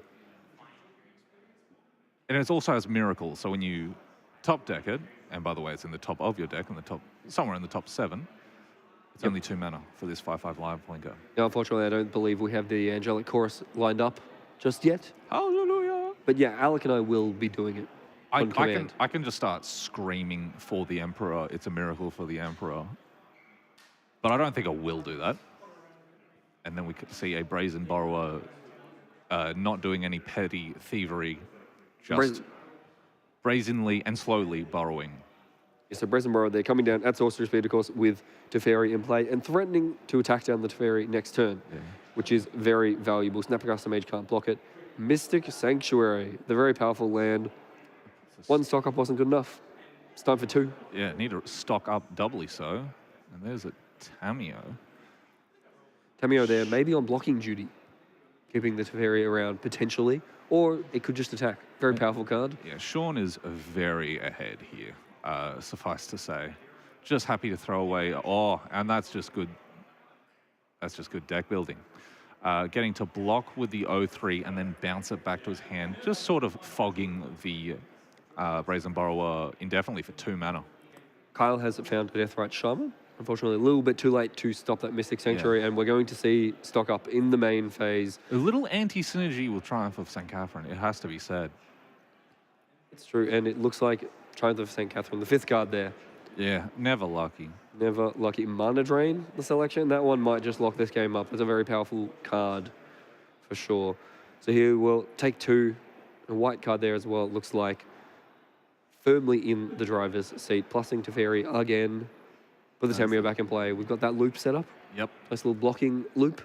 And pass back. Yeah, this Brazen Borrower is not getting in. Not very brazen. Yeah, not effective. Not going to be very effective. Kyle draws, and once again, pondering. Borrower come in. Caracas. We've seen this before. Yeah. It's like Sean cast a Time Walk. Ooh, this sort of breaks the rhythm a little bit. Dreams of Steel and Oil hitting the stack, and Sean's just going to let it resolve because the Dreams cannot take the mana drain. I believe that's a counter spell. It's a very crazy full art counter spell. Tamio and a Alice Jailer is the white card there. Powerful, powerful Flame Tongue Kavu, I guess. Yeah, that Magic is full of Flame Tongue Carvers now. It's like Flame Tongue Kavu, but then it also draws you a card every turn. And like Snapcaster Mage, which is like a Flame Tongue Carvu with Flash, and sometimes cheaper, or sometimes draws cards. Either way, Kyle says, I don't want to go to jail. I like my freedoms. We're going to get rid of that Palace Jailer. Exile it. Get it out of here. So Kyle is sort of fighting back, but in a way that it feels like fighting when you're in your dreams and you try and punch and you're not connecting. It's all slow and sluggish, but he's still fighting. You can't deny it, he's fighting. And that Death Row Shaman is going to exile that stock up before getting bounced by Teferi, so no more stock ups. Two was enough. That's it. Oh, it looks like that stock up has a badge on it, so I think a stamp on it. So maybe this is. I'm going to shut up for a second as a him to Tora takes out Kyle's last 2 cards in hand. At what point do you concede? How has this man not taken enough? I think I would have conceded several minutes ago, but I admire Kyle's fighting spirit. There we go. Yeah. Good time. If this was a boxing match, if we were in his corner, we would have been throwing so many white tails. Yep. In the rows. He would have come back for his, between rounds pep talk, and we always said, what can you tell me? How do I win this? And we always said, I reckon we go next, actually. Don't let that happen again. Yeah. So game plan for the next round, don't let Teferi hit play. Yeah. That's my suggestion. Teferi really dominating there, and we see the power of this Esper deck, the top end. If Sean gets to just make his land drops unimpeded, under no pressure, he's got the top end. He's got the powerful game enders and the powerful interaction to overwhelm Kyle going long. But looking at the sideboards now, Kyle has a couple of really efficient little threats and gets to board in a Duress and a couple of other things. Palantir of Orthanc, perhaps? That's a neat grindy card, for sure. He has a couple of big Delvers that, not Delver of Secrets, but Delve mechanic cards. So that's a scary card for Sean to let the mill happen. That could be neat. Otherwise, it'll just be a draw engine. And as well for Kyle, I think it'll be a matter of getting out some of the removal spells that aren't as high impact in this matchup. Get it out of here. Cards like Fatal Push, not quite what you want. Not too many targets. Snapcaster Mage, not the greatest target. Yeah. But having a little look at his sideboard, there's not a lot of, juice not a lot of gas in the jerry can to fuel up this little truck, little engine that could. His engine that could is running low on gas. Absolutely. For the matchup. He's going to have to do a lot of battling with a lot of cards in his main deck. From the other side, for Sean, it's similar. We got Duress, we got Hull Breach is a potentially very powerful card that could catch some of the cantrips from Kyle. Yes. And Retrofit a Foundry, perhaps? That's a very grindy engine. That card is... Oh, that's a grindy... That's a belt sander of a grinder. That's a Milwaukee branded... I don't really know enough about grinders. I just know Milwaukee's a brand that would sell you a grinder. It's not a very slow threat. This retrofitter is going to be, if the game goes really, really long, this card is going to be awesome. Yeah, absolutely. So players sideboarding pretty quickly there, already presenting back. Sounds like we expect not too many changes from either player, really. They're sort of stuck with a lot of their starting 60. They don't have a lot of cards in their sideboard to save them. And the thing about these blue mirrors, of course, is that there aren't as many haymakers for the blue decks that can be played in the blue decks. We've seen stuff like Choke. Yeah. But neither of these players wants to play Choke. And Kyle does have some haymakers in the Harbinger of the Seas and Back to Basics, which can sometimes be awesome and sometimes just not really be that great. And also, they are 3 mana and sorcery speed and very tricky to resolve a lot of the time. As we start game 2, Kyle is going to start things off with the Gataxian Probe. Have a look at Sean's hand, who will be operating with perfect information. We've seen a lot of Gataxian Probes be cast in the feature match. And a nice hand here from Sean, we see. So he's got that Teferi that we saw be very good. He's got a Force of Will for anything early, a long goodbye for a threat potentially, and then some lands. Long goodbye cannot be countered, which is very good at stopping Kyle from just hiding behind a Harbinger of the Seas. Yeah, absolutely. Like countering a removal spell with floated mana. Because Kyle would love to play a bit of Protect the Queen, put a threat in play, disrupt, counter spells, discard spells to close the game out. Long Goodbye says, no, I'm getting my man. Yeah. Yeehaw. Deathrite Shaman will be the turn 1 play. This very powerful play. Mana Docs and blue-black decks, pretty good. And then this one does so much more than that. Yeah, it's a mana dork you can cast off a Watery Grave too, which is very powerful. The 1 mana Planeswalker, it has sometimes been called, and sometimes it does feel like that. It does. Deathrite Shaman, slices, dices, does it all, really. Does it all. Very, very fun card to play with, not always the funnest card to play against. So Kyle, this turn has access to 3 mana. It'll be very interesting. He has access to 3 mana and perfect information. So very interested to see what happens, what transpires here. Looks like we're fetching a Surveil land. So Underground Sewers there. Venture into the Undercity sewers. Can't find the secret entrance though. No, we're limited to just the sewers part of the Undercity. He's lost. Can't find. There was a secret entrance somewhere. Unfortunately. So we're gonna see a land surveyed away. Deathrite Shaman will exile a land to make mana, and Psychic Frog is the play on turn 2. That's a very good turn too. 2 pointed threats across the first 2 turns. That's a great way to try and pull ahead. We know Sean does have a longer buy for the first threat, potentially. We're going to see Mystery Rainforest cracked here. Sean did keep on top with his Surveil land on the first turn, so he found one he liked. I expect we'll just see this Psychic Frog taken care of. Yeah. Although he can sort of do it whenever, because it can't be countered.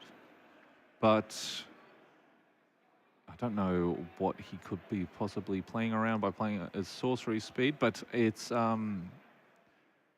And as we see, yeehaw, round up that crazy little frog. Put it in the graveyard, son. Kyle's hand looking slightly heavy on lands. Can see an Orcish Bowmasters, a Mental Misstep, but then just a few lands. So not the most powerful hand at the moment. But with Deathrite Shaman in play, he does have some pressure. He does have, and he's on board. He really does want to be hitting land drops, and that is a Reanimate. Kyle says, this Psychic Frog was quite good. I'd like it back, please. So the only card he's cast that wasn't a point was Gitaxian Probe. Everything else has been 1 point. And if you've got 8 points in your deck, you're going to see more of your points more often. And Palantir of Orthac as well. A really powerful first 3 turns from Kyle. Many questions, forcing Sean to have the answers. Now, Sean is going to force of will here. It's just a matter of what he pitches. Going to pitch a Preordain.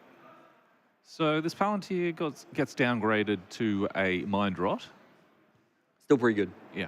Still pretty good. And it dealt 1 damage. Can't remember. So really, it's Mind Rot plus Lava Dart. Yeah. Now that's a couple of cards stapled together.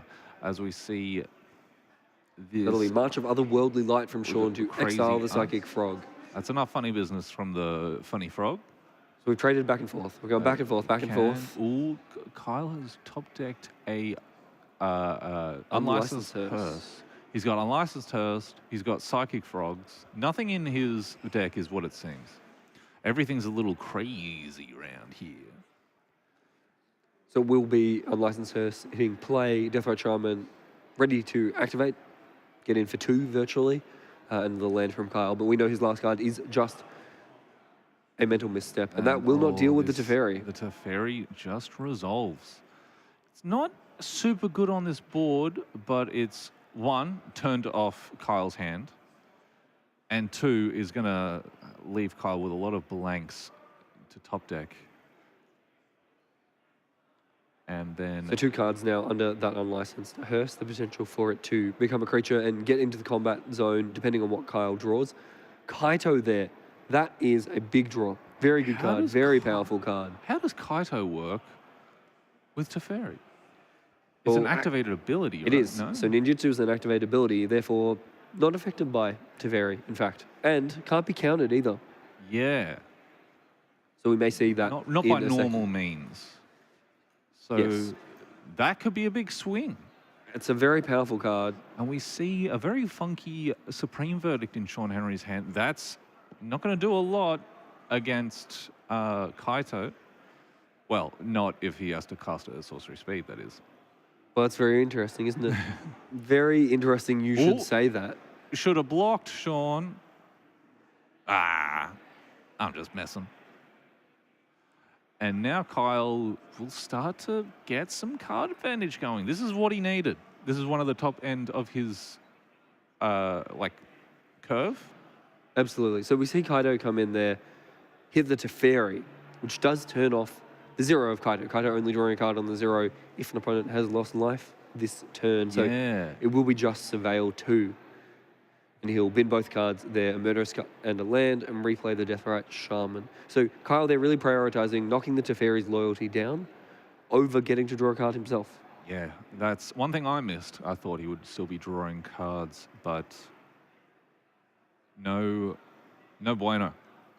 In this case, decides that the Teferi is too threatening, needs to try and pressure that as well. It is pretty rough that he got to swing in and attack Teferi with his brand new mythic Planeswalker. Super sweet play, got to get around counter magic, do it at instant speed with a Teferi in play. Teferi's still around. And the plus, and it's interesting you said, I mean, you referred to the plus as doing nothing last game, but I think it might be about to be very, very high impact on this turn here. And Sean gets all the information. Gitaxian Probe, take a look at the mental misstep, which in this case, not doing very much.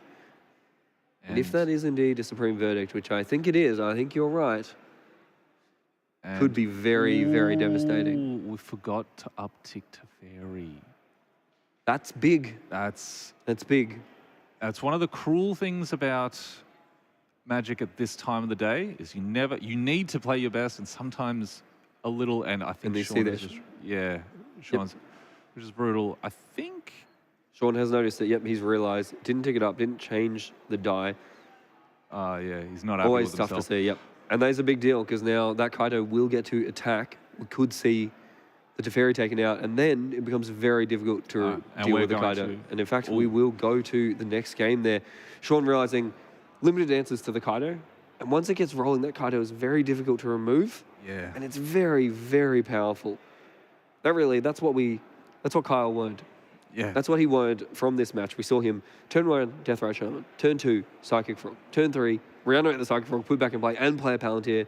And then turn 4, we saw a few turns later, Kaido come down when it looked like Sean had taken control of that game, but Kaido comes down and pulls it back for Kyle. It's a tricky thing. Now, he really needs to rally here because he can still win this match. Absolutely. And this is anybody's game from here. We got one more game to decide who goes into our top 8.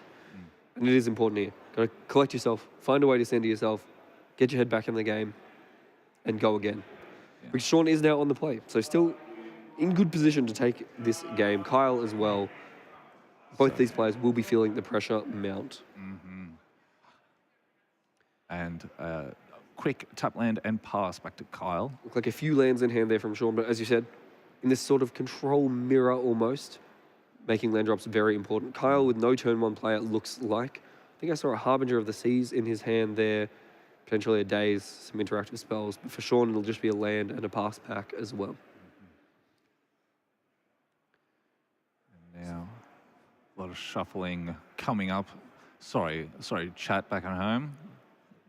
This one might be a little slower here. Undercity sewers here. We're back in the Undercity, but only the sewers. Yeah, only the sewers. Only the sewers. Can't find that gosh darn secret entrance. Yep. Where's the dungeon? I know. Well, we have the surveil. Look, this surveil land's pretty good, but I was expecting a dungeon. Now I found no dungeon, and it stinks.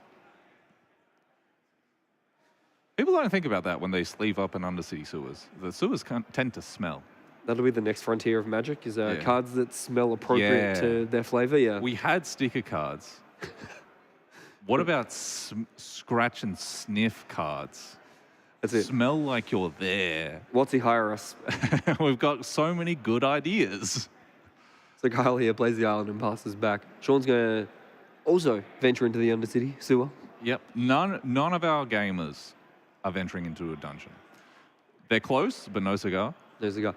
Interestingly here, so Sean choosing not to get a basic land, may not know about the back to basics in Kyle's deck. Kyle, we can see, has a counterspell, so holding that up at the moment. Palantir there, Kaido, so a lot of really powerful tools in his hand. Draws another island. Could see a little bit more draw go. Looks like Sean's hand, at least 2 more lands. And Sean has the natural plains and has an island. The island, less important, but has a basic in play, another in hand. He has a little bit of insulation for... I believe I see 3 more lands in Sean's hand, so Yeah. he's ready for the next few turns, but potentially a window here for Kyle if he wants to commit. But it's always scary. You see the control opponent across the other side from you with that many cards in hand, and you kind of have to wonder, how many interacting spells are there over there? Yeah. Trying to get the read on your opponent in this instance is tricky because, well, I mean, what I do is I just assume they have it all. Yep. And you put on a spell on the stack, always praying. Yeah, absolutely. Whereas I'm the opposite. I tend to assume they don't have it, and then I run straight headfirst into something I probably could have thought about. Yeah. Astrolabe here, a little bit of card draw, the bane of modern in years past. Now just a little cantrip. A little bit It's mana just a facing. cantrip.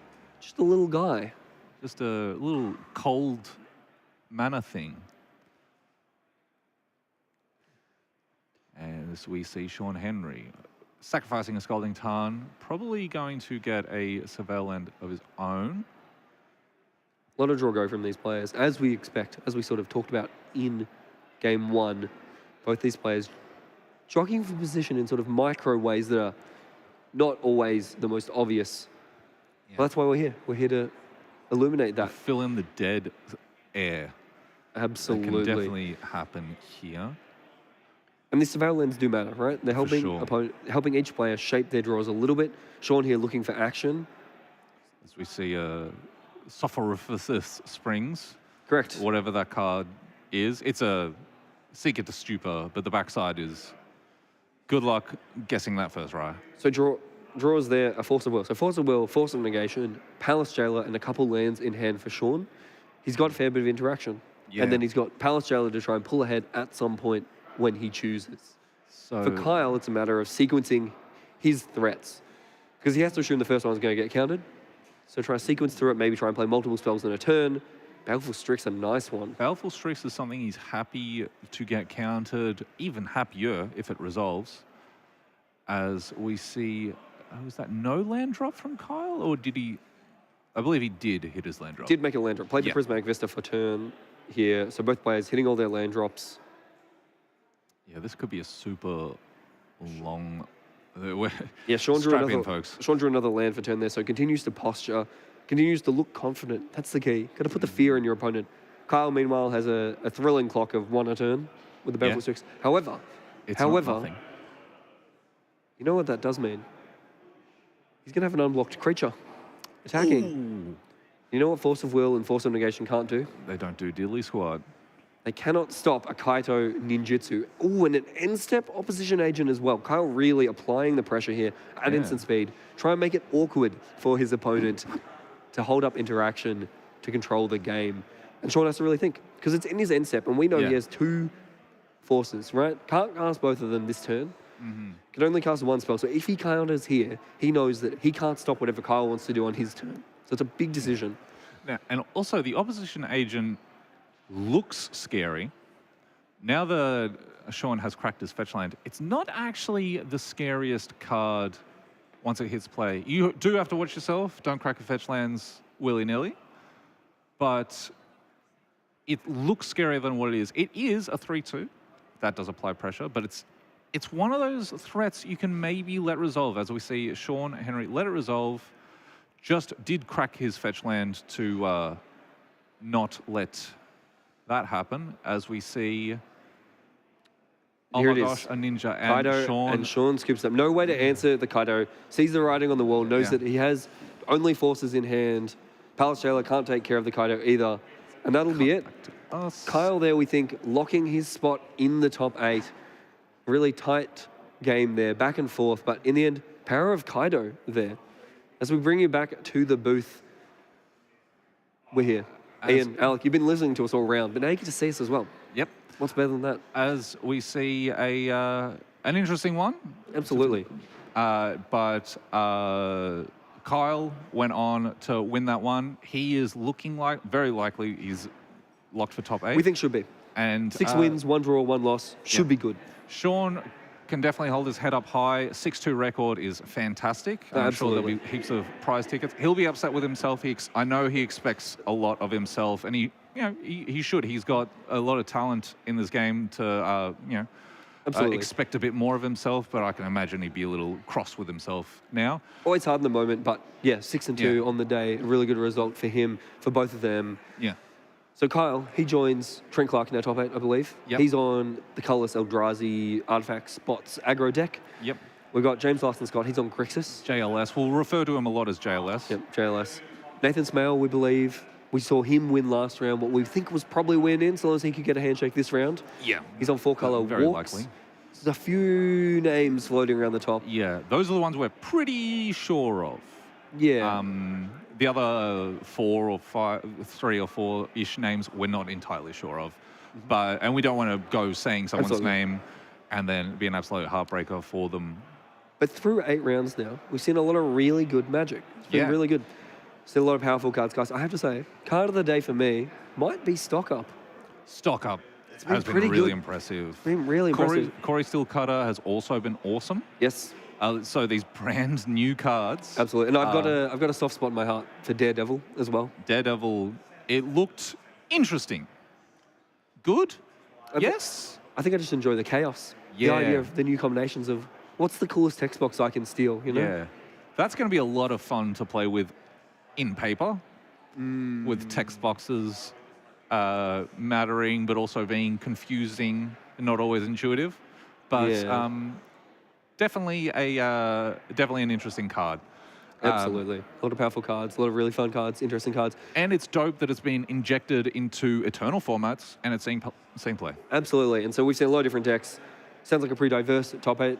Of the 4 people we think we know are in, 4 different decks there, which is very exciting. Potentially, I believe, did we say Thomas Bott in this? He up there too? He's up I believe near the top. He was also, this is exactly what I was worried about doing, of saying, this guy's in the top 8. This is just what you said we wouldn't do, but now you're in. Yeah. So book it. I reckon he's in the top 8. I reckon, who knows? But we're going to wrap it up now. We'll cut to a break. Absolutely. So stick around. We've got the top 8 coming up soon. That's all to play out tonight.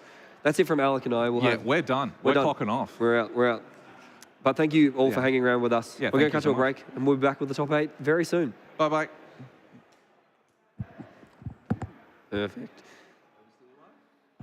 Or maybe you're stuck with us for a little bit longer. I think Marcus has... You know what? You're stuck with us. Yeah, you're stuck with us. Us right here. We're going to be here for a while. Yeah. I got to say, so Stock Up, obviously, we talked about it. Talked about Corey Steelcutter. Now, I know you're a control mage at heart. Yeah. But putting that aside, try and be unbiased for a second. Okay. Which of these decks would you have been piloting today? I think I would have been trying to play with Ragavans.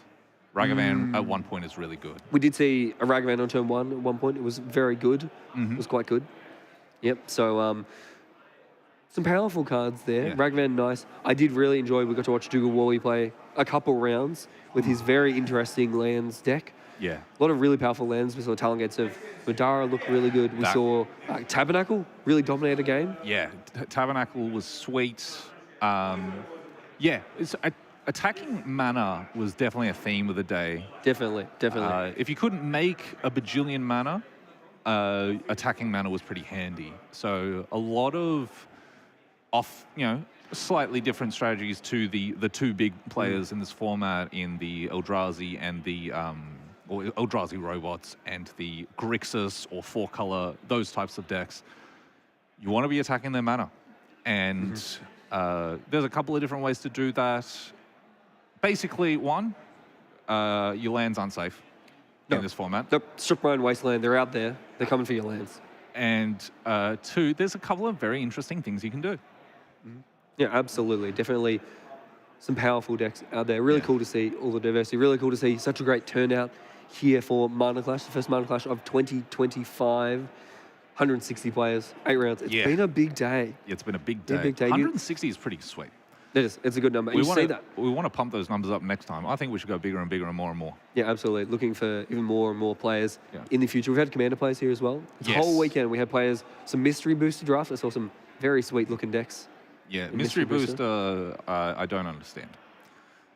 I think that's kind of the point. Yeah, but it looks too complicated for my thing. But lots going on here today. Yeah. Top 8 to come tonight. More tomorrow. We've got team trios tomorrow. But for now, Yeah, I think we've been told. We're a little confused whether or not we should wrap it up or keep waffling. so So I think 8 rounds in the books. Yep. We've got a few players locked. We're going to come back with the top 8 soon. We'll confirm who's in that, and we'll be back for 3 more rounds this evening. the top 8. But for now, coming up in a bit. That's me, it's Ian, Alec. We're done for today, and we'll be back with top 8 soon. See you guys. Bye. There we go.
Hello, everyone, and welcome back to the desk. I am joined here by a very, very special guest. I think it's Part Hawkins Jr. Is that right? Am I pronouncing that right? Look, the only thing the Americans kept from the British was the suffixes. We threw that T into a fucking harbor.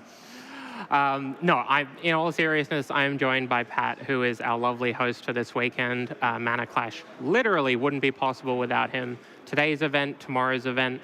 If you're here, if you're in the venue, if you're watching coverage, or you're based in Victoria and you want to come down, come say hi to Pat. He loves the community more than everything. He loves running these events more than anything. And I love him more than anything. So, look, we'll get into some nice, easy stuff. How are you feeling right now? We're at the end of round 8. Look, I'm pretty exhausted.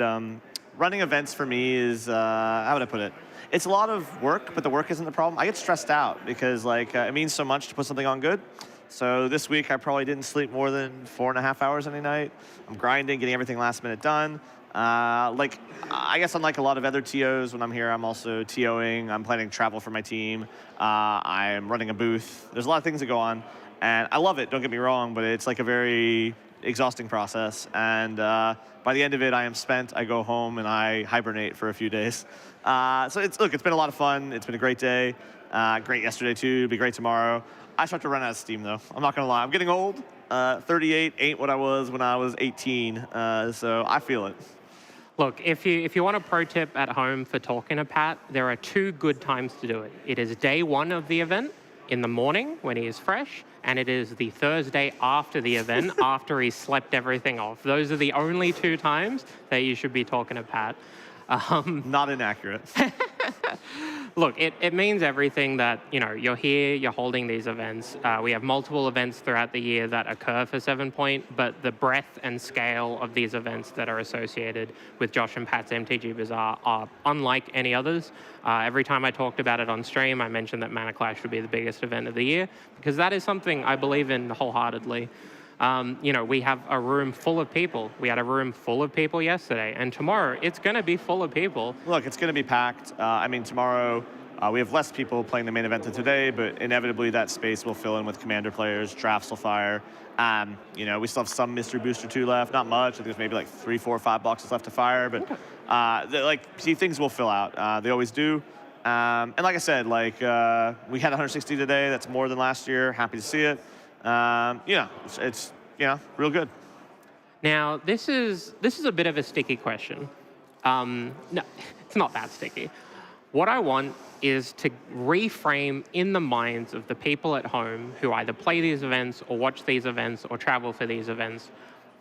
What does it look like on your end? Because for the most part, people kind of get that it's a lot of work, but in terms of a step-by-step process, how do we get from an idea of, I kind of want Mana Clash to happen, to we're all here in this room, everything is live, everything is filmed, we have a walk being given away. What's that process look like? Yeah. So, the starting point is myself and Isaac, my co-TO, discussing what we're planning to do, how we feel.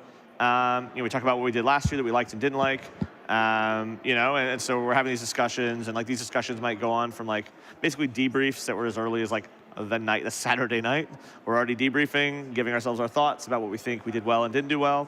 And then, that goes into, the leading weeks. Usually by say September, October, we want to have a plan in mind. We've kind of decided, sat on it, this is what we like, this one we didn't like. For this one, for example, it was we want to run back the same prizes. We lost a lot of money last year, 20 Gs. This year we'll lose more. And so one of the goals wasn't to lose as much money, but some things happened. We brought coverage in. This is very expensive. I'm happy to do it, but Isaac, less so, because his goal was to stop me from spending so much. But look, he understood it was important and good too. But one of the things is you go through that point. Then come October, November, you're getting serious. You're okay, you're getting into venue booking. You're getting into organizational. And then from there, it's again, little things. And by January, it's okay, the website needs to be launched. Isaac took care of the website this year. I think he did a fucking fantastic job. I love the website this year. Isaac did great. Hi, Isaac. Did great with the website. And so in January, we're doing website stuff. And then by February, March, it's starting to make sure anything with vendors is planned. The tattoo artist this year, or the food truck. Again, Isaac took care of a lot of those kind of things. I took care of bigger picture things. And then come April leading up to it, then it starts getting serious about taking account. Do I have everything I need for the prize wall? Do I have start getting stock ready? And the week leading up to it, it's you have to reprice all your stock. You have to show it on the floor. We don't have all of the power and FBBs and all the super high end always ready to go. So you start pricing that. You start going through and filling tubs with stuff for the prize wall and putting ticks. You go, do we have the ticks? You start looking through what seal do you have, making sure you bring what you have for drafts. And it's that final lead up is pretty serious. I guess February would have been a time where we decided where Mystery Booster 2 is going to be a hedge mark item. I'm out there, in Chicago, making sure I have all of the cards for the prize pool. And then obviously this week it's all hectic. There's things I'm missing along the way, booking accommodation for my team, little things like that. But that's the lead up. And then on Thursday night, I drive a moving van down, stock to the gills. Friday morning we get in. We have 3 hours to do setup before it's open to the public. It's not our first time, kind of bumping in. So it goes a lot better in that regard. But yeah, that's what it looks like. It's and then from here, I'm here from 8 in the morning on Friday morning, setting up till 11, starting to run things, and I'm out at 8 p.m., 9 p.m., 10 p.m. that night, and then today it'll be the same way. And so yeah, it ends up just being a lot of work leading up. But it's there's only so much of it you can do ahead of time, so a lot of it is specifically very time sensitive in the last week. Yeah. And some of that you can go, oh, you could price cards a few weeks in advance, but you have some issues then. There's certain work you can do, but it inevitably is the week of the event. And this is even true of camp rolls and stuff, even the smaller events. The week of the event is just so much to do, and there's no avoiding it, and it's just you got to get into it, while also hopefully not like disrupting the day-to-day of my business operations. So, and that's like where you just have to like make extra time, and that usually comes at the cost of sleep or other side projects or other things. Yeah, I mean, look, I really want to thank you for that insight, and it's something that the community at large just doesn't really know about. When you hear everything that goes into an event that people are showing up and participating in and enjoying in, it sounds like a full-time job. But on the other side, you have a full-time job and you have a life that are also happening at the same time. And you can get a bunch of people involved, but that costs money, that costs time, that costs energy. And you have to trust the people that you're working with, and you have to trust the process that you're working with.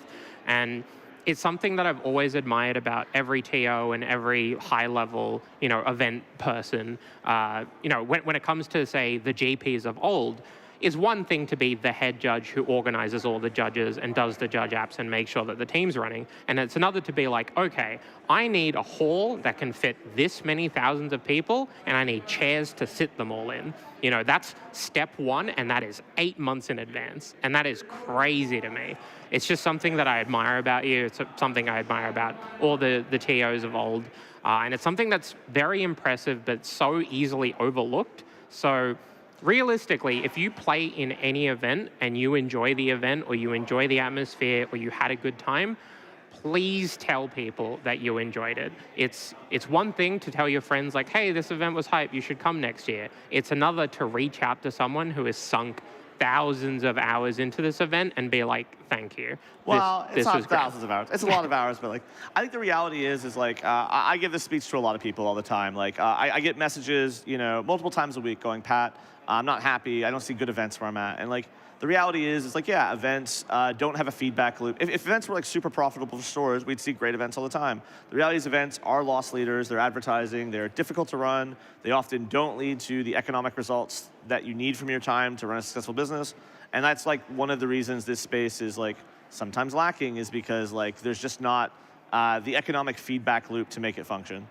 And that is like a difficult reality that like, I take a lot of pride in like educating people to how this works, because like I think players do want to consume in a way where they get the results they want, like ethical or rational consumption, whatever you want to call it.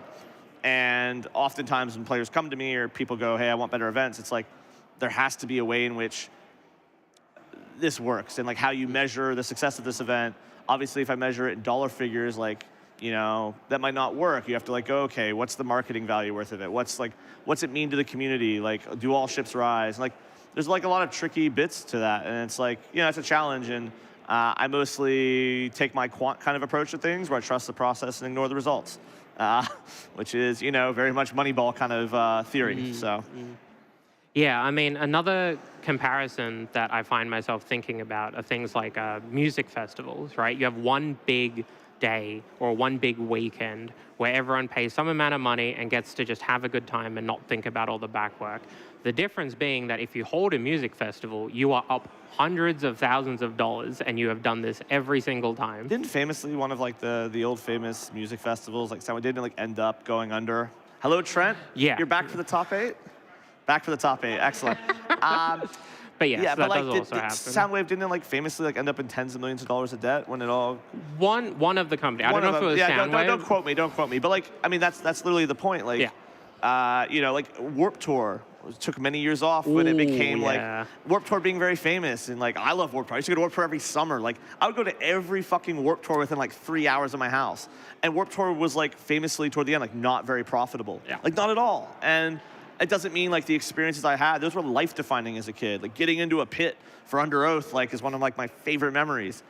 Pittsburgh Post-Gazette, that's one of my favorite pits I was ever a part of. And like, but again, like, like, did that make me more likely to buy merch later or buy albums that changed my life and like in ways where I had consumption patterns that maybe benefited some of those like bands and stuff? Like absolutely, but like, how do you quantify that on the day when you have an experience that's like life-affirming? And this is often, where, again, like these events are very hard for me to like quantify the outcomes of, like, and so I try to again go back to like I'm probably using the word heuristics here wrong, but like I try to go back to it at like a holistic level and go like, do I think this is good or not? And as long as it is not destroying me, I will continue to do it. Yeah, if it's not an easy, this was hell, it's probably okay. Probably okay. And if it's not, like, what's the famous? I'll fuck around and find out. So, yeehaw. Now, I want to shift perspectives here a little bit, and this is probably not going to be news to some of you, but Pat is an expat, obviously. Yes. No pun intended. What brings you to Australian Magic back and back again? Because obviously you go back to the States, you visit family, you go do things, you're at PTs overseas, but you still come back and run events here for the vast majority of it. Yeah, well, I live here now. Look, this is going to be, like, pretty personal. I guess it is. When I moved to Australia, I lived here for about 3 years. I find it hard to make friends. And then, like, one sort of weekend, my now ex-wife goes out to have her hens night. And I'm like, what am I going to do that weekend? I'm bored. Am I going to be at home? And I see that Battle for Zendikar is having a pre-release. It's in Albury. There's no store in Walgett at the time where I'm living. It's like an hour and a half. I'm like, fuck it. I'll drive down. I haven't played Magic at that point in a few years. I played Magic. And I had, like, the greatest time. I can still remember I finished second in the 32-man and first in the 16th. Yeah, I was pretty good, limited, proud. And, like, the people I meet there, like my old business partner, the people are like, oh, like, who is this guy? Yeah. Well, now we call all my employees Josh's, but yeah, Josh Salsky and those crew, they're like, yeah, this is cool. Have a really good time. And, like, honestly, like, I make my first, like, true friends in Australia after living here for 3 years. Because, like, as an adult, making friends is a lot harder. Like, I don't think anyone talks about this. It's really, like, hot damn, like, it is hard. And so I make these friends, and then, like, 2 years later, I go through, like, a pretty, traumatic divorce. It's very hard on me. It's okay. Like life is life. And, like, my Magic friends are what kept me in the country. Like, if it weren't for Magic, I would have probably gone home, lived in my mom's basement for a while, felt sorry for myself. Still felt sorry for myself for a bit there, but did a bit of day drinking. But, like, honestly, like, Magic, like, created, like, the community, which I love, kept me in the country. And so, like, there's, like, a part of me that, like, feels this, like, sense of duty and responsibility, this thing that, like, saved my life and helped out. Yeah, I mean, you want to feed back into the community that helped you. I mean, on a personal level, I have the exact same timeline, realistically. Moving into content creation and moving into 7-Point is because all my friends play 7-Point, and I like them, so here we are, That's really heartwarming. Thank you for sharing. There you go. All right, let's get into some sticky stuff. Okay. Now, Pat, like myself, is on the 7-Point committee. Sure. There are 5 of us in total, and we make the vast majority of decisions for the format, make sure that everything is communicated correctly to players, make sure that these events make sense and that people have fun playing Highlander. What is your top 3 priorities as a committee member as opposed to a TO? My top 3 priorities as a committee member as a TO. I definitely bring a mindset to the committee that's, I think, like, we talked about this in committee meetings. I definitely care about the format having interesting decisions. I definitely care. I have, like, a more competitive player's mindset because I was, like, a competitive grinder. I sponsor the bus stop. Like, I mean, I still am very passionate about competitive play. So, like, at the end of the day, like, a lot of my, sort of the way I view things, I want there to be interesting play patterns, interesting decisions. Like, I probably don't view deck diversity as important as other people in the committee. I probably want, again, games to be interesting, full of interesting decisions. So that's, like, number 1. Number 2, like, well, recently, I also, like, look at this, like, as, like, one of my opinions is very different, or, like, my committee opinions is, like, I think the rule around accessibility should include tournaments. Like, and include events. Like, it's great to be accessible in the format as, like, things are affordable to play. But if you don't have anywhere to play or any events to, like, make you want to play, like, is the format actually accessible? So, like, one of the things I pitched when I, like, wanted to join the committee was, like, hey, like, accessibility to me means, the ability to play. And, like, I saw at, like, events I ran, like, really good, positive sort of, like, weekly numbers improving when I would just, like, fly in or, show up, do an event, and, like, the overall weekly numbers improved. And so, like, one of my thoughts around that is, like, limited data, obviously, but, like, was that, you do these things and, like, the community will grow. And someone has to be there to, like, make these bigger events happen. And, like, the third thing, I guess, in terms of, like, committee hat Pat, like, probably, like, does, like, interact with feedback from players in a different way than, like, TO Pat. Like, I do care about the format being fun, as well. Like, even though I'm competitive, and we talked about number 1, where, like, I care about good play patterns, I care about the format also being fun. I think fun is, like, a definition that's very different for a lot of people, but I take into account, like, sort of, like, fun to me is like different from other people, but the idea to me is if the committee comes together, even though my idea of fun is like probably different from yours and different from Mouse's and different from Billinghurst, if we all come together, like we'll find the points where, you know, fun, we can quantify it better. So this is a qualitative analysis and fun, but you know, and I think like that's like one of the interesting things where like my voice is but a chorus of voices, you know.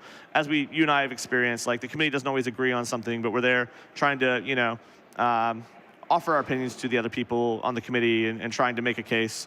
And like sometimes, you know, there are people who feel more or less strongly on topics, and we kind of like, you know, we'll come to conclusions where even though we weren't like strongly yes or no on the topic, like we might go, I'm neutral. Like you feel strongly about this, let's go this way.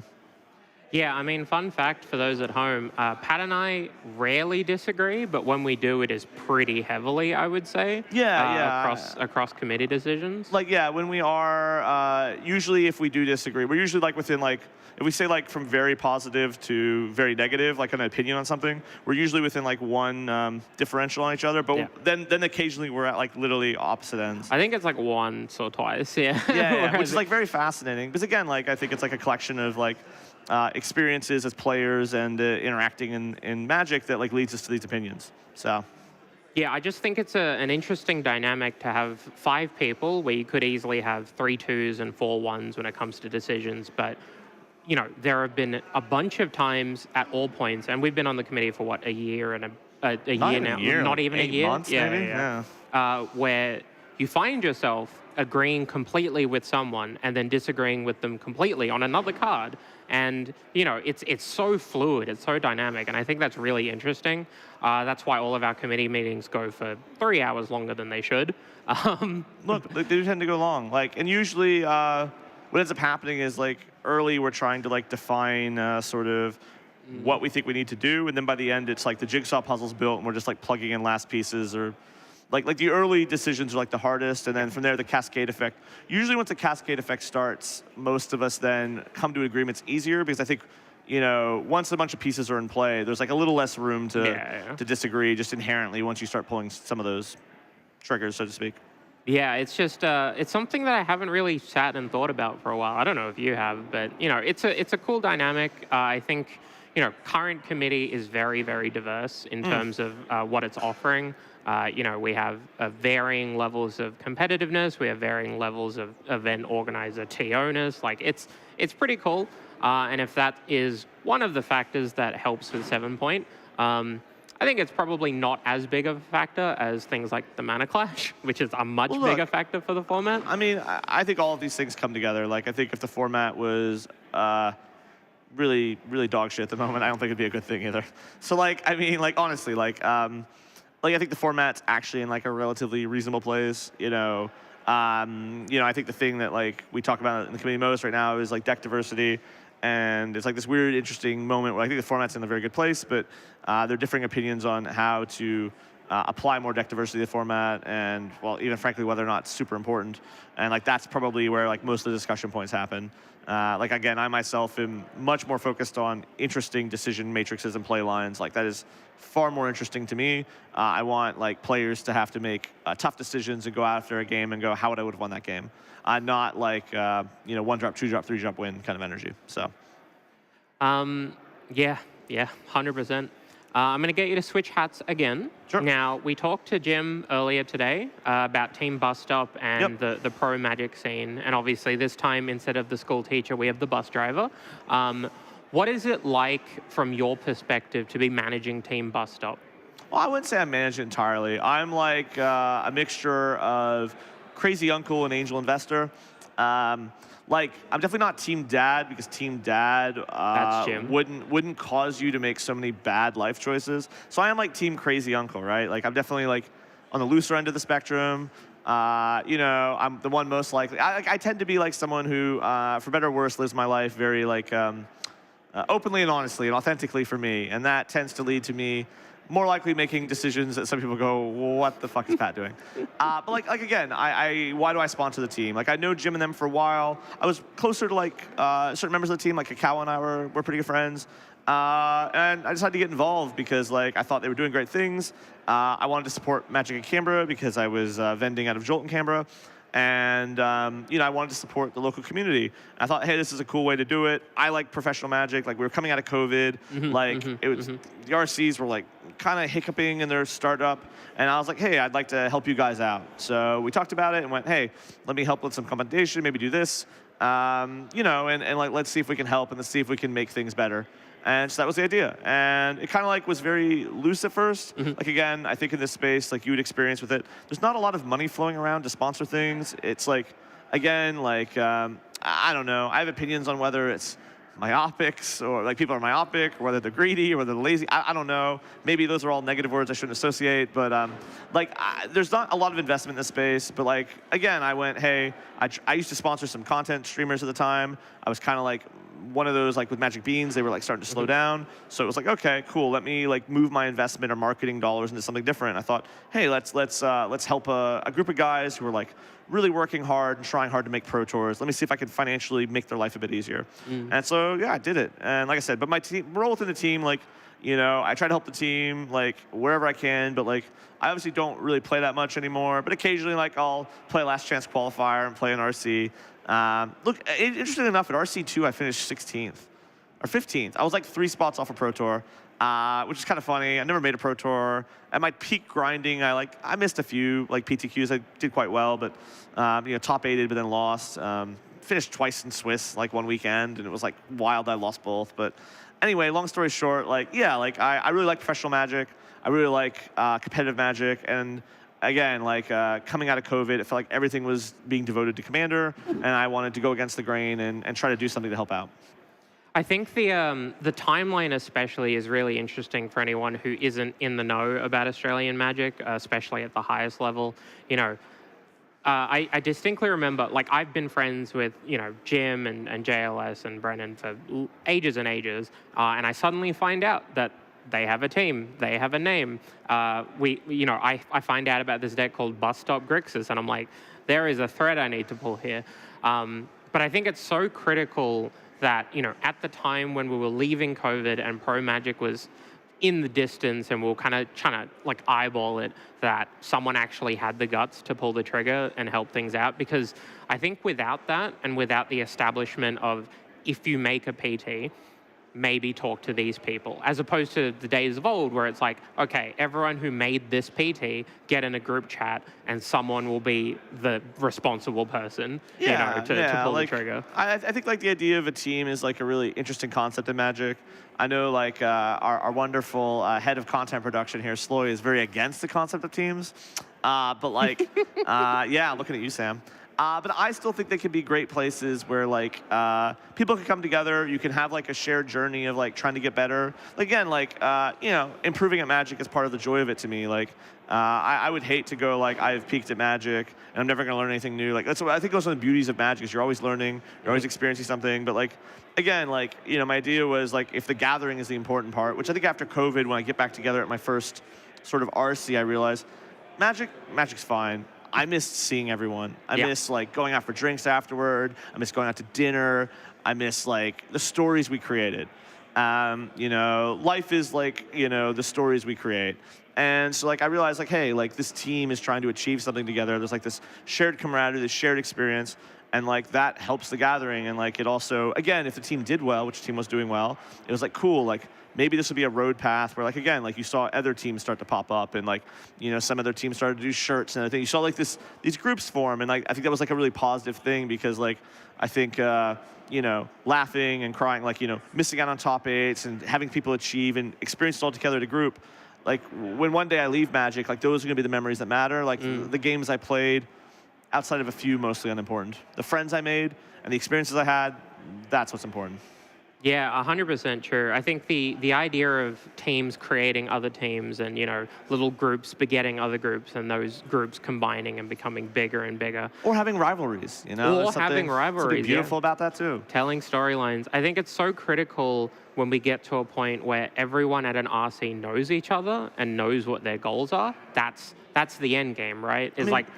Yeah, Magic in Australia is like it's a small community. It's not massive. Like, even if you don't know someone, you know people who know them, you know of them. Like, I remember like, pre-COVID, like I was at the airport, like waiting for someone to pick them up, and I see all these people coming off the planes for nationals. I don't know any of these people by name, but I recognize them. You're like waving, like giving thumbs, hey, like not really, like you don't even know these people's names. You don't even know your name, but you recognize them. Yeah. And there's It's like a the level of like, usually. there's a level of like, and you like walk up to an event sometimes and like be like, I think I know the first name. Be like, hey, how's it going? And like, it's like something really powerful about this community and how it's formed and like what it means. And again, like, it's a driving force of my decisions. Like, honest to God, it is like one of the most important things to me. Yeah, I mean, I think without you, the Australian Magic community would exist, but would be worse off. And I don't think that's a controversial statement to make. Look, I mean, I grew up in Central Pennsylvania. A lot of people know, like, I'm American. One of the like tenets of like a lot of Teddy Roosevelt style like conservationists, like my stepdad was growing up. It's like leave it a little better than you found it. And like, if God forbid I got hit by a car tomorrow, like I hope that like, I left it a little bit better than I found it. That's all you can do. Well, you've done great so far. There's still time to light it all on fire. There's still but time to light it on ideally, we fire. don't do that. Look, I mean, I always have the opportunity to get my villain arc. Like, that's life. But again, like, I don't know. I think, like, failing to act out of fear of outcomes is definitely not in my blood either. Like, I definitely would rather try and fail than to do nothing at all. Yeah, I mean, that is definitely one of my favorite qualities about you, is I think if you're going to do something, you're going all in. And if you're on the fence about whether to do something, you're going to do it. And that is so gorgeous to watch on a grand scale. Because like from my perspective, I'm such a coward and, I'm so like indecisive and I can't pull the trigger on things. Like two days ago, I couldn't decide what to have for lunch. I skipped lunch. I was Look, it takes all types, right? People like me will be why the AI revolution, we all get enslaved by Skynet. You are a look before you leap type, and I leap before I look. And I think that term was coined by what? Thomas Kuhn in like a theory of scientific revolutions, where he also coins the term paradigm shift. But one of my favorite books of all time. Read it at home if you haven't. Like, it's great. One of my favorite books. Anyway, like, yeah, like I think like it takes all types, and like that's the beauty of it. Like that's like the whole way our society functions is like the idea that like you and I are different, and that's beautiful, and that's positive, and our interactions will lead to each of us becoming better through them. So we're talking like real philosophical shit here, way off the magic screen. But like honestly, like it is like those kind of mentalities are what drive me to like do events and do other things. Like I think to understand like why I want to do the things I do, like these are the reasons. Like it's kind of like weird, and like we're moving off of magic topics, but like this is, you want to know what makes someone tick or why they do the things they do. Like their belief structure probably explains it all. Yeah. I mean, it's so crazy as well, because like when you think about, any sub-community, but in this case, the Magic community, in theory, there is something tying everyone together, and there is probably some amount of each person's personality that is connected, because that's what drew them to a card game. That's what drew them to taking a weekend off or traveling down to play in a tournament in a card game setting. But even though there's something that is connecting everyone in the room, everyone is so different. Like, the amount of people I can think of in the Magic community who I'd be like, I'm kind of like that person.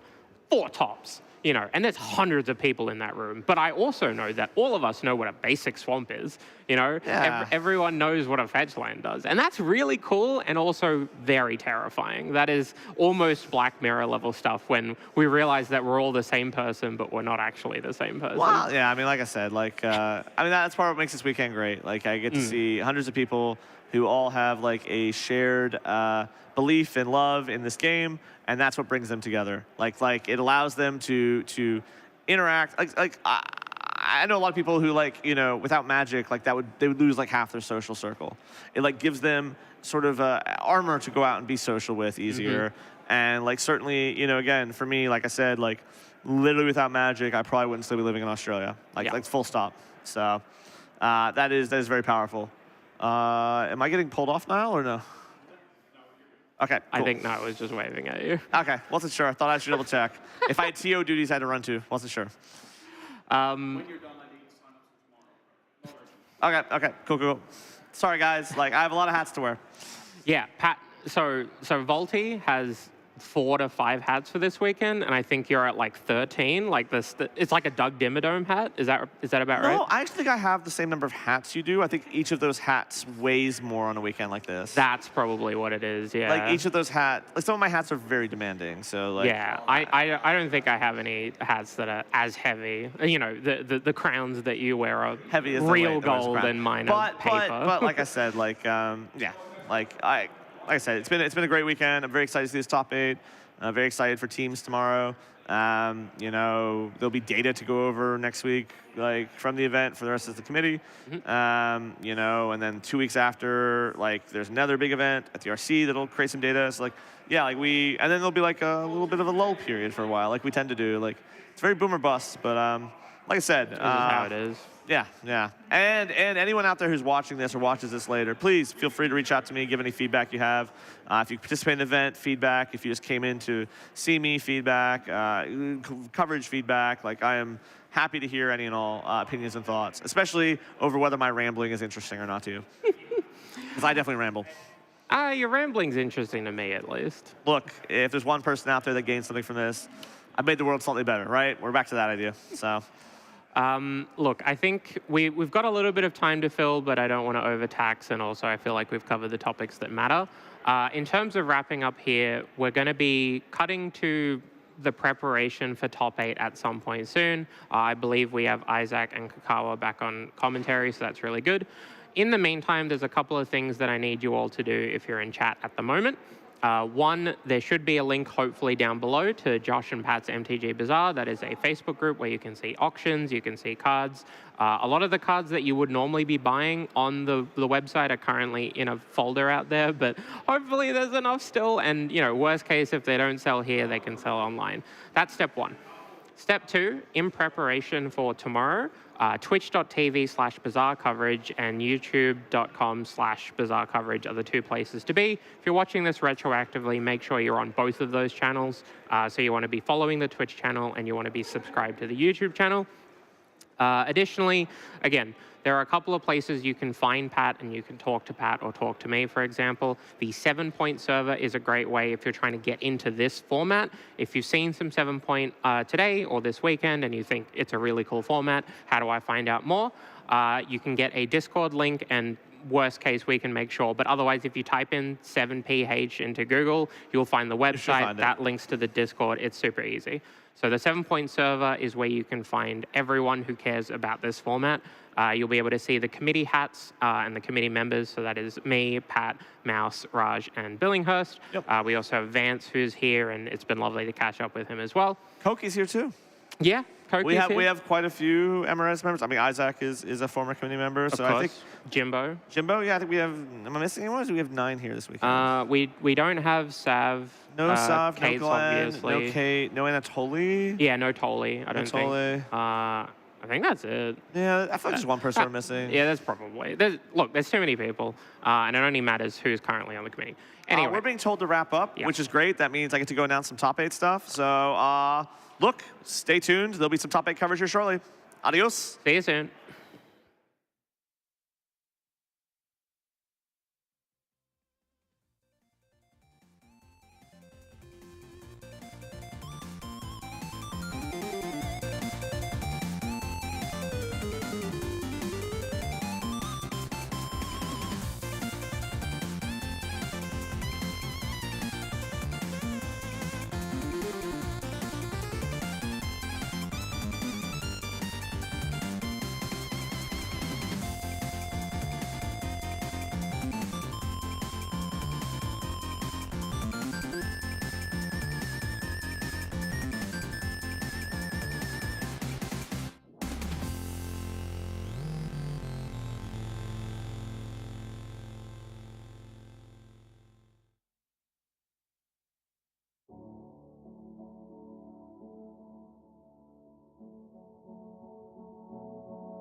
Welcome to the booth.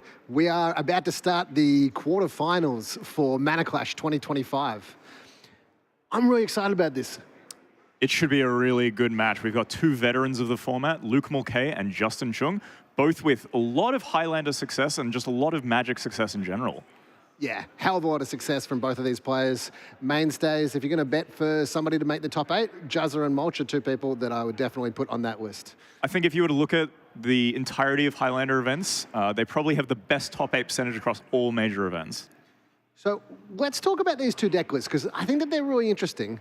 We've got Mulch on this Nadu, like dedicated Nadu deck, and then we've got Juzza playing,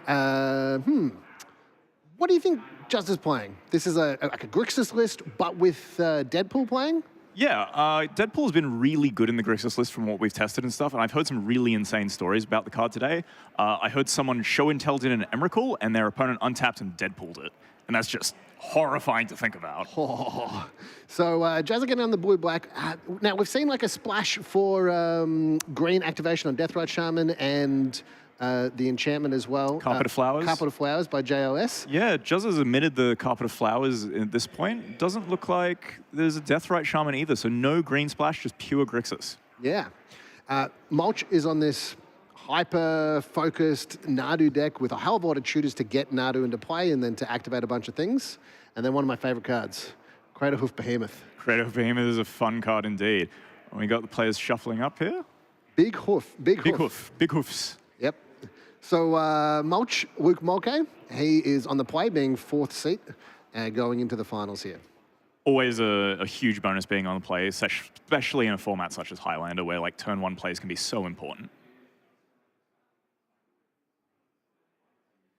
All right, we got the players getting ready.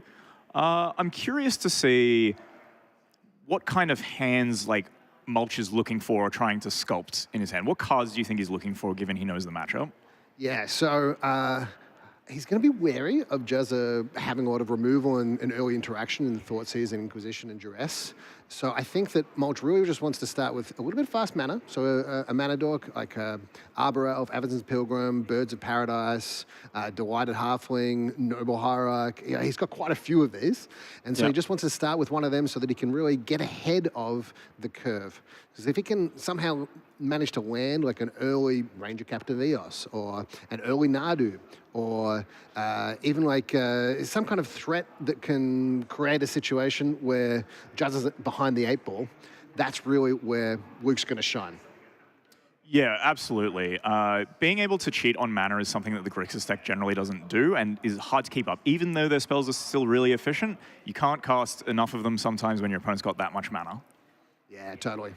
So if you're playing in this quarterfinals, yep, you want to be on Mulchy's Spicy Brew with the Nadu, or do you want to be on Justin All Good Cards Grixis? I would definitely personally prefer to be on All Good Cards Grixis. Definitely have a bit of a hatred of Nadu personally, and it's a kind of difficult thing to play a lot of the time and a lot to keep track of. Yeah, yeah. And wow. I just like also playing a lot of discard effects and creatures. It looks like Juzza's got a Price of Progress in the main board. Main board? She's putting to the bottom after both players have mulled to 6. Both players mulled to 6. We've got a Force of Will, which might stop an early play, as well as a Duress that the intention is to get one of the tutors that finds Nadu. Yeah, so Juzza looks like he's going to have 2 options here between his turn 1 play. Goes for a Tameo. Might not have that second land. Yeah. We'll see. So Luke is cracking the fetch here. We'll see if we get a Surveil or whether there's some kind of instant at the end of turn. The Surveil lands, they've been so good. They're one of the more interesting additions to Highlander over the past 18 months or so. Making fetch lands even better in like formats where everyone's already playing fetch lands just increases the power level of your mana base so much and allows for games to really be a lot closer. Yeah, for sure. The card selection is huge, and especially because the graveyard is being utilized as a resource by so many different decks. They're just very powerful. Yep. Oh, Once Upon a Time. Mulch going for his Once Upon a Time. Doesn't look like he's got a second land either, so looking for that or a Dork, I imagine. Would have been an interesting heads-up play to see Juzza just go, you know what, I'm going to force that. That would have been a ballsy move, I reckon. I think it would have been a bad play, and so Jazza didn't make that play. Yeah, but we have the knowledge that Mulch doesn't have another land, so it would have been pretty big. A worse player might have won that game on the spot there. Right then. But it does look like Juzza does have a second land in the form of that Bloodstained Maya. So he's going to get to be able to duress Mulch and maybe take out the natural order in his hand. But he's got the force as well, so maybe he's not too scared of it. Just forcing him to commit. So it could be that we actually just see a force of will on this Sanctifier? Yeah, mainboard Sanctifier is a really interesting choice and definitely something very powerful against the Grixis deck, but Juzza choosing not to force it. Yeah, really interesting here. So that force of will could just be saying, you know what, I'm going to keep this until I either need to counter something that will kill me or something that targets my Tamiyo. Yeah. Because my plan here is to just go off with Tamiyo, get a bunch of clues, flip it at some point, and get value. I've got a force of negation in my hand as well now, so I really just want to find more blue cards. I'm going to keep Counterspell open this turn. So really just putting himself in a position where he's really just playing the control deck. Yeah, because as well, if he does nothing with his mana, he gets to sack the clue and draw a card, assuming Mulch does nothing. And Mulch passes the turn here. So Juzza's two options really are either get a Surveil land or crack the clue, and I think he's going to opt to crack the clue, especially trying to fix his mana a bit. Yep, maybe get an Underground Sea, so you get that black source for the duress, then crack a clue. Just trying to fill your hand with some more blue cards to pitch to that Force of Will and Force of Negation. Yeah, I feel like the longer the game goes on without Mulch developing a board as well, what's on board currently, Juzza has the ability to get ahead on resources. And eventually, if he so chooses and it doesn't end up flipping the Tamiyo, it can still just block the Sanctifier and Vec because it doesn't have protection from blue. For sure. So Juzza's choosing to sack the clue and draw a card, draws into a Baleful Strix, and see if he hits that third land drop. He's got a Thoughtseize now. Juzza's got a lot of interesting decisions. He can choose to try and develop the board, or I think he can choose to play tight and just pass the turn here. Yep, or he could play the Baleful Strix and just draw a card, trying to find that extra land. Yep, so he's gone with the Baleful Strix and found a Bauble. Yeah. So what'll be interesting now is the timing of this Bauble and when he chooses to crack it, because if he chooses to crack it during Mulch's turn, it means he'll get the extra draw step in his turn, meaning it's one less thing for the Tamiyo to flip if he wants to flip it. Yeah, very tight, very tight. So one of the advantages that Mulch had going into this game was being on the play. So being able to get in front early, that was like a really key part of this matchup. Yeah. You know, trying to go like 1-drop Elf into a 3-drop. But Mulch missing his third land drop puts him really behind the 8-ball here. Yeah, and Juzza's been able to capitalize on it, even though he's missed his third land drop just because his deck is so mana efficient. And this Tamiyo is just allowing him to gain extra advantage while Mulch does nothing. Yep, so we get a draw step from the Bauble. Yep. And then we're going to get a draw step from the regular draw step. Draws a Daze and a Misty, so he's found that third land. Do you think he's going to choose to flip the Tamiyo this turn? It's really interesting. So you got to tick it up. You're basically ticking it up one at a time because that Sanctifier and back is going to keep attacking it. I think he's going to flip it. You think he's going to flip it? All right, that's reasonable. Yeah. I'm curious to see as well if Juzza just chooses to play tight and maybe develop a Thoughtseize here, see what's going on, and that gives him a bit more information on if he wants to flip this Tamiyo. He does have Force of Negation, Force of Will, and Daze in his hand, so he's in a pretty good spot if he taps out.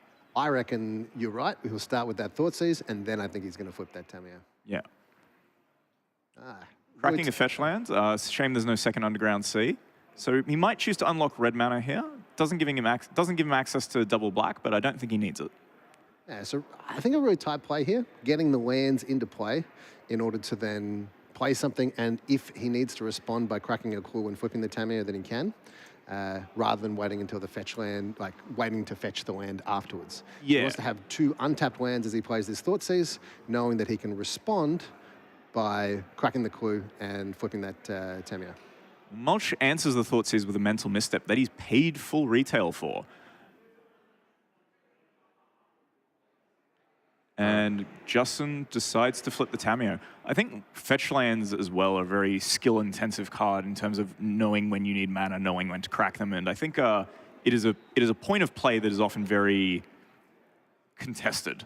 Yeah, so like in that position, right, let's say that Mulch actually has 2 removal spells. So he's got Swords and Path in hand, and Juzza starts with the Thoughtseize, and then Mulch responds by trying to kill the Tameo, and then there's a fetch land, and then Mulch responds to the fetch land with another removal spell. It's a very edge case scenario, but Juzza is actually thinking about these things and cracking the fetch land. Absolutely, and it's a thing you need to think about in this format. Because it's a singleton format, there are so many edge case scenarios, and you've got to try and work around a lot of them all the time. A Skyclave Apparition coming down, probably trying to tag that Tameo, is going to get dazed. Yeah. So it can't be forced negation, being a creature. But Sanctifier only tacking for 1. So Tameo is going up in total, even if it's slowly. We might see another Tameo ulti. So Tameo in Juzza's turn will go to 5, and then it'll go back down to 4 when it gets attacked for 1, and then up to 6, and then down to 4, and then up to 7, and then down to 5. So eventually it will be able to ultimate and draw half the deck, which pretty much spells game over. Generally speaking, yeah. So Juzza's drawn a Git Probe here. So he's going to be able to sneak in a look at Mulch's hand without having to commit mana to it if he wants. And see what's going on if he needs to fire off the Duress in his hand. Yeah, there might be a consideration on the life total, but Juzza's chosen to go down to 12. So we've got a Natural Order, Uro, a Court of Calling, and I'm not sure what that other card is. Natural Order, Uro, Court of Calling. Yeah, I don't know what that card is either. It's got a Temur watermark on it, so it's from, I think it might be from New Set Dragonstorm. Yeah, that's very cool. Juzz is asking to read it, so that probably means it's a new card. That's awesome.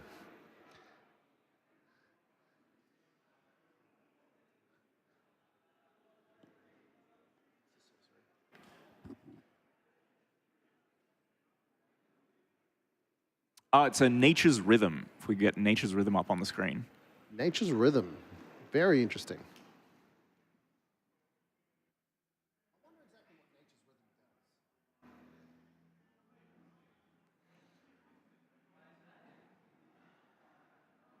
All right, well, Juzz is choosing to take it, but I believe that card is Harmonized, so he might be casting it from the graveyard at a later point. And Juzz continuing the attack with the Baleful Strix, because it's certainly not blocking. Yeah.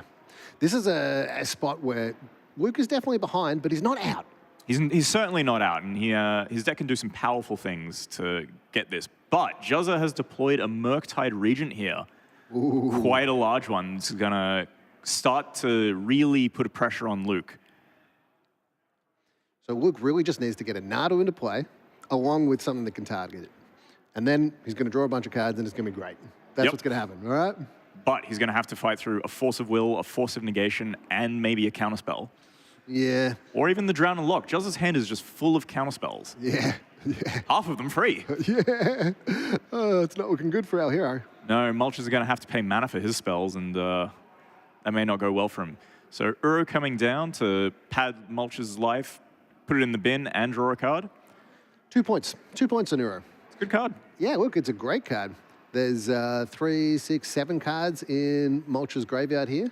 So if this was like if that Uro came out like maybe a little bit sooner, then maybe it eats a Force of Will and coming back, and then maybe it eats another Force of Will or some other counter later, and creates order value to maybe even compete with that Grixis decks on the card. I can certainly imagine a scenario where Uro gets countered from a Force of Will, and then Tameo picks back up the Force of Will or Counterspell in order to really stop Uro coming out ever again. Yeah, yeah. But respect to the Uro, because it creates that situation. To the Uro.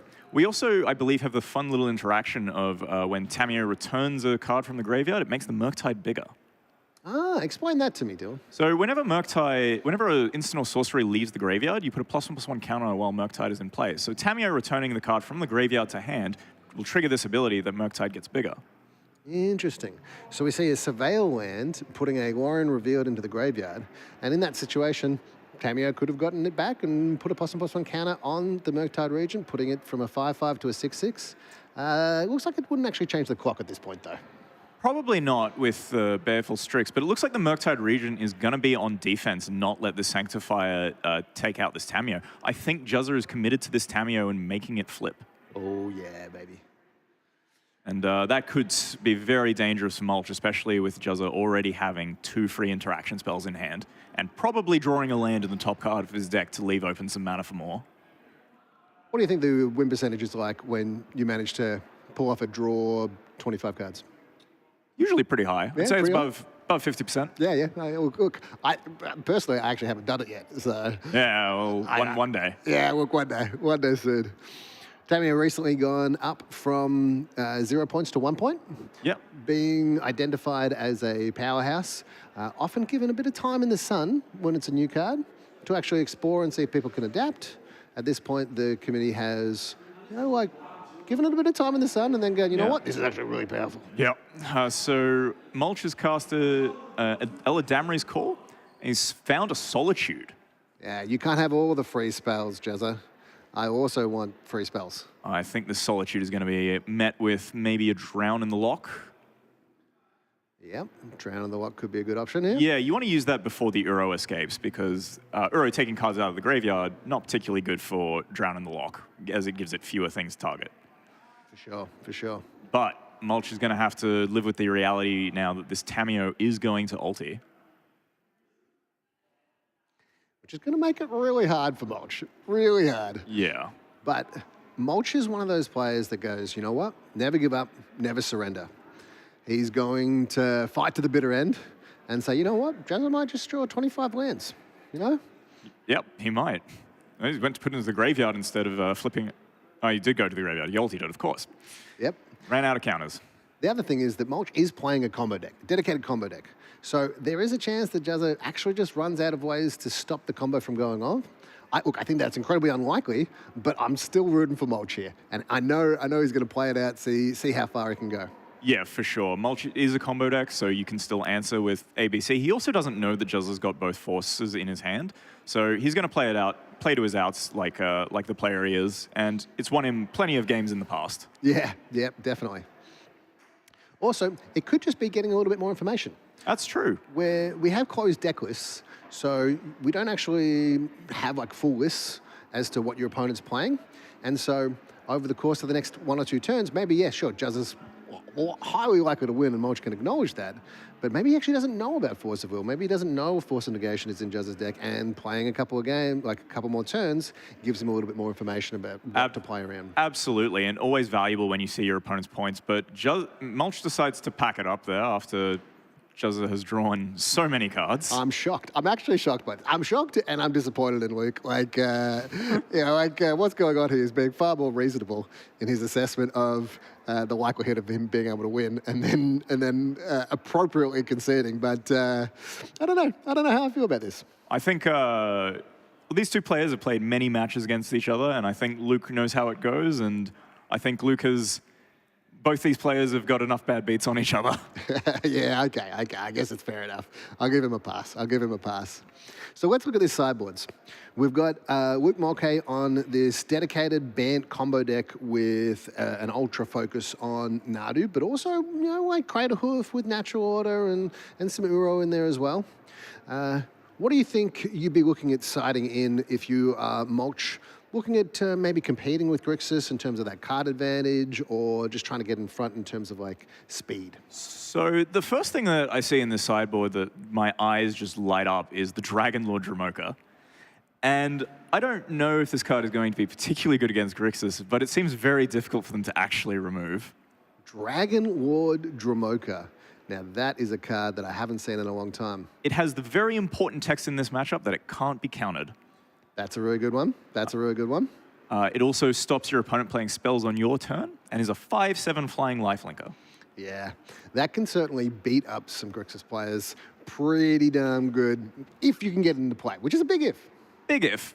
But Mulch is definitely trying to cheat on mana and, has Natural Order, other things he can bring in.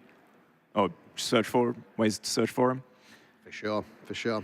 So the big card that I see in Juzza's sideboard is one of my favorites, Submerge. Submerge is a messed up card, man. Yeah. So normally it would cost you 4 and a blue, but if you control an island and your opponent controls a forest, you're able to play it for free. And Juzza loves playing free cards. Yep. Not only that, he loves his islands, and Mulch loves his forests. Yep. So when Mulch plays like a mana dork on turn 1 using a forest, and Juzza goes, cool, island, maybe a Tameo, maybe a brainstorm, and then goes, you know what? That mana dork, back on top of your library. Yeah, I think because Juzza is at such a mana disadvantage, in theory, he's going to be trying to leverage these free spells as much as possible, like the Massacre as well that he's like siding around and playing with, as a way to just answer all his opponent's dorks. Massacre. Oh, now that's a blast from the past. We haven't seen a Massacre in a long time. What is the text on Massacre? If your opponent controls a plains, you can cast this spell without paying its mana cost, and it gives all creatures -2/-2. Yeah, I think you need to control a swamp as well. I think you need a swamp. That I think does it's make from sense. the same cycle. Yeah. Nemesis free spell cycle. Look, I think that there's definitely a focus on free spells over here. Maybe we should stop calling it Grixis and just call it free spells. Free spells. I'm really looking forward to seeing a turn 1 mana dork from Mulch. That's what I really want to see. If I'm looking at my opening hand and I have an opening hand that has 2 lands, mana dork, and a 3-drop, that's a good time for me. Yeah, so looking more at Justin's sideboard, he's got access to things like Ashiok Dreamrender and Grafdigger's Cage, which may be good at stopping the combo, getting around natural order, Court of Calling, that kind of thing. Because usually a lot of these combo decks, being a singleton format, have a lot of tutors in them.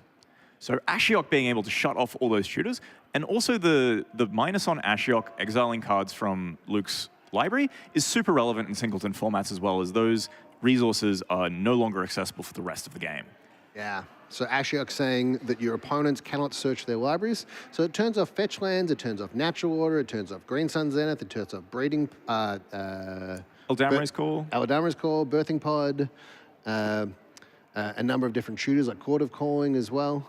So yeah, I could see Ashiok getting in there. I could see Grafdigger's Cage getting in there for the same reason. But there's also this chance that Mulch just plays his creatures out. That's true. But that might play right into Juzza's hands if he has the Brotherhood's End or Massacre. Yeah, good point, good point. So the real question is what cards Juzza actually wants to take out. It might be like a Price of Progress, maybe some other like things like Spell Pierce, maybe, if there's not like enough non-creature spells. Mulch with a hand of 2 mana dorks and starting with a Once Upon a Time. Ooh. You know what I want? I want that turn 1 mana dork. You wanting the birds or the hierarch? Look, I would probably start with the birds. Yeah. Even though the hierarch is effectively the same card. Mm. But the difference is that I would prefer to have the hierarch survive. Yep, that makes perfect sense.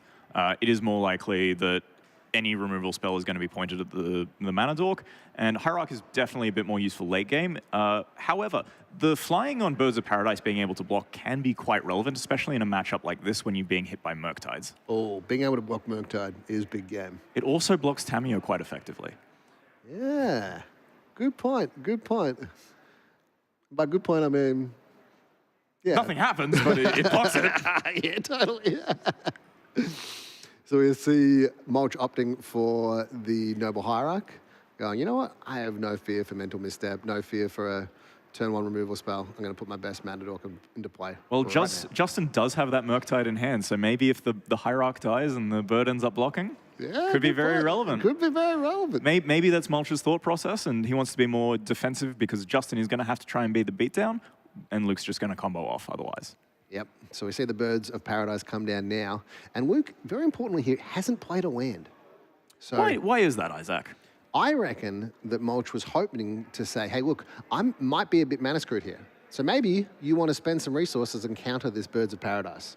And then immediately follow it up with a land and playing a Encore here. So I think this is a Shaman Encore. Yeah. That's a really good play by Mulch, and Juzza didn't take the bait. He's played this game before. He's played the Dorkland game before. He's well aware of what's going on. Yeah. Opting for an end-of-turn Steam Vents. So we see this white and 1 creature down here, 1/1. For those that haven't played with this particular card, pretty similar to some other cards in the Nadu situation, yeah? Yeah, it has the same ability of the Encores being able to redirect damages. That was kind of a mechanic they had back in Tempest Block. It didn't stick around because it was a bit confusing and all over the place. But it's found its home in Legacy ever since Nadu, and having the ability to target a creature for 0 mana and nothing else, and not do anything else. So we see a Force of Will in hand here.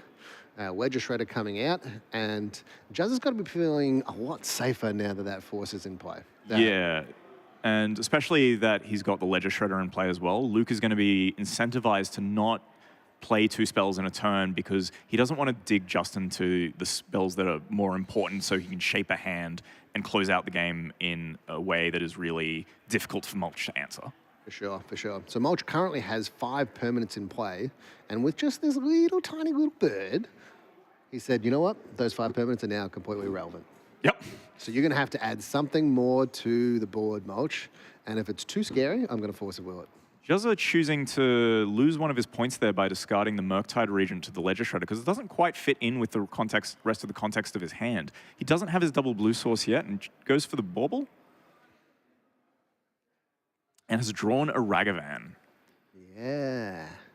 Ragavan and Force. Juzza's seen 3 of his points this game so far with Murktide in the bin. So we see a shock land untapped. So, and just Hardcast Solitude. Hardcast Solitude onto the Ledger Shredder. I think Justin might be incentivized to force this. Yeah, but you got to pitch something. He's losing the Psychic Frog, which is another one of his points. Now, this is such an interesting play. And we see an attack for 2 damage here with the Exalted Trigger. And now Mulch is the beatdown. Justin needs to get on board in order to do something, otherwise he's going to be at a huge deficit. Oh, but he's top decked the Massacre. Oh, this is going to be a massacre. Oh no, so punishing. And he gets to deploy a Baragoyf afterwards as well.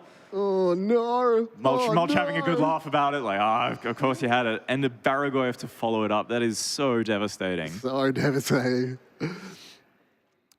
Mulch is not out. He's not out. He's not out. He does have a Skyclave Apparition in his hand, which I imagine is going to eat this Baragoyf. If Justin forces this, though, that'll be really interesting as this Baragoyf is going to start getting in and getting so much value, probably buying back the Murktide. Yeah, but if Juzza would like to do this, he has to pitch another pointed card in being able to play for that Force. So Psychic Frog goes to the bin there. So this is proving that Force of Will is good even if it was 2 points. Yeah, 2 points with pitching Psychic Frog. Yeah. And Psychic Frog itself is such a powerful card. But Juzza's saying, you know what? I've got this Baragoyf in play. If I get to swing, if I get to attack, then it connects. I'm going to mill a bunch of cards. I'm going to gain some life. I'm going to get creature back. It's going to be good times for me. Yeah, he's going to be able to stock his graveyard, which is just going to fuel this Murktide region as well that he's going to buy back. He also has the option here of dashing in a Ragavan if he so chooses. So he could dash in a Ragavan, make the treasure token, have the Baragoyf trigger, get back the Murktide, and play it all in 1 turn. I believe the Baragoyf can only select a creature that is in the cards that were milled. So I don't think it's any creature. You're thinking about the one in Standard. That is black, and 3. Yep. So we're going to see a milling of a bunch of cards here. 1, 2, 3, 4, 5. Oh, no misses. creature in there. So we won't get any back here. But gaining 5 life, no joke. Yep, and also fueling a graveyard for later. There's a lot of things Grixis can do with its graveyard. And Juzza just deploying cards. I think that Mulch needs to draw a Massacre to, Well, to kill Mulch this. has drawn a Delighted Halfling post-Massacre, so... Delightful. There's one last card in hand. Is that another Encore? Looks like another Encore. So the thing that is scary for Justin here is a Nadu coming off the top, as that could get Mulch back into this game really quickly. So Juzza has to decide what he wants to do to navigate the situation, how to best prevent the worst case scenario happening. So in this case, choosing to Molten Collapse the Encore, meaning that a top deck Nadu is way less scary. But he's just going to clear the board instead and put Mulch in top deck mode. Yeah. 5, 6, 8. 7, 8. Then we're going to trigger on the Baragoyf, a trigger on the Ragavan. And we're good to go. Yep, Mulch is going to be down to 1 card, 1 top deck. One top deck.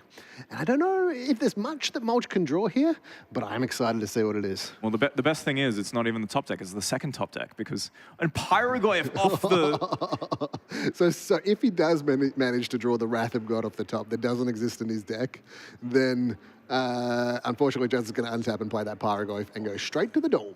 Yep, Green Sun's off the Ragavan. If Justin was playing a Deathrite Shaman, maybe he could have forgotten and found it, but one draw from Mulch, and what does he get? He gets a Wooded Foothills. That is we see the handshake. A convincing win by Justin Chung here.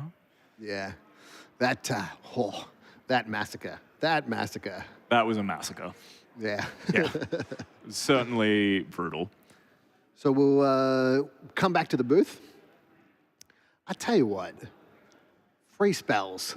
They're so powerful. In any format, no matter what it is, free spells are always good because Magic is a game about mana and like resources, and free spells are kind of cheating in that regard a lot of the time. Yeah. Well, it was an absolute pleasure commentating with you, Dylan.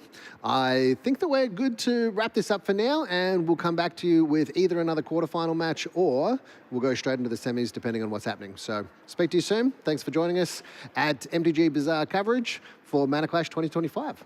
Yep. I'll see you all later.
Hello and welcome back to Mana Clash. We've got a fun day ahead of us with the top four.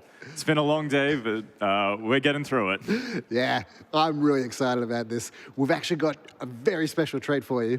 2 8-point lists paired against each other in the top 4 of Mana Clash 2025. How cool is that? That is so cool. And the winner of this event wins an extra 500 prize ticks for their trouble. For context, the top 16 payout was 300 prize ticks. So there was a higher place value for the highest placing 8-point deck, and we had 3 of them in the top 8.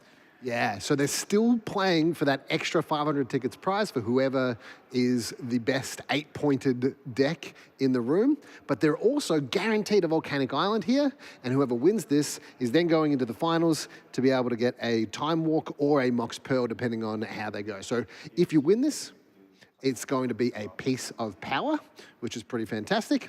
And if you lose this, then, well, you get a Volcanic Island, and that's pretty amazing. Yeah, it's a good good prize, really. So we've got Liam starting off on the play with an Astrolabe into a mental note, and Peter just cycling a Lorien Revealed. Has a mental misstep in hand, and is that a Daze I see? Yeah. Invocation Daze?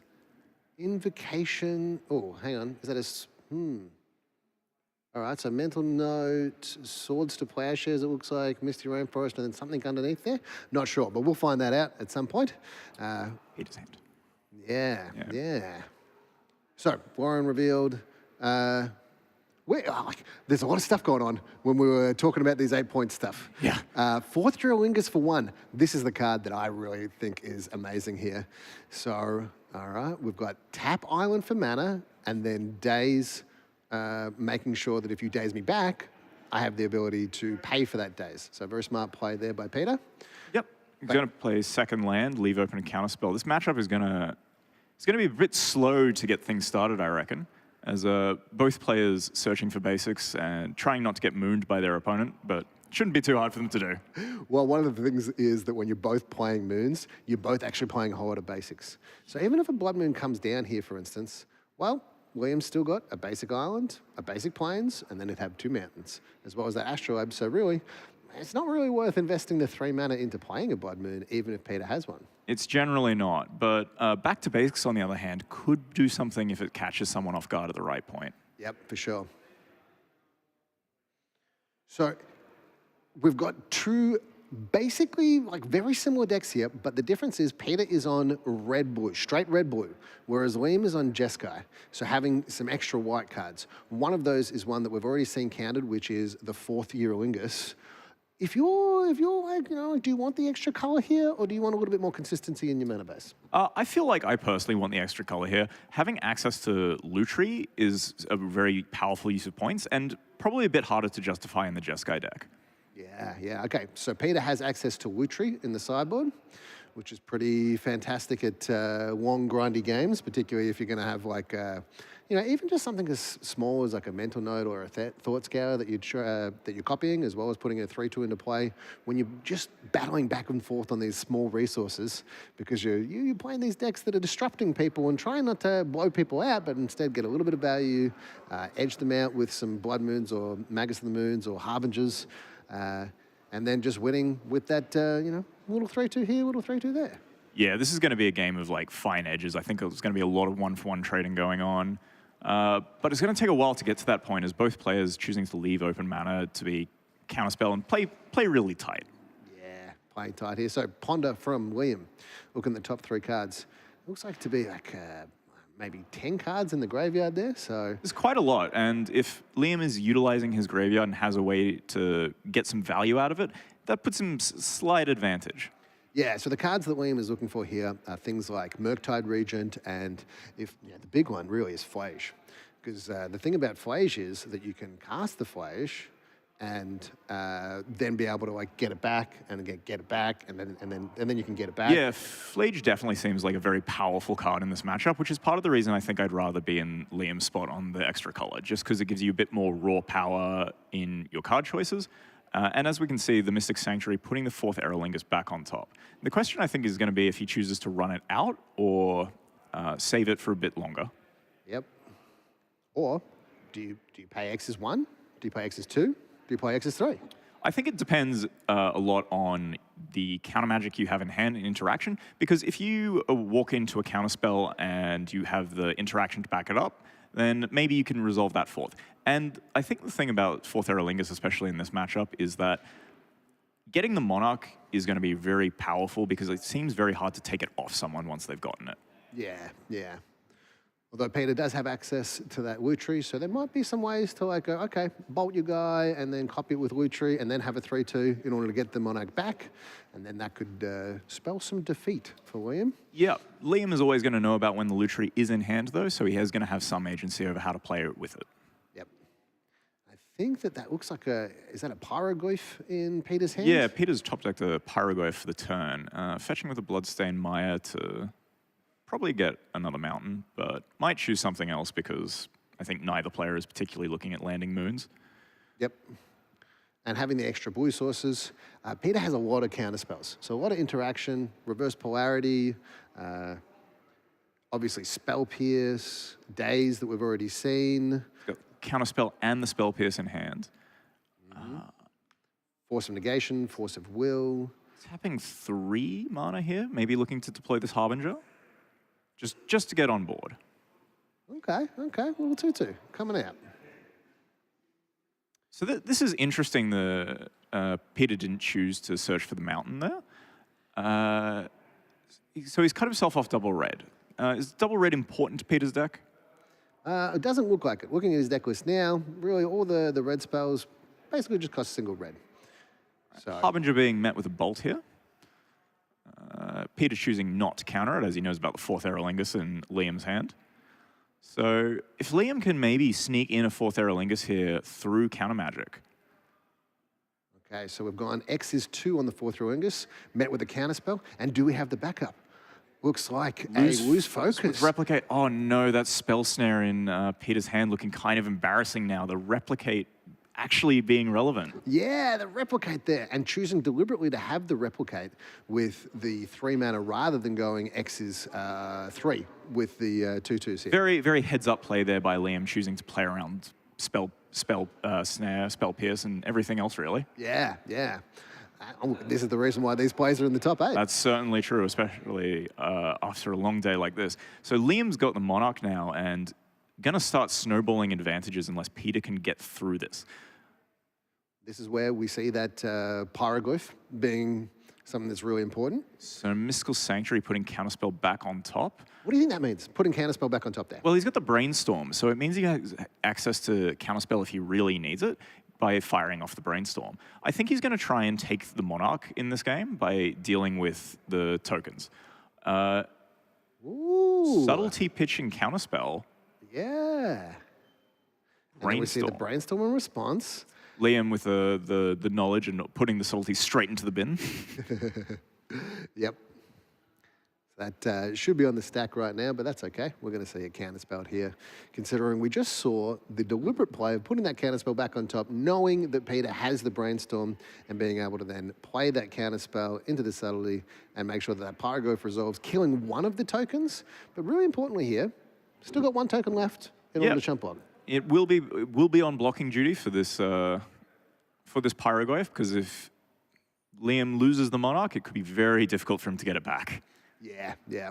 So Pyroglyph comes into play, and we're just counting exactly how big that Pyroglyph is, and then I'm pretty confident it's going to kill one of those 2/2s. One of those Charizards, it looks like. Definitely killing at least one of them. Yeah, Charizard down by the flames of the Pyroglyph. A little bit of a flavor fail, but that's okay. All right, so still with the Monarch here. I'm going to untap that Astrolabe as well. And Liam's out of cards, so he's in top deck mode, but thankfully the Monarch is going to draw him some additional cards. He's got a little bit of time with it, but Peter's got the ability to develop this Tameo and play a Dig Through Time, potentially getting back in this game in a way of really closing it out. So this Monarch might be... Yeah, this is a really interesting play. So that Dig Through Time is the last card in Peter's hand, and he chose not to main phase it in order to potentially get a removal spell to kill the last 2/2, because I think he really values having the information about what he needs to get. Does he need to get a counter spell? Does he need to get a removal spell? So now we're going to see the Dig Through Time in response in order to find out, hey, do I want to pick something up here? Like, is a subtlety good here? Is something else good here? Yeah, definitely choosing to wait is a smart play, because your opponent is drawing 2 cards and could draw just about anything. In this case, has gone for a Brainstorm in response to the Dig Through Time, looking for a counterspell of his own. Yeah, is that Brainstorm? Is that what that card is? That is Brainstorm. Okay. I'm an old man, Dylan. I'm an old man. You've got to explain these things to me. So we're going to see a number of cards get exiled in order to pay for this Dig Through Time, and then we're going to see a Brainstorm in response. It's pretty obvious to me that William's looking for a counterspell here. I think so. This matchup seems to have been a lot about counterspells. There's been a lot of counter magic going on. And resolving things has been pretty hard this game. Yeah. So if this manages to find a counterspell, then we'll see a counter on the Dig Through Time. That means that the Solitude is going to resolve, exiling the Pyroglyph and maintaining the Monarch, and that's going to be a good time for William. Unfortunately, he found a Force of Will with no other card to back it up to pitch. Okay. But he's taken the Expressive Iteration, leaving the Force of Will on top, and now he's just hoping this Dig Through Time doesn't get there. But it looks like we've got a Snapcaster Mage from Peter. He's going to be able to flash that in and get the counterspell. So the third time the exact counterspell has been played in this game. Yep. Yeah, that's pretty good. The same counterspell. 'Cause as it's a Highlander format, it's always the same one. Well, unless your opponent plays it. That's true. Yeah. But a Snapcaster Mage as well, adding another body to this board in order to be able to counter and like really maintain that Monarch. So Peter's going to get the Monarch back and then try and start running away with this game. Picks up a subtlety as well to deal with any creature Liam might draw in order to try and get back in. So yeah, attacking for 7 damage here, putting Liam to 9. So not only are we in a little bit of trouble with this Monarch leaving Liam's side, but we're also in trouble with the life total. I think so. And Peter finding a window as well to put Lutri into his hand. All right, expressive iteration. Let's find some gas. This is going to be a good expressive iteration from Joel. Liam. All right. 3 cards, Mana Leak in hand, land exiled, and land to the bottom. That's not particularly what Liam's after right now. This could spell trouble for him. Yep, so 7 damage, and we see just, Raw Dog, Lutri, out and play. All right, Mana Leak has to be fired off there, otherwise it would just be a lethal attack. Yep, and Peter definitely looking to end this game as quickly as possible now while he's got as much advantage as he does. Looks like a Ponder, and we see Into a the lightning bolt. bolt, and then bolt you and attack you for lethal. But let's see what happens first. William's like, no, come on, I might have a counterspell. In fact, I do have a counterspell. I'm going to hard cast Force of Will. I love a hard cast Force of Will. So bolt's gone, and end step, draw a card off the Monarch, and then back over to William. It's going to need to be a good top deck for Liam because there's also a subtlety in Peter's hand. So even if he could wrath the board, Peter's got a flash threat. Ooh, flash threat.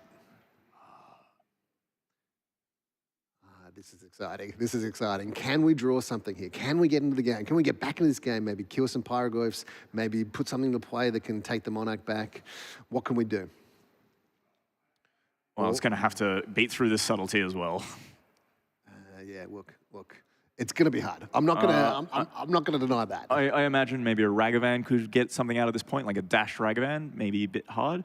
A Flage. Ooh, Flage Flage. instantly subtletied. Yeah, and instead of going to the graveyard, it's going to go on top of library. Yep, so he's not even going to be able to bring it back, and that takes the game. That was the fastest subtlety I've ever seen. Not subtle at all. Yeah, totally.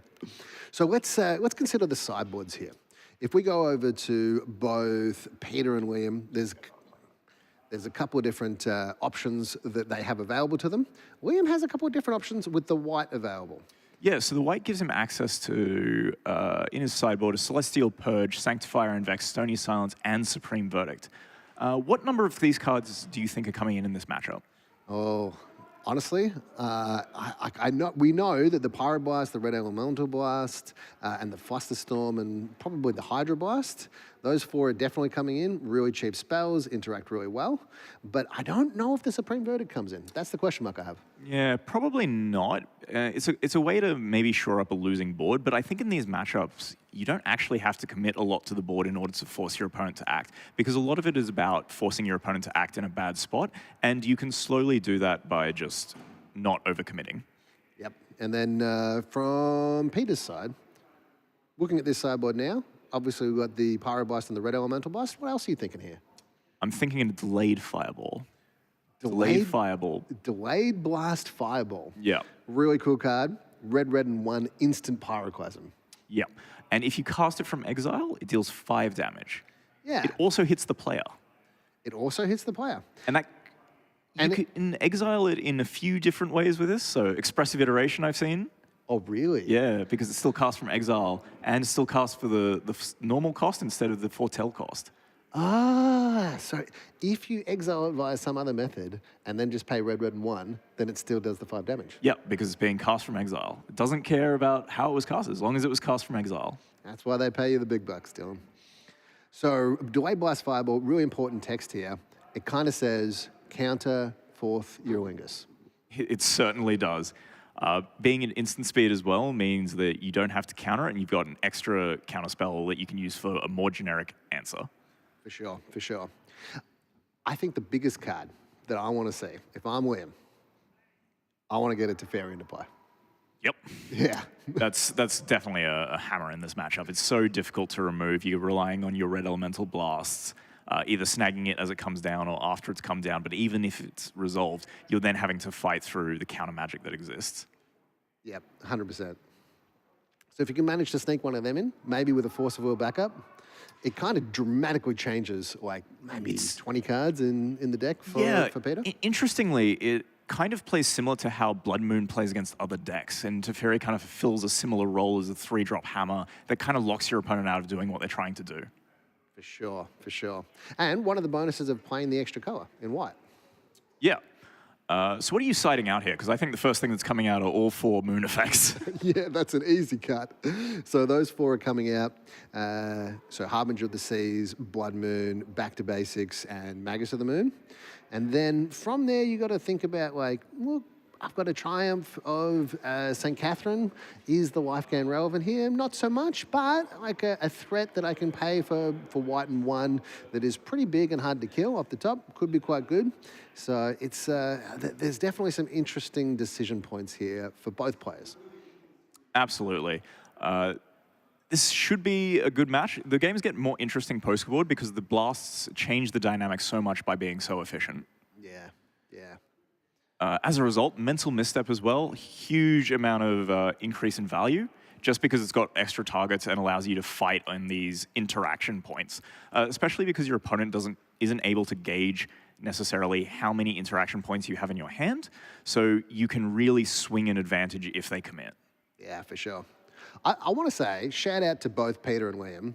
Amazing effort. We're in the top 4 here, both playing 8-point decks in 7-point Highlander. It's incredible. We'd love to see it. Love to see it. One of the reasons why we created the 8-point rule was to open up to new players. Hey, look, you can actually join this format. You don't have to buy the dual lands. You don't have to buy these old cards, these reserve list cards that are pretty expensive.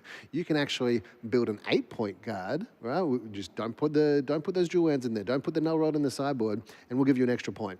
And to start with, people were like, I don't know. Those old cards are pretty powerful. But Peter and Liam have put the effort into brewing, building something new, and saying, you know what? Not only can I be competitive against decks with reserve list cards, but I'm actually going to trump them. I'm going to use those extra points, and I'm going to turn it into some victories and get into the top 4.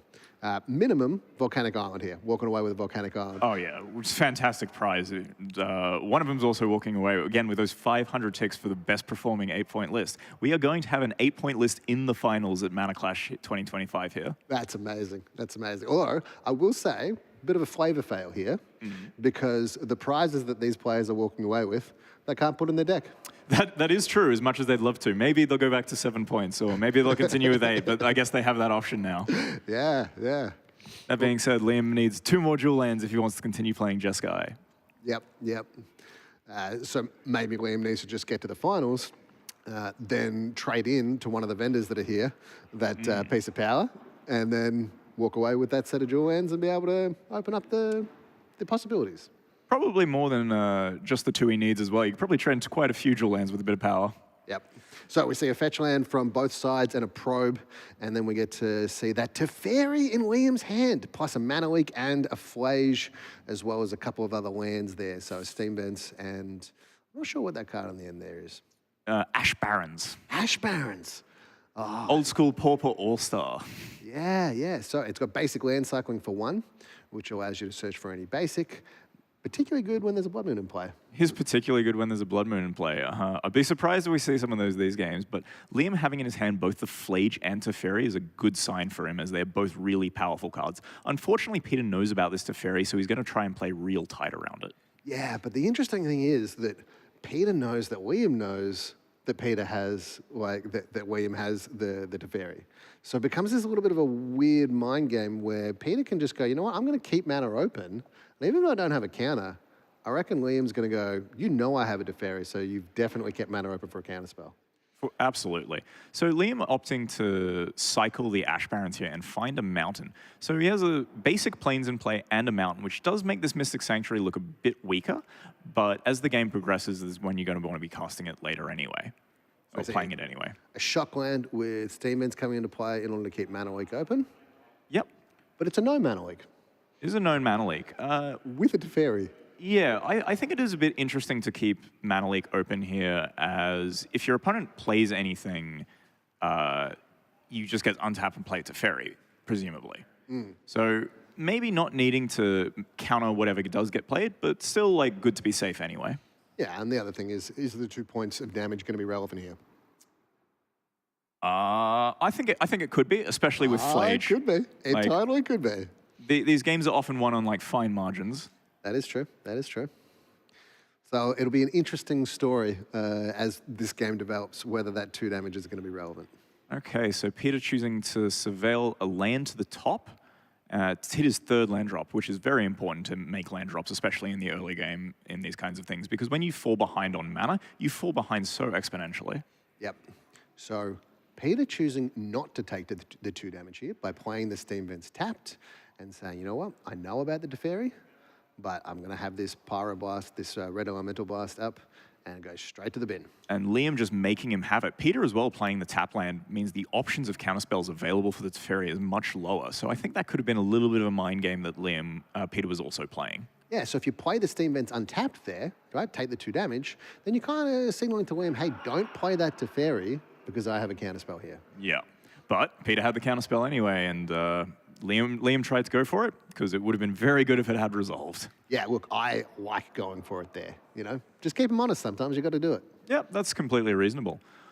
So Liam may be developing the Flage this turn to get it into his graveyard, and he's not too far off escaping it.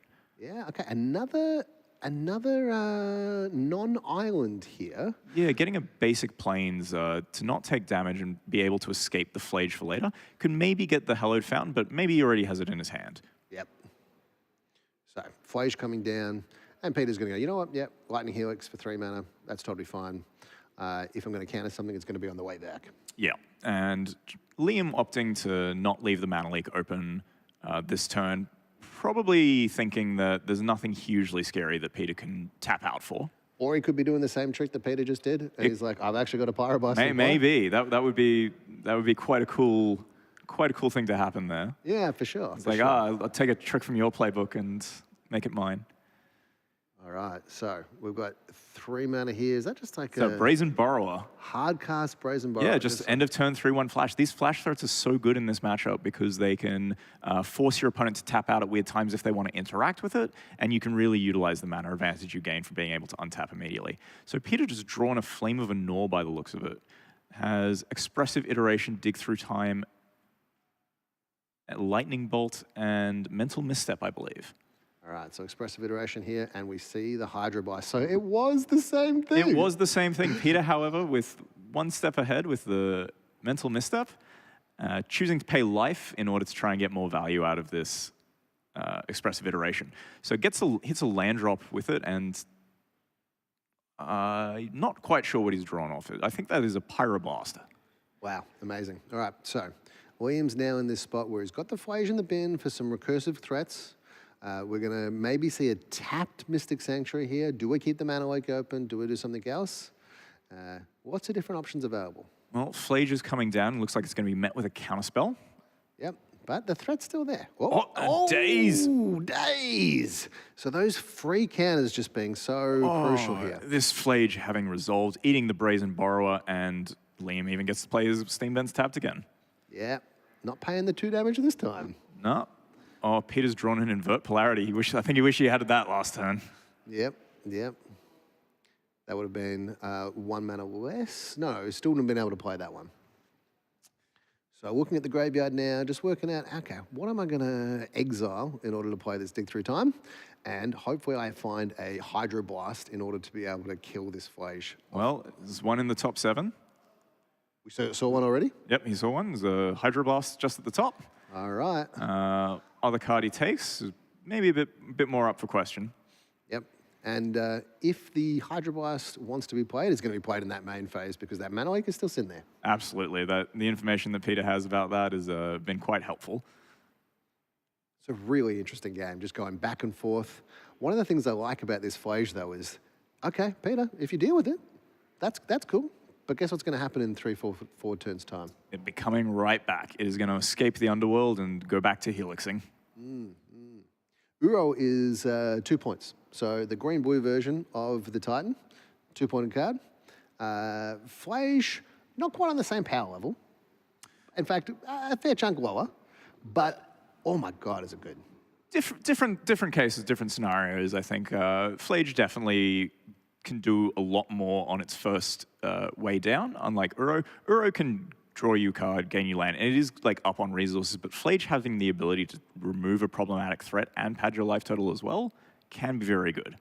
All right, so we see that main phase Hydro Blast as expected. Into the bin. 1 card in the fuel needed. Is it 5 or 6 in order to escape 5. that? 5, okay. So the other card Peter's taken is Cryptic Command, which is really powerful 2-for-1 in this format. Not in this format, sorry, in this matchup. While it is very expensive, these games can get drawn out and resources exchanged so much that 2-for-1s can be very powerful. So we see a fetch land, which puts 1 card in the bin, and then a surveil land, which can put another card in the bin. So we might get there sooner than later. So Peter's going to have an answer for Flage coming back down on again, but Liam looks like he's running out of resources and things to do. Yeah, that dig through time, filling up the hand in terms of getting a Cryptic Command and an answer to the Flage. Pretty big game. This Mana Week still like saying, hey, look, you got to play around me, but also Peter can. Yeah. So what are you thinking here in terms of what Liam's hoping to draw? I think Liam is looking to set up a instance in which he can get a Flage through with a mana leak as well, but that might look a bit difficult depending on how Peter's mana lines up with the Flage, really. Yeah, for sure. Or maybe like having a bit of a counter war over a Flage and then the next turn following it up with something like a 4th Rolingus. Yep, that could also work. End of turn Flame of Anor, just to draw 2 cards by the look of it, which is not good news for Liam, to be honest. Yeah, it's just producing more value. And Liam goes, you know what? You knew about the Mana Leak, and you played it into it, so you probably want to actually like get rid of my Mana Leak, so I'm not going to counter that. But also, Peter's fine for it. Like, it's a bit of a bad situation for Liam. Yeah, he's been put in a bit of a chokehold from like different sides here. And we have a Hull Breacher. Ooh, just... you know what? In-step Hull Breacher. Again, these flash threats really showing their power. So Liam's drawn a Sink into Stupor there, which he's choosing to play the land side, taking 3 damage. Really respecting this Mana Leak and playing around it as he knows it's there. Yeah, that Hull Breacher coming down and playing around that Mana Leak as well. Big game. So we see a Force of Will in Peter's hand, as well as a Cryptic Command, and then a couple of red cards there as well. Invert Polarity is one of them, I believe, as well as a Pyroblast. So he's just got a hand full of counter magic backing up this Hull Breacher. Yep. Williams down to 15, has drawn another land. Ooh. Doesn't have enough cards in the graveyard to even try and escape this Flage either. This is looking a little bit tight as Peter is slowly taking this game turn by turn. Yeah, and not even a fetch land there, because that fetch land Surveil, that's another 2 cards in the bin, maybe sifting to find something good. This Hull Breacher might just be all the threats that are needed, considering just how many counterspells Peter has. Yeah, Peter's also put Lutri into his hand, which means that at any point Liam tries to have a counter war or fight over, and if he loses that counter war, there's a Lutri in play, and that is increasing the clock. All right, so Peter, just considering there, do I play that Lutri? No, I'm going to play this Brainstorm, and in response, I'm going to Lutri in order to draw a bunch of cards. Yep, so it looks like he was wanting to change the clock by 2 turns, essentially. He doesn't care too much about the Brainstorm being missteps there, as he cares more about the power that exists from the Lutri. And a Celestial Purge, so a card brought in by Liam in order to exile a red permanent. It's gone to the graveyard, but that's all right. We're going to see an attack from that Hull Breacher as well. And a Price of Progress drawn by Peter. Ooh, old pop, pop, pop, pop, pop, pop. That's 8 points of damage at the moment to Liam's 9 life. And 6 points of damage to Peter. So that might actually put him in a position where he would actually create a draw with the Lightning Bolt. Get bolted in response. Yeah, bolted in response. So, and with that Mana Week backup, probably not what Peter wants to do. But also sitting there going, you know what? I can press the button. Yeah, and I think one thing Peter's going to do is he's going to try and win the game without Price of Progress and just ride the Hull Breacher to victory and having that as an emergency button. Yep, for sure. So the Flage is going to be escaped here. 1, 2, 3, 4, 5. Escape time. And I reckon Peter's going to fire off an invert polarity. Yeah. Flip the coin. Flip the coin, because if he wins that flip. Oh, price of progress in response. It'll just kill you. Just kill you in response. That's 8 damage. 2, 4, 6, 8. Yeah, okay, so it's not actually lethal there. All right. Pyroblast the Mana Leak instead of paying for it. Wow, going back and forth. What's going to happen here? You don't just leave open counter. Flusterstorm. Storm counted 4. I mean, he can pay for it all. Oh no, sorry, 5 because the Flage has escaped. Yep, maybe the life totals aren't quite correct here, considering just how much they're playing around this interaction. But 4 mana open still for Peter, so access to the Cryptic Command, access to the Force of Will, and everything's going at that Flusterstorm. Everything's going at that price of progress. So one thing Peter could do is he could pay 4 copies and force the 5th. Could do. Could just Cryptic Command the Flage as well. That also works. All right, so Cryptic Command looks like it's going to target that Flage. Probably counterspell, draw a card. Yeah, so the reason he didn't go with the invert polarity as well is that he didn't have the excess red mana I think he wanted, and I think he wanted to keep it open in order to be a bit safer. Yep, okay. So we get another attack with the Hull Breacher, and we've got 2 cards in the bin for that Uro. Mystic Sanctuary with nothing good to get back, unfortunately. Yeah, well, I mean, that's going to happen when you exile all your cards from your graveyard and on to play Uro. Flage. These counterspells aren't what Liam needs right now. He needs something proactive. He needs an answer to this Hull Breacher, and it's going to be hard to try and find one to draw. So Price of Progress put back on the top of the deck from Peter, and a stock up. Okay. So this Price of Progress is definitely lethal considering the amount of effort gone to... It's a draw, isn't it? Because the Mystic Sanctuary makes the 4th land. If Peter's life total is 8, is that... 2, 4, 6, 8. Yeah, it would be a draw if we're on the same page in terms of life totals being the same. But if Liam's on 9 and Peter's on 8, Peter might have just killed himself.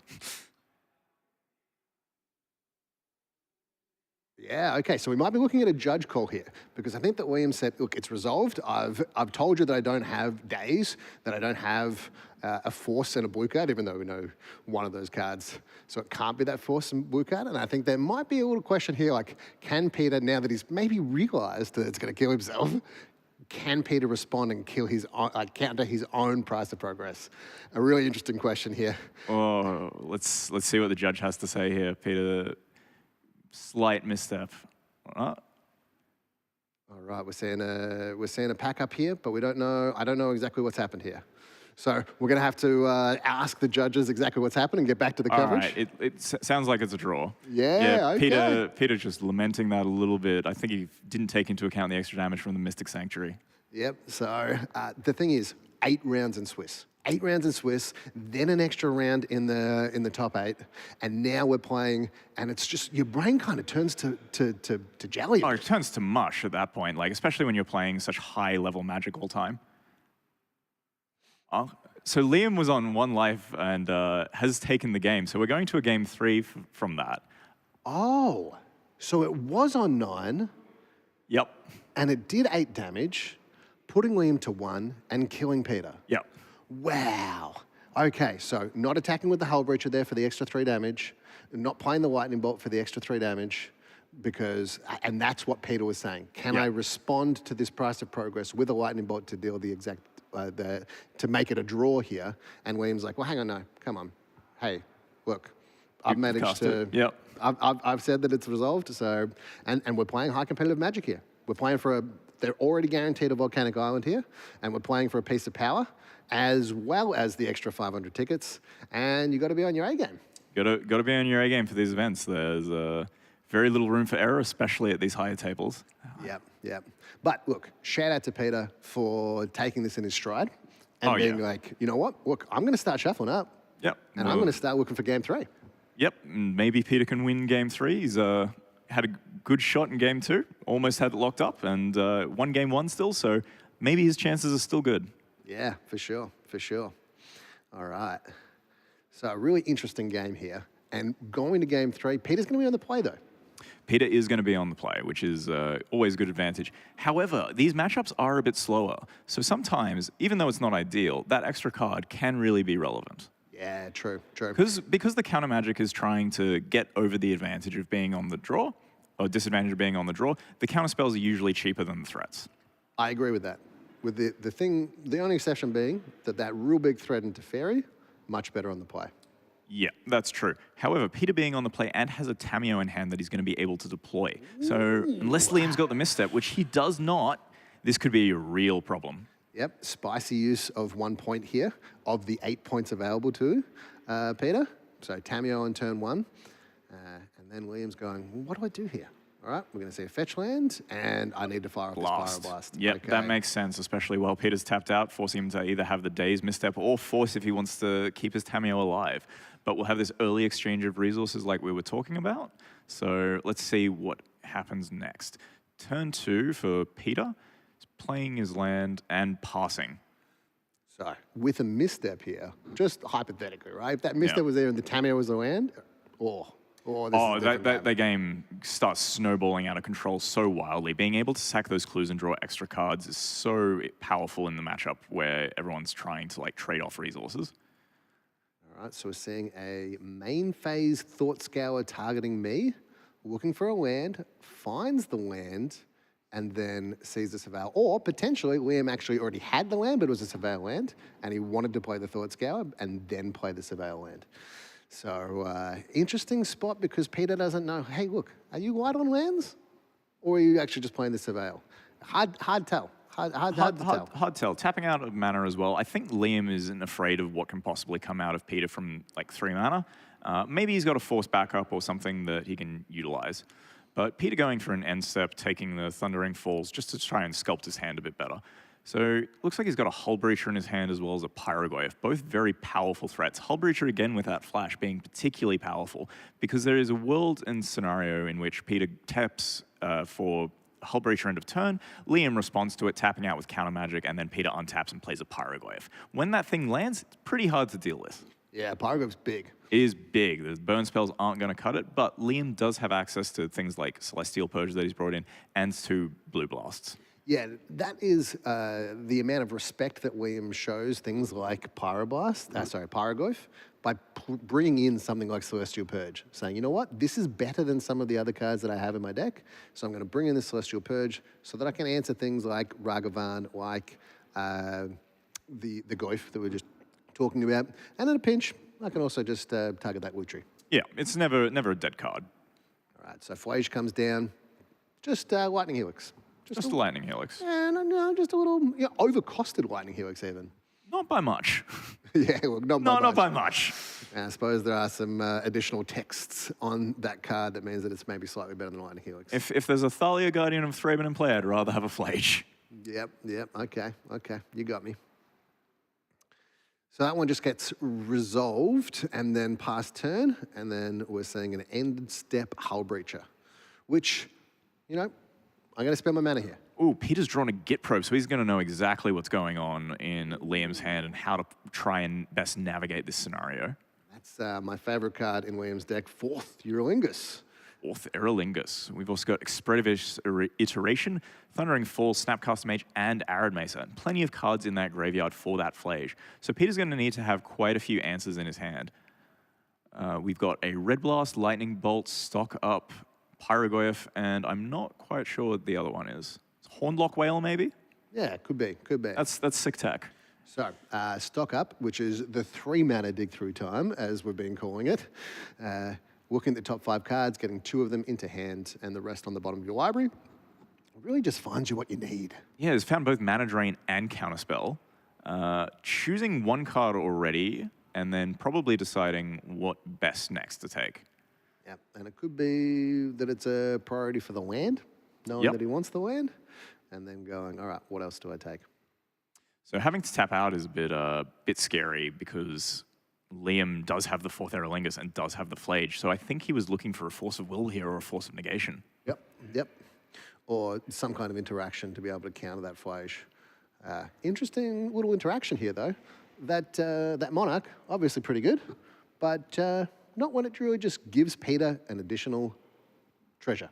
Yep. Because that Hull Breacher is in play and it says, you know what, if you would draw a card that isn't your draw step, instead you don't draw that card and I get a treasure. Yep. Very, very powerful indeed. I wonder if Liam is going to go for the Flage play here. Doesn't know that Peter doesn't have an answer to this Resolve Flage. Yeah, but a very suspicious looking polluted delta there. Yeah. Very suspicious indeed. I'm sure Liam wishes he had the Git Probe instead at this rate, but not while there's a Hull Breacher in play. Well, yeah, probably. That would actually be a bit of a problem.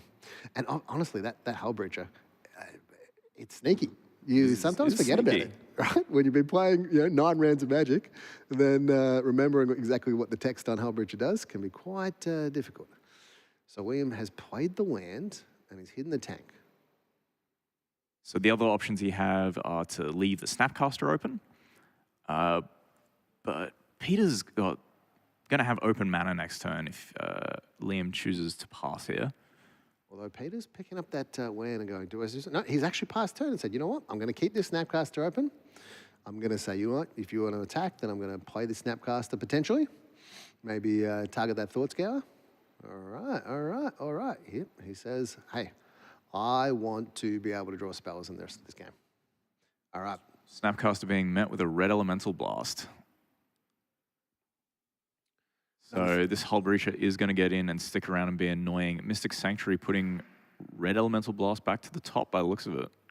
Yeah, What are you thinking? Considering that stock up. Yeah, stock up looks very good as well, but I think Peter's trying to work out how to line up his answers to Liam's threats. As this Flage, he does have a mana drain for the Flage, but it's still like a big threat. If he does get to mana drain into a stock up, that'd be very powerful though. Yeah. Single blue dig through time. That's really good. Yeah. Have you ever had the pleasure of playing a Hull Breacher in response to your opponent's brainstorm? Once. Yeah. It's such a good feeling. It is. Not a good feeling to be on the other end of. Yeah, I've been on both sides, and I will say that it's better being on the Hull Breacher side. I had a match once where my opponent flashed in played a Baleful Strix. I got to flash in an Orcish Bowmasters and a Fairy Mastermind. That felt pretty good. Oh, yeah. All right, Liam deep in the tank here. Now that there's open mana being represented by Peter. Yeah. Going, you know what? What do I do here? Do I commit to a Flage? Do I play this 4th Ruingus? Do I just, play this expressive iteration and then play the unlicensed Hearst that I've drawn? He's going to go with a Flage. All right. What 5 cards are we exiling? Going to leave the Blast in the bin. That makes sense for Mystic Sanctuary. So this looks like it's going to be met with a mana drain. And Liam has one unknown card to Peter, so Peter's probably just hoping it's not a red Elemental Blast. But it's not. This Flage is getting countered, and Peter is going to have 3 mana, colorless mana in his main phase, which he can use to either... Well, he didn't put the stock up back on top, but he can put Lutri into hand. Yeah. Lutri into hand is always a fail-safe with mana drain. Part of the reason it's so good. So we see a fetch land here from Peter, able to get a Surveil land maybe if he wants, although the Thundering Falls is already in play. So instead we see a Steam Vents. Yep, getting that second red source is always going to be useful. I tell you what, one of the cards that I think is the most impactful in this game is that Gitaxian Probe. It does so much work being able to see your opponent's hand because it means you know how to shape up your hand and everything else, whereas your opponent doesn't necessarily have that information, so you can force them into bad spots. Yeah. Secretly, we've always known the card is busted, but it shows that even in Highlander, the applications of just seeing your opponent's hand are so valuable. 3 cards in the bin for fuel for that Flage. Arid Mesa being one more, and I imagine there's another Surveil land in Liam's deck, so he can put 5 cards in at end of turn. Yep. Oh, actually, the Thundering Falls is in his hand, sorry. Ah. But it does mean he can play it the next turn, and... I managed to successfully do that, yep. So he can force that 5th card into the bin. So we see that Expedition Days in hand for Peter. Yep. And we've got a couple of options here. Do you want to play out the Pyroglyph? Get some some damage to the dome. You got that Lightning Bolt as well. So, you know, that's a pretty fast clock. Being able to Pyroglyph without having to tap very low is like a 1-mana Pyroglyph. It's a lot of damage and a very quick clock. But this Flage is at risk of coming back, and Peter's going to need to have an answer for it still. And still does have to worry a little bit about this 4th Aerolingus. That's true. We could also just see a Hardcast Whale here. That would be very cool. Yeah, 5/6, little 5/6. Just a 5/6, very hard to answer. Although that whale has the ability to put the Flage back on top of the library, so probably not the best use to the whale. So using the 3 mana to pick up the Lutri, attacking, getting in with the Hull Breacher. Yeah, just playing the slow game. You know what? I can chip away at this Hull Breacher, and I can at least either keep mana open for a counter spell or at least bluff that I've got something Yeah, in and front. Peter looks like he's got a Lightning Bolt and a Pyroglyph in hand, so he's got a way to answer the Flage even if it does come down. The padded life total might be annoying, but I think Peter's probably going to have enough resources as that Flage is going to have a great amount of difficulty coming down a 3rd time at this rate. Yep. Well, no fetch land at end of turn here. William saying, actually, would like a fetch land in play. Maybe I want to draw a Brainstorm. Or actually, Brainstorm. Don't want to draw a Brainstorm with a Hull Breacher. All right, so All Thundering right. Falls has to be something really good to not put it in the bin. What is it? It's a Murktide Regent. Okay. I guess that's why he hesitated. It always sucks to put your points in the bin. Yep. So cracking that fetch land. And we might be aware of the Tishana's Tiebinder that is in Peter's 75. Yeah, we did see it earlier in one of the games. It didn't stick around long as it was promptly eaten by a burn spell. But again, these flash threats. Yep. And that can also land destruction as well if it counters a triggered ability or an activated ability on a fetch land. So Liam here is going to tap out for this Flage with a Flusterstorm as backup. So Storm count 1. And what is the response from Peter? This is an integral turn here. Can I get back in the seat in terms of like the dealing damage side of things? Tapping blue.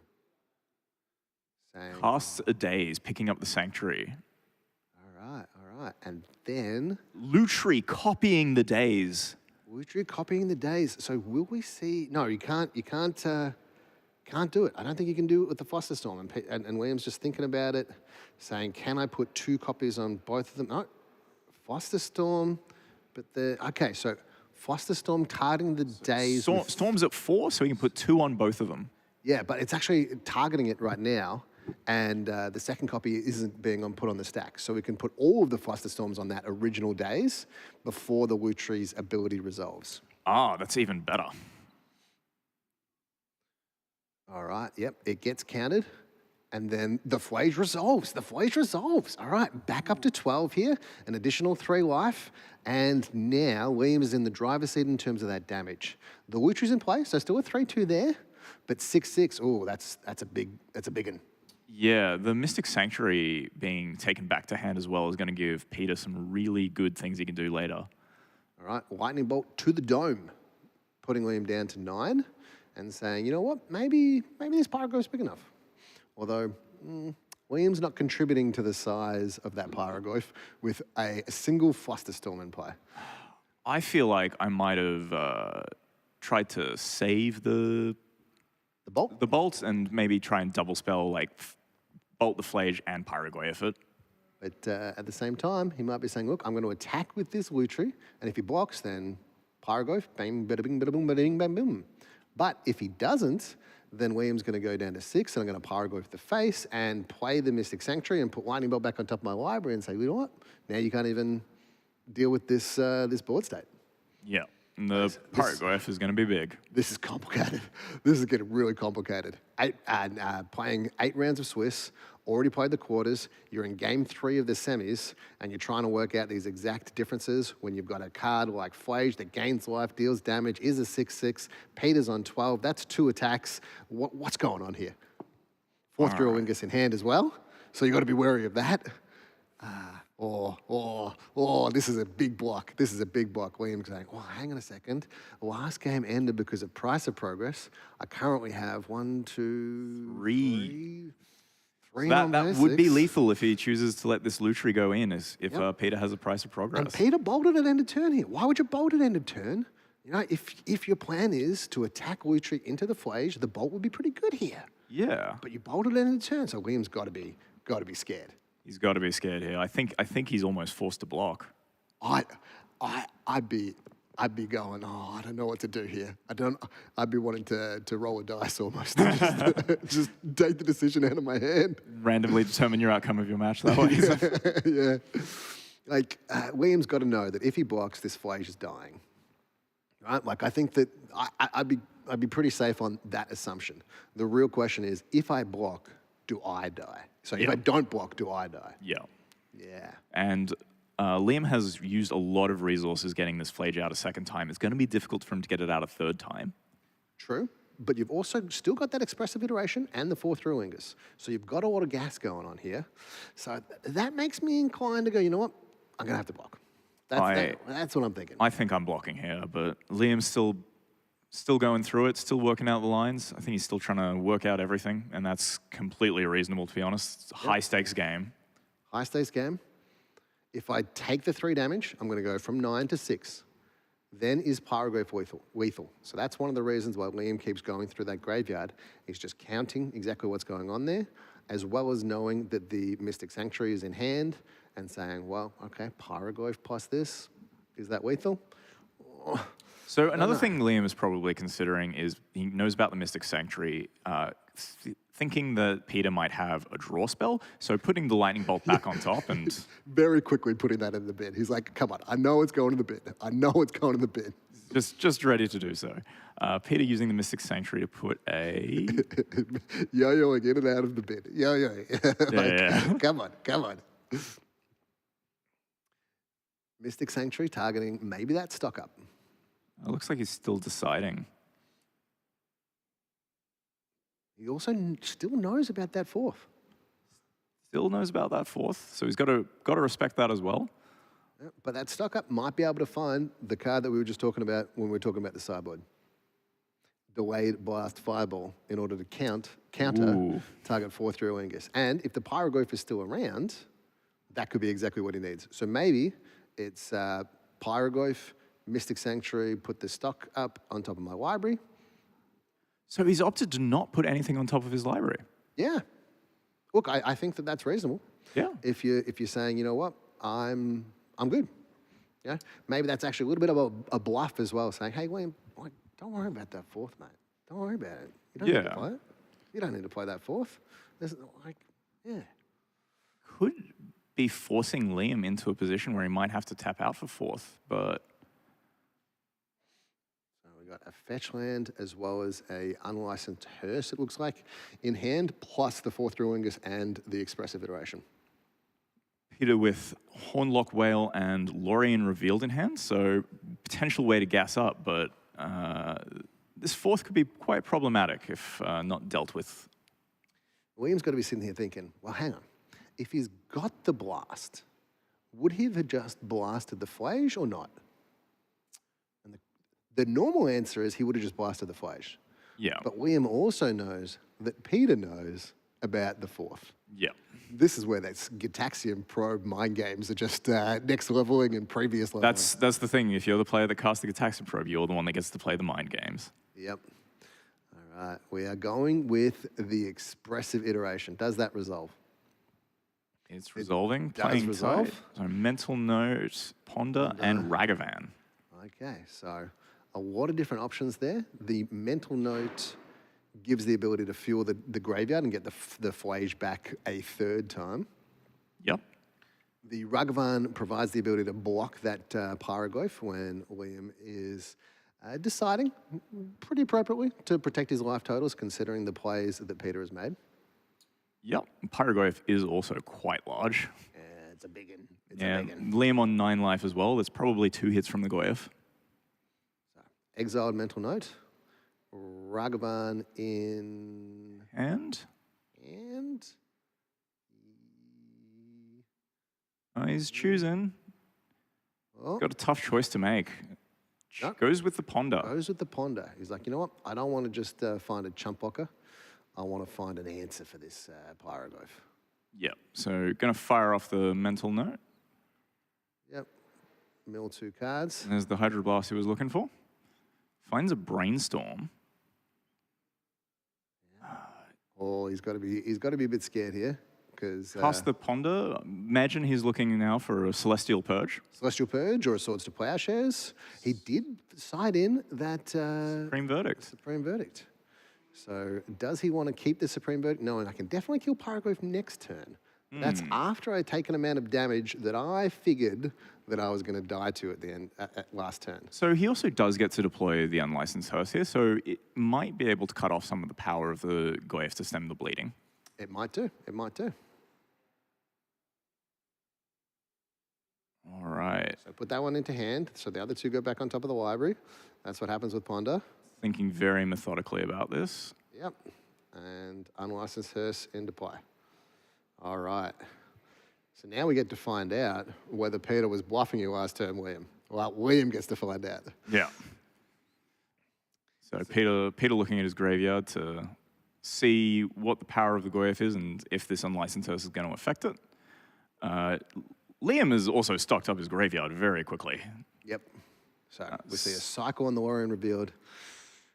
Getting a basic island. Snow-covered island with the whale in hand. Yep. That was a really interesting turn. So many different options. From the blocking with the Flage versus not blocking. From the 4-through Ingus versus the expressive iteration. And then what cards do I take with the expressive iteration? There's a lot of decisions being made, and very important ones at that as well. So Peter's drawn a Bloodstained Mire as his turn, giving him access to his 7th land drop. Yep. Although he doesn't really need the land drops at the moment. So we see an attack with the Pyroglyph and a check from William. Can I exile 2 things that would turn this Pyroglyph down in terms of that power level? And we've got a very helpful dice there, being 4 power right now. So 4/5, tap the Unlicensed Hearse, exile the Lightning Bolt, and probably that Red Elemental Blast or maybe a Hydro Blast if it's there, or a Mana Drain. Okay. I guess just taking out the 2 most powerful instants if you can't meaningfully reduce the power of the Pyrogoyf. Okay, so 4 damage coming in, down to 5, and Liam's like, all right, I get to untap and I'm still alive. Oh, this is good, this is good. So Liam here might just deploy the Supreme Verdict. Yep, just get it out of my face. Uncounterable, and then the 4th Aerolingus might start doing some work here. Yep, yep. We might even see like a land and Supreme Verdict plus 4-through Lingus here. Ooh, that would be sneaky. Yeah, a little 4th for 1. But the Hornlock Whale in that hand. Yeah, yeah. So the Hornlock Whale, if we can get that one up on screen, I think it has flash. I believe so. I believe it's 7 mana flash. So that Bloodstained Mire draw was not irrelevant. Yep, yep. So if Liam kind of lets the shields down by just playing a Supreme Verdict here. Cast the Git Probe. Cast the Git Probe. I want to know what's going on. You've been knowing what's going on for ages. All right, now see the Hornlock Whale and the Bloodstained Mire. We're going to get a read on the Hornlock Whale. Yep. And just go, oh, okay. So I can't just run out the Supreme Verdict. So I guess I'll draw a card and let's see what happens. But importantly, knows that the coast is clear. So can just run off a 4-through Lingus here for X is 3. Leave 2 things back. You can play a land, X is 4. You can play the Flage from bin, knowing that it's going to be good. 3 damage to the dome, go back up to 8 life, saying, hey, look, I can block stuff. Yeah, you'd also have the life total to play with that. You can block the Goyf and take 1 hit from the whale and keep your Flage in play. Yeah, lots of options. But William's also got to be sitting there going, oh, what do I do? What is the best option here? Do I think it's... Do I attack? Do I leave all 3 back? What do I do? I think you attack with 1, take the Monarch, and then double chump block. Yep. But then do I die to like something that means that the whale gets to attack? Luckily, you do have the unlicensed Hearse, so you can crew it in a pinch if you really need to. Yeah, yeah. So Liam doing exactly that and going for the single attack.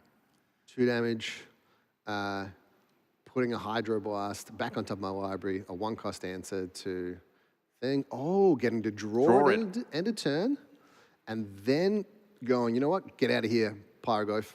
I don't want any of it. Now he's got 2 blockers for the Hornlock Whale, Yeah, and the ability to get do we have a price of progress over the top? Do we have a price? This is a big draw step here because shields are down. Looks like a blue card. There's a counter spell. Oh. Yeah. Interesting choice by Liam there because he could have actually just kept that Hydro Blast in hand going, you know what? The only thing I lose to here is price of progress. That's true. Yeah. That's true, but I think he wanted to make sure there was no counter spell off the top, as that is a bit more likely. That is a bit more likely, but also, is the Pyroglyph even a problem here? I think it's a hard thing to measure at times. I actually have no idea. I don't know what the correct play is, but it's an interesting choice. I'm on board with William's decision, though. Like, let's get this out of the way so that I'm not having to deal with that 4-5, and instead I just get to play my Flage from the bin, get some life total going. So Flage looks like it's probably going to eat this counterspell, and the No More Lies in Liam's hand is not going to really do anything as he chooses what he exiles. 3, 4, 5 cards. Got to get them in the bin. In the exile zone. And we see that counterspell coming down. No More Lies. Do I do it? Nope. Okay.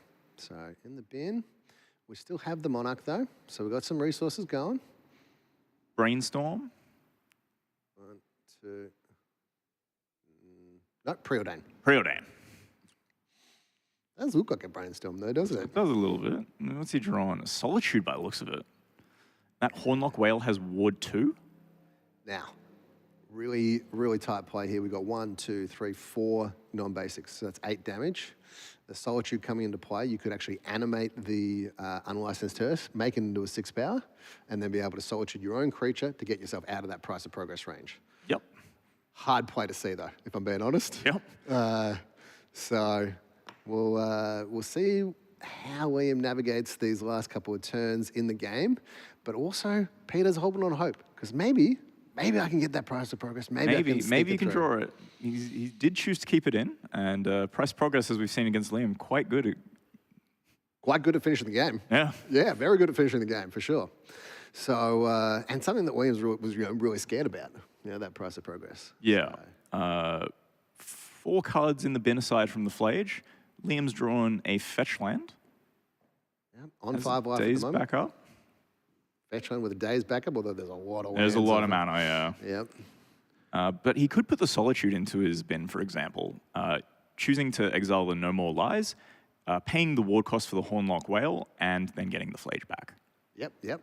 That's a tight play. I don't think I would see that, though, if I'm being honest with you. Okay.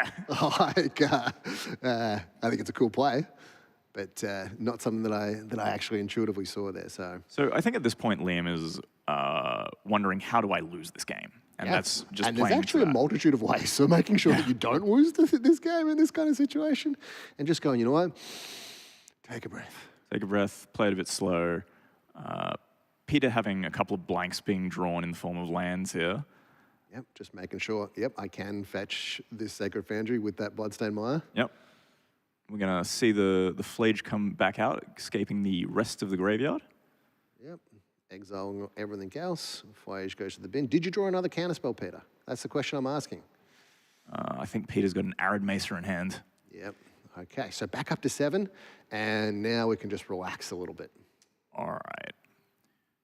So getting in with the Hearse, which would trade with the Whale, because Peter is on 9 life and cannot afford to take that 3 damage. Yep, that makes sense. So we've got a Flage, 3 2/2s. And Peter's drawn a Bauble, so he's going to be able to Bauble himself and then fetch. Fetch if it's not a price of progress. So we see a fetch land, and with 2, 4, 6, 8, 10 damage available with those non-basic lands here. He's going to have to draw it in his upkeep off the price of progress, and Liam's going to have access to all the mana he's got. This is going to be good. All right, it's going to be good. It's going to come down to this one upkeep. All right, he's going to flip that prize of progress. He's going to flip it. He's going to flip it. All right. Come on. Upkeep. And he is drawing Misty Rainforest. Very and nice. Liam gets the game. Very and the nice. match and the best performing 8-point deck in the tournament. Could actually take it all down. He could still take it down. Which is absolutely fantastic. Three 8-point lists in the top 8. 2 of them playing in the semifinals right now, with Liam Gibson progressing to the finals. Guaranteed piece of power. Yeah, congratulations to Liam to make it to the finals, guaranteeing a piece of power, winning those extra ticks as well. And also congratulations to Peter, winning the Volcanic Island, still very good. Amazing, right? Building this 8-point list. Yeah. Getting all these cards together, coming to the tournament, making the top 8, winning the quarterfinals, getting to the semifinals, and just playing really, really tight. Except for that one prize of progress, like one. You had one little mishap, but really impressive play, and it was just really lovely to watch. Just It was lovely a to watch. great match to watch. A lot of back and forth and interaction going on there.